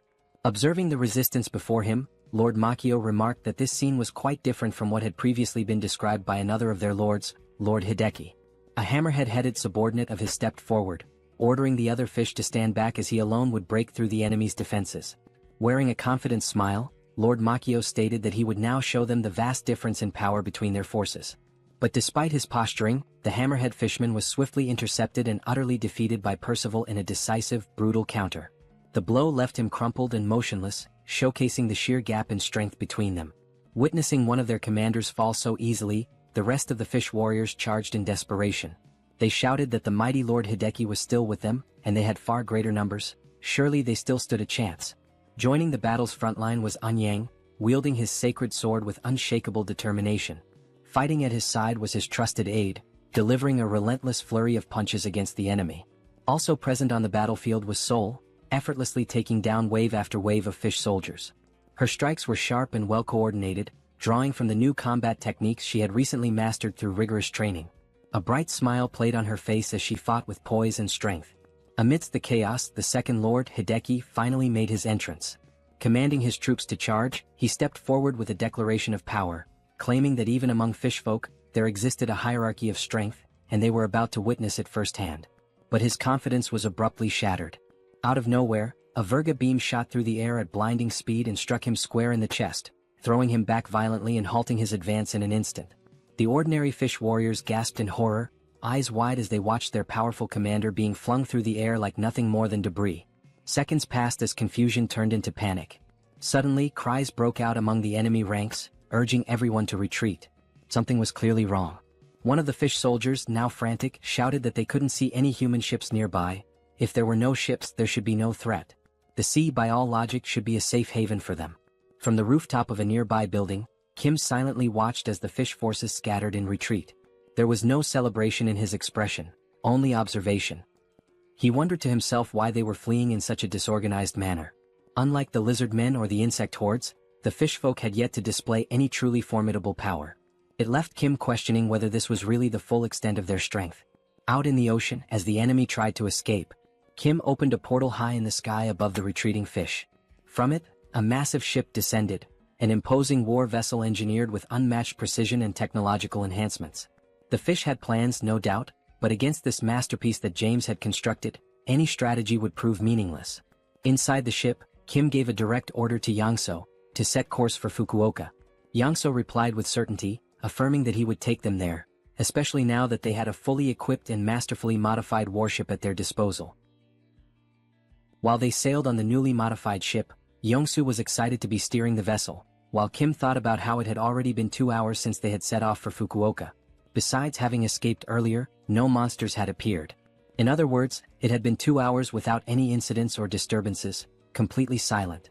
Kim wondered if perhaps they were being lured somewhere, but he considered that he would have to be extremely careless to be used as bait, which would be far too obvious. He realized that Lancelot and the other knights must be busy defending the base, except for Mordred. As Kim contemplated what could possibly go wrong, and prepared to enter the subspace to protect himself if something did, he suddenly heard an unusual sound. Quickly, he shouted that it was the noise of a strange monster and continued yelling that he had known it was a trap from the very beginning. Outside, on the sea, a giant whale emerged from the water. Kim said that, at first glance, this whale was at least of the same class as the locust, and if it reached Busan, it would cause total devastation, putting Kim on high alert. He then stated that he would try to stop it right there, even though he had no idea how strong it might be. Kim opened the subspace and launched the Eames dimension beams toward the whale. The beams struck the whale, piercing it easily. Then all the other beams also hit, severely injuring the whale. Seeing this, Kim commented that, as expected, the strength of that whale did not even come close to the power of the locust. As the whale sank into the sea, the system appeared, showing that the ownership of the whale's dimensional account had been transferred to Kim, making his current balance 54,827 magic stones. Looking at the system, Kim wondered if it was normal for such a weak enemy to possess a dimensional account and questioned whether this was also part of a bait strategy. Suspicious, he thought about how strong the rank 7 enemies that would appear next might be, but he was ready for whatever came his way, if the enemy had the courage. Or so he thought. About 10 minutes later, Yongsu announced that they had arrived in Fukuoka. Kim was surprised at how quickly they had gotten there. Kim remained cautious since they had crossed the sea without any problems. He had expected to fight the merfolk in the water, but that had not happened. Regardless, he was glad they arrived safely. However, from that point onward, it was completely enemy territory, and he knew he could not lower his guard. Looking up, he saw the giant sign marking the representative of Fukuoka hovering above the heads of the representatives. Seeing that, Kim said that the target, the representative, was more exposed than he had expected, but he did not know what traps or monsters were waiting for him. Kim opened the subspace and said he knew someone who specialized in infiltrating enemy lines. He called Mordred and said it was his turn now, assigning him the mission to infiltrate and gather information about the enemies. Mordred replied that he would carry out the order as commanded by Lord Kim. Then the stealthy knight proceeded to enter the enemy lines without being seen. While infiltrating an enemy facility, he saw two monsters arguing with each other. Mordred stopped, intending to listen more carefully. One of the enemies called the other frustrating. The angry enemy said that they had sent 1,000 soldiers but still failed to break through the weak defense in Busan and eliminate the Busan representative. The one reprimanding them was a fat fish wearing clothes, scolding one of the fish who had fled. The fat fish asked why they had failed to complete the mission. Still furious, the fat fish asked where the hell Hideki was and what he had been doing. The fleeing fish said that Hideki had been struck by some gigantic structure and had simply been eliminated easily. The fat fish said that made no sense at all. While the fleeing fish apologized, someone was quietly listening in the background. A man said that apparently they had underestimated the strength of Korea, which had come to help Japan. A large fish security guard said that, in this bidding war, Korea's score had been very high and not without reason. The big fish apologized and told the man not to worry, assuring him that even if they lost Fukuoka, he would ensure there were no losses on their investment. The man then called the big fish's attention, addressing him as chairman, and asked who had given permission to lose Fukuoka. The chairman said that the situation in Busan was not going as expected, but the man responded that, indeed, they had not been able to simply eliminate the Busan representative, but that did not necessarily mean defeat. The director then said that if it was very difficult to confront Busan, they still needed to plan better for the future. Then the director said he would delete the hologram of the regional representative at his own discretion. He gave the command for the president to lock him in the basement. The large man, who was the president, continued walking toward the fat fish and said that, as expected from the director, he had thought of everything and would imprison the representative immediately. The fat fish was the representative, who became frightened and begged the president to wait a little, saying that he was just a rank 8 regular and that the basement was only for monsters like Madagui. At that very moment, the representative was grabbed by the head by the president, who said he didn't know how long this would take, but he promised. Meanwhile, the representative struggled to free himself but eventually fainted from lack of air. The president then continued, saying he promised that once they eliminated the Busan representative, he would be freed. Secretly, Mordred watched all of this without the enemies noticing. Then Mordred returned and reported everything he had witnessed to Kim, who responded that it was all very insane. Kim then reflected that maybe it wasn't really a trap but rather their firepower. He thought that, besides that, the merman called the president had locked the Fukuoka representative in prison and, moreover, the being from another dimension called the director was the one who ordered it. Lost in his thoughts for a moment, Kim realized that the director's hierarchy was above that of the president, which seemed like a confusing structure, a director giving orders to a president. Mordred would not be the type to confuse information. But anyway, Kim said he came to deal with the Fukuoka representative, and regardless of whether it was the director or president, it was none of his business. However, one thing still worried Kim, as the being from another dimension called the director had managed to make the floating text of the representative disappear from the sky. Kim thought that perhaps this director was an exiled mage like the bald Sozen, and he also wondered what kind of creature this Madagui who was imprisoned underground might be. Kim then realized it didn't matter. What was important was that he should be figuring out how to reach the underground prison at this moment, and that he needed to focus on Fukuoka, not Japan right now. Mordred interrupted Kim's thoughts and said he had brought something from there. He then showed several keys he had managed to take without anyone noticing. From a distance, Kim asked if those were keys and why there were so many. Sometime later they were already unlocking a padlock using the keys. Looking at the gate full of locks, Kim said he now understood why there were so many keys. Before entering, Kim asked Mordred if there were any troublesome monsters locked inside, and Mordred replied that if he had to guess, yes. Because even the representative had mentioned a monster called Madagui and seemed terrified of being sent to the same place as it. Kim mentioned that even the name Madagui sounded ominous, but he warned that they wouldn't take any reckless actions. They would only find the Fukuoka representative quickly and leave. Then they entered the underground prison. Kim said it looked like an abandoned hospital or a prison, but it was emptier than he had expected. Mordred made a hand signal indicating for Kim to wait. Kim then asked Mordred what was wrong. But when he looked to the side, he saw a human silhouette emanating a lot of energy trapped inside a cage. Indeed, it was a human chained up inside. Kim was surprised that there was a person in prison there. He asked if that person had been tortured and if he was alright, but knowing he didn't know how the man had ended up there and that he was not an aquatic being, it was better to try to talk first. The prisoner had his eyes and mouth covered. So Mordred removed the tape covering his mouth. The prisoner said he had never heard that voice before and asked who was there, and if he was part of the Divine Awakening sect. Kim replied that he was part of no sect but cautiously said he wouldn't reveal who he was. Only if the prisoner introduced himself first would Kim say who he was. The prisoner then said that he had ended up fighting against the sect, and since Kim didn't know who he was, then he really wasn't part of the sect and had no reason to be eliminated. Kim said the man didn't seem like an enemy and mentioned that those he was fighting against were also part of the Divine Awakening sect. Kim then ordered Mordred to release the man from his chains. While Mordred was freeing him, the man thanked them for saving him even though he didn't know who they were. Kim said that humans needed to help each other survive, and the man replied that Kim was a rare soul in times like these of apocalypse and war. Still intrigued, Kim asked if the man was fighting the sect allied with the government. The man answered no, saying that the cult had taken over the government and, unaware of this, he had ended up imprisoned. The man then removed the blindfold from his eyes and said his name was Saito Daichi, just an ordinary citizen. Smiling, he also said that he was the one called the Madagui monster by the cult scoundrels. Kim is left shocked by the revelation and immediately asks if Saito Daichi is truly the Madagui. In response, Saito Daichi asks whether Kim has ever heard that name before and, if so, what exactly he has heard.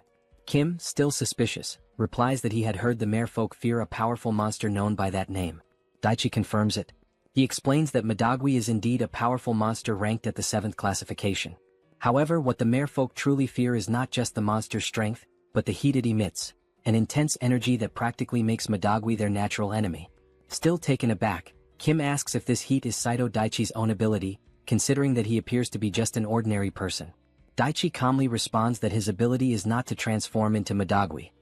He then lifts his shirt and reveals something beneath it, a red mark on his body resembling a scar. He explains that the Madagui is sealed within his body. Kim's jaw drops in disbelief and asks if something like that is truly possible. Daichi begins to explain about the seals. The system indicates that a master seal allows a target to be sealed inside a person's body. However, only one target can be sealed at a time, and the reaction varies depending on the nature of what is sealed. While they eat pizza, Daichi continues his explanation. He says that the larger and heavier the sealed entity is, the stronger the reaction on the host's body. The host will lose strength, become extremely dizzy, and may even faint. This is something he learned the hard way after sealing the Madagui. He explains that the Madagui is a monstrous creature of incredible power, immense in both size and strength. He assures Kim that it is without a doubt the strongest rank 7 monster Kim has ever encountered. Madagui destroyed everything in its path, be it monsters or humans. Nothing could stand before it. Its power was such that no attack could affect it. The only thing people could do was pray that the Madagui wouldn't pass through their territory. The only thing capable of stopping the Madagui was Daichi's unique ability. The government was aware of this and carefully planned the sealing of the monster with the help of several awakened individuals. And it was only through their combined efforts that the Madagui was safely sealed. But the real problem emerged after the sealing. Only later did they realize that the government faction pushing for the sealing of the Madagui was actually the Divine Awakening cult. But by the time they noticed, it was already too late. The cult had infiltrated by sending in agents who had not yet undergone the merfolk transformation, so no one suspected them. And as soon as the Madagui was sealed, the cult began killing the awakened. Because the awakened had gathered together to seal the monster, they were all conveniently in one place, making it easier for the cult to eliminate them all at once. This was how the cult exterminated every awakened who refused to join them. Daichi explains that he was one of those who resisted. As a result, they kidnapped him and imprisoned him there. Daichi then bows and thanks Kim for saving his life. Kim replies that such formality isn't necessary and asks what Daichi plans to do next. Daichi says that, unfortunately, he's not sure. There isn't much he can do on his own. He then adds that if it were possible, he would unseal Madagui and release it upon the divine cult to destroy them. However, if he did that, he too would be caught in the destruction and die. Because Madagui is uncontrollable and unstoppable, releasing him would result in the total annihilation of Japan. Kim then asks if there are any restrictions or a price to pay for releasing the seal. Daichi responds that there aren't. He simply doesn't release it because he would be in danger, and no one else is capable of controlling the monster. Kim is both surprised and excited, asking if that's really all that's stopping him, giving the impression that he's come up with a good idea. Sometime later within the city, one of the patrolling merfolk senses something unusual. What grabs his attention is a strange, loud noise. But when he looks down, he sees the building housing the merfolk being torn apart from within. The structure appears to be collapsing from the inside. Suddenly, it explodes completely, sending debris flying in all directions and destroying nearby buildings in the process. Amidst the devastation, the dust begins to settle. And from within the cloud of destruction, a monstrous gaze emerges.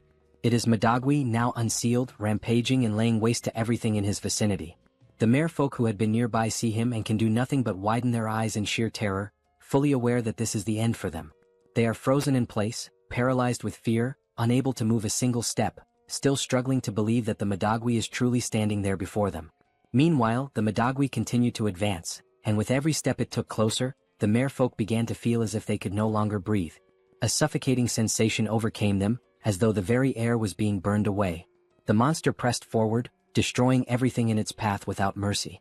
As it walked, the merfolk nearby began to melt, unable to withstand the sheer heat radiating from its body. From within the subspace, an emergency shelter Kim had created to protect Daichi from Madagui's wrath, Kim carefully observed the destructive force of the beast outside. At that moment, a notification from the system appeared, stating that the representative of Fukuoka had been eliminated. As a result, Busan had officially won the territorial conflict. Kim acknowledged the representative's elimination and told Daichi not to worry about the rebound effect from the unsealing. Turning to Daichi, Kim assured him that he would take care of everything properly, instructing him to focus only on resealing the monster. Upon hearing those words, Daichi realized this was not the moment to be impressed. But even so, he couldn't help but think Kim was a genuinely admirable person. And it wasn't just because of his strength. It was the way Kim simply did what needed to be done, helping others without hesitation, as if it were the most natural thing in the world. Moved by Kim's resolve, Daichi felt that he too had found someone to look up to, someone who inspired him to do what must be done. Steeling himself, he began removing his shirt. Yes, that's right, just like anyone else would when preparing to bear a scar of such power. Daichi gathered his courage, stood before the portal, and faced the approaching monster. He shouted that the beast's brief moment of freedom was over, it would now be sealed once again. Upon hearing that familiar voice, the Madagui instantly recognized it as belonging to his natural enemy. Panic struck and it turned to flee. But Daichi had already begun channeling his sealing power. In desperation, the monster grabbed onto a nearby building in an attempt to resist. But the structure was no match for its strength and crumbled entirely beneath its grasp. Soon after, the sealing process was complete. The Madagui was drawn back into Daichi's body, once again forming the distinctive scar-like seal upon his skin. Daichi, now drained of strength, collapsed backward. But Kim caught him just in time, preventing his head from hitting the ground. He calmly told Daichi that he had done a great job. Daichi, barely conscious, looked at Kim and thought that he had indeed done what needed to be done. With the last bit of strength he had, he gave Kim a thumbs up. At that moment, Yongsu came running over and asked who the man was. Kim explained that the man was from Japan and was suffering heavily from the aftereffects of his ability. For now, it would be best to move him somewhere safe. As Kim carried Daichi, he told Yongsu not to be surprised if more people appeared in the subspace, since this likely wouldn't be the last time. Suddenly, something caught Kim's attention. When he looked, he saw a new system message. The message congratulated him on his victory and instructed him to head to the Japan branch of the multidimensional Chamber of Commerce for further instructions. Kim recalled the intel Mordred had provided, about a certain manager who held more authority than a president. Something about it seemed like a bug in the system, and Kim began to suspect what might truly be going on. However, before he could finish his train of thought, Yongsu interrupted, reporting that something was ahead of them. Kim looked up and saw two monsters peering intently into the subspace. What surprised him even more was the fact that, despite the widespread destruction in the city, the area where they stood remained completely untouched, as if protected by some strange field. Kim realized with a jolt that this place was none other than the accursed multidimensional Chamber of Commerce, the Japanese branch. Yongsu, recognizing the monsters as enemies, said he would take care of Daichi and told Kim to handle the remaining business. Kim expressed his thanks. Outside, the two monsters conversed. They noted that the Madagui had been unexpectedly released, and that the Fukuoka representative had been eliminated, likely the reason for the chaos. Seeing the floating tag above Kim's head identifying him as the representative of Seoul, they quickly realized that he was most likely the one responsible for everything. Then, a notification from the monster's own system appeared, showing that they had just received a fund of 3,000 magic stones. It was the perfect chance to redeem themselves for past failures. As one of the monsters, the president, devoured the stones, the other warned him to ensure the job was done properly this time. He urged the president to make sure the fight was worth the investment. In the background, the president, already a massive creature, began to grow even larger and more monstrous as he consumed the stones. His body mutated with raw energy. Now fully transformed, the monstrous president roared in fury and challenged Kim directly, declaring that he would not disappoint and demanding that Kim face him. After that, the director demanded that the president prove himself worthy of the investment. The president, with a ferocious expression, responded with determination that he would not disappoint. Raising his voice, he let out an earth-shaking roar, attempting to intimidate the enemy standing calmly in front of him. He anchored his feet firmly into the ground, gathering momentum, and then launched himself forward in a powerful leap, charging with relentless aggression toward Kim, who remained composed, not flinching as the monstrous president barreled toward him. But just as the president closed the distance, a brilliant light emerged from within the subspace. This radiant burst revealed itself to be none other than the mighty spears of Lakis, which shot forth and pierced through the mutated fish-like creature with precision, forcing him down to his knees, immobilized and gasping. The director, witnessing this unexpected turn of events, stood frozen in disbelief. He could not comprehend what had just happened before his eyes. He questioned aloud, perplexed as to how the president could fall so easily and be overwhelmed so swiftly, especially after the substantial investment he had poured into elevating him to the prestigious 7th classification. His confusion was palpable, unable to fathom the failure after boosting his power. Then a system notification appeared, announcing that Kim had received 14,000 magic stones. The timing of the message puzzled Kim, for he had not yet finished off the president, who remained alive, albeit gravely wounded. Kim's attention was then drawn back to the director, who began speaking, remarking that, frankly, Japan used to be stronger. But as everyone could see, Korea had now become prime real estate in the world of awakened powers. Continuing his monologue, the director revealed his original plan. He had intended to establish Japan as his primary base and from there, proceed to conquer neighboring countries, expanding his influence step by step. However, in light of recent events, he admitted that perhaps his strategy had been flawed from the start. The director, adjusting his tone to a more businesslike offer, turned to Kim and proposed a new alliance. He asked whether Kim would be interested in using Korea as the new staging ground to dominate other nations. Should Kim accept the investment, the director promised Korea would reap numerous benefits. For example, Kim would gain the authority to declare war on regions such as Osaka or even Tokyo itself. Hearing these words left the president, still bleeding and crouched on the ground in utter shock. He could not believe what he was hearing. His eyes widened as he questioned what the director truly meant by this sudden shift in allegiance. But the director, showing no interest in the president's disapproval, continued as though uninterrupted. He added that, beyond the political power, Kim would also gain access to more magic stones, with the only condition being that it would be rewarded as a prize for victory and for claiming the Fukuoka Gate. He raised his hand, pointing his thumb toward the surroundings, stating that if Kim accepted this offer, he would like him to eradicate this pitiful place filled with losers. He expressed his distaste for working in such a public and exposed office, complaining that it hindered his ability to operate effectively. By eliminating it, he claimed, Kim's classification would increase significantly. Kim couldn't help but wonder silently if this monster truly had the power to raise his classification. The director then, in a seemingly casual manner, asked whether there were any awakened buildings in Korea as well, hinting at his intricate knowledge of awakened infrastructures. At that moment, the president, writhing in pain on the floor, showed signs of deep frustration. Glaring with fury, he gripped the spears lodged in his chest, yanking one free while speaking through clenched teeth. He accused the director of telling a completely different story from the promises he had originally made. Fuming with rage, the president rose to his feet and with all his remaining strength, hurled the spear toward the director, aiming for a lethal strike. However, as the weapon approached, a green aura enveloped the director's body. Despite the force behind the throw, the spear was completely repelled. No matter how much force the president applied, he was unable to breach the director's defensive field. Observing this from a distance, Kim identified the power as repulsion, but something about it felt off. Regardless of how strong a repulsion ability was, there should at least have been some slight impact or recoil, but the director remained perfectly still, unaffected. It was in that moment that Kim came to a realization. The director's power level might not be of a mere 6th rank, it was something beyond. The director then addressed the president sharply, telling him not to interfere when he was in the middle of an important discussion. Turning his attention back to Kim, he requested that Kim eliminate the president first, remarking that while the president excelled at avoiding attacks, he utterly lacked defensive capabilities. But the scene quickly shifted as the president began losing a tremendous amount of blood. Observing this, the director nonchalantly stated that there was no longer a need for Kim to finish him off. The president's end was near, his life slipping away due to his severe blood loss. Curious, Kim inquired about the director's exact classification. With a smirk, the director explained that members of the Chamber of Commerce handled matters differently.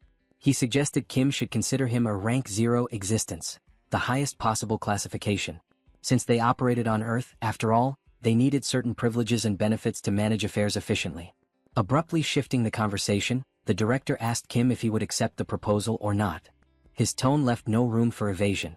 Kim, now sweating profusely from the sheer pressure of the situation, thought to himself about the nature of the proposal. It was essentially an offer to switch sides, to stop being the invaded and instead become the invader, with a range of perks attached. Nervousness mounting, Kim hesitated, asking for a moment to consider. But the director quickly pointed out that throughout the vast universe, there were countless beings with abilities similar to Kim's.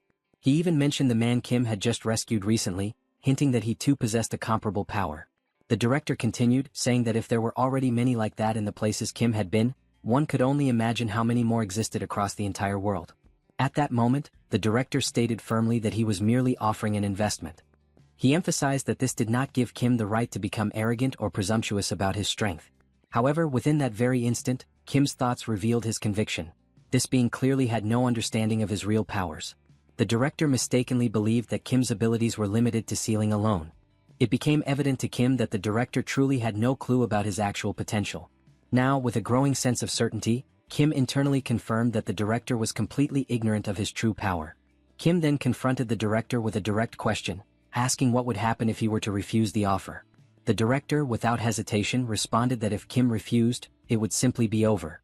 In the very next breath, without a moment of doubt, Kim declared his refusal. The abruptness of this answer sent a shockwave through the director, who questioned in disbelief whether Kim was truly being serious. Kim, with a composed demeanor, confirmed once again that his refusal was absolute and unwavering. The director, now visibly frustrated, remarked that he had no idea what Kim was relying on. He urged Kim to reconsider, warning him to think carefully as there were no other options available to him. But Kim, remaining steadfast, turned toward the director and stated that his decision had already been made. He further added that he had accomplished what he came here to do and was now leaving. This bold attitude left the director completely dumbfounded. He had just been blatantly rejected, despite being a high-ranking member of the multidimensional Chamber of Commerce. The director, bound by the organization's strict policies of neutrality, knew that making direct investments was absolutely forbidden. And yet, there he stood, so brazenly discussing an illegal investment, only to be outright refused. His initial plan was to keep everything hidden. No one was ever supposed to find out about this, which was precisely why he resorted to subtle coercion and manipulation, intending to corner Kim into accepting the investment. It was practically blackmail masked as a business deal. But as Kim began to walk away, the director's thoughts raced, questioning whether that man was truly doing this. Was he really just walking away from an offer of this magnitude? Perhaps Kim was a fool, or maybe he had a hidden strategy up his sleeve. Regardless, the director concluded that it wouldn't be too difficult to select a capable individual who could eliminate Kim quietly, thus preserving his secret. It would be a simple matter to erase Kim without causing a scene. On the other hand, Kim, while leaving, contemplated his next move. Given how the Chamber of Commerce had harassed them relentlessly, he was determined to retaliate in some way. However, the director's repulsion ability was overwhelmingly powerful. Not knowing the full extent of the director's strength and understanding that having an enemy within the Chamber of Commerce who could wield such potent repulsion would be unwise, Kim decided that for the time being, the best course of action was to retreat discreetly, or at least pretend to. Kim whispered quietly, issuing a command to PX to begin storing the office. A portal silently opened behind them, swallowing the entire office space into its dimensional void, vanishing it without a trace. The director, oblivious to the sudden disappearance, remained unbothered at first. But when he finally turned around, perhaps sensing a shift in the atmosphere, he realized the office that had once stood behind him was now completely gone. Kim then began to explain, though more to himself than to anyone present, that after defeating the lizard men, he had leveled up before heading to China. As a result, he had gained a special save point as a level-up bonus. However, until now he had never found the right opportunity to make use of it. Given that the director had no knowledge of Kim's hidden abilities, this had been the perfect moment to execute his plan and turn the tables on the Chamber of Commerce, using their own space against them. Meanwhile, still paralyzed by shock, the director struggled to comprehend what had just transpired. His mind raced to understand the implications of the vanished office. But as he raised his head to look toward the portal, ready to curse Kim with a furious insult, his words were abruptly silenced. In that very instant, his head exploded without warning, as though it had been obliterated by an unseen force. The sheer suddenness of the explosion left the president, who was still pinned to the ground with spears, utterly speechless. Kim, too, stood in absolute astonishment, baffled as to how the director's head had simply burst apart on its own. Now, lying on the ground before them, was the lifeless body of the president, his chest riddled with spears, and beside him, the headless corpse of the director sprawled motionless. The president turned his gaze one final time toward the director's fallen body and muttered words of disillusionment. He spoke with a bitter tone, realizing that, in the end, the director was nothing more than a subordinate. From the grand perspective of the vast universe, he had been utterly insignificant, a mere pawn in a much larger scheme. These were the president's last words. With that, his life faded away. The system interface appeared once more, informing Kim that a new dimensional account had been transferred. The accumulated total of magic stones now reached nearly 72,000. As Kim stood there, surveying the aftermath of the battle, the chaotic scene seemed to settle into an eerie silence. With both his enemy and the Chamber of Commerce member lying lifeless, it seemed at last that peace had returned to the area. Yet, despite the apparent victory, Kim remained frozen, his thoughts consumed by confusion. He questioned what on earth had just occurred and whether this bizarre outcome had been his fault for storing the office. He wondered anxiously whether his own head might also explode at random, a chilling possibility that left him with a slight sense of regret for having made the decision to store the office in the first place. But no matter how much his anxiety grew, there was nothing he could do about it now. The primary threat had been dealt with, albeit in the strangest of ways. For the moment, Kim decided it was best to process everything step by step, rather than overwhelm himself with panic. He considered that perhaps the best move would be to return to Busan first and consult with Lancelot about what had just happened. Surely, Lancelot would be able to provide insights into this unprecedented situation. But at that precise moment, something caught his attention.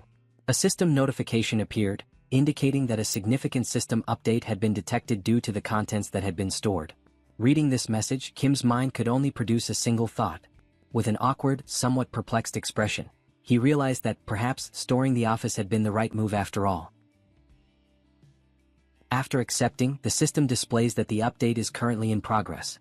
Meanwhile, in another place within the subspace, Saito Daichi is taken aback by the scene before his eyes. He sees Kim standing there again inside the subspace, and the thought immediately crosses his mind that it has not been long since Kim sealed the Madagui. To him, it should be impossible for Kim to have completed such a task so quickly, and entirely on his own at that. Kim asks whether Saito Daichi is doing well, and at that moment, Daichi's eyes light up, as if only now realizing just how remarkable Kim truly is. Even though Kim is from another country, he came here, helped them, and did everything for the sake of Japan. Daichi calls out to Kim and expresses his gratitude for all the assistance, stating that he has recovered and is now about to leave. Kim is slightly surprised by how quickly he wishes to depart, but Daichi explains that despite the help in defeating their enemies, there are still many pressing matters that need to be dealt with. He explains that Japan has lost 9 out of 10 bidding competitions. With clear frustration over the situation, he adds that even at this very moment, other awakened individuals are out there fighting monsters, risking their lives in the process. He points out that even Kim, a foreigner from another nation, has come here to fight, so he too should go out there and follow Kim's example. Daichi mentions that he had been the representative of Yokohama, but the text confirming this had vanished and could no longer be seen. If he can announce the news that they have succeeded in defeating the fishmen, it should be possible to recruit several awakened fighters to their cause. Kim remarks that, unfortunately, such is the reality they face. Still, he would have preferred Daichi to stay at least until the next meal. Yet, since Daichi has made his decision, insisting any further would not be appropriate. Saito Daichi says that if they make it quick, it will be fine. They then share a brief meal together, and afterward, Kim tells him that if he ever needs any assistance, he must not hesitate to reach out. Even though Daichi does not like depending on help from others, Kim also mentions that he had been planning to set up a subspace portal in the area. Kim asks whether Daichi ate well and if there is anything else he needs. Daichi promptly replies that he is fine and expresses his gratitude once again for all the help. With that, he begins walking toward the exit, turns back to face Kim, and says that if Kim ever needs help, he only has to say the word. Daichi will certainly come and will also make sure to release the Madagui. Watching his new ally leave, Kim feels pleased to have learned more about the regional representative, especially since Mordred had previously mentioned that the branch leader holds the authority to sign off on the title of regional representative. Looking at the system display, Kim notes that it is good that this new feature has arrived. The system then confirms that the update is complete. Inside the newly updated room within the subspace, Kim walks forward, remarking that everything seems so ordinary, with no documents or unusual objects in sight. Suddenly, something appears and announces that it has been waiting for him. The entity has the form of a cube, with small propellers that allow it to hover in the air. Recognizing the voice, Kim is taken aback and asks if this is now Pax. With his updated appearance, Pax confirms that it is indeed him. Kim asks what has happened to his appearance, noting that he looks somewhat different. Pax explains that he has acquired a proper form after the system update and that, along with this, new functions have been added. He asks Kim if he would like to see them. Kim, astonished by how much more human-like Pax sounds now, agrees that he certainly wants to check out the new features. With a cheerful tone, Pax announces that he will go over the newly added functions, which amount to 4 major updates. The first is the message transmission system, which can only send messages to targets within a designated area, with certain limitations on the formats that can be used. The second function is the satellite observation system, similar to the first in that it only works within the designated zone. These capabilities leave Kim even more impressed, but Pax continues. The third feature is the hologram adjustment system, a visual interface that allows the modification and customization of holograms. Finally, the fourth addition is the dimensional lifeform registry application. However, due to low hardware capacity, there are limitations on the classification level that can be registered, with the current maximum being level 7. Hearing this fills Kim with delight. His eyes light up at the possibilities and he remarks that Pax is practically a god. With more portals across the world, the range of observation could expand dramatically, and now, on top of that, messages could be sent as well, turning his ability from merely a logistical hub into a fully unified logistics command center. Kim's eyes gleam, and then he forms a mischievous smile, hinting that he has just thought of something. He tells Pax that he wants to display a message. Meanwhile, elsewhere in Japan, Seoul is sighing out of sheer boredom. She complains that Kim had told them to be prepared, yet there were so few enemies remaining that the battle ended before she could land even a single punch. Especially considering the presence of the newly arrived knights, had they even relaxed a little, she could have at least warmed up against these weak foes. She remarks that, had she known things would turn out this way, she would have traveled to Japan without Kim, whom she mockingly refers to as number 3. While she continues to grumble, complaining that she is bored to death and wondering when Kim will return, she hears a voice from below calling out that she is amazing. It is Eun-yang standing on the ground, exclaiming that the system has finally recognized her potential and asking when she had managed to climb so many levels so quickly. At first, she has no idea what he is talking about, until he tells her to look up. When she finally tilts her head skyward, she sees a message hovering in the air, announcing that she is now at level 999, the strongest in the entire world. She freezes in place, staring at the glowing letters for a long moment without uttering a single word. For reasons she cannot logically explain, she instantly knows this is Kim's doing, and the realization fills her with fury. At that exact moment, she decides it is indeed the perfect time for Kim to come back. Aboard the ship, Kim waves cheerfully, announcing his return. He also knows that, regardless of nationality, race, gender, religion, or culture, every sibling in the world possesses the supernatural ability to sense the murderous intent of their brother or sister. When his eyes fall upon Seoul, he sees a red aura boiling with rage, more intense and dangerous than that of any recent enemy he has faced. Realizing there will be no escaping unscathed, Kim quickly tries to divert her attention, producing a form from his belongings in the hope that she will ignore everything else. It is a level 7 registration form, but it carries a specific requirement, that the group must have at least 50,000 members before registration can be completed.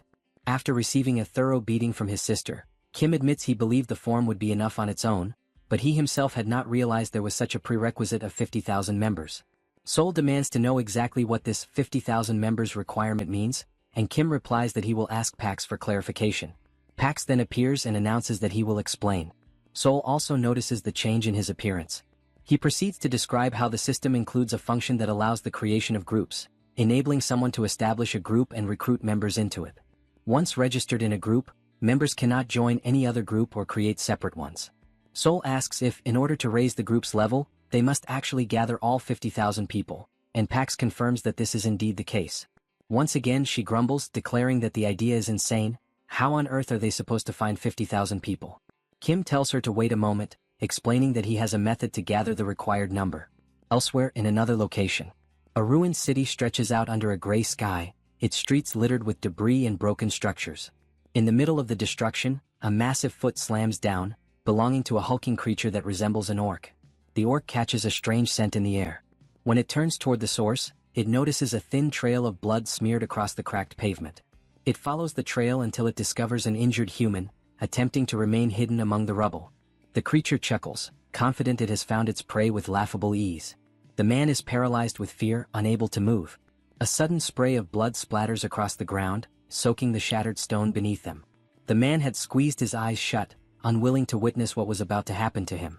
But when he slowly dares to open them again, he sees the orc lying motionless on the ground, lifeless, with a sword embedded deep in its back. Cautiously he steps forward to understand what just occurred. As he draws closer to the fallen weapon, a system notification materializes in the air beside it. A web notification informing him that a powerful sword has been delivered to his current location. Almost immediately, another message appears inviting him to join the group, Pax FC, a group that comes with certain benefits. And so, the clever nature of Kim's plan to recruit people becomes clear. Now that Pax had been updated after absorbing the Japanese branch of the multidimensional Chamber of Commerce, Not only had he gained new abilities, but his artificial intelligence had also become significantly more advanced. Thanks to this upgrade, the satellite surveillance system was now able to clearly distinguish between enemies and allies within the operational range of the portal. It could evaluate situations in real time and provide whatever was needed, using this power as a means to assist others. Kim, upon realizing this, also conceived the idea of using that same system as a method to promote PAX FC. After some time, the system displayed that more than 10,000 members had already joined PAX FC. This discovery filled Kim with excitement, for his brilliant idea was not only working but flourishing. Wanting to recruit even more people, he decided to update the ability once again. The latest update allowed the broadcast range to be expanded, enabling PAX's messages to reach areas that previously would have been inaccessible. The system reported that 8,000 magical stones had been consumed during the upgrade and that both the communication range and the transmission speed had increased fivefold. With this improvement in place, Kim departed together with Yongsu to install additional portals, beginning their journey with a trip to Busan, accompanied by his personal pilot. After successfully installing the portal in Busan, and just as they were on their way to Gwangju to establish another one, PAX suddenly appeared, reporting that a problem had arisen. Indeed, an unexpected situation had occurred. People had begun to gather in large numbers around the portal. Many did not truly understand what it was. Some even assumed that PAX FC referred to a football team. Observing the swelling crowd, Kim reasoned that the situation did not appear too dangerous at the moment, but if the number of people continued to grow, it could quickly become one. In that case, he resolved to request the colonel's assistance, asking the military to help manage the portal. Kim explained that outside the portal's range, blind spots were inevitable. He emphasized that if this task were too burdensome for the military, the colonel was free to decline. However, the colonel became visibly enthusiastic, declaring that the idea was excellent. His eyes gleamed as he proclaimed that this was the very first step toward rebuilding a nation, the precise duty that a soldier ought to fulfill. He promised that he would give the order for the units to begin immediately. Kim then explained that for the moment the active portal sites were located in Incheon, Busan, and Gwangju, though many more were still to come. The colonel responded by saying that he would require a great number of people. At that moment, Kim realized he had not considered the matter of manpower. Yet the colonel reassured him, stating that if manpower was the issue, he knew someone who could help. The scene then shifted to Kim speaking with the representative of Busan, asking her to take responsibility for managing that area. He explained that while the military would be in charge of the portal itself, blind spots beyond its operational reach would remain, and manpower shortages would make them difficult to monitor. As they walked together, he elaborated further, explaining that he needed her cooperation to oversee the areas surrounding the portal in collaboration with the military, promising to provide all the necessary supplies for the effort. Upon hearing this, she responded that it sounded fantastic. Seizing the opportunity, Kim then asked if she would also like to join PAX FC. Through the cooperation of the military and local awakened individuals, the shortage of manpower was resolved, and the chaotic surroundings of the portal gradually began to stabilize. At the site, soldiers were giving clear instructions. No one was to push forward, and distribution would proceed one box per person in strict order, so patience was required. As they handed out supplies, they repeatedly announced that these provisions came from PAX FC, adding that anyone who joined would receive even more the following day. Through such promotional efforts carried out here and there, the system soon indicated that the number of members had surpassed 40,000. Kim's expression twisted into something almost psychotic, for everything was unfolding even better than he had planned. Now, only 10,000 more members were needed to reach level 7. Interrupting his moment of exhilaration, Pax appeared once more, reporting that another problem had been discovered. He explained that he had detected a being from another dimension, one that showed no intention of attacking, and asked what action should be taken. Kim was astonished, questioning whether it was truly possible for a dimensional being to exist without hostility. The scene then shifted to the introduction of this unusual creature. It was small, fluffy, and undeniably cute. Facing it directly, Kim attempted to identify its species, and realizing this, the tiny furry being began to cry, pleading for Kim to spare its life. Astonishingly able to communicate in a manner similar to a human, the little creature begged, insisting that it had nowhere else to go and promising that it would remain hidden, causing no trouble to anyone. Only then did Kim recognize that the creature was indeed peaceful. Kim stated that he wished to hear its story and suggested that they sit and talk for a while. The adorable creature was deeply moved by the human's attitude. While they were speaking inside, the little creature explained that his dimension had been destroyed by an invasion. While searching for refuge, he had managed to infiltrate during a migration toward Earth. Nibbling on some cookies as he recounted his tale, he revealed that his name was Solon and gradually told the entire story of how he had ended up there. Kim realized that the account could very well be true. After all, Earth itself had also suffered invasions from other dimensions. It was entirely possible. If Earth failed to defend itself, humanity too would eventually become nothing more than refugees. Kim asked whether Solon had come to Earth alone, and this question made the small, fluffy creature cry once again. Still sobbing, he clarified that he had not come entirely by himself. In the beginning there had been many companions. He recalled how he had been their leader and had devised a plan to lead them to a mountainous area to establish a settlement. Unfortunately, it had not been a safe zone. Because of his misjudgment, many had been killed and devoured by monsters, and the survivors had scattered. He explained that they were probably still hiding somewhere, but emphasized that they all possessed a heightened sense of smell. This detail piqued Kim's curiosity. The little one confirmed it, explaining that their keen olfactory ability allowed them to evade detection by monsters.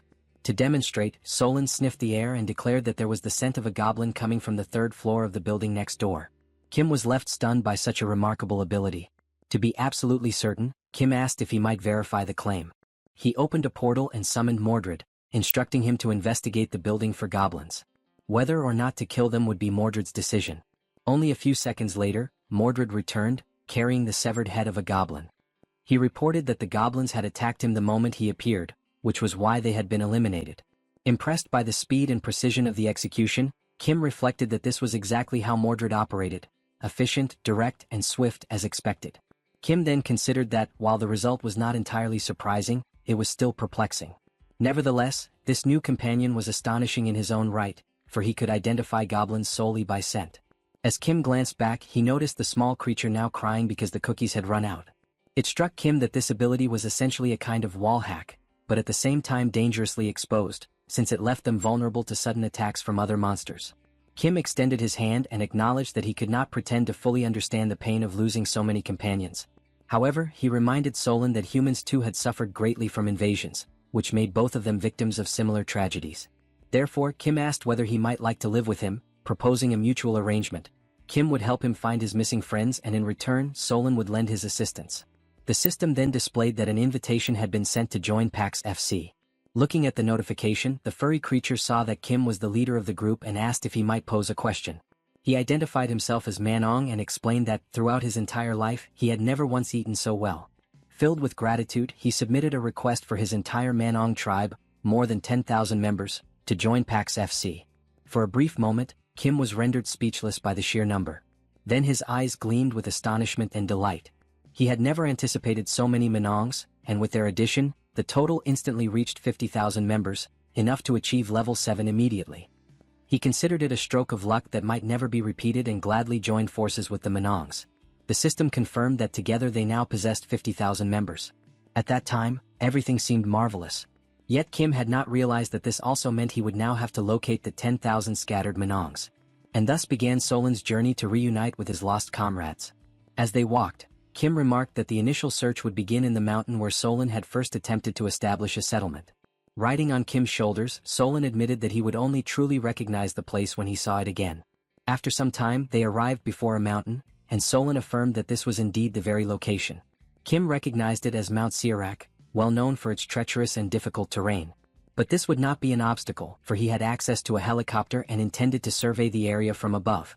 Kim asked whether Solon could detect the scent of any of his companions. At that moment, Yongsu explained that the steep, jagged rocks made landing impossible. Moreover, the strong winds from the rotor blades scattered the aromas, making it impossible for Solon to smell anything accurately. Thus, they were forced to return to square one, but now with greater preparation. Equipped and ready to climb the mountain, Kim commented that the journey would likely be dull and that it was the perfect time to have a partner for conversation. He opened a subspace portal and summoned their old acquaintance, Lancelot. The very first question he posed was whether Lancelot enjoyed hiking. Lancelot confirmed that he did, while inwardly reflecting that this was what humans called socialization. Already anticipating such a response, Kim continued to ask Lancelot various questions as they ascended, seeking to learn more about his life and his past. Lancelot eventually admitted that he could tell his story, though it was not, by any means, a happy one. From vast plains to dense forests, from hidden mountain ranges to the depths of the ocean.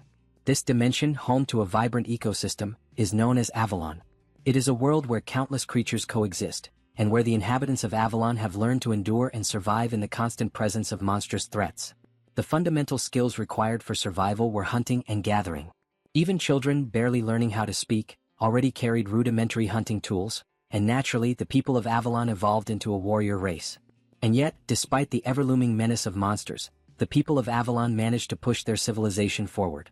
Through this progress, monsters no longer posed the same overwhelming danger as before. However, with this advancement came a new trial: war. The strength that had been honed to combat monsters was turned inward, against their own kind. The struggle for survival twisted into bloody conflicts over power and territory. After centuries of civil war, when the people were weary and broken, a young knight rose to the occasion. Through peace and diplomacy, that knight put an end to the endless fighting. This knight, who preached love above all else, was cherished by everyone and was crowned king. His name was Arthur. To those scarred by violence, suffering, and poverty, Arthur offered forgiveness, compassion, hope, and laughter. He summoned knights renowned for their valor on the battlefield and ensured that their swords would never again be raised in war against one another. Arthur declared that the sword, once forged for destruction, would henceforth serve only to protect Avalon. Thus, the 12 Knights of Camelot were formally anointed. Together, these knights repelled invaders and defended Avalon with unwavering courage. Under their protection, Avalon flourished more than ever before. Then, on what seemed like an ordinary day of fending off invasions, an extraordinary threat emerged. These new invaders were black magicians from the dimension of Barnaul, and they were unimaginably powerful. From that moment onward, the Knights of Camelot were bound to cursed relics, and Avalon itself fell under a terrible curse. Stepping out of the flashback, Lancelot explains that this was how they became the undead, condemned to continue existing even after death. He then asks Kim if that sounds like a joyful story, to which Kim responds that it is, indeed, far from uplifting. With his small companion resting on his shoulder, Kim tells Lancelot not to worry about his reaction, but that he needed to hear the complete story at least once. Yet deep inside, Kim is shaken, for an entire dimension as strong as Avalon had collapsed completely. Such a fate is not spoken of lightly, for it meant families, friends, everything one knew, vanished in its entirety. Kim apologizes to Lancelot for making him recall something so painful. However, he also reflects that his own family and world are still safe, so he should not pretend with hollow compassion. In that moment, Kim grows nervous, struggling with what to say to Lancelot. Sweating with unease, he asks if there might be any possible way to restore Avalon. Realizing that this question is as futile as asking if one can bring the dead back to life at their own funeral, Kim feels utterly useless for having cast such a heavy shadow over the mood. Yet, Lancelot respectfully answers Mr. Kim, telling him that it is not possible and that he knows of no method to ever reach Avalon again. He explains further that the multidimensional chamber does not open portals to anyone except the invaders. Besides, reviving the dead is something he has never even heard whispered of. Kim apologizes once more, but Lancelot acknowledges that he understands the intention behind his words. Then Lancelot says something that leaves Kim momentarily speechless. He reveals that his obedience is indeed a result of the curse, but beyond that he also possesses genuine feelings. And the mere fact that Kim is not an invader is enough for him. He explains that it has been that way from the beginning and most likely the other knights feel the same. At this, both Kim and Lancelot exchange words of gratitude with one another. Just then, Solon catches a scent and asks them to pause. A patch of grass nearby begins to stir, and soon another Manong emerges. Upon seeing one of his kin, Solon leaps with excitement and embraces his comrade warmly. The comrade anxiously asks if Chief Solon is injured in any way, but Solon reassures him that he is unharmed, explaining that he encountered kind people who promised to help them. That was why he returned, to reunite with his lost kin.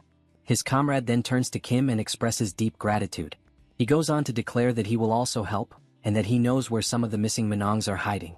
Hearing this, Kim is filled with excitement, realizing how much time this will save. He thinks to himself that from here, it will simply be a matter of climbing the mountain in search of the Manong tribe. One Manong will help locate another who will then lead them to even more, creating a chain until the tribe is whole again. But things do not go exactly as planned. A week later, Kim is completely drained in every sense. Only after that long and exhausting time is he finally able to gather all 10,000 members of the Manong tribe. Exhausted and moving like an old man, Kim tries to recall how many mountains he has climbed over the course of the past week, all while wondering why the Manongs seem to have such an attachment to mountains. He once again expresses his happiness at being able to help them reunite, and tells them that he will create a portal to make it easier for them to remain on that mountain. He explains to the tribe that if a monster ever appears, they simply need to escape through the portal, and in addition, if they are ever in need of supplies, they can retrieve what they need directly from it. The Manongs express their gratitude, admitting that they do not know how they could possibly repay such generosity. Kim tells them that thanks are unnecessary and instead asks them to continue doing what they do best, using their extraordinary sense of smell. Yet Kim also wonders if there is perhaps something else they might help with. The system then notifies him that the fierce trackers of the Manong tribe are now available for deployment. At that moment, with all the energy and excitement he can muster, Solon, the leader of the Manong tribe, raises his voice to rally his kin, calling on them to demonstrate exactly what the Manongs are capable of. He orders them all to flare their nostrils wide. And so, the Manongs begin working side by side with the humans, using their keen senses to track down hidden monsters. They lend their aid to Manhwa as well as to Sol, allowing them to uncover enemies that would have been otherwise impossible to detect. The sense of smell possessed by the Manong tribe proves to be truly extraordinary. Within only a single week of their alliance, reports of damage caused by monsters drop drastically. Watching all of this unfold from within the system while casually eating a bag of chips, Kim remarks that even though it may be impossible to completely wipe out every last monster, the fact that casualties have decreased is already more than enough. Things are definitely more stable now than they were before. Yet something still gnaws at him, keeping him unsettled. Now that he has reached level 7, secured an alliance with the Manongs, and witnessed a sharp decline in enemy activity, it feels like exactly the kind of moment when something catastrophic is bound to erupt. And right then, Pax appears, agreeing with what Kim has just said, announcing that new documents from the Chamber of Commerce have just arrived. For a brief moment, Kim feels a rush of pride, assured that his intuition never lies. The new document reveals that due to falling profits in the Korean and Japanese regions of Earth's dimension, measures of consolidation will be implemented with other dimensions. Expecting it to be about expansion or new opportunities, Kim realizes instead that it concerns the consolidation and merging of dimensions. He immediately asks which dimension will be merged, and Pax hands him another document. This one, however, is long and tedious, spanning more than 20 pages filled with dense text. Knowing how to make use of Pax's AI capabilities, Kim asks Pax to summarize it for him. Recognizing the importance of the information, Pax summons the other members into Subspace to share the news. Pax then begins to explain that the Chamber's objective seems to be twofold. First, to increase revenue in Korea and Japan, and second, to reduce the number of level holders. To achieve this, the continent of Elvenheim will be relocated to the Pacific region and forced into battle. After that, an official warning for Korea and Japan will be issued within 7 days. Upon hearing this, Sol raises a question. If it is only 7 days away, what is the point of sending an advance warning? Kim clarifies that this is an internal chamber document, one they received early thanks to their control over certain facilities. In short, it means they will soon be forced to fight again. But in the background, Joy raises a troubling thought. She recalls Pax mentioning that it would be a forced battle, and asks if this means the inhabitants of Elvenheim are being compelled to become invaders. At that moment, Kim realizes that their probable enemies might also be unwilling victims, dragged into a war they never chose. This sparks the thought that perhaps there is a chance to clear up the misunderstanding and prevent an unnecessary conflict. Lancelot joins the discussion, telling Master Kim that he is not wrong in his reasoning, but that there is currently no way to establish contact with the people of Elvenheim. He explains that they must physically go to them in order for the battle notice to be delivered. He warns that they have no idea when Elvenheim will be transferred, and in the worst-case scenario, it could happen at the exact moment the official warning is released, immediately provoking them into combat.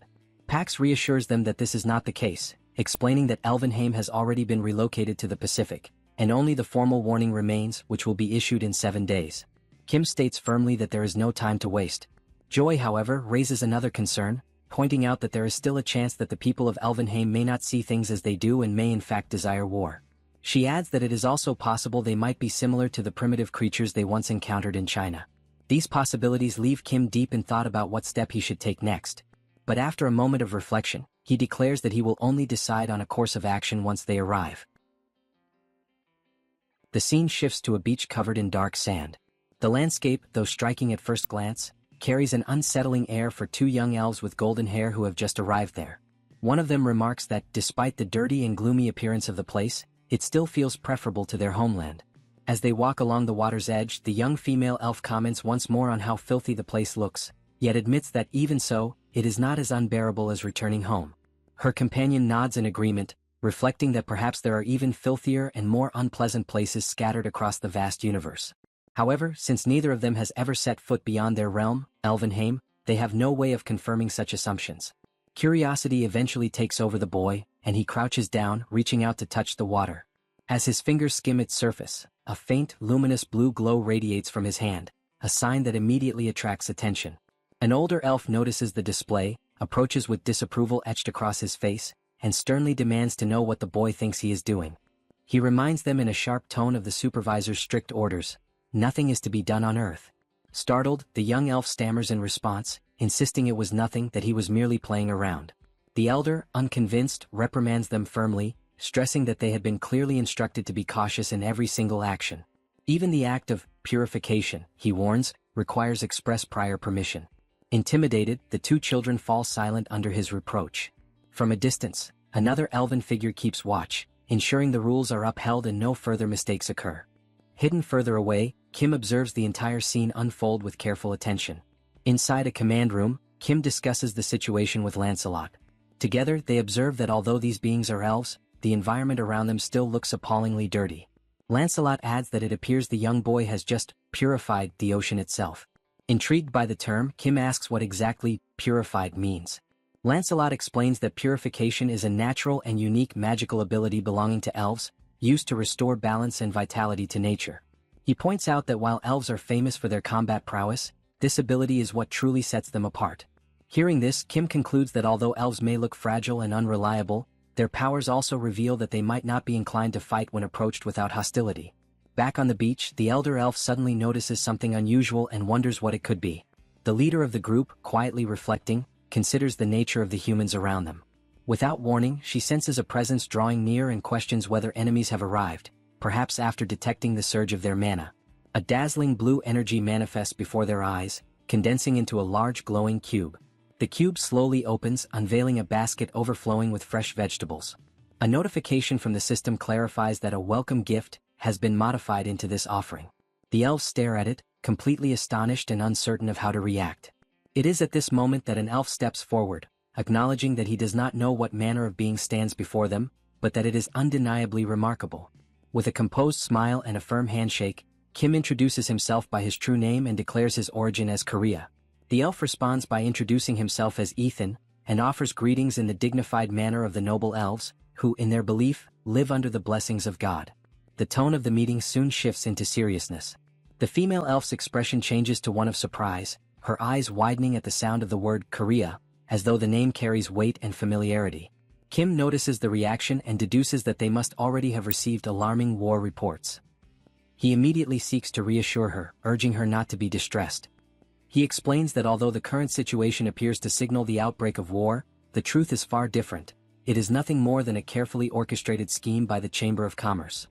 He firmly asserts that there is no genuine reason for them to fight, since they are all merely being manipulated into conflict. Now calmer, the elder elf picks up one of the vegetables from the basket, tastes it, and comments that at last they have found someone who thinks in harmony with the elf's own values.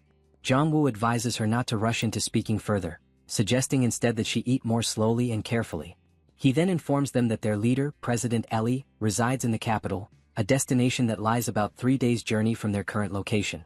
Given the urgency, the elf apologizes for the delay, but Kim cuts him off, declaring that there is no time to waste. Without hesitation, Kim summons a massive military vehicle and invites the elves to board, suggesting that traveling together will help them avoid unnecessary misunderstandings and allow conversation along the way. Upon arrival near their destination, however, the elf insists that they continue the journey on foot in order to prevent further misinterpretations. Inside the vehicle, Kim turns to Yongsu, instructing him to remain behind and deal with any potential enemy attacks while he and Lancelot continue forward to speak directly with the elves.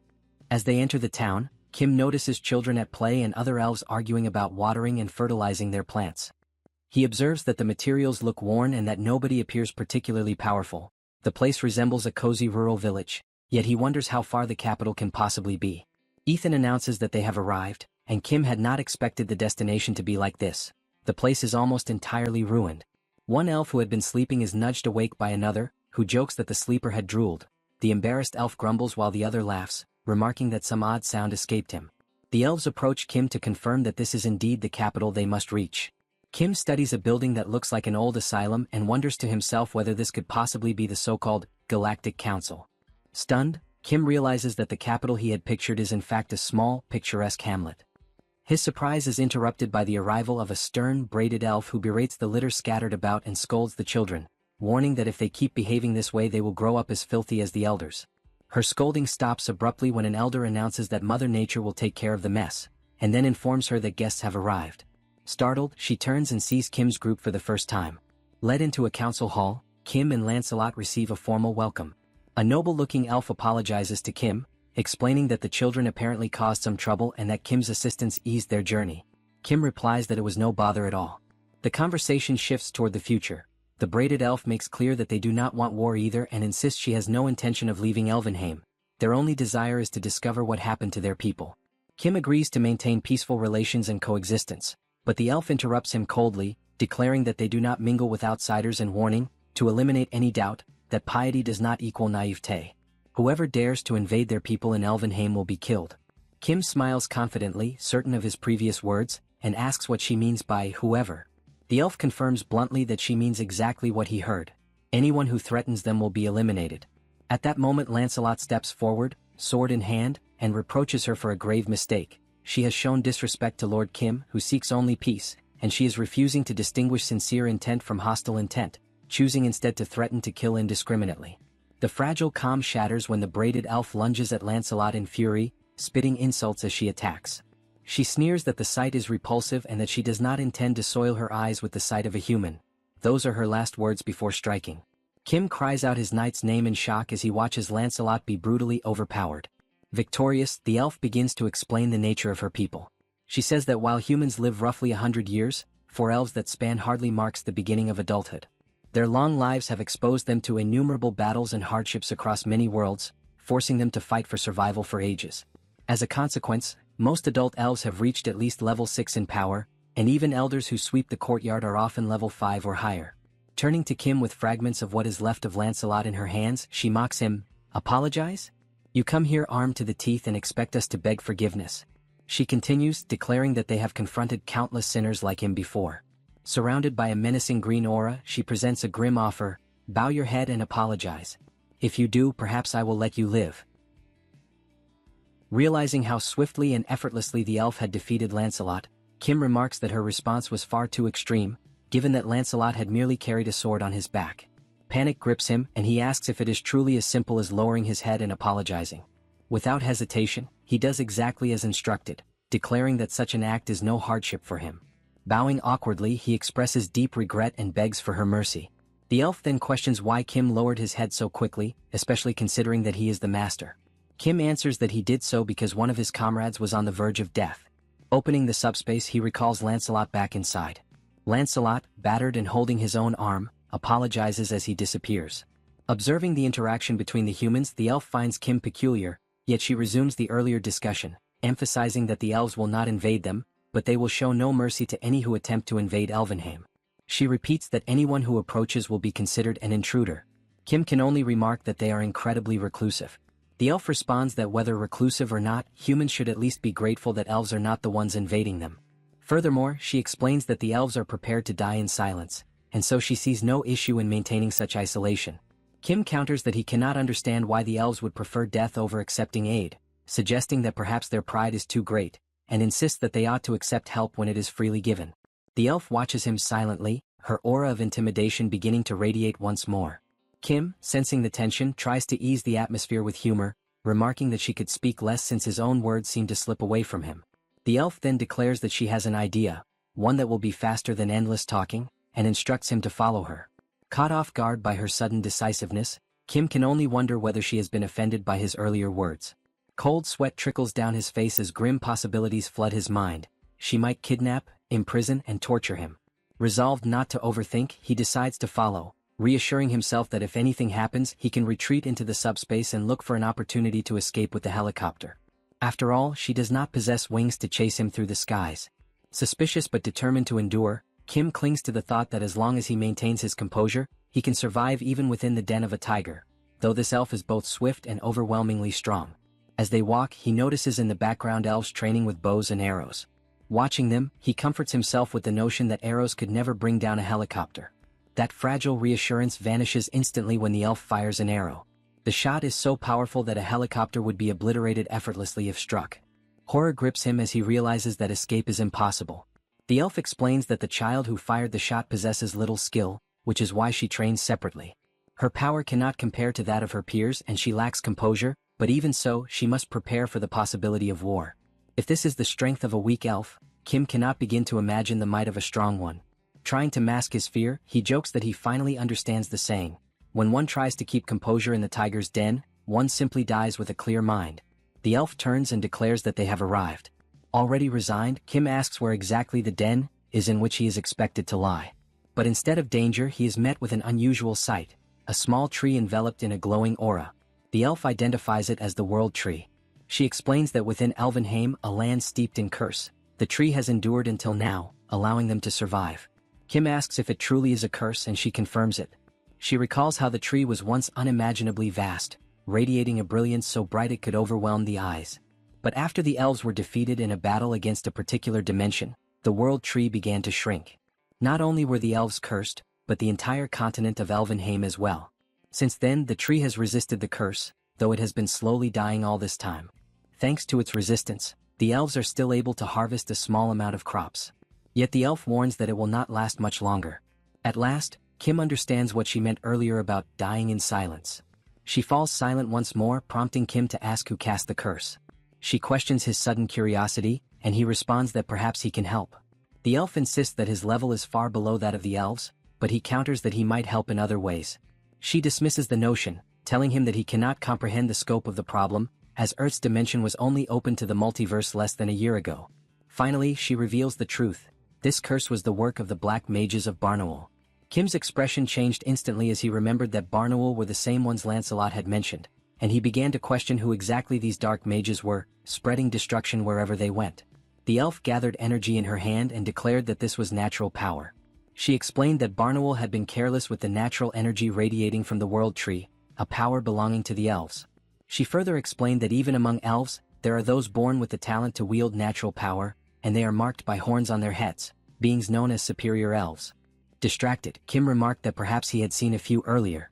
The elf quickly responded, telling him that most of them had already been killed by the dark mages. She confirmed that only a few superior elves were still alive, but they had disappeared when transported to Earth. Then she asked if he had seen any horned elves on Earth. At that moment, Kim realized he should have kept silent and hastily said that he must have been mistaken. She then requested that if he ever did encounter one, he should inform her immediately. Kim understood that he had nearly walked into his own grave by pretending to know something. The elf concluded that she had nothing more to say to him and suggested that perhaps it was time for him to return to Earth. She said she would accompany him to the plaza, and that Ethan would guide him to the exit. Kim thanked her and followed along. As he gazed at the World Tree, he wondered if the tree was constantly struggling against the curse, and whether he might be able to resolve the situation by replicating it. The system interrupted, informing him that the corresponding category did not exist. Kim realized then that, although it was indeed a tree, it belonged to a category different from ordinary trees. This left only one possibility: the special storage spaces available at each level of the subspace.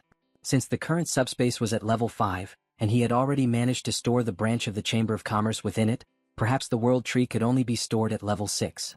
He checked the requirement. The cost for level 6 was 100,000 magic stones, yet he had only 68,000.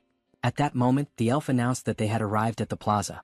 She asked him to wait while she went to call Ethan, and she added that although their time together had been brief, she was glad to have spoken with him for the first time. Kim then said that before leaving, he wanted to give her a gift. He opened the subspace and summoned forth a massive pile of crops and food for the elves. He clarified in advance that he was not asking for anything in return.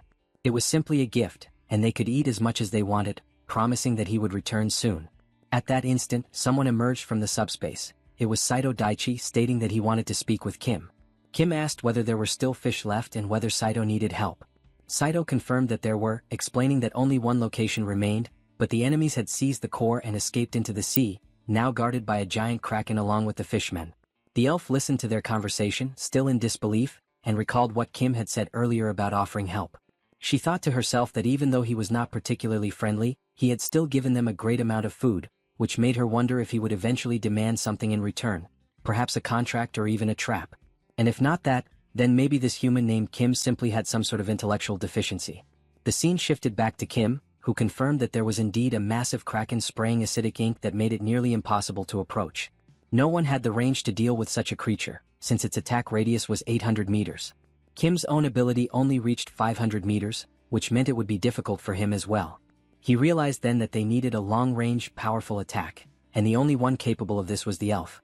Kim declared that since she had already received his gift, he wanted to ask her for a favor, thereby confirming the elf's suspicions. The elf said she had already guessed his plan, since it had always seemed strange to her, and she questioned whether it was not shameless of him, given that he had previously insisted he wanted nothing in return. Kim then countered that if she accepted, he would give her double. The scene shifted again, showing the kraken spraying its acidic ink in several directions. From a distance, the elf observed everything. Slowly, she began to gather her hair and tie it back. Kim handed her a bow, jesting lightly and asking her to take good care of it. The elf then focused her energy, preparing to unleash an overwhelming attack powerful enough to defeat the kraken at a range of 800 meters. The elf released her shot toward the octopus, and the arrow struck the kraken with such overwhelming force that it defeated the creature in a single blow. The beast exploded into countless fragments, scattering pieces in every direction, while, in the background, the humans erupted into celebration. That single arrow, fired by the elven leader and imbued with the pure force of nature, not only destroyed the kraken but also shattered the portal core it was protecting. This meant that both the monster's magic stones and the portal's core would soon be recovered. Depending on the value Kim received, two possibilities emerged. If the total amount of magic stones, those he already possessed combined with the new ones, reached 100,000, he would be able to upgrade the subspace level, store and reapply the world tree, and thus save Elvenheim. However, the entire process would have to remain secret, for the elves would never accept such an act. They would believe he was trying to exploit the world tree, and if they ever found out, they might misunderstand his intentions and kill him in a cruel way. The second possibility would arise if the total number of stones failed to reach 100,000. In that case, he would need to act as though nothing had happened, plan again, gather more stones, and gradually increase his level before visiting the elves once more. Both alternatives were difficult, requiring absolute secrecy, but the second, starting over from scratch, was the most dangerous of all. Looking at the system window, Kim expected to see only 32,000 stones remaining. However, he actually had 68,000, and he believed that by defeating the kraken he would finally reach the 100,000 mark. Yet even after the ship returned to Elvenheim, not a single new stone had been added. After all, it was the elf who had slain the creature. At first, Kim was not overly concerned, thinking he could trade food for the stones. However, the elf soon sought him out, demanding the promised food since she had fulfilled her part by killing the monster. Somewhat embarrassed, he agreed but asked if he could at least receive the magic stones obtained from the kraken's defeat. The elf replied coldly that this was not part of their agreement. Kim insisted, saying he wanted nothing for free and that he would offer 4 times the amount of food. The elf was surprised by the proposal but refused. Kim asked why, reminding her that she herself had said her people were in need of food. She admitted that was true but found it suspicious that he would offer so much more than what had been agreed upon, especially when the original offer was already generous. Her distrust grew. She suspected an ulterior motive, perhaps a hidden plan. She asked why he needed those magic stones so desperately. Trying to sound casual, Kim said that he always needed them and used a few here and there. The elf replied sarcastically that she too used a few here and there, making it clear she saw through his evasive answer. Kim realized that his vagueness had only fueled her doubts, and she was not naive enough to overlook it. She then declared that she would keep the stones and that he should simply uphold his end of the bargain by delivering the promised food. Nervous, Kim began to sweat. The elf, growing impatient, demanded that he act quickly, warning that if he delayed any longer she would turn him into food instead. Irritated, Kim opened the subspace and ordered Pax to unload the vegetables until he said to stop. The portal opened and the food began to pour out, forming a massive pile of vegetables that continued to grow. During this, Kim decided to be honest. He explained that he could replicate anything infinitely within the subspace and that the reason he wanted the magic stones was to store and reapply the world tree, thereby saving the elves. Yet he knew she would not believe him, and she confirmed that she truly did not. That was why he had preferred to keep the truth hidden. She even doubted the food itself, suspecting it might be some kind of trap. Still, she continued to watch. The subspace kept producing food without end, the pile growing larger and larger before her eyes. The elf stood there, speechless, astonished by what she was witnessing. Kim asked if she believed him now. She answered that she still was not sure whether he could truly replicate infinitely, but she admitted that he could reproduce an impressive amount. Even so, she questioned how she could trust him to return the world tree to the elves instead of keeping it for himself. She said that such a matter was not something to be taken lightly, and entrusting the fate of her people to a stranger was unthinkable. Kim replied that there was no need to worry, for the world tree to him was nothing more than an ordinary sapling. That statement only confused her further. Without gaining anything from it, he seemed to be risking everything merely to help them. She asked why he was trying so hard. As she reflected, the elf remarked that his hesitation to answer clearly revealed he was hiding something. Kim denied it, explaining that his motivation was simple. He simply felt pity for her and her people. The elf was caught off guard by the straightforward honesty in his tone. He elaborated that, despite their strength, they were on the brink of collapse, starving, frail, with both children and adults pale and sickly. He wanted to help them not out of self-interest or hidden ambition, but purely because he sympathized with their suffering. Kim then asked if she did not see things the same way, that her people were in desperate need of help. He added that if they truly wished, the elves could easily invade human lands and seize food by force, but they chose not to. The elf remained silent, and from her body began to emanate a faint green aura, its gentle glow carrying an undertone of intimidation that made Kim slightly uneasy. In that moment, a fragment of the past resurfaced in her mind.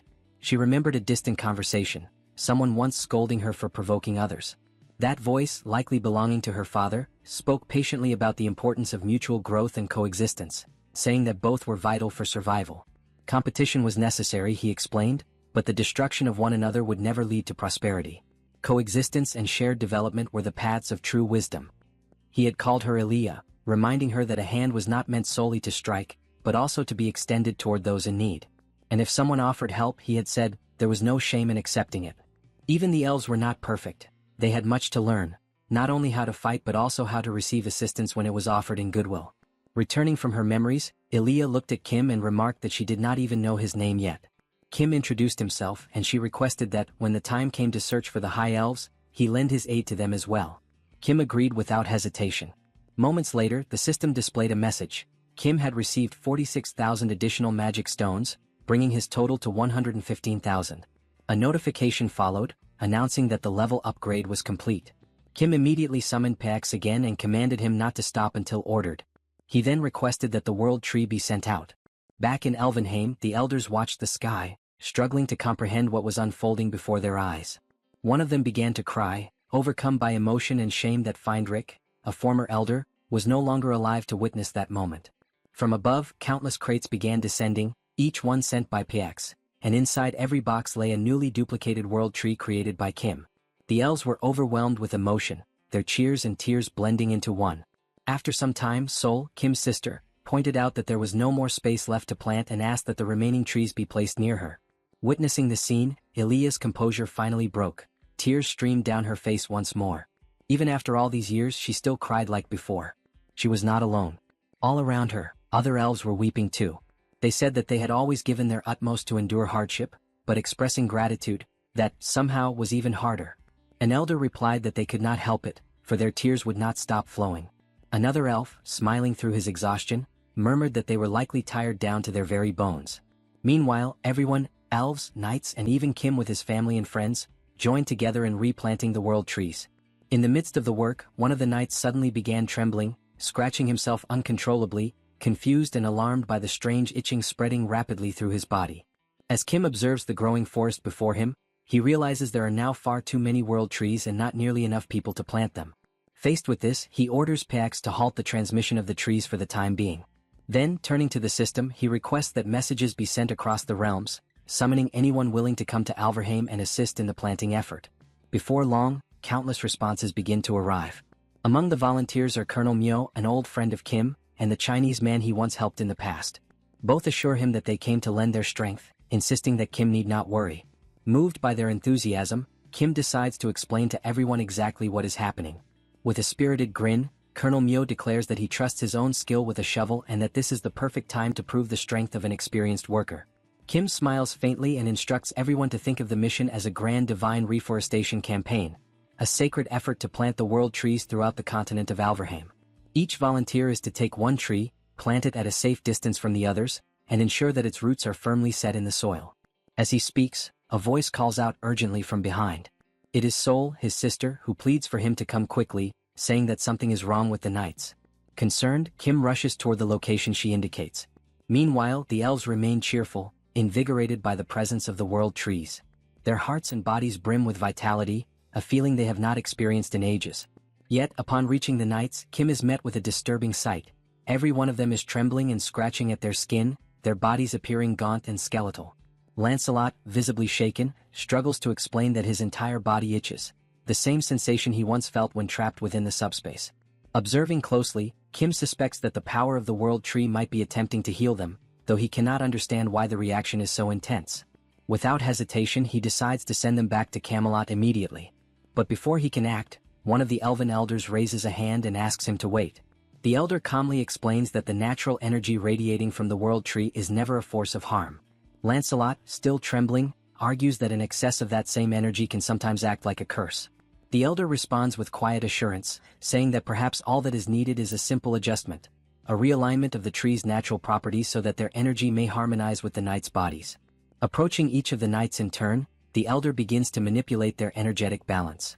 Kim watches intently, fascinated yet uncertain about what exactly is being done. The elf reassures him that it is merely a gentle calibration, meant to prevent their suffering.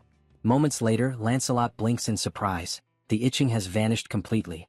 The others soon relax as well, their symptoms gone. At that moment, Kim recalls something Elia once mentioned, that among the elves existed a level 6, the highest and most formidable rank, comparable to the winged monster they had fought in China. Studying the elder before him, Kim realizes that no ordinary measure could truly gauge the depth of this being's power. Then, in a voice as calm as the wind through the branches, the elder reflects that no power under heaven or earth ever remains fixed. Nature itself moves and transforms just as people do, and within the countless paths of providence, there must exist a way to restore those men, to bring the skeletal knights back to their human forms. The words strike Kim deeply. He stands frozen, mouth slightly open, unable to respond. As the elder turns to leave, Kim drops to one knee and implores him to explain further. All around them, the world trees continue to grow, their luminous leaves casting soft light across the land. The elder turns back and explains that the power of dark magic, the very force that stripped the knights of their flesh, is vast and wholly opposed to the essence of life. Reversing such corruption, he says, is like trying to gather spilled water from the earth. It demands strength and patience many times greater than the original act of destruction. Dozens, perhaps hundreds of times more. Kim listens intently, still kneeling, absorbing every word as the radiance of the world tree spreads across Alverheim, heralding a new dawn of hope. He then asks what would be required to accomplish what the elder proposes. The elder replies that two things are essential. First, a natural force many times stronger than the dark energy, powerful enough to suppress it. And second, a superior elf with the skill and mastery to channel that energy precisely. At once, Kim recalls the elf Elia had spoken of, the superior ones who vanished during the transfer to the war, perhaps still living somewhere on Earth. The elder nods solemnly, confirming his suspicion. All of them, he says, disappeared without explanation. No one knows where they went. Some may still live hidden among humankind. Others may have succumbed quietly to time itself, their names long forgotten.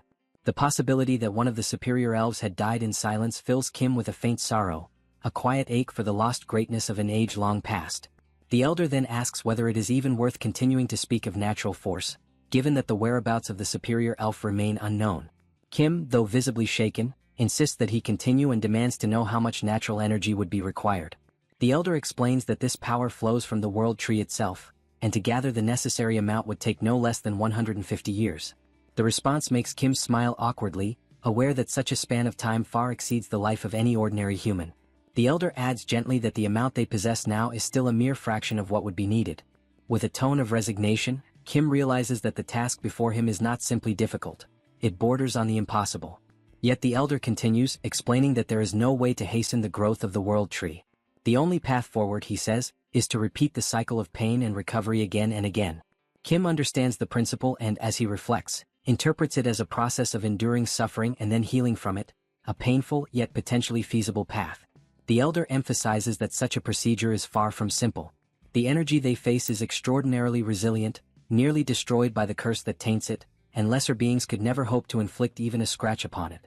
As Kim listens, his mind races through the meaning of pain and recovery, and gradually he begins to believe there might be a way to make it real. A faint but confident smile crosses his face as he recognizes that he already holds what is needed to begin. The scene shifts to Camelot. The system presents it as the Grand Palace of the Knights, a fortress blessed with a unique property. Within its walls, countless enhancement stones are forged, artifacts designed to channel and amplify magical power. Holding one of these stones, Kim observes how the life force drawn from the world tree radiates through it, magnificent and pure.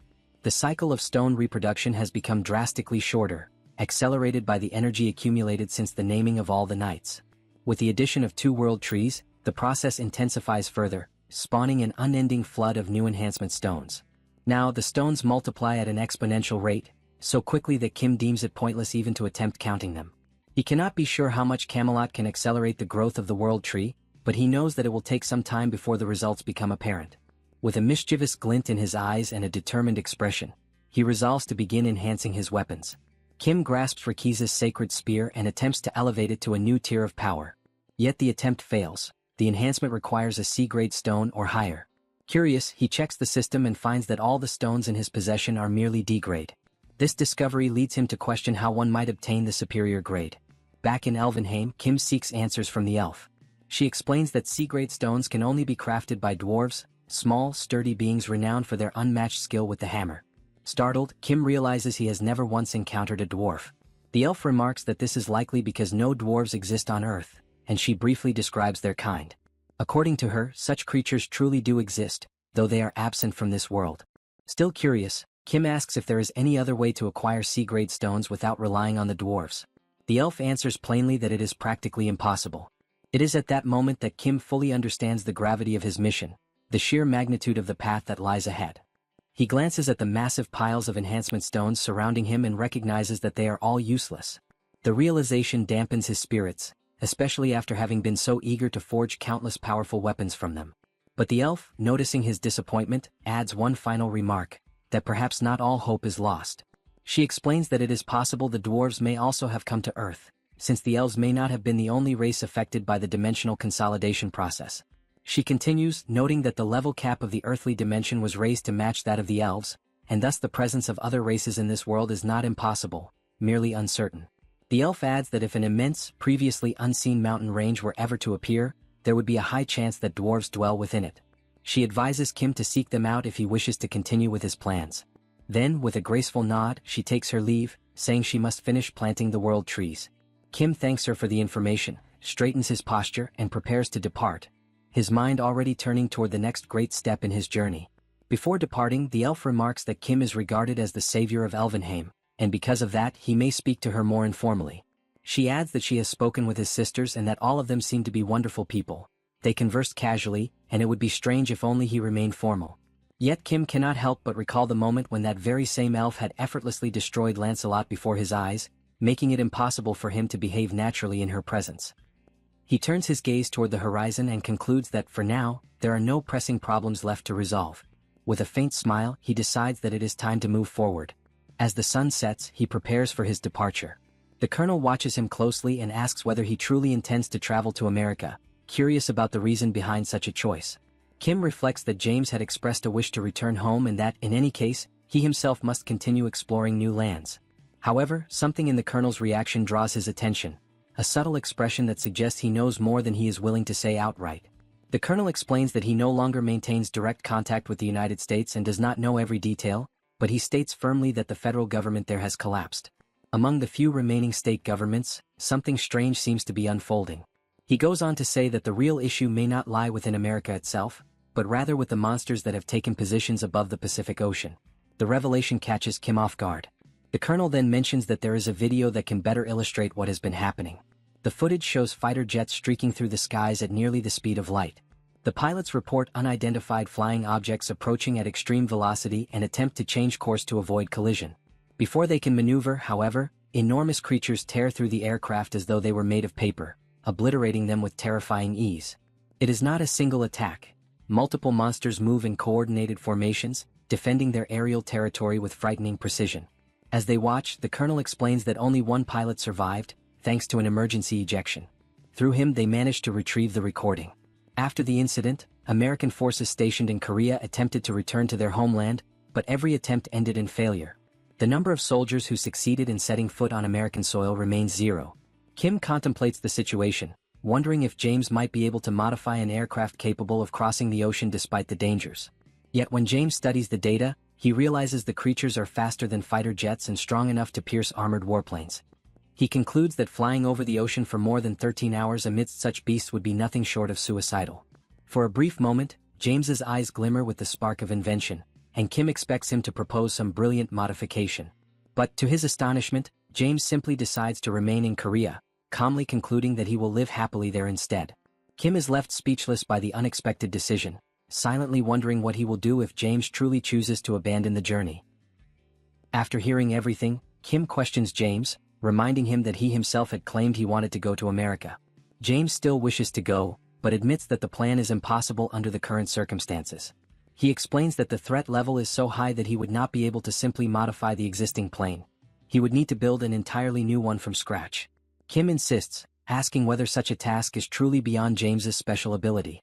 Even so, James states that he is not a god and that there are limits to his modifications. There are challenges modern technology cannot overcome, and even if he were somehow able to miraculously resolve each one and create a machine capable of surviving that environment, the time needed to complete it would exceed the time it would take to swim across the Pacific. Given that, James suggests a more realistic alternative, securing a better boat and traveling by sea, which might be safer than confronting airborne monsters. Kim thinks it over for a moment, finds the idea reasonable, and agrees, saying they might indeed try crossing by ship. Meanwhile, he silently reflects on the casual way James speaks with him. It does not feel disrespectful, perhaps it is simply James's friendly manner. Kim wonders whether he should start behaving casually as well. The colonel, who has been listening to the conversation, comments that traveling by boat means crossing the entire Pacific Ocean. If that is truly the plan, it might be more prudent to travel by air, even if it takes longer. Kim asks whether there is anything in the Pacific that would prevent a sea journey. The colonel admits he does not know, and that this is precisely the issue.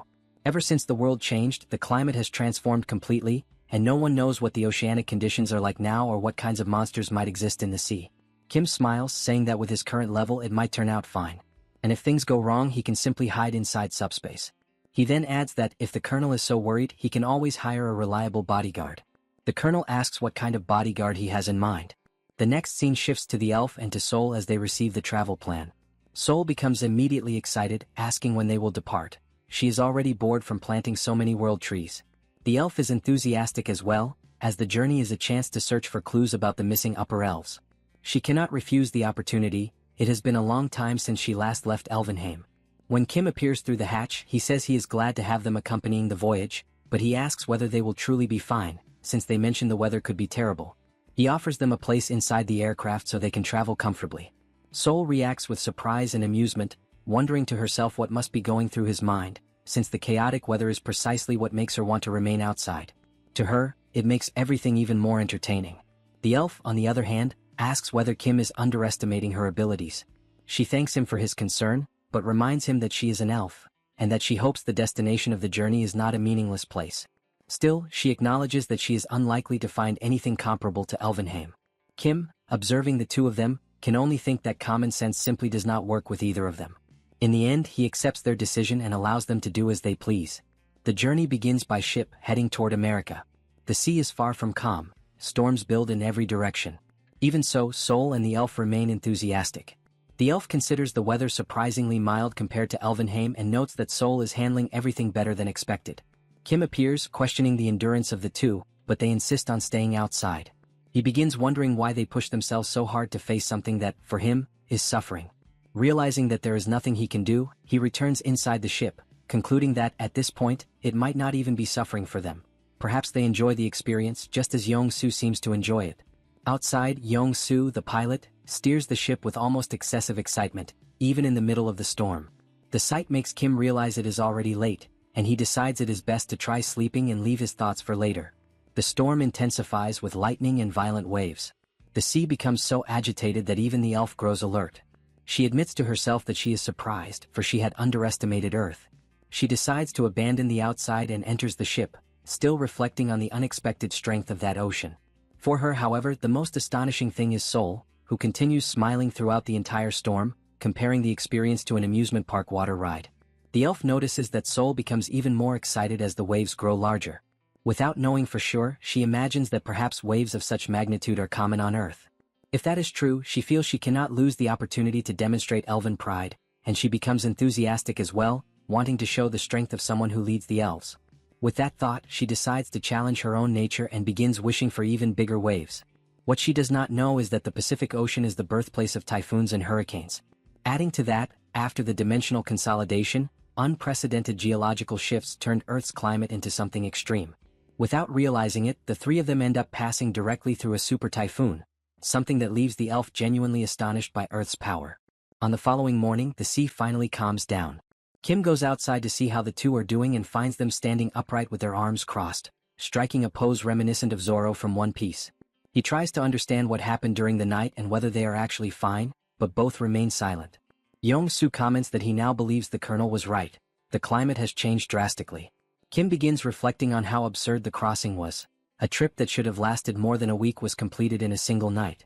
He recalls Ellie mentioning that transfers occurred in other regions, and he begins to suspect that the effects of those transfers might be connected to the catastrophic climate changes they just experienced. Then Kim, Sol, and Ellie leave the ship and begin their journey. A growing sense of unease rises around them, but despite everything, they have arrived safely. Sol, with an intimidating expression, wonders silently whether she will be forced to plant trees again and threatens in her own mind to assert her strength if anyone tries to make her do so. Kim senses her aggressive intent clearly. He simply advises her, in thought, to change her clothes and orders Pax to retrieve Sol through the portal. Determined to investigate on his own while they prepare, Kim examines some destroyed and seemingly empty containers, as well as buildings that have also collapsed. He walks silently through the area and notices that there is not a single person there, not even monsters. The atmosphere resembles that of an abandoned city. At the rate things are going, he realizes he will not be able to gather any information at all. It is then that he finds a piece of paper on the ground. Written on it are the words, "State against state. War breaks out. Kill or survive." Other pieces of paper posted on the wall form something like a bulletin. Observing everything, Kim thinks they resemble newspaper clippings and assumes they were left there some time ago. To him, it confirms what one would expect from a federal nation. The states appear to be competing with one another. Kim assumes that, at that point, the forces in the region must have consolidated into two warring factions, which might explain the absence of people. He concludes that, aside from the ongoing war, there is nothing else worth noting. At that moment, something catches his attention, a poster announcing the discovery of a mine in Arizona. Kim tears the paper from the wall and tries to remember where Arizona was located. He checks the map and realizes that the state is near California, and therefore close to where he is now. While he analyzes this information, the subspace portal opens and Sol and the elf appear, asking what he has found. Kim is about to answer when he interrupts himself after noticing something unusual. Sol is wearing something similar to pajamas, while the elf appears dressed like a cowgirl. The sight surprises him.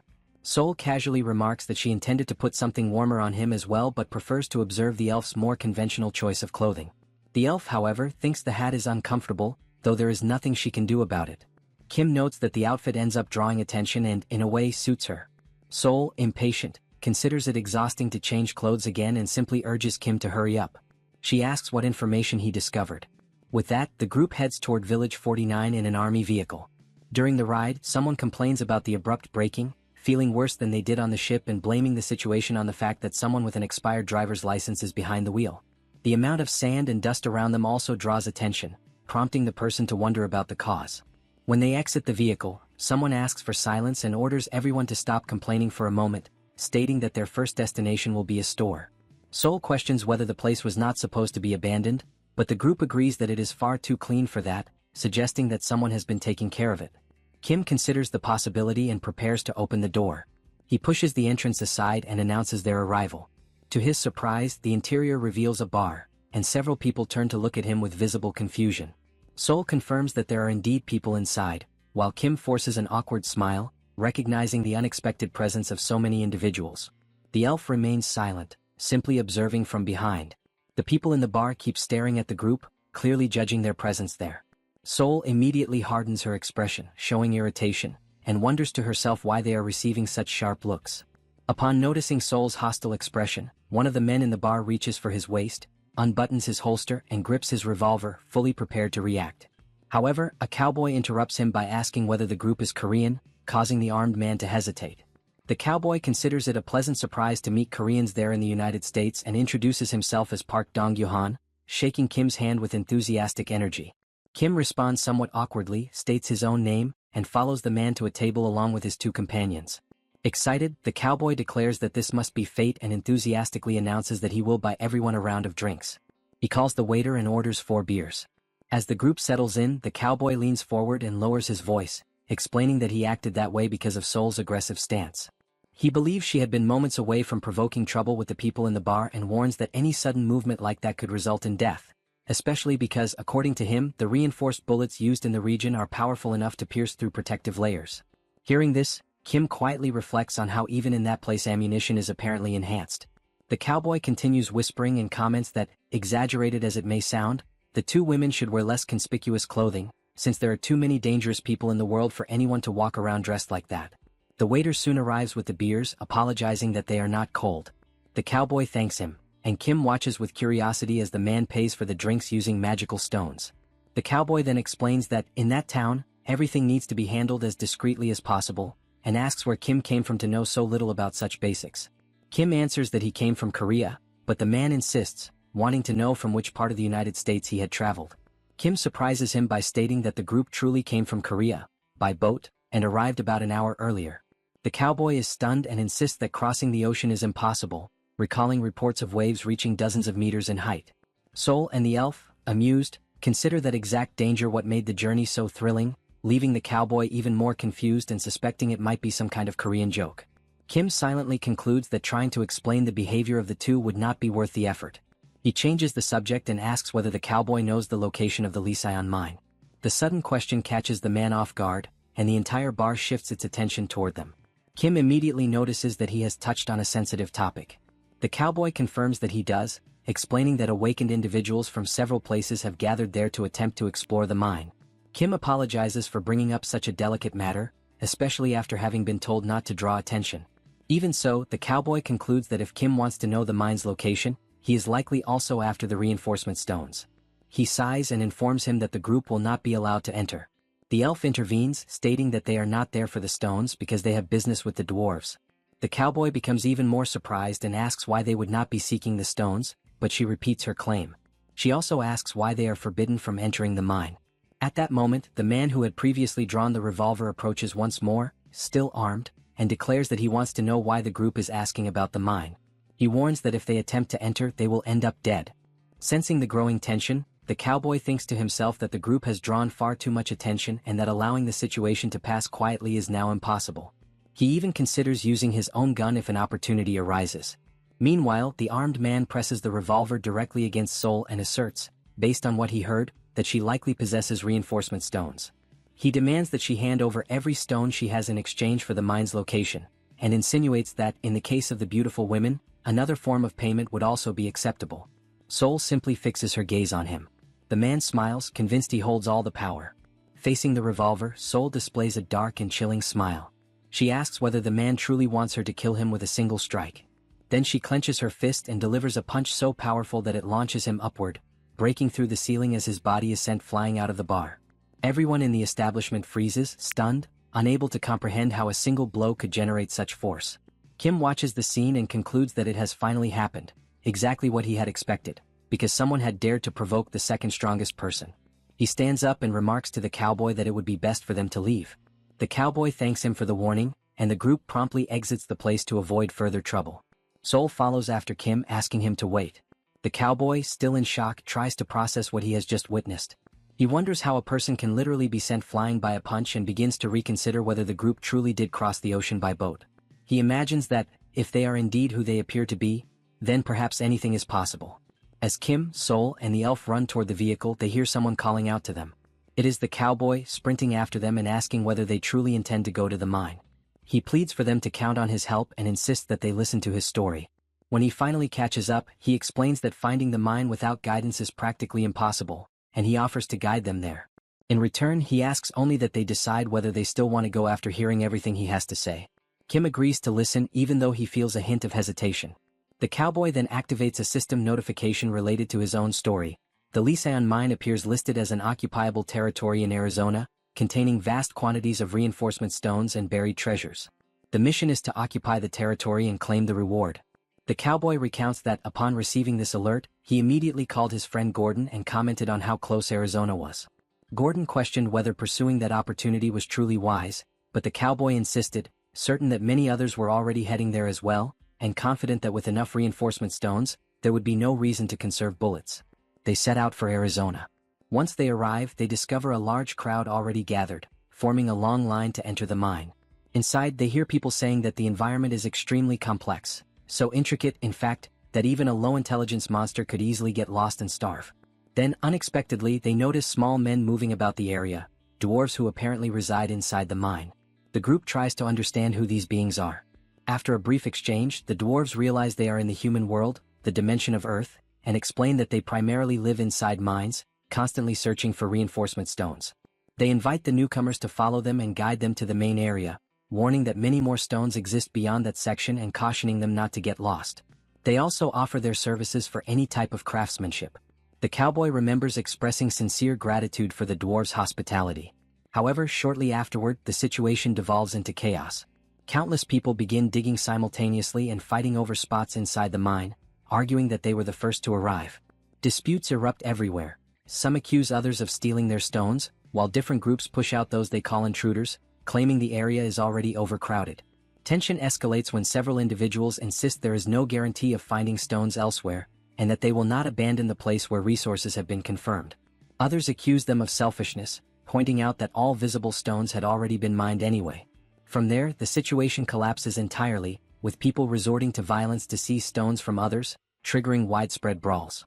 At that point, men begin raising their weapons, firing into the air and shouting that anyone who tries to take their reinforcement stones will be shot. In the midst of the chaos, one man screams that, since the world is already ruined, he will not hesitate to kill every selfish person around him. The cowboy and his friend realize that everyone has completely lost their minds. Gordon insists that the reinforcement stones do not matter at that moment. Survival is what truly matters. Meanwhile, the dwarves of the mine argue among themselves, trying to understand the source of the sudden noise. One of them assumes that the humans must be causing trouble again. When they decide to investigate, they encounter a frantic man, desperate to protect his reinforcement stones. The dwarves attempt to understand what is happening, but the man reacts with immediate hostility, pointing his gun at them. He demands that they hand over every reinforcement stone they possess. The dwarves attempt to calm him, explaining that there are stones all throughout the mine and that there is no reason to attack them. But the man loses all control and fires directly into one of their chests. The gunshot echoes through the tunnels, reaching the ears of a goblin lurking nearby.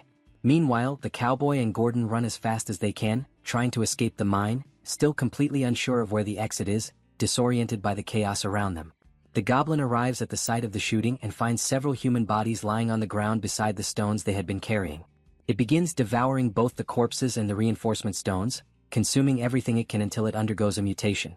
A golden aura wraps around its body, revealing that it has become far stronger than before. Sensing the abnormal presence, the cowboy, the sheriff, and Gordon all feel a chilling shiver of warning. The goblin suddenly appears before them, transformed into a much more powerful creature. Realizing the danger, Gordon panics and orders the cowboy to run before it is too late. All three of them sprint with everything they have, but the goblin charges after them with terrifying speed. After great effort, they finally manage to see the exit of the mine in the distance.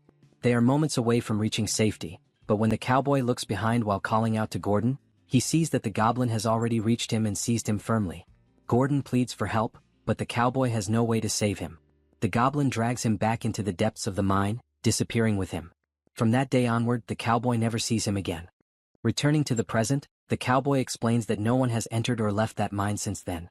Even so, he asks whether Kim still intends to proceed after hearing everything. He admits that he does not have enough courage to return alone and asks whether he may accompany them if they choose to go inside.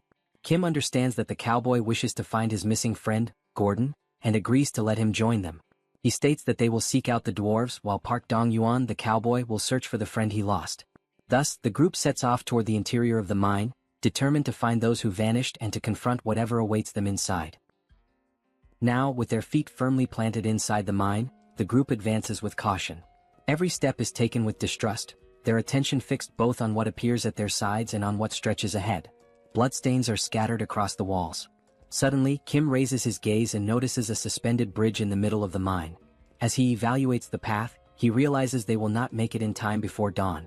He then decides to rely on the help of his companion. Intrigued, the elf asks whom he is referring to, and a small creature appears on Kim's shoulder ready to assist. Using its ability, it guides the group forward. As they advance, Kim's ally senses something approaching at an abnormal speed. Kim rules out a few possibilities. Gordon is only human, and the elf reminds him that dwarves cannot run that fast. With only the monster remaining as a possibility, Kim orders an attack on the subspace. Spears are launched, but their trajectories are forcibly deflected, astonishing Kim as he watches even a sacred spear, traveling at nearly 500 kilometers per hour, being repelled. The elf decides to act, and an aura begins to envelop her hands as she moves forward with steady steps. As she observes the surroundings, she notices that the sound seems to grow increasingly distant. Kim, however, remains focused on the mission. For now, the best course is to keep moving. The cowboy watches everything in silent admiration. He does not fully understand that ability. Shortly afterward, Kim's companion, still perched on his shoulder, catches a strong, pungent smell of blood coming from somewhere nearby. The group decides to investigate and breaks into a run through the mine. It does not take long before they find a body lying on the ground. It is a severely wounded dwarf. Kim quickly assesses the situation and concludes that the dwarf has lost too much blood and cannot wait. Without hesitation, he decides to move him into the subspace, where number 1 can take care of him safely. Meanwhile, Kim's ally once again senses a threat. Something else is approaching at high speed. This time, the elf takes the initiative and moves ahead without hesitation. The enemy emerges in an overwhelming manner. A goblin bursts forth violently from the path. Before it can attack, it is struck by a single punch to the center of the face delivered by the elf. The impact is intense, killing it instantly and causing the crystals to jolt. The elf observes the scene without any sign of revulsion. To her, the enemy had seemed larger in her imagination. Meanwhile, the dwarf passes through the subspace. When he awakens, he finds himself frightened and disoriented, surrounded by figures watching him with concern. Gradually, he gets to his feet as Kim explains that this place is safe, where he can recover without risk. The dwarf is informed that he was found unconscious inside the mine and treated in haste, and he is warned not to make any excessive effort. Upon hearing this, he asks about the monster in the mine. The elf reassures him by explaining that the creature has already been eliminated. She then introduces herself as Ellie, the leader of the elves. The revelation leaves the dwarf visibly confused. For him, it is difficult to understand how an elven elder could be traveling alongside a human. Ellie replies that it is a long story and asks whether all the other dwarves besides him are dead. With sorrow, the dwarf confirms that not only the dwarves, but also all the humans in the mine were killed. The cowboy intervenes, worried, asking whether he saw someone named Gordon, a close friend. Before answering directly, the dwarf asks whether only one monster was killed, which the elf confirms. The dwarf states that there is another creature, similar to the first, called Gordon. The cowboy reacts in shock, unable to comprehend what that means. He recalls the last moment with Gordon, being dragged into the depths of the mine by a goblin that held him tightly and slammed him violently to the ground. Just as it is about to devour him, the creature is suddenly distracted by crystals scattered across the floor. The goblin temporarily abandons Gordon and begins feeding on those crystals. Seizing the moment, the dwarf approaches Gordon and tries to help him. He leads Gordon to a hidden door in the mine, taking him into a protected area. Inside, Gordon is astonished by the enormous quantity of crystals stored there. The dwarf explains that this is a deposit used by his people, deeper and more valuable than any area Gordon has ever mined, assuring him that monsters will not find him there. He introduces himself as Brock and asks about Gordon's injuries, and Gordon thanks him for saving his life. When questioned about the creature, Brock admits he does not know for certain, but believes that the monster, driven by hunger, devoured human corpses and ingested a reinforcement stone and a magic stone, which caused it to lose its sanity. Brock concludes that the monster now displays an intense obsession with magic stones and reinforcement stones. What is certain to him is that the creature has become a deranged monster, placing everyone in grave danger. Gordon suggests that, once people discover the area has become an occupied zone, they will eventually gather there. Surprised, Brock admits he had not realized this, as he had been focused on his craftsmanship. Upon further reflection, Brock concludes that, if that is the case, there must be a guardian somewhere in the mine. He explains that he has never seen a guardian personally, but that it is possible to control one if someone possesses a special gem called an occupied stone.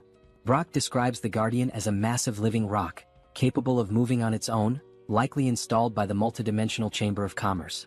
Gordon concludes that all they need to do is find the occupied stone, but Brock points out the problem. He does not know where it is and the mine is enormous. He also recalls the monster's speed and suggests that Gordon should be the fastest one. Gordon refuses, preferring to wait for reinforcements. He realizes he still has food and proposes talking to pass the time. Gordon begins to speak about his childhood as time drags on in the hiding place, bringing fatigue and tension. Not knowing what day it is, the silence weighs heavily until Gordon recalls Brock's words about magic stones turning someone into a monster. After a few moments of reflection, Gordon, with renewed conviction in his eyes, states that he has come up with a good idea. Brock reacts with unease to Gordon's statement. For a few moments, both remain silent, staring at those stones as if they themselves were a sentence being passed. Gordon then lays out his plan to consume the reinforcement stones and transform into a monster. While he confronts the creatures outside, Brock will be able to escape. The dwarf states that this is far more interesting than the empty conversations they have had over the past few days. After reflecting, Brock questions whether Gordon is serious. He warns that the action is reckless, requires many magic stones, and allows no return. By consuming them, Gordon would become nothing more than a monster guided by instincts. Gordon listens and asks about alternatives, but there is no other plan.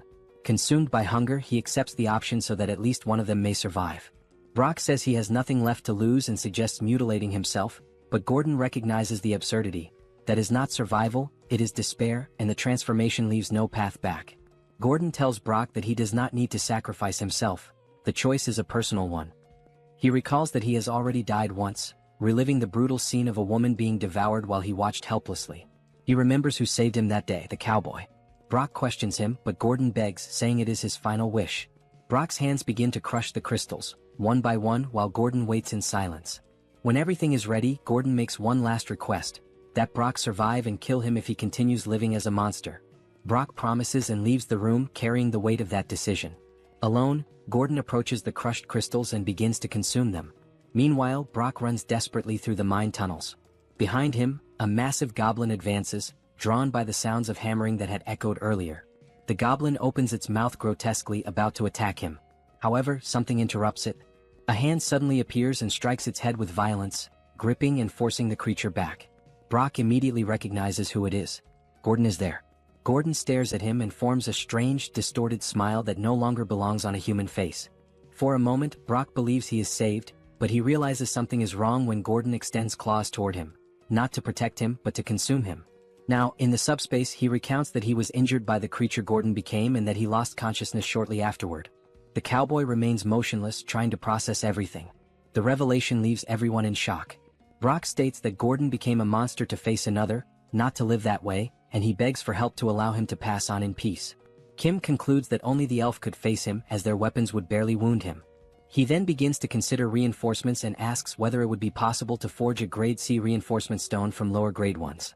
Brock explains that 10 grade D stones of the same attribute would be required, a quantity they possess.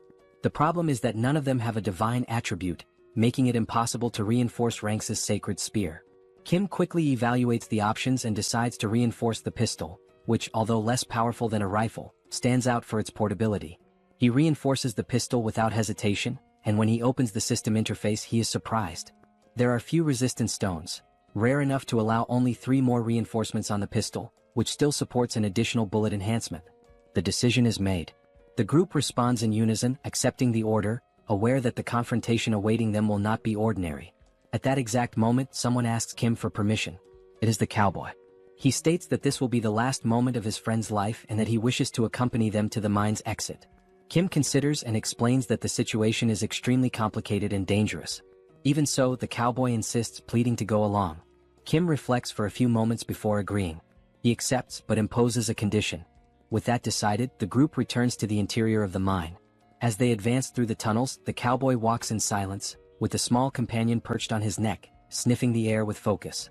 Along the way, the cowboy wonders whether Gordon would still be alive if he had not called him, and whether everything might have been different had they not returned to the mine together. Suddenly, Kim's ally senses something. His keen sense of smell detects an intense presence ahead, and he points toward a dark area. It is from there that something emerges. Gordon steps out of the shadows and advances relentlessly. His appearance is no longer human. His presence sends an immediate shock through the group. The cowboy reacts instinctively, raising the pistol with resolve. The shot echoes through the mine. The bullet strikes Gordon directly in the center of his body. Upon impact, crystals scatter across the ground. Deep within, the cowboy bids farewell, wishing that at last Gordon may rest in peace.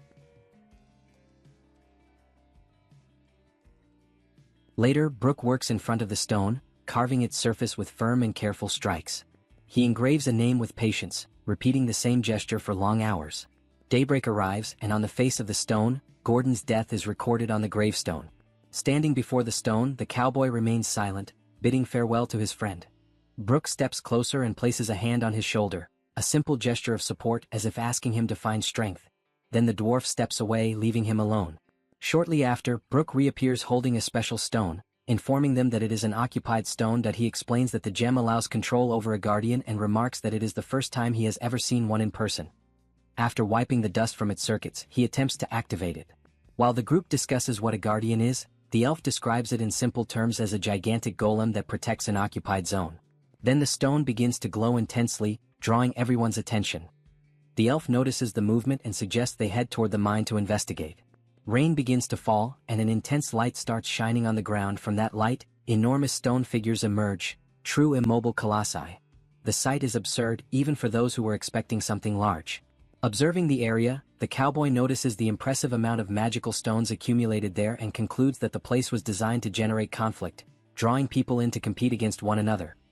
The elf confirms that inciting disputes is exactly the kind of thing the Chamber of Commerce does, creating occupied zones to force competition from the very beginning. She explains that it is clear everything there was planned with that purpose, most likely to create intruders. Brooke then points out that there are only 5 warriors present and offers the occupied stone to Kim, considering him worthy of holding it. Even though he feels insecure, Kim accepts. Brooke explains that there is no secret, one simply has to hold the stone and think of the command. Kim does so, and one of the guardians activates. Facing the colossal creature, he tries to order it to leave the mine and attack the monsters that are harming people. Nothing happens and the guardians return to their immobile state. Brooke concludes that the command fails because the guardians can only act within the occupied zone of the mine.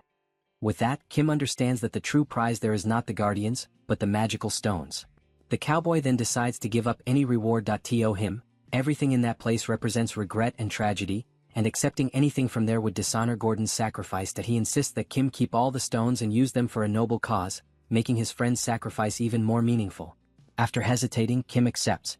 Kim accesses the PX and opens the interface before him. When examining the notification window, he sees the record that 100,391 magical stones have been requisitioned and that the total now amounts to 115,443. The number frightens him. It is far more than he expected. Something that, until recently, seemed impossible and far too distant to even consider. While he observes the data, the cowboy turns to the elf, remembering what she said earlier about the creation of intruders, that he wants to better understand what that truly means. The elf explains that the Chamber of Commerce offers people the primitive thrill of competition, the satisfaction of victory, and attractive rewards. By repeating this cycle, the awakened grow stronger and end up being trained to become invading groups.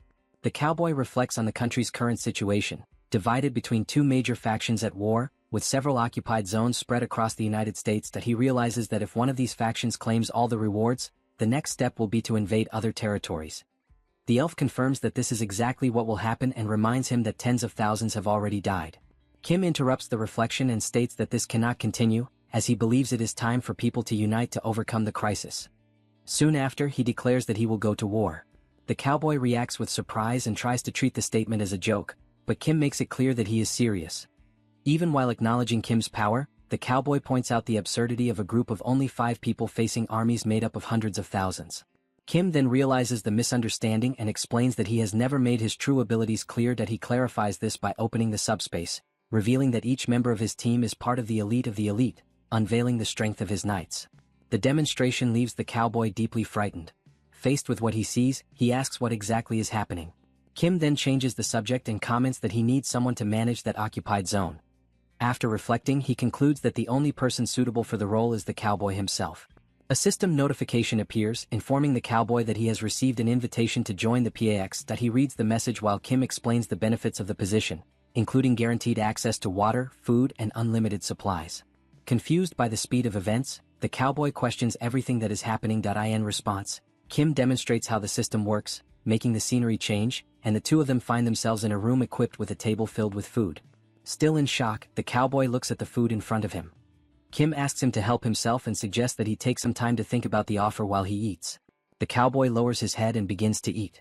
While he eats, tears fall silently, the result of the unexpected and painful direction his life has taken. Now, elsewhere, a man stands with a serious and rigid expression. Before him is Kim, maintaining a firm posture. The man summarizes the situation in a straightforward manner, confirming whether Kim is truly saying that the ongoing war in the United States needs to be stopped. Kim confirms and explains that, between the 2 factions in conflict, there can be no winner. Before he continues, the elf intervenes. The Chamber of Commerce encourages conflict with promises of reward, shaping winners into invaders. If the war ends in the United States, the rest of the world will follow. The man listens attentively and admits the need to intervene, but he does not see a concrete plan to achieve this. Kim then explains that this is exactly why he is standing there before him, speaking directly to the head of operations. The head of operations admits that he has not been closely following the situation in the United States, which makes any definitive decision difficult. Even so, he points out what is essential: identifying the 2 factions and strengthening their own forces until they are able to match them. Kim agrees and summarizes the proposal, stating that investigation and strengthening must occur simultaneously. He observes that the head of operations is saying exactly the same thing Lancelot had already mentioned. He then adds that Lancelot has a request to make. Lancelot takes a step forward and faces the head of operations with seriousness. He declares his desire to learn directly from him. Upon hearing this, the head of operations is left speechless. He then questions why Lancelot wishes to learn from him and what kind of abilities he could truly offer. Lancelot replies that it is not merely about individual skills, but about the position the chief holds. That he explains that, recently, the knights have been reflecting on their own levels of power. When their attacks cease to be effective, they begin to question whether they are still capable of protecting their lord. According to him, Kim had already anticipated this issue and created items to compensate for this limitation, such as a weapon. Upon observing the weapon, the head of operations concludes that they are referring to the use of firearms, but Lancelot states that the knights have already learned how to use them. That being said, the chief questions what remains for him to teach, to which Lancelot replies that he seeks tactics and strategies. Kim intervenes, confirming the intention. He makes it clear that he wishes to forge the Knights of Camelot into a true special operations unit. The head of operations lowers his head for a moment and acknowledges that he does indeed have something to offer. He makes it clear, however, that the training will be extremely rigorous. Meanwhile, the elf watches in silence, reflecting on the unwavering confidence of the head of operations. The group then decides on the direction of the training and the measures necessary to strengthen their forces. Lancelot leaves the room and Kim watches him depart, reflecting that this is good for the knights, since they were likely frustrated by not being able to act more actively. Even so, he feels a certain melancholy at the thought that the reliable Lancelot will not be by his side for a while. Kim also stands and suggests that the elf rest. Soon after, he decides to check his own abilities. He opens the system window and realizes that he has not reviewed them since reaching subspace level SIX. As he analyzes the information, he notices only a slight increase in the subspatial healing rate, with no significant changes.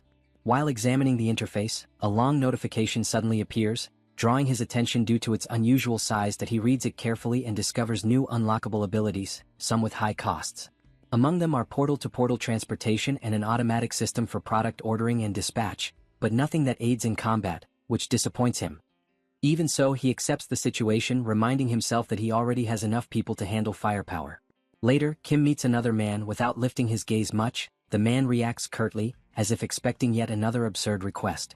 Kim greets him and says that he does not wish to impose anything, only to know whether the subspace is satisfactory. The man remarks that it is late for that, but appears relieved to see that Kim is well.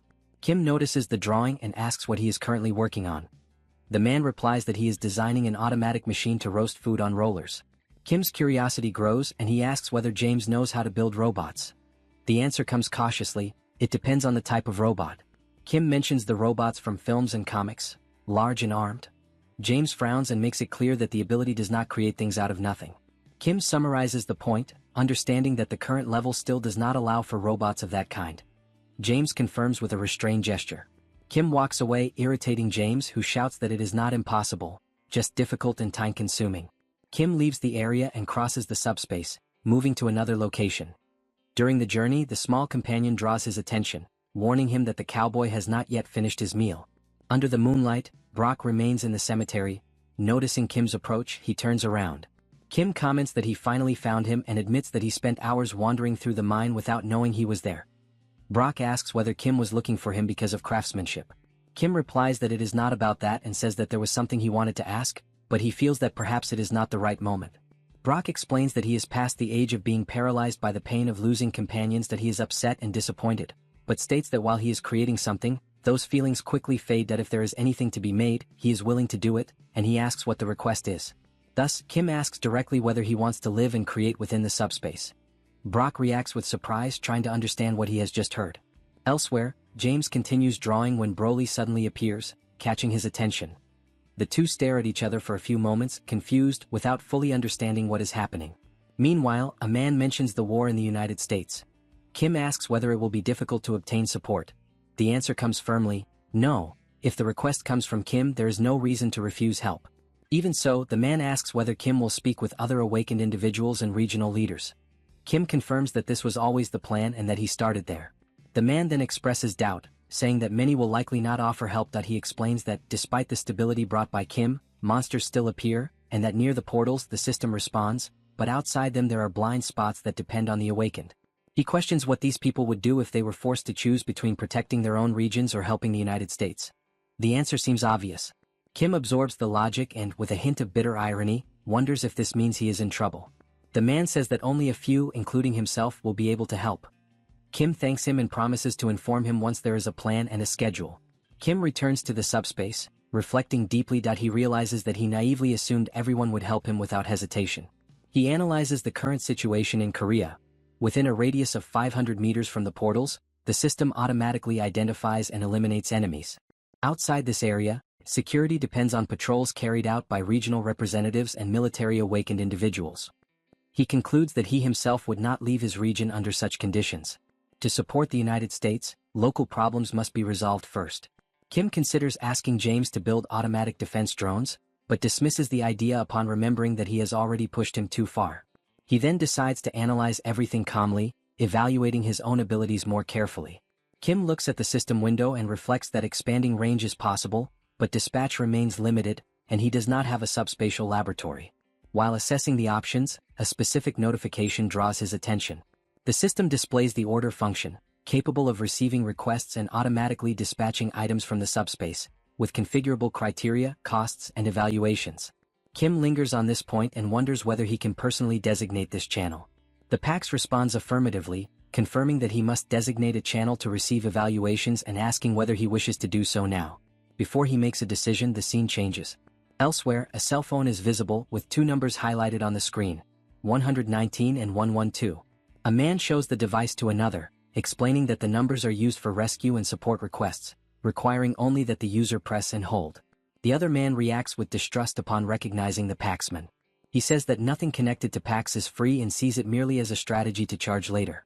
The man holding the cell phone partially agrees, saying that it is still better than dying, which prompts the woman to question whether pressing the button truly brings sufficient help. The man explains that support is no longer limited to areas near the portals and can now reach more distant locations much more quickly. The woman shows surprise and doubt, but admits that if this is true, she may need to consider acquiring a Pax. At that moment, she suddenly screams, overtaken by panic. She warns of the presence of a gigantic monster, but the attack happens in a brutal instant. The woman begins to tremble, paralyzed by horror, while the other man watches in shock. The monster remains with the man who was explaining how Pax works still in its mouth. As the previously distrustful man recognizes the creature, he remembers that it acts in packs. He decides to draw them away and tells the woman to activate the rescue request on the cell phone. He admits that he does not know exactly what to do, but believes that if help arrives quickly, there is still a chance.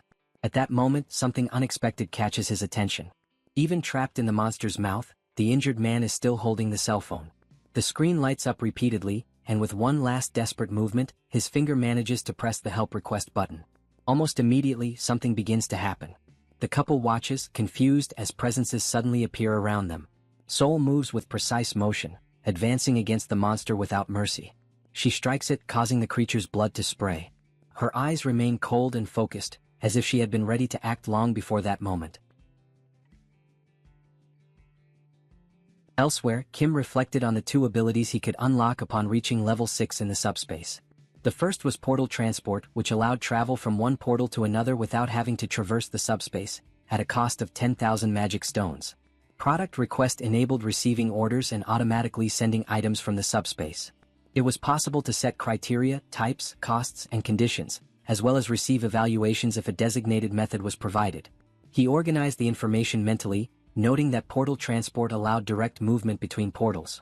Product request, on the other hand, when assigning an intermediary, allowed people to order PAX products and receive them within a radius of 500 meters from a portal. He could receive messages sent by PAX, and users could send evaluation messages to the PAX. Kim noticed a crucial detail. Although the delivery of products had a range limit, the messaging function did not. He asked the PAX where the medium was. The system responded that whenever an evaluation was received, the sender's location data came along with it. Kim immediately understood. He reflected that he could use this function as an emergency call system. Thus, he created the 112 and 119 buttons, which, when pressed, sent a predefined message to the PAX.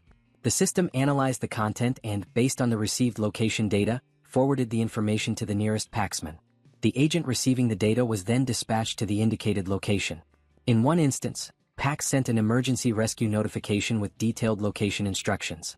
The PAXman simply read the message and ran immediately to the indicated destination, determined to complete the mission. While Soul ran, Kim's friend guided her using his keen sense of smell. At one point he leaped. Back at the scene of the attack, Soul reached the destination of her mission and faced the monster without mercy, driven by absolute courage. After defeating it, she saved the boy, who then received proper medical attention. Elsewhere, 3 days had passed since the short man appeared to James, who watched him in amazement, unable to understand how he could keep crafting without pause. He wondered if anyone could truly devote themselves to something all day, no matter how much they loved it. James concluded that if he had lost it, he could simply find it again, deciding to rediscover the joy of creating and return to his paints. He resumed drawing while Brock and the dwarf remained engrossed in their crafts. Later, Brock informed Kim that the works were completed. Kim observed and realized that this reinforcement stone would bring him to level 5. He reflected that 3 days had passed since the creation of the emergency system. With Brock's effort, several weapons had been produced. Even so, he would not go to the United States. There was insufficient information and moving forward blindly would be risky. As he contemplated the diamond created by Brock, he thought that taking a +5 weapon would provide immense peace of mind. He decided to enhance it, the ultimate multifunctional knife, transforming it into a blade sharp enough to cut a level 6 enemy. However, as soon as the knife fell on the table, it split in half. Seeing this, Kim asked if the item had been destroyed. Brock explained that he had expected this. Ordinary items could not withstand the power of the reinforcement stone. Special items were needed to resist its energy. He then mentioned that a special item would be something like the object before them. Brock said that the item was a special artifact, like those of singular power or forged by dwarves, and that such an object must withstand the energy of the reinforcement stone. At that moment, the cowboy approached the two. Kim remarked that 3 days had passed and asked if everything was fine at the mine. The man, however, replied that he was not there by chance and revealed a weapon. Kim looked at the object and asked what it was. The cowboy explained that the item had belonged to an invader from the southern faction who had attacked the lithium mine without warning, but the weapons used had caught his attention. Kim asked if it was an enhanced weapon, and the cowboy replied that not exactly, saying it would be easier to demonstrate. The cowboy then crouched, rested the weapon on his shoulder, and aimed at a distant point. At the moment he fired, a massive explosion erupted in the distance, shaking the surroundings. Kim watched in surprise as the cowboy explained that the power alone was impressive, but the strangest thing was that the weapon fired even without being loaded. Brock analyzed the piece from a distance and stated that, judging by the finish, it was a weapon made by dwarves, a quality few could achieve. Yet, he noticed something odd and questioned whether the southern faction actually possessed such weaponry. Brock said that dwarves feared hurting others more than dying, so it was strange that they would make weapons for war, and that perhaps they were not acting of their own free will. The cowboy affirmed that the southern faction was advancing too quickly. They had already reached Arizona. If this continued, the North could be defeated. Kim felt the urgency and said that time was running out, asking where the northern faction was. The cowboy believed it was near Chicago and asked what he intended to do. Kim stated that he needed to somehow join the North, but admitted he did not have a concrete plan and intended only to go there and see what would happen. Sometime later in Chicago, everything was devastated. The streets lay in ruins, buildings partially destroyed, and abandoned vehicles scattered along the avenues. Giant creatures wandered the city, driven by an insatiable hunger for destruction. A group of survivors tried to resist, launching improvised explosives while shouting instructions to each other amid the chaos. The group's leader ordered everyone to hold their positions and aim for the creatures' heads. The attack began, but as they fought the initial threats, more beasts emerged from the rubble. Upon seeing them, the leader swore and immediately ordered a retreat. The group retreated in a disordered formation, running through the ruined streets as the beasts pursued them with terrifying speed, closing in rapidly. During the escape, one of the men tripped and fell. The leader looked back and called his name, ordering him to get up. Mateusz tried to rise but declared that it was too much, telling them to go on without him. One of the beasts lunged forward, ready to attack, but suddenly it was pierced by something invisible, striking with deadly precision. It toppled to the ground. Another, just behind, was also struck and fell before even reaching the group. The captain watched the scene, unable to comprehend what was happening. Raising her eyes to the distance, she noticed 3 figures approaching through the dust and debris. She narrowed her eyes, confirming that someone was indeed coming toward her. As the silhouettes became clearer, she saw the knights, and at the center, Kim.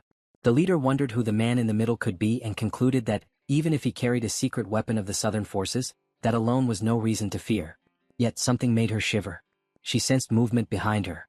One of Kim's team knights, who had been in front moments before, was now atop a building. He asked for her identity, then announced that his lord wished to speak with her. Shortly after, the group's leader guided Kim and Lancelot inside the building. A scream caught Kim's attention, making him turn his head. He saw a man on an improvised stretcher while a woman tried to calm him. Covered in burns, the man begged for the pain to stop. Kim watched the scene with restrained horror. The captain noticed his gaze but called him to follow her down another corridor. She led them to a secluded room, simple and empty, where they could talk. As they settled in, she remarked that she would offer something to drink, but given the circumstances, she had nothing to offer. Soon, the leader asked what matter he wished to discuss. Kim summarized the situation, The multidimensional chamber of commerce was fueling the war, and when a winner emerged, it would transform them into a new intruder, like the monsters from the Launches War. The captain appeared to understand that a war was underway. Relieved that he did not need to explain the basics, Kim went straight to the point. He wanted to end the war, but he was operating in the dark. Lacking information, he asked her to share what she knew. She agreed readily. She explained that, in fact, there were no complex interests or elaborate political schemes, only a conflict essentially centered on stopping the Southern commander. The leader then asked if he had seen the monsters at the entrance, those creatures with tentacles emerging from their bodies. Receiving his implicit confirmation, she explained that they were the work of the Southern commander, a result of inhaling the toxic gas he produces. She emphasized that there were several types of gas. One induced madness, another caused immediate unconsciousness, and yet another made tentacles sprout from the victim's body, controlling their movements. She clarified that the gas did not kill instantly, but the victim ceased to truly live, becoming only a controlled body. Finally, she noted that Kim had probably already seen victims of the gas upon entering the building. She admitted she did not know if the injured were lucky or unlucky. Some inhaled only a small amount and survived, but suffered excruciating pain. This was not the work of monsters, but of the Southern commander, who used this power to force an army, killing those who resisted and rapidly growing his faction, bringing it into conflict with the North. She explained that the Northern faction had emerged from the union of major cities to face monsters together. They had never imagined fighting humans, which was different and far worse. By an almost miraculous coincidence, the Northern commander, Glenn Ford, was the only one capable of blocking the Southern leader's ability. No one knew how, despite having awakened as a priest, he neutralized the gas. With Glenn leading, the war reached a stalemate until the South seized the factory. Kim asked which factory she meant, and the leader explained that after the dimensional merge, zones emerged occupied by the United States, and the so-called factory was a dwarven workshop. Shock ran through Kim as he connected this information to the weapon the cowboy had given him days before. She continued. The weapons produced by the dwarves at the factory were extraordinary. At first glance, they did not seem much different from human weapons, but their power was disproportionately superior. It was not long before the North was cornered, losing comrades and innocent lives. She explained that Glenn believed that if they retook the factory, they could contain the crisis. He gathered his personnel and found the location of the workshop, devising a plan, but lacking sufficient men and supplies, he decided to retreat. On the way back, as he approached Chicago, a small confrontation occurred with the Southern faction, and to escape, he entered the Great Forest of Indiana. The leader said that 4 days had passed since his disappearance. Kim asked if the South had pursued him there. The captain doubted it, explaining that the Great Forest of Indiana was an anomalous territory from which almost no one escaped. A man who had survived reported that the forest's layout constantly changed and that the trees were so dense that sunlight could not penetrate. Compasses and other instruments became useless, and Glenn knew these facts, but he entered anyway. The leader concluded by saying that this was the current situation. Kim said the information was very helpful, affirmed that he would find Glenn, and asked exactly where the forest was located. The captain grew agitated, incredulous, and asked if he had really heard everything. She said that, no matter how strong he was, entering there was suicide, especially with the Southern gas spreading. Kim remained calm and asked if, should he manage to persuade her, she would reveal the location. She reacted irritably, asking what he intended to do. Kim replied that he would search for the forest regardless, with or without her help, and therefore preferred to convince her. The leader stared at him and challenged him to try, asserting that she was not crazy enough to give away the location so easily. After a while, the leader remained silent following Kim's departure. For a few moments, she reflected alone, wondering if he would return safely and if she should have given more instructions. Elsewhere, a motorcycle stopped at the entrance of the Great Forest of Indiana. Kim observed the forest ahead, remarking that he had always known forests could be dense, but this one exceeded all expectations. Ellie stated that they would have to proceed on foot. Kim, with a gas mask covering his face, commented that the accessory impaired his vision. She reminded him that Ellie could purify the gas with her nature powers and did not need a mask, suggesting that she take the lead. Ellie agreed readily and asked him to follow closely. The two advanced through the forest. Suddenly, Kim sensed something strange and asked what was happening. Ellie replied that something was approaching. He pressed, asking what exactly was coming and if it was something even she could not face, which Ellie confirmed. The answer shocked him, and he immediately suggested that they retreat and hide in the subspace. Before they could act, a tree toppled beside them. Kim watched, alarmed, as the fallen tree began to move, while the elf recognized the sensation of that power as eerily familiar. Ellie lifted her eyes upward. Perched on a high branch, an elf watched them. He stated that, as he had suspected, it was Ellie who had entered the forest. Kim watched him with curiosity, partially hiding behind the elf. He murmured that this individual definitely did not seem ordinary. Ellie explained that this was the superior elf she had mentioned before, like an older brother she had always played with. When she had said she could not handle the situation, she had been referring to him. She could face him if necessary, but out of respect, she did not want to. Kim noted that she should have said that from the start. The superior elf mentioned that Elder Frennick was also safe and then offered to take her, ordering her to climb up.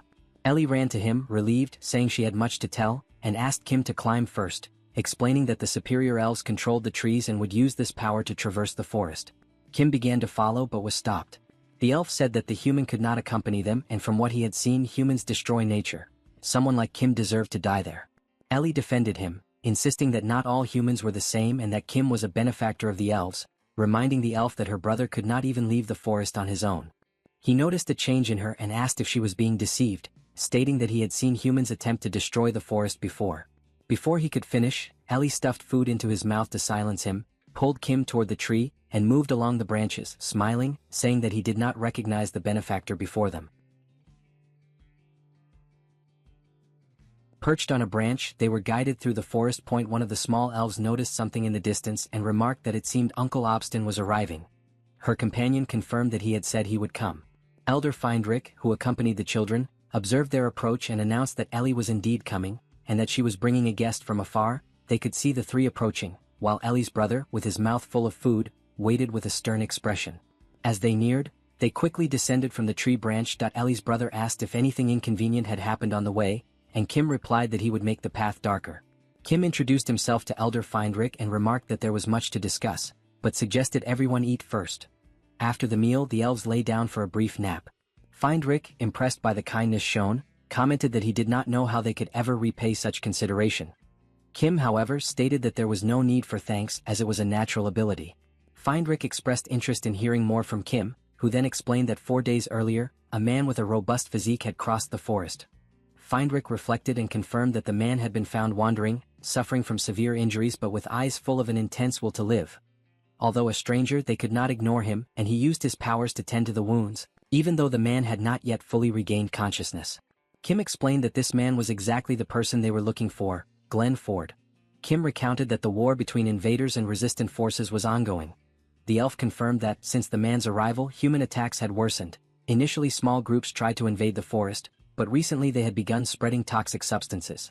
Although they could not neutralize all the attacks, a thin layer of these substances now covered the forest. Feindrick noted that the mask Kim wore seemed to protect him from these effects, explaining that it was a result of the elves' natural abilities, as they were born with the power to purify the environment. In Glenn Ford's case, special measures protected him using the processed leaf of the world tree, which purified the air and enhanced healing properties, physical performance, concentration, and focus. Feindrick handed a leaf to Kim, saying it could be kept in the mouth or attached to him, providing effective protection against attacks. Kim tried the leaf and felt a natural, refreshing sensation. The elf emphasized that, compared to the kindness shown, this was insignificant, but requested that they accept it. When asked if there was more, Friendly explained that, unfortunately, there was not. That he explained that raw materials were scarce, and the world tree, weakened by the curse, was not healthy. But Kim denied this, stating that the world tree was not only healthy but seemed to be spreading everywhere. At that moment, the elf looked up, astonished by what he had just heard. Kim stressed that there was much to discuss. But he was not alone. Others also had important messages to convey, showing genuine concern for the situation. Through a portal, 2 elves could be seen, surprised to find Elder Feindrick alongside Kim. Inside the environment, the trees described by Kim were there, countless in number, leaving Feindrick in complete shock. A leaf was removed from one of the trees and handed to Feindrick, who handled it swiftly and passed it to Kim. Friendly confirmed that the leaf was ready but questioned the necessity as the process was complex. Kim explained that, for him, it was like having access to an infinite stock. The magical system registered the processed world leaf, under the world tree category, costing 1,000 magic stones, now available for use and capable of being kept in the mouth to improve physical condition. Soul held the world tree leaf along with one of Kim's friends. They prepared to enter the new area, holding on tightly. Joy, meanwhile, was amazed and asked about the leaf, learning that it could aid in alchemy. She remarked that it would be very helpful, especially since her sister-in-law had requested she prepare some analgesics. Meanwhile, James tried holding a leaf in his mouth. He reflected on the work done, recognizing the masterpiece, yet noticing small points that still required improvement. The scene shifted to Kim, who spoke with Joy about the Manag tribe, capable of identifying cancer by the smell of external wounds. she dreamed of the possibility of treating internal lesions invisible to the naked eye. Kim then suggested creating a specialized medical curriculum for the tribe. Suddenly, someone called for Kim, informing him that Glenn Ford had awakened. Still disoriented, Glenn Ford asked who the pointy-eared people were. Kim explained that they were elves who had saved his life and that he was merely trying to stop the soloist faction. He informed that Glenn had been attacked while returning from the factory and had hidden in the Great Forest for 4 days. Alarmed, Glenn realized they were still in the forest and that there was no time to lose, as the South faction could attack at any moment. Elsewhere, the elves commented on the density and darkness of the forest, impressed by its strangeness, and wondered what effort had allowed Glenn to survive there. But suddenly something caught the elves' attention. A strange sound echoed through the forest. Curious and alert, they wondered who the enemy was trying to destroy this sacred environment. Kim asked what he meant by mentioning that the southern faction might attack. Glenn explained that he had only recently discovered it upon returning from an inspection of the factory. The faction was keeping troops hidden nearby, something he had not noticed before. He warned that the factory's defenses were weak and that they first needed to plan the attack and gather weapons, taking advantage of the site's limited protection. As he contemplated the plan, Glenn sensed something behind him. Someone was aiming a weapon at him. Suddenly, from the upper floor of a building, an attack was launched, causing a massive explosion. The southern faction members, believing they had hit Glenn, discussed the effects of the attack, remarking that even if he was not dead, he should be severely wounded. They also mentioned that the dolls brought by General Ferrix were not simple toys but dangerous weapons. They assumed the invaders probably did not know who Glenn Ford was and decided to merely confirm the body. Despite being struck, Glenn remained alive and reflected on what had occurred. He noticed that no visible troops were near the factory and deduced that, if he had been attacked by tentacle dolls, they would have stood out. He concluded that nothing had been lost but questioned why the troops were hiding. Was it a surprise attack? If so, the North was in grave danger and he needed to warn the Allies. At that moment, a door opened and a man, frightened, had a knife pressed to his neck and was eliminated by Glenn. The southern faction reacted quickly, but Glenn managed to flee into the Great Forest. Upon waking, he realized his injuries had improved and that 4 days had passed. He understood that the faction, having failed to confirm his death, had attempted to destroy the entire forest. Kim grasped the severity of the situation, and Glenn emphasized that there was no time to lose. Action had to be taken swiftly. The sounds of explosions drew their attention, and Glenn reflected on the number of troops the enemies had brought, realizing that they intended to destroy the entire forest. He warned that, at the very least, they needed to move away from the area. Someone questioned Kim about the situation, noting that he normally did not remain still. Kim explained that the elders had just inspected the forest, which left Glenn confused. The nearby elves, surprised by the events, commented on the sequence of attacks and destruction. First the smoke, now the attempt to devastate the forest. Findrick observed that intervening was the least they could do to repay Kim, although the other elves argued that they were too old to move. Findrick countered that, when repaying a kindness, one should not distinguish between large or small actions. Sincere help should be offered whenever possible. He explained that if he could manifest the powers of nature, he would have done so long ago, but as he was not a high elf, he was doing his best to help. One of the elves present, the bald one, surrounded by fire, commented that they did not need help and that Kim should handle the situation alone. Yet, contrary to his words, he decided to act and took a step forward. Spotting the rivals, he declared that a great challenge lay ahead. Determined, he promised that he would return soon. Meanwhile, elsewhere in the forest, goblins fired relentlessly, causing massive explosions. General Ferrix commented strangely that, before the explosions reached the Great Forest, the trees seemed to stretch to absorb the impact. He then suggested that perhaps it was time to release the children present. At that moment, something caught his attention. Amid the explosions, the elf ran with complete focus on his objective. The general, confused, wondered who this lunatic was traversing the occupied forest zone without a mask, ignoring the dangers. Ferrix ordered the children to move and advance from there, instructing a ceasefire until the Titans reached the forest. The Titans, receiving the orders, began moving toward the forest with unwavering determination, following their mission. The bald elf, however, remained vigilant. As he approached, he realized that the Titans were in front of him and muttered in surprise that they had not only come to shoot from afar but had almost approached to greet him. Laughing, he asked how he could even thank them for that. Without mercy, the elf began attacking the Titans in front of him, one by one, slicing through the wave of enemies and advancing toward those further ahead. General Ferrix, watching the scene, was shocked, thinking to himself as he observed. The elf was slicing elite level 7 trolls as if they were tofu. Alarmed, he concluded that he needed to retreat. He then ordered his forces to concentrate fire on the elf while planning to use the dolls to buy time and escape the chaos. The general called Carter, asking where the vehicle was, and received the answer that it was ready for the withdrawal. At that moment, the factory lost its importance to them. Escape was the priority. But when he turned his head, General Ferrix realized that the elf had already arrived there. The elf, nostalgic, remarked about the old times. At the height of his career, he dealt with arrogant types like those. His temperament was calm and he did not seek unnecessary conflict. He merely drove the enemies away quickly. The observers, stunned by his efficiency, recognized the gravity of the situation and felt helpless. At that moment, the system notified, Glenn Ford was recovering well. The Southern faction forces near the factory had been annihilated. The factory had been discovered and would be occupied by the Pax. Kate, perplexed, reflected on what the man had been doing, trying to comprehend the magnitude of his actions. The scene shifts to a conversation in which they mention the Earth dimension, while another argues that it is not a deserted place, but rather a growing dimension that needs them. Excited, one of them comments on the reaction of the inhabitants to their items, citing creations such as the Sword of the Arrogant Ego and the Mana Vampire Blade. During the exchange, one of them provokes Grant, recalling the time his confidence led to the destruction of his work by Joranna's fire. Irritated, he snaps back that it happened decades ago and accepts a challenge, to create the best item without using that fire. Shortly after, a group arrives requesting a long-range high-power weapon, even if it is disposable. Grant disapproves, stating that items should carry history and meaning, not be made for temporary use. When he questions the purpose of the weapon, he is suddenly taken by surprise as the man in front of him grabs him by the face. Cooper tries to react, but is left in shock as he sees the man tightening his grip on his colleague's head. The aggressor asserts his authority, declaring that they are not there to question anything, only to obey, and orders the immediate start of the work. The group begins a brutal assault, knocking the dwarves down and spreading violence. Blood spills as the force of the blow strikes their bodies. With time, they are forced to work under constant surveillance, producing without rest.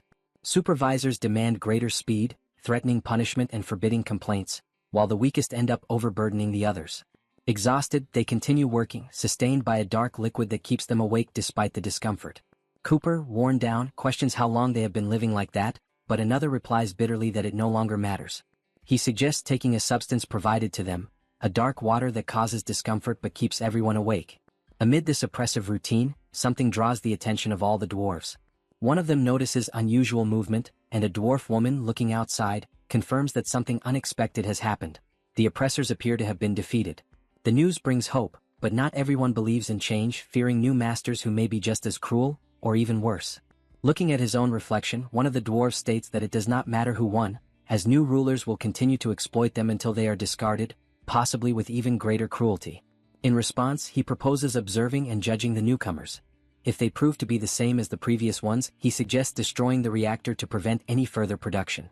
The proposal shocks the others, who consider him insane, fearing that such an act would reduce them to useless bodies, to be immediately discarded. Even so, he questions whether that can truly be called living and decides to speak with the newcomers. Soon after, the new group enters the facility, the very ones responsible for defeating the former oppressors. The atmosphere fills with tension as the dwarves watch in silence. Faced with this uncertain encounter, an elf steps forward and directly addresses the dwarves, questioning whether they are the new masters of that factory. In response, Cooper firmly states that he does not know what they want from the factory, but makes it clear that they will not continue working if their expectations are not met. Kim finds the irritation strange but asks how they can be satisfied. Cooper then demands answers first and questions whether they could guarantee 100 hours of work per week, surprising everyone. Among the dwarves, some interpret this as a negative reaction and begin to consider demanding even more. Noticing their reaction, Cooper changes his approach and asks whether they could at least have monthly vacations. The demand surprises the dwarves, who had never considered such a possibility, yet he remains firm. Ignoring the interruptions, he asks one final question, causing panic among the group. He wants to know whether they will receive wages, food, and decent living conditions. The surrounding dwarves quickly try to silence him, almost desperately asking Kim to ignore everything that was said, as if it had never happened. However, upon observing carefully, Kim begins to understand the reason behind that outburst. He perceives the accumulated desperation, exhaustion, and suffering those workers carry. The emotion hits him, but he restrains himself so as not to show weakness. Composing himself as best as he can, he gets straight to the point and asks everyone to follow him. One of the dwarves watches Kim and, despite his serious expression, feels an unexpected sense of trust. Even so, as they follow him, they arrive at a comfortable place and, for the first time in a long while, truly rest, falling asleep almost immediately. Cooper remains asleep for some time, completely overcome by accumulated exhaustion. Amid his deep slumber, he begins to notice a distant voice calling out to them. Gradually, his consciousness returns and the figure of Brock approaches, trying to wake them. The dwarves awaken abruptly, startled. Still disoriented, Cooper feels an immediate tightness in his chest as he realizes he had fallen asleep without even noticing when it happened. His thoughts become tangled as he tries to recall recent events, remembering only that they had been rescued and brought to that unfamiliar place. Brock introduces himself calmly and explains that, although they are in different areas, he considers it a good thing to encounter other dwarves. Without going into details, he makes it clear that he already understands the suffering they have endured. He also mentions that he had intended to explain everything earlier, but did not have the courage to wake them, respecting their state of exhaustion. However, he now needs to proceed with his responsibilities and therefore asks them to follow him for a brief introduction to the place. Still wary, the dwarves follow him, while Cooper observes everything cautiously, fearing he may have trusted the wrong group. As they walk, they become more familiar with the surrounding environment. Everything appears extremely organized and efficient, which draws the dwarves' attention. Among them, a realization arises that maintaining a structure of such magnitude is no simple task, making it all the more impressive. Some begin to wonder what kind of work someone so methodical would demand of them, concluding that they would hardly be assigned meaningless tasks. Cooper analyzes the situation coldly. He believes there will be rest but also intense work, though more efficient than the previous exploitation. Even so, he remains alert, worried that he may have made a bad impression. Upon arriving at the cafeteria, Brock explains that they are free to serve themselves, and that the food, though unfamiliar, is surprisingly good. Cooper begins to question how much this generous treatment is tied to future demands. After some time, Brock returns and informs them that the explanation has concluded, thanking them for their attention and acknowledging that they must still be tired. Cooper interrupts, demanding to know what work they will be given. Brock replies that they will not be forced, and that the focus is on ensuring their well-being, which confuses the dwarves. Meanwhile, elsewhere inside a building, Glenn Ford returns alive. He shows disbelief, recognizing that his survival was only possible thanks to the help of Kim and the elves. Kim reinforces that a high elf healed him while another took care of an ally, and then states that his true contribution begins now. He reveals a valuable resource, leaves from the world tree, capable of purifying the enemy's gas and strengthening the body, and which can be used orally. Kim declares that he will also fight, and Glenn acknowledges that this could change the course of the war. Even so, Kim warns that it will not be easy, even with his ability to strike targets from long distances. At that moment, Kim opens a system notification. It informs him that the multidimensional trade chamber has approved an investment, selecting the murky world dimension for a new plan focused on the United States. Shortly after, another message announces that, in 7 days, the passage between dimensions will be gradually opened, with permission levels and automatic rules for profits and fees. As he reads all this information, Kim realizes the gravity of the situation.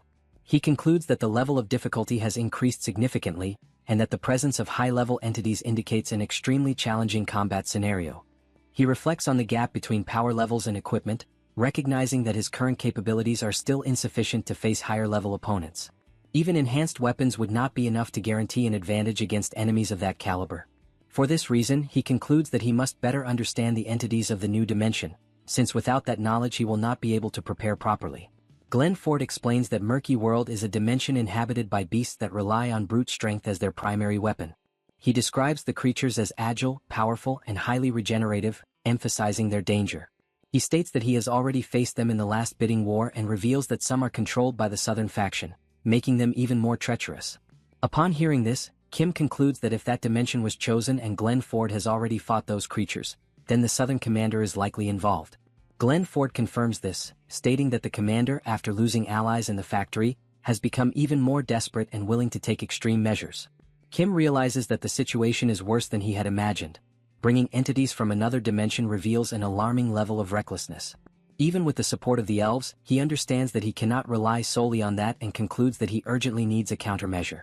Without wasting time, he calls an emergency meeting and lays out the entire situation. Ellie states that she does not believe they will lose, but makes it clear that if they want to guarantee victory, there is only one viable option: to create an item enhanced to +5. Brock explains that such a level of enhancement requires a special item, capable of withstanding the extreme power of a reinforcement stone. Kim states that the solution lies with the dwarves in the factory, and Brock reminds him that they are still resting, but leads him to the room. On the way, Kim hesitates to ask them to return to work, but realizes there is no choice. Upon entering, he finds Cooper already standing, saying that he was about to go look for him. Kim finds the situation strange and asks if something is wrong or uncomfortable. Cooper responds directly, making it clear that the situation is indeed uncomfortable. He recalls the conditions he had imposed, admits that he exaggerated, and states that they had only asked for reasonable work, not a complete absence of it. Restless, he adds that his hands are almost itching from the lack of activity.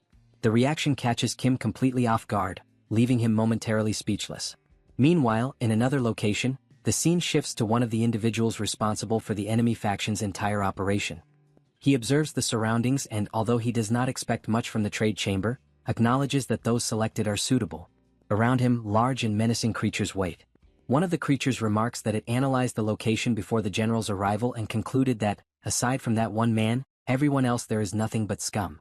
Another creature points out that only 1 week remains until the massacre of the Northern Army, while a different one suggests using the useless ones as sacrifices. The man allows them to do as they please and asks about the arrival of the level 6 general.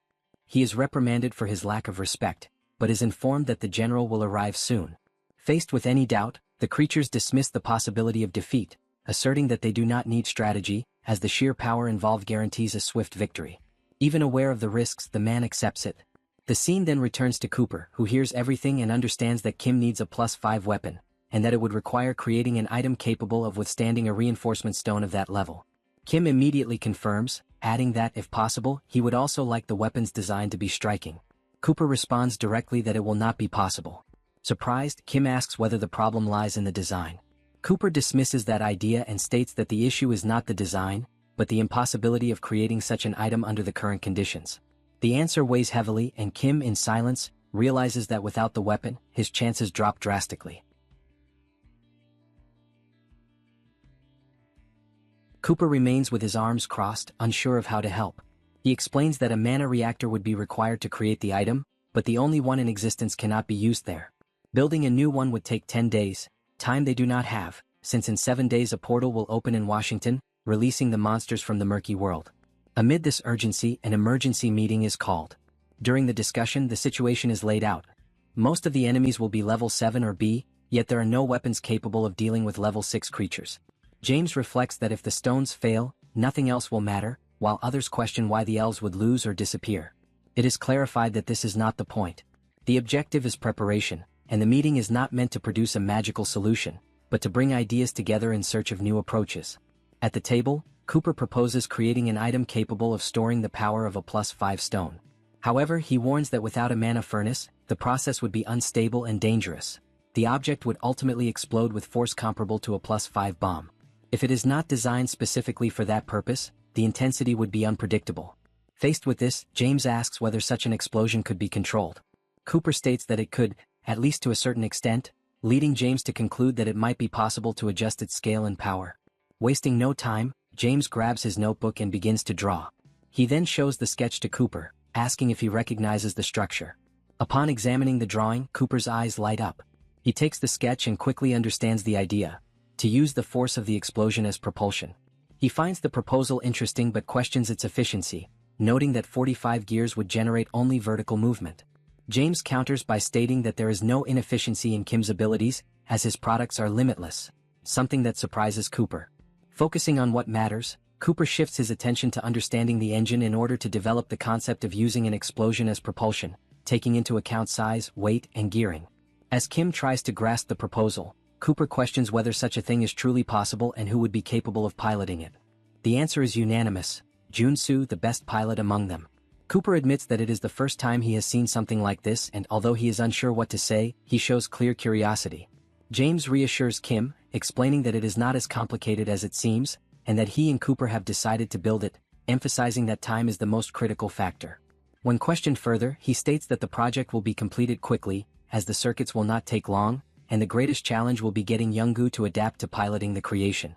In the week leading up to the battle, one of the knights positions himself strategically to observe the situation on the other side of the barrier.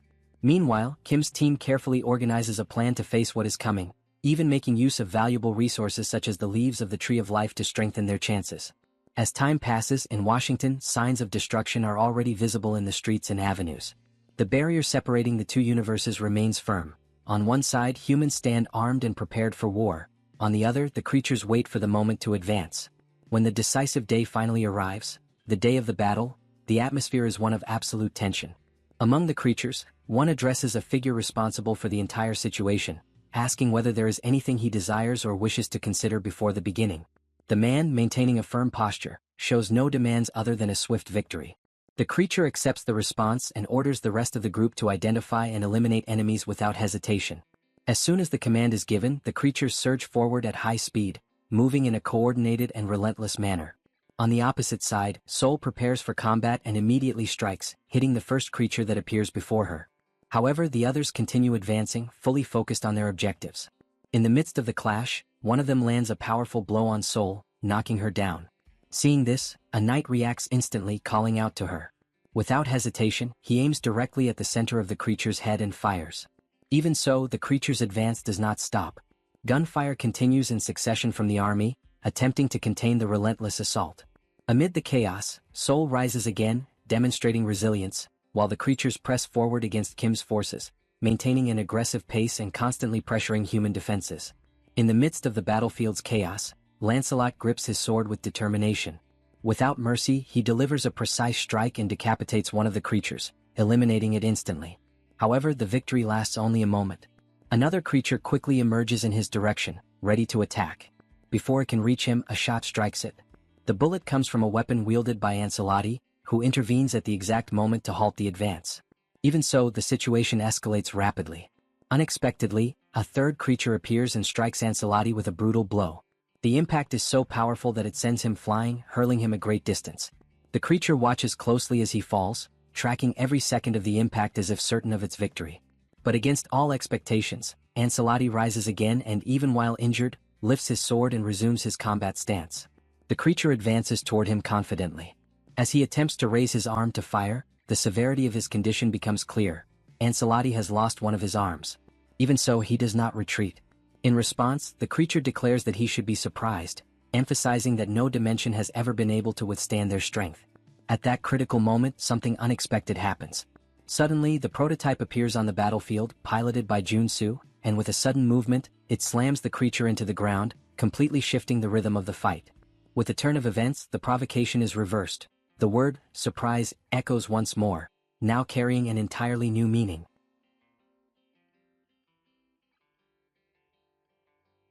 After that, Junsu hears something in the distance and notices two other creatures approaching from behind them, moving in his direction, declaring that they are going to save their partner.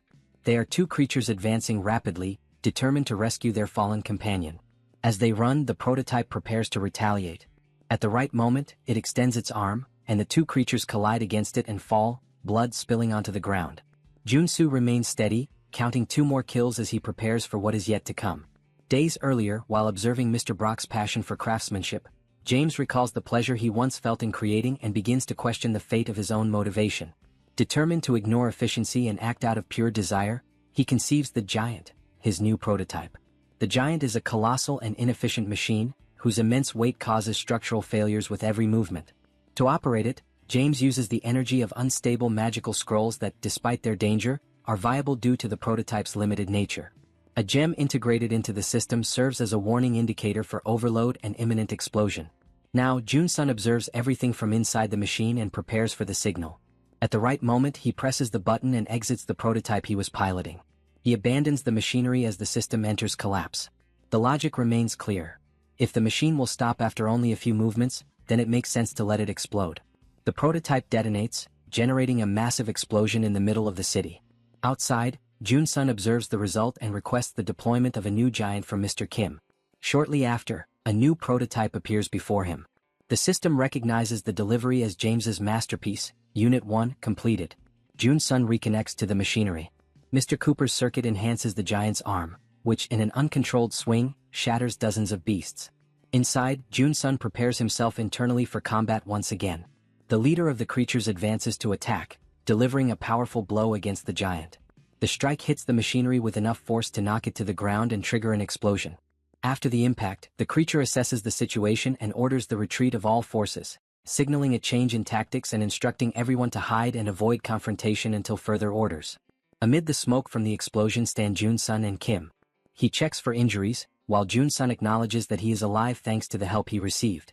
Kim reflects on the enemy's strength, noting that destroying a giant with a single blow demonstrates an extremely high level of power.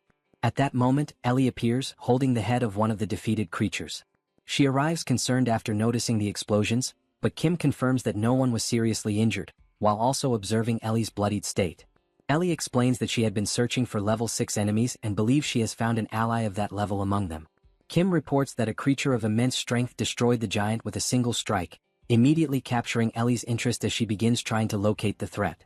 She concludes that the enemy advanced without a well-structured plan but quickly realized the ineffectiveness of that approach. She recognizes combat experience and caution in him, deciding that she must pursue and eliminate him immediately. She decides to leave alone and mentions that the elder cannot move due to back pain, but states that he rarely loses and possesses great experience. She considers that moment ideal to repay a personal debt. Kim watches her departure and silently questions the meaning of that debt. After Ellie leaves, Jun-sun realizes that she does not trust them, and Kim agrees with that assessment. Elsewhere, one of those responsible for the attacks reflects on the current situation.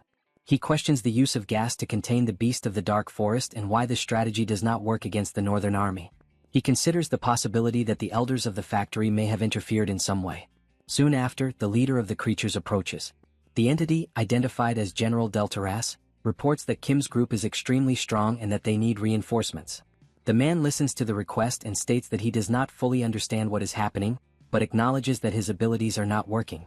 In response, the creature suggests that he use his ability on his subordinates, proposing a reversal of roles as an alternative. The man replies that if there is no concern for the fate of the subordinates, then there is indeed a possible way forward. In another location, amid dense smoke, a creature appears with a completely altered appearance, taking on a distorted and unusual form. From a distance, Ancelotti analyzes the situation and realizes that the creature's physical abilities have been enhanced, indicating that some kind of manipulation or trick has been used. Kim worries about Ellie, remembering that she advanced alone to prevent something worse from happening, and questions whether she is safe. Ancelotti admits that he cannot guarantee her safety, but states that waiting is not a viable option at that moment. He emphasizes that those enemies were already dangerous before and have now become even more threatening. The analysis indicates that the creatures inhaled the southern commander's gas, which could cause significant losses to the northern army if the situation continues at this pace. Ancelotti decides to directly assist the northern army, stating that Kim does not need to worry and that he will return. Then he departs. Kim watches him leave with a heavy expression, filled with concern and uncertainty, hoping that nothing bad will happen. Sometime later, at another point on the battlefield, a massive explosion occurs. The shockwave sweeps across the area, and as the smoke dissipates, Ellie emerges calmly. She demonstrates complete control of the situation, having just defeated the leader of the creatures, General Deltaras.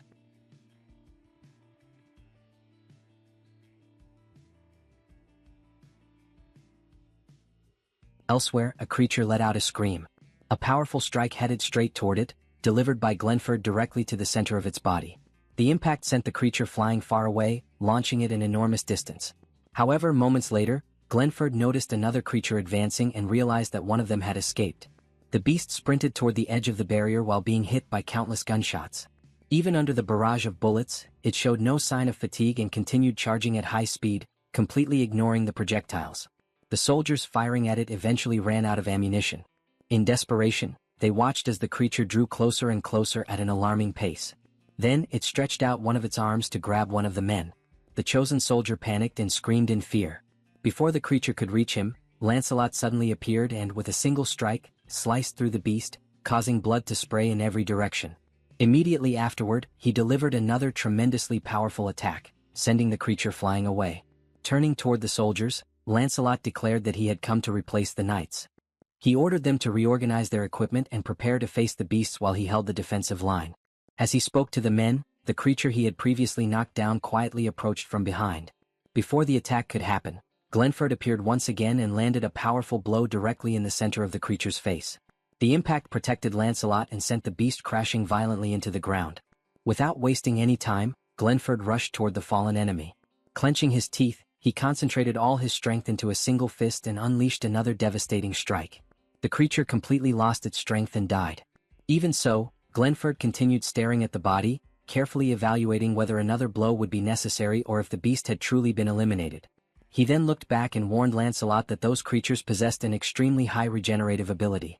He explained that even when they appeared dead, they could recover before anyone noticed. Upon hearing that, Lancelot was surprised. The possibility reminded him of another warrior, and he immediately feared that the same thing might have happened to him. The scene then shifted to Kim. Standing before a pack system screen, he desperately tried to come up with a plan. Kim reflected that Ellie had gone to confront the monkey chief of the Mirkwood forest beasts. However, shortly after her departure, the forest creatures inhaled the gas and became far stronger. Meanwhile, the knights who had been blocking the southern army scattered to search for their commander. As a result, Lancelot was left holding the defensive line almost entirely by himself. Kim realized that he was helping through the pack system, but he began to question whether that was truly the best he could do. Then he remembered that one of the elder elves suffered from back pain. If there was more than one elder, perhaps the others could help. Determined to check, the scene shifted to the place where the elders were resting. As he observed them, Kim recalled that the elder on the left was the one who had destroyed the army during the previous battle. Noticing another elder on the right, he approached and asked whether he was all right. The elder replied that he had planted an entire crate of world tree saplings and that his back had completely locked up. He then complained about the situation, claiming that he was utterly screwed and did not even know how he would manage to go to the bathroom. Kim stepped away and began to reflect. Thinking it through, he concluded that having a high level made someone resistant to external threats, but it did not make them immortal nor prevent the effects of aging. If the elder's back was truly in that condition, the situation might be more serious than it appeared, so he decided to look for a better solution. He considered that if they could suppress the southern commander, the beasts might return to their normal state. That would make the battle easier and also create an opportunity to help Ellie. At that moment, one of his companions appeared. After hearing the situation, the ally concluded that they should find the Knights of Camelot, assist them and locate the southern commander. Kim confirmed the plan while warning him about the many beasts in the dark forest. The companion showed no concern and, with confidence, reminded Kim of who they were and declared that he could finally help during such a decisive moment. Shortly afterward, he assured Kim that he would return and quickly set off toward his destination. Watching him leave, Kim wished for everyone to return safely.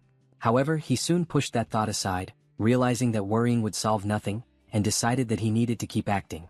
As he thought about this, something began to form behind him. Sensing a strange presence, Kim turned around and wondered what was happening. A beast appeared before him. Without the slightest hesitation, the creature charged to attack. Just as it was about to land its strike, something blocked the attack. It was Lancelot. Wielding his sword, he intercepted the creature's assault and prevented it from reaching Kim. Surprised, Kim immediately recognized his savior, and Lancelot apologized for the delay. He then looked at the beast before them and concluded that it had become stronger, exactly as he had imagined. The creature stared directly into Lancelot's eyes and showed that it could not understand his actions.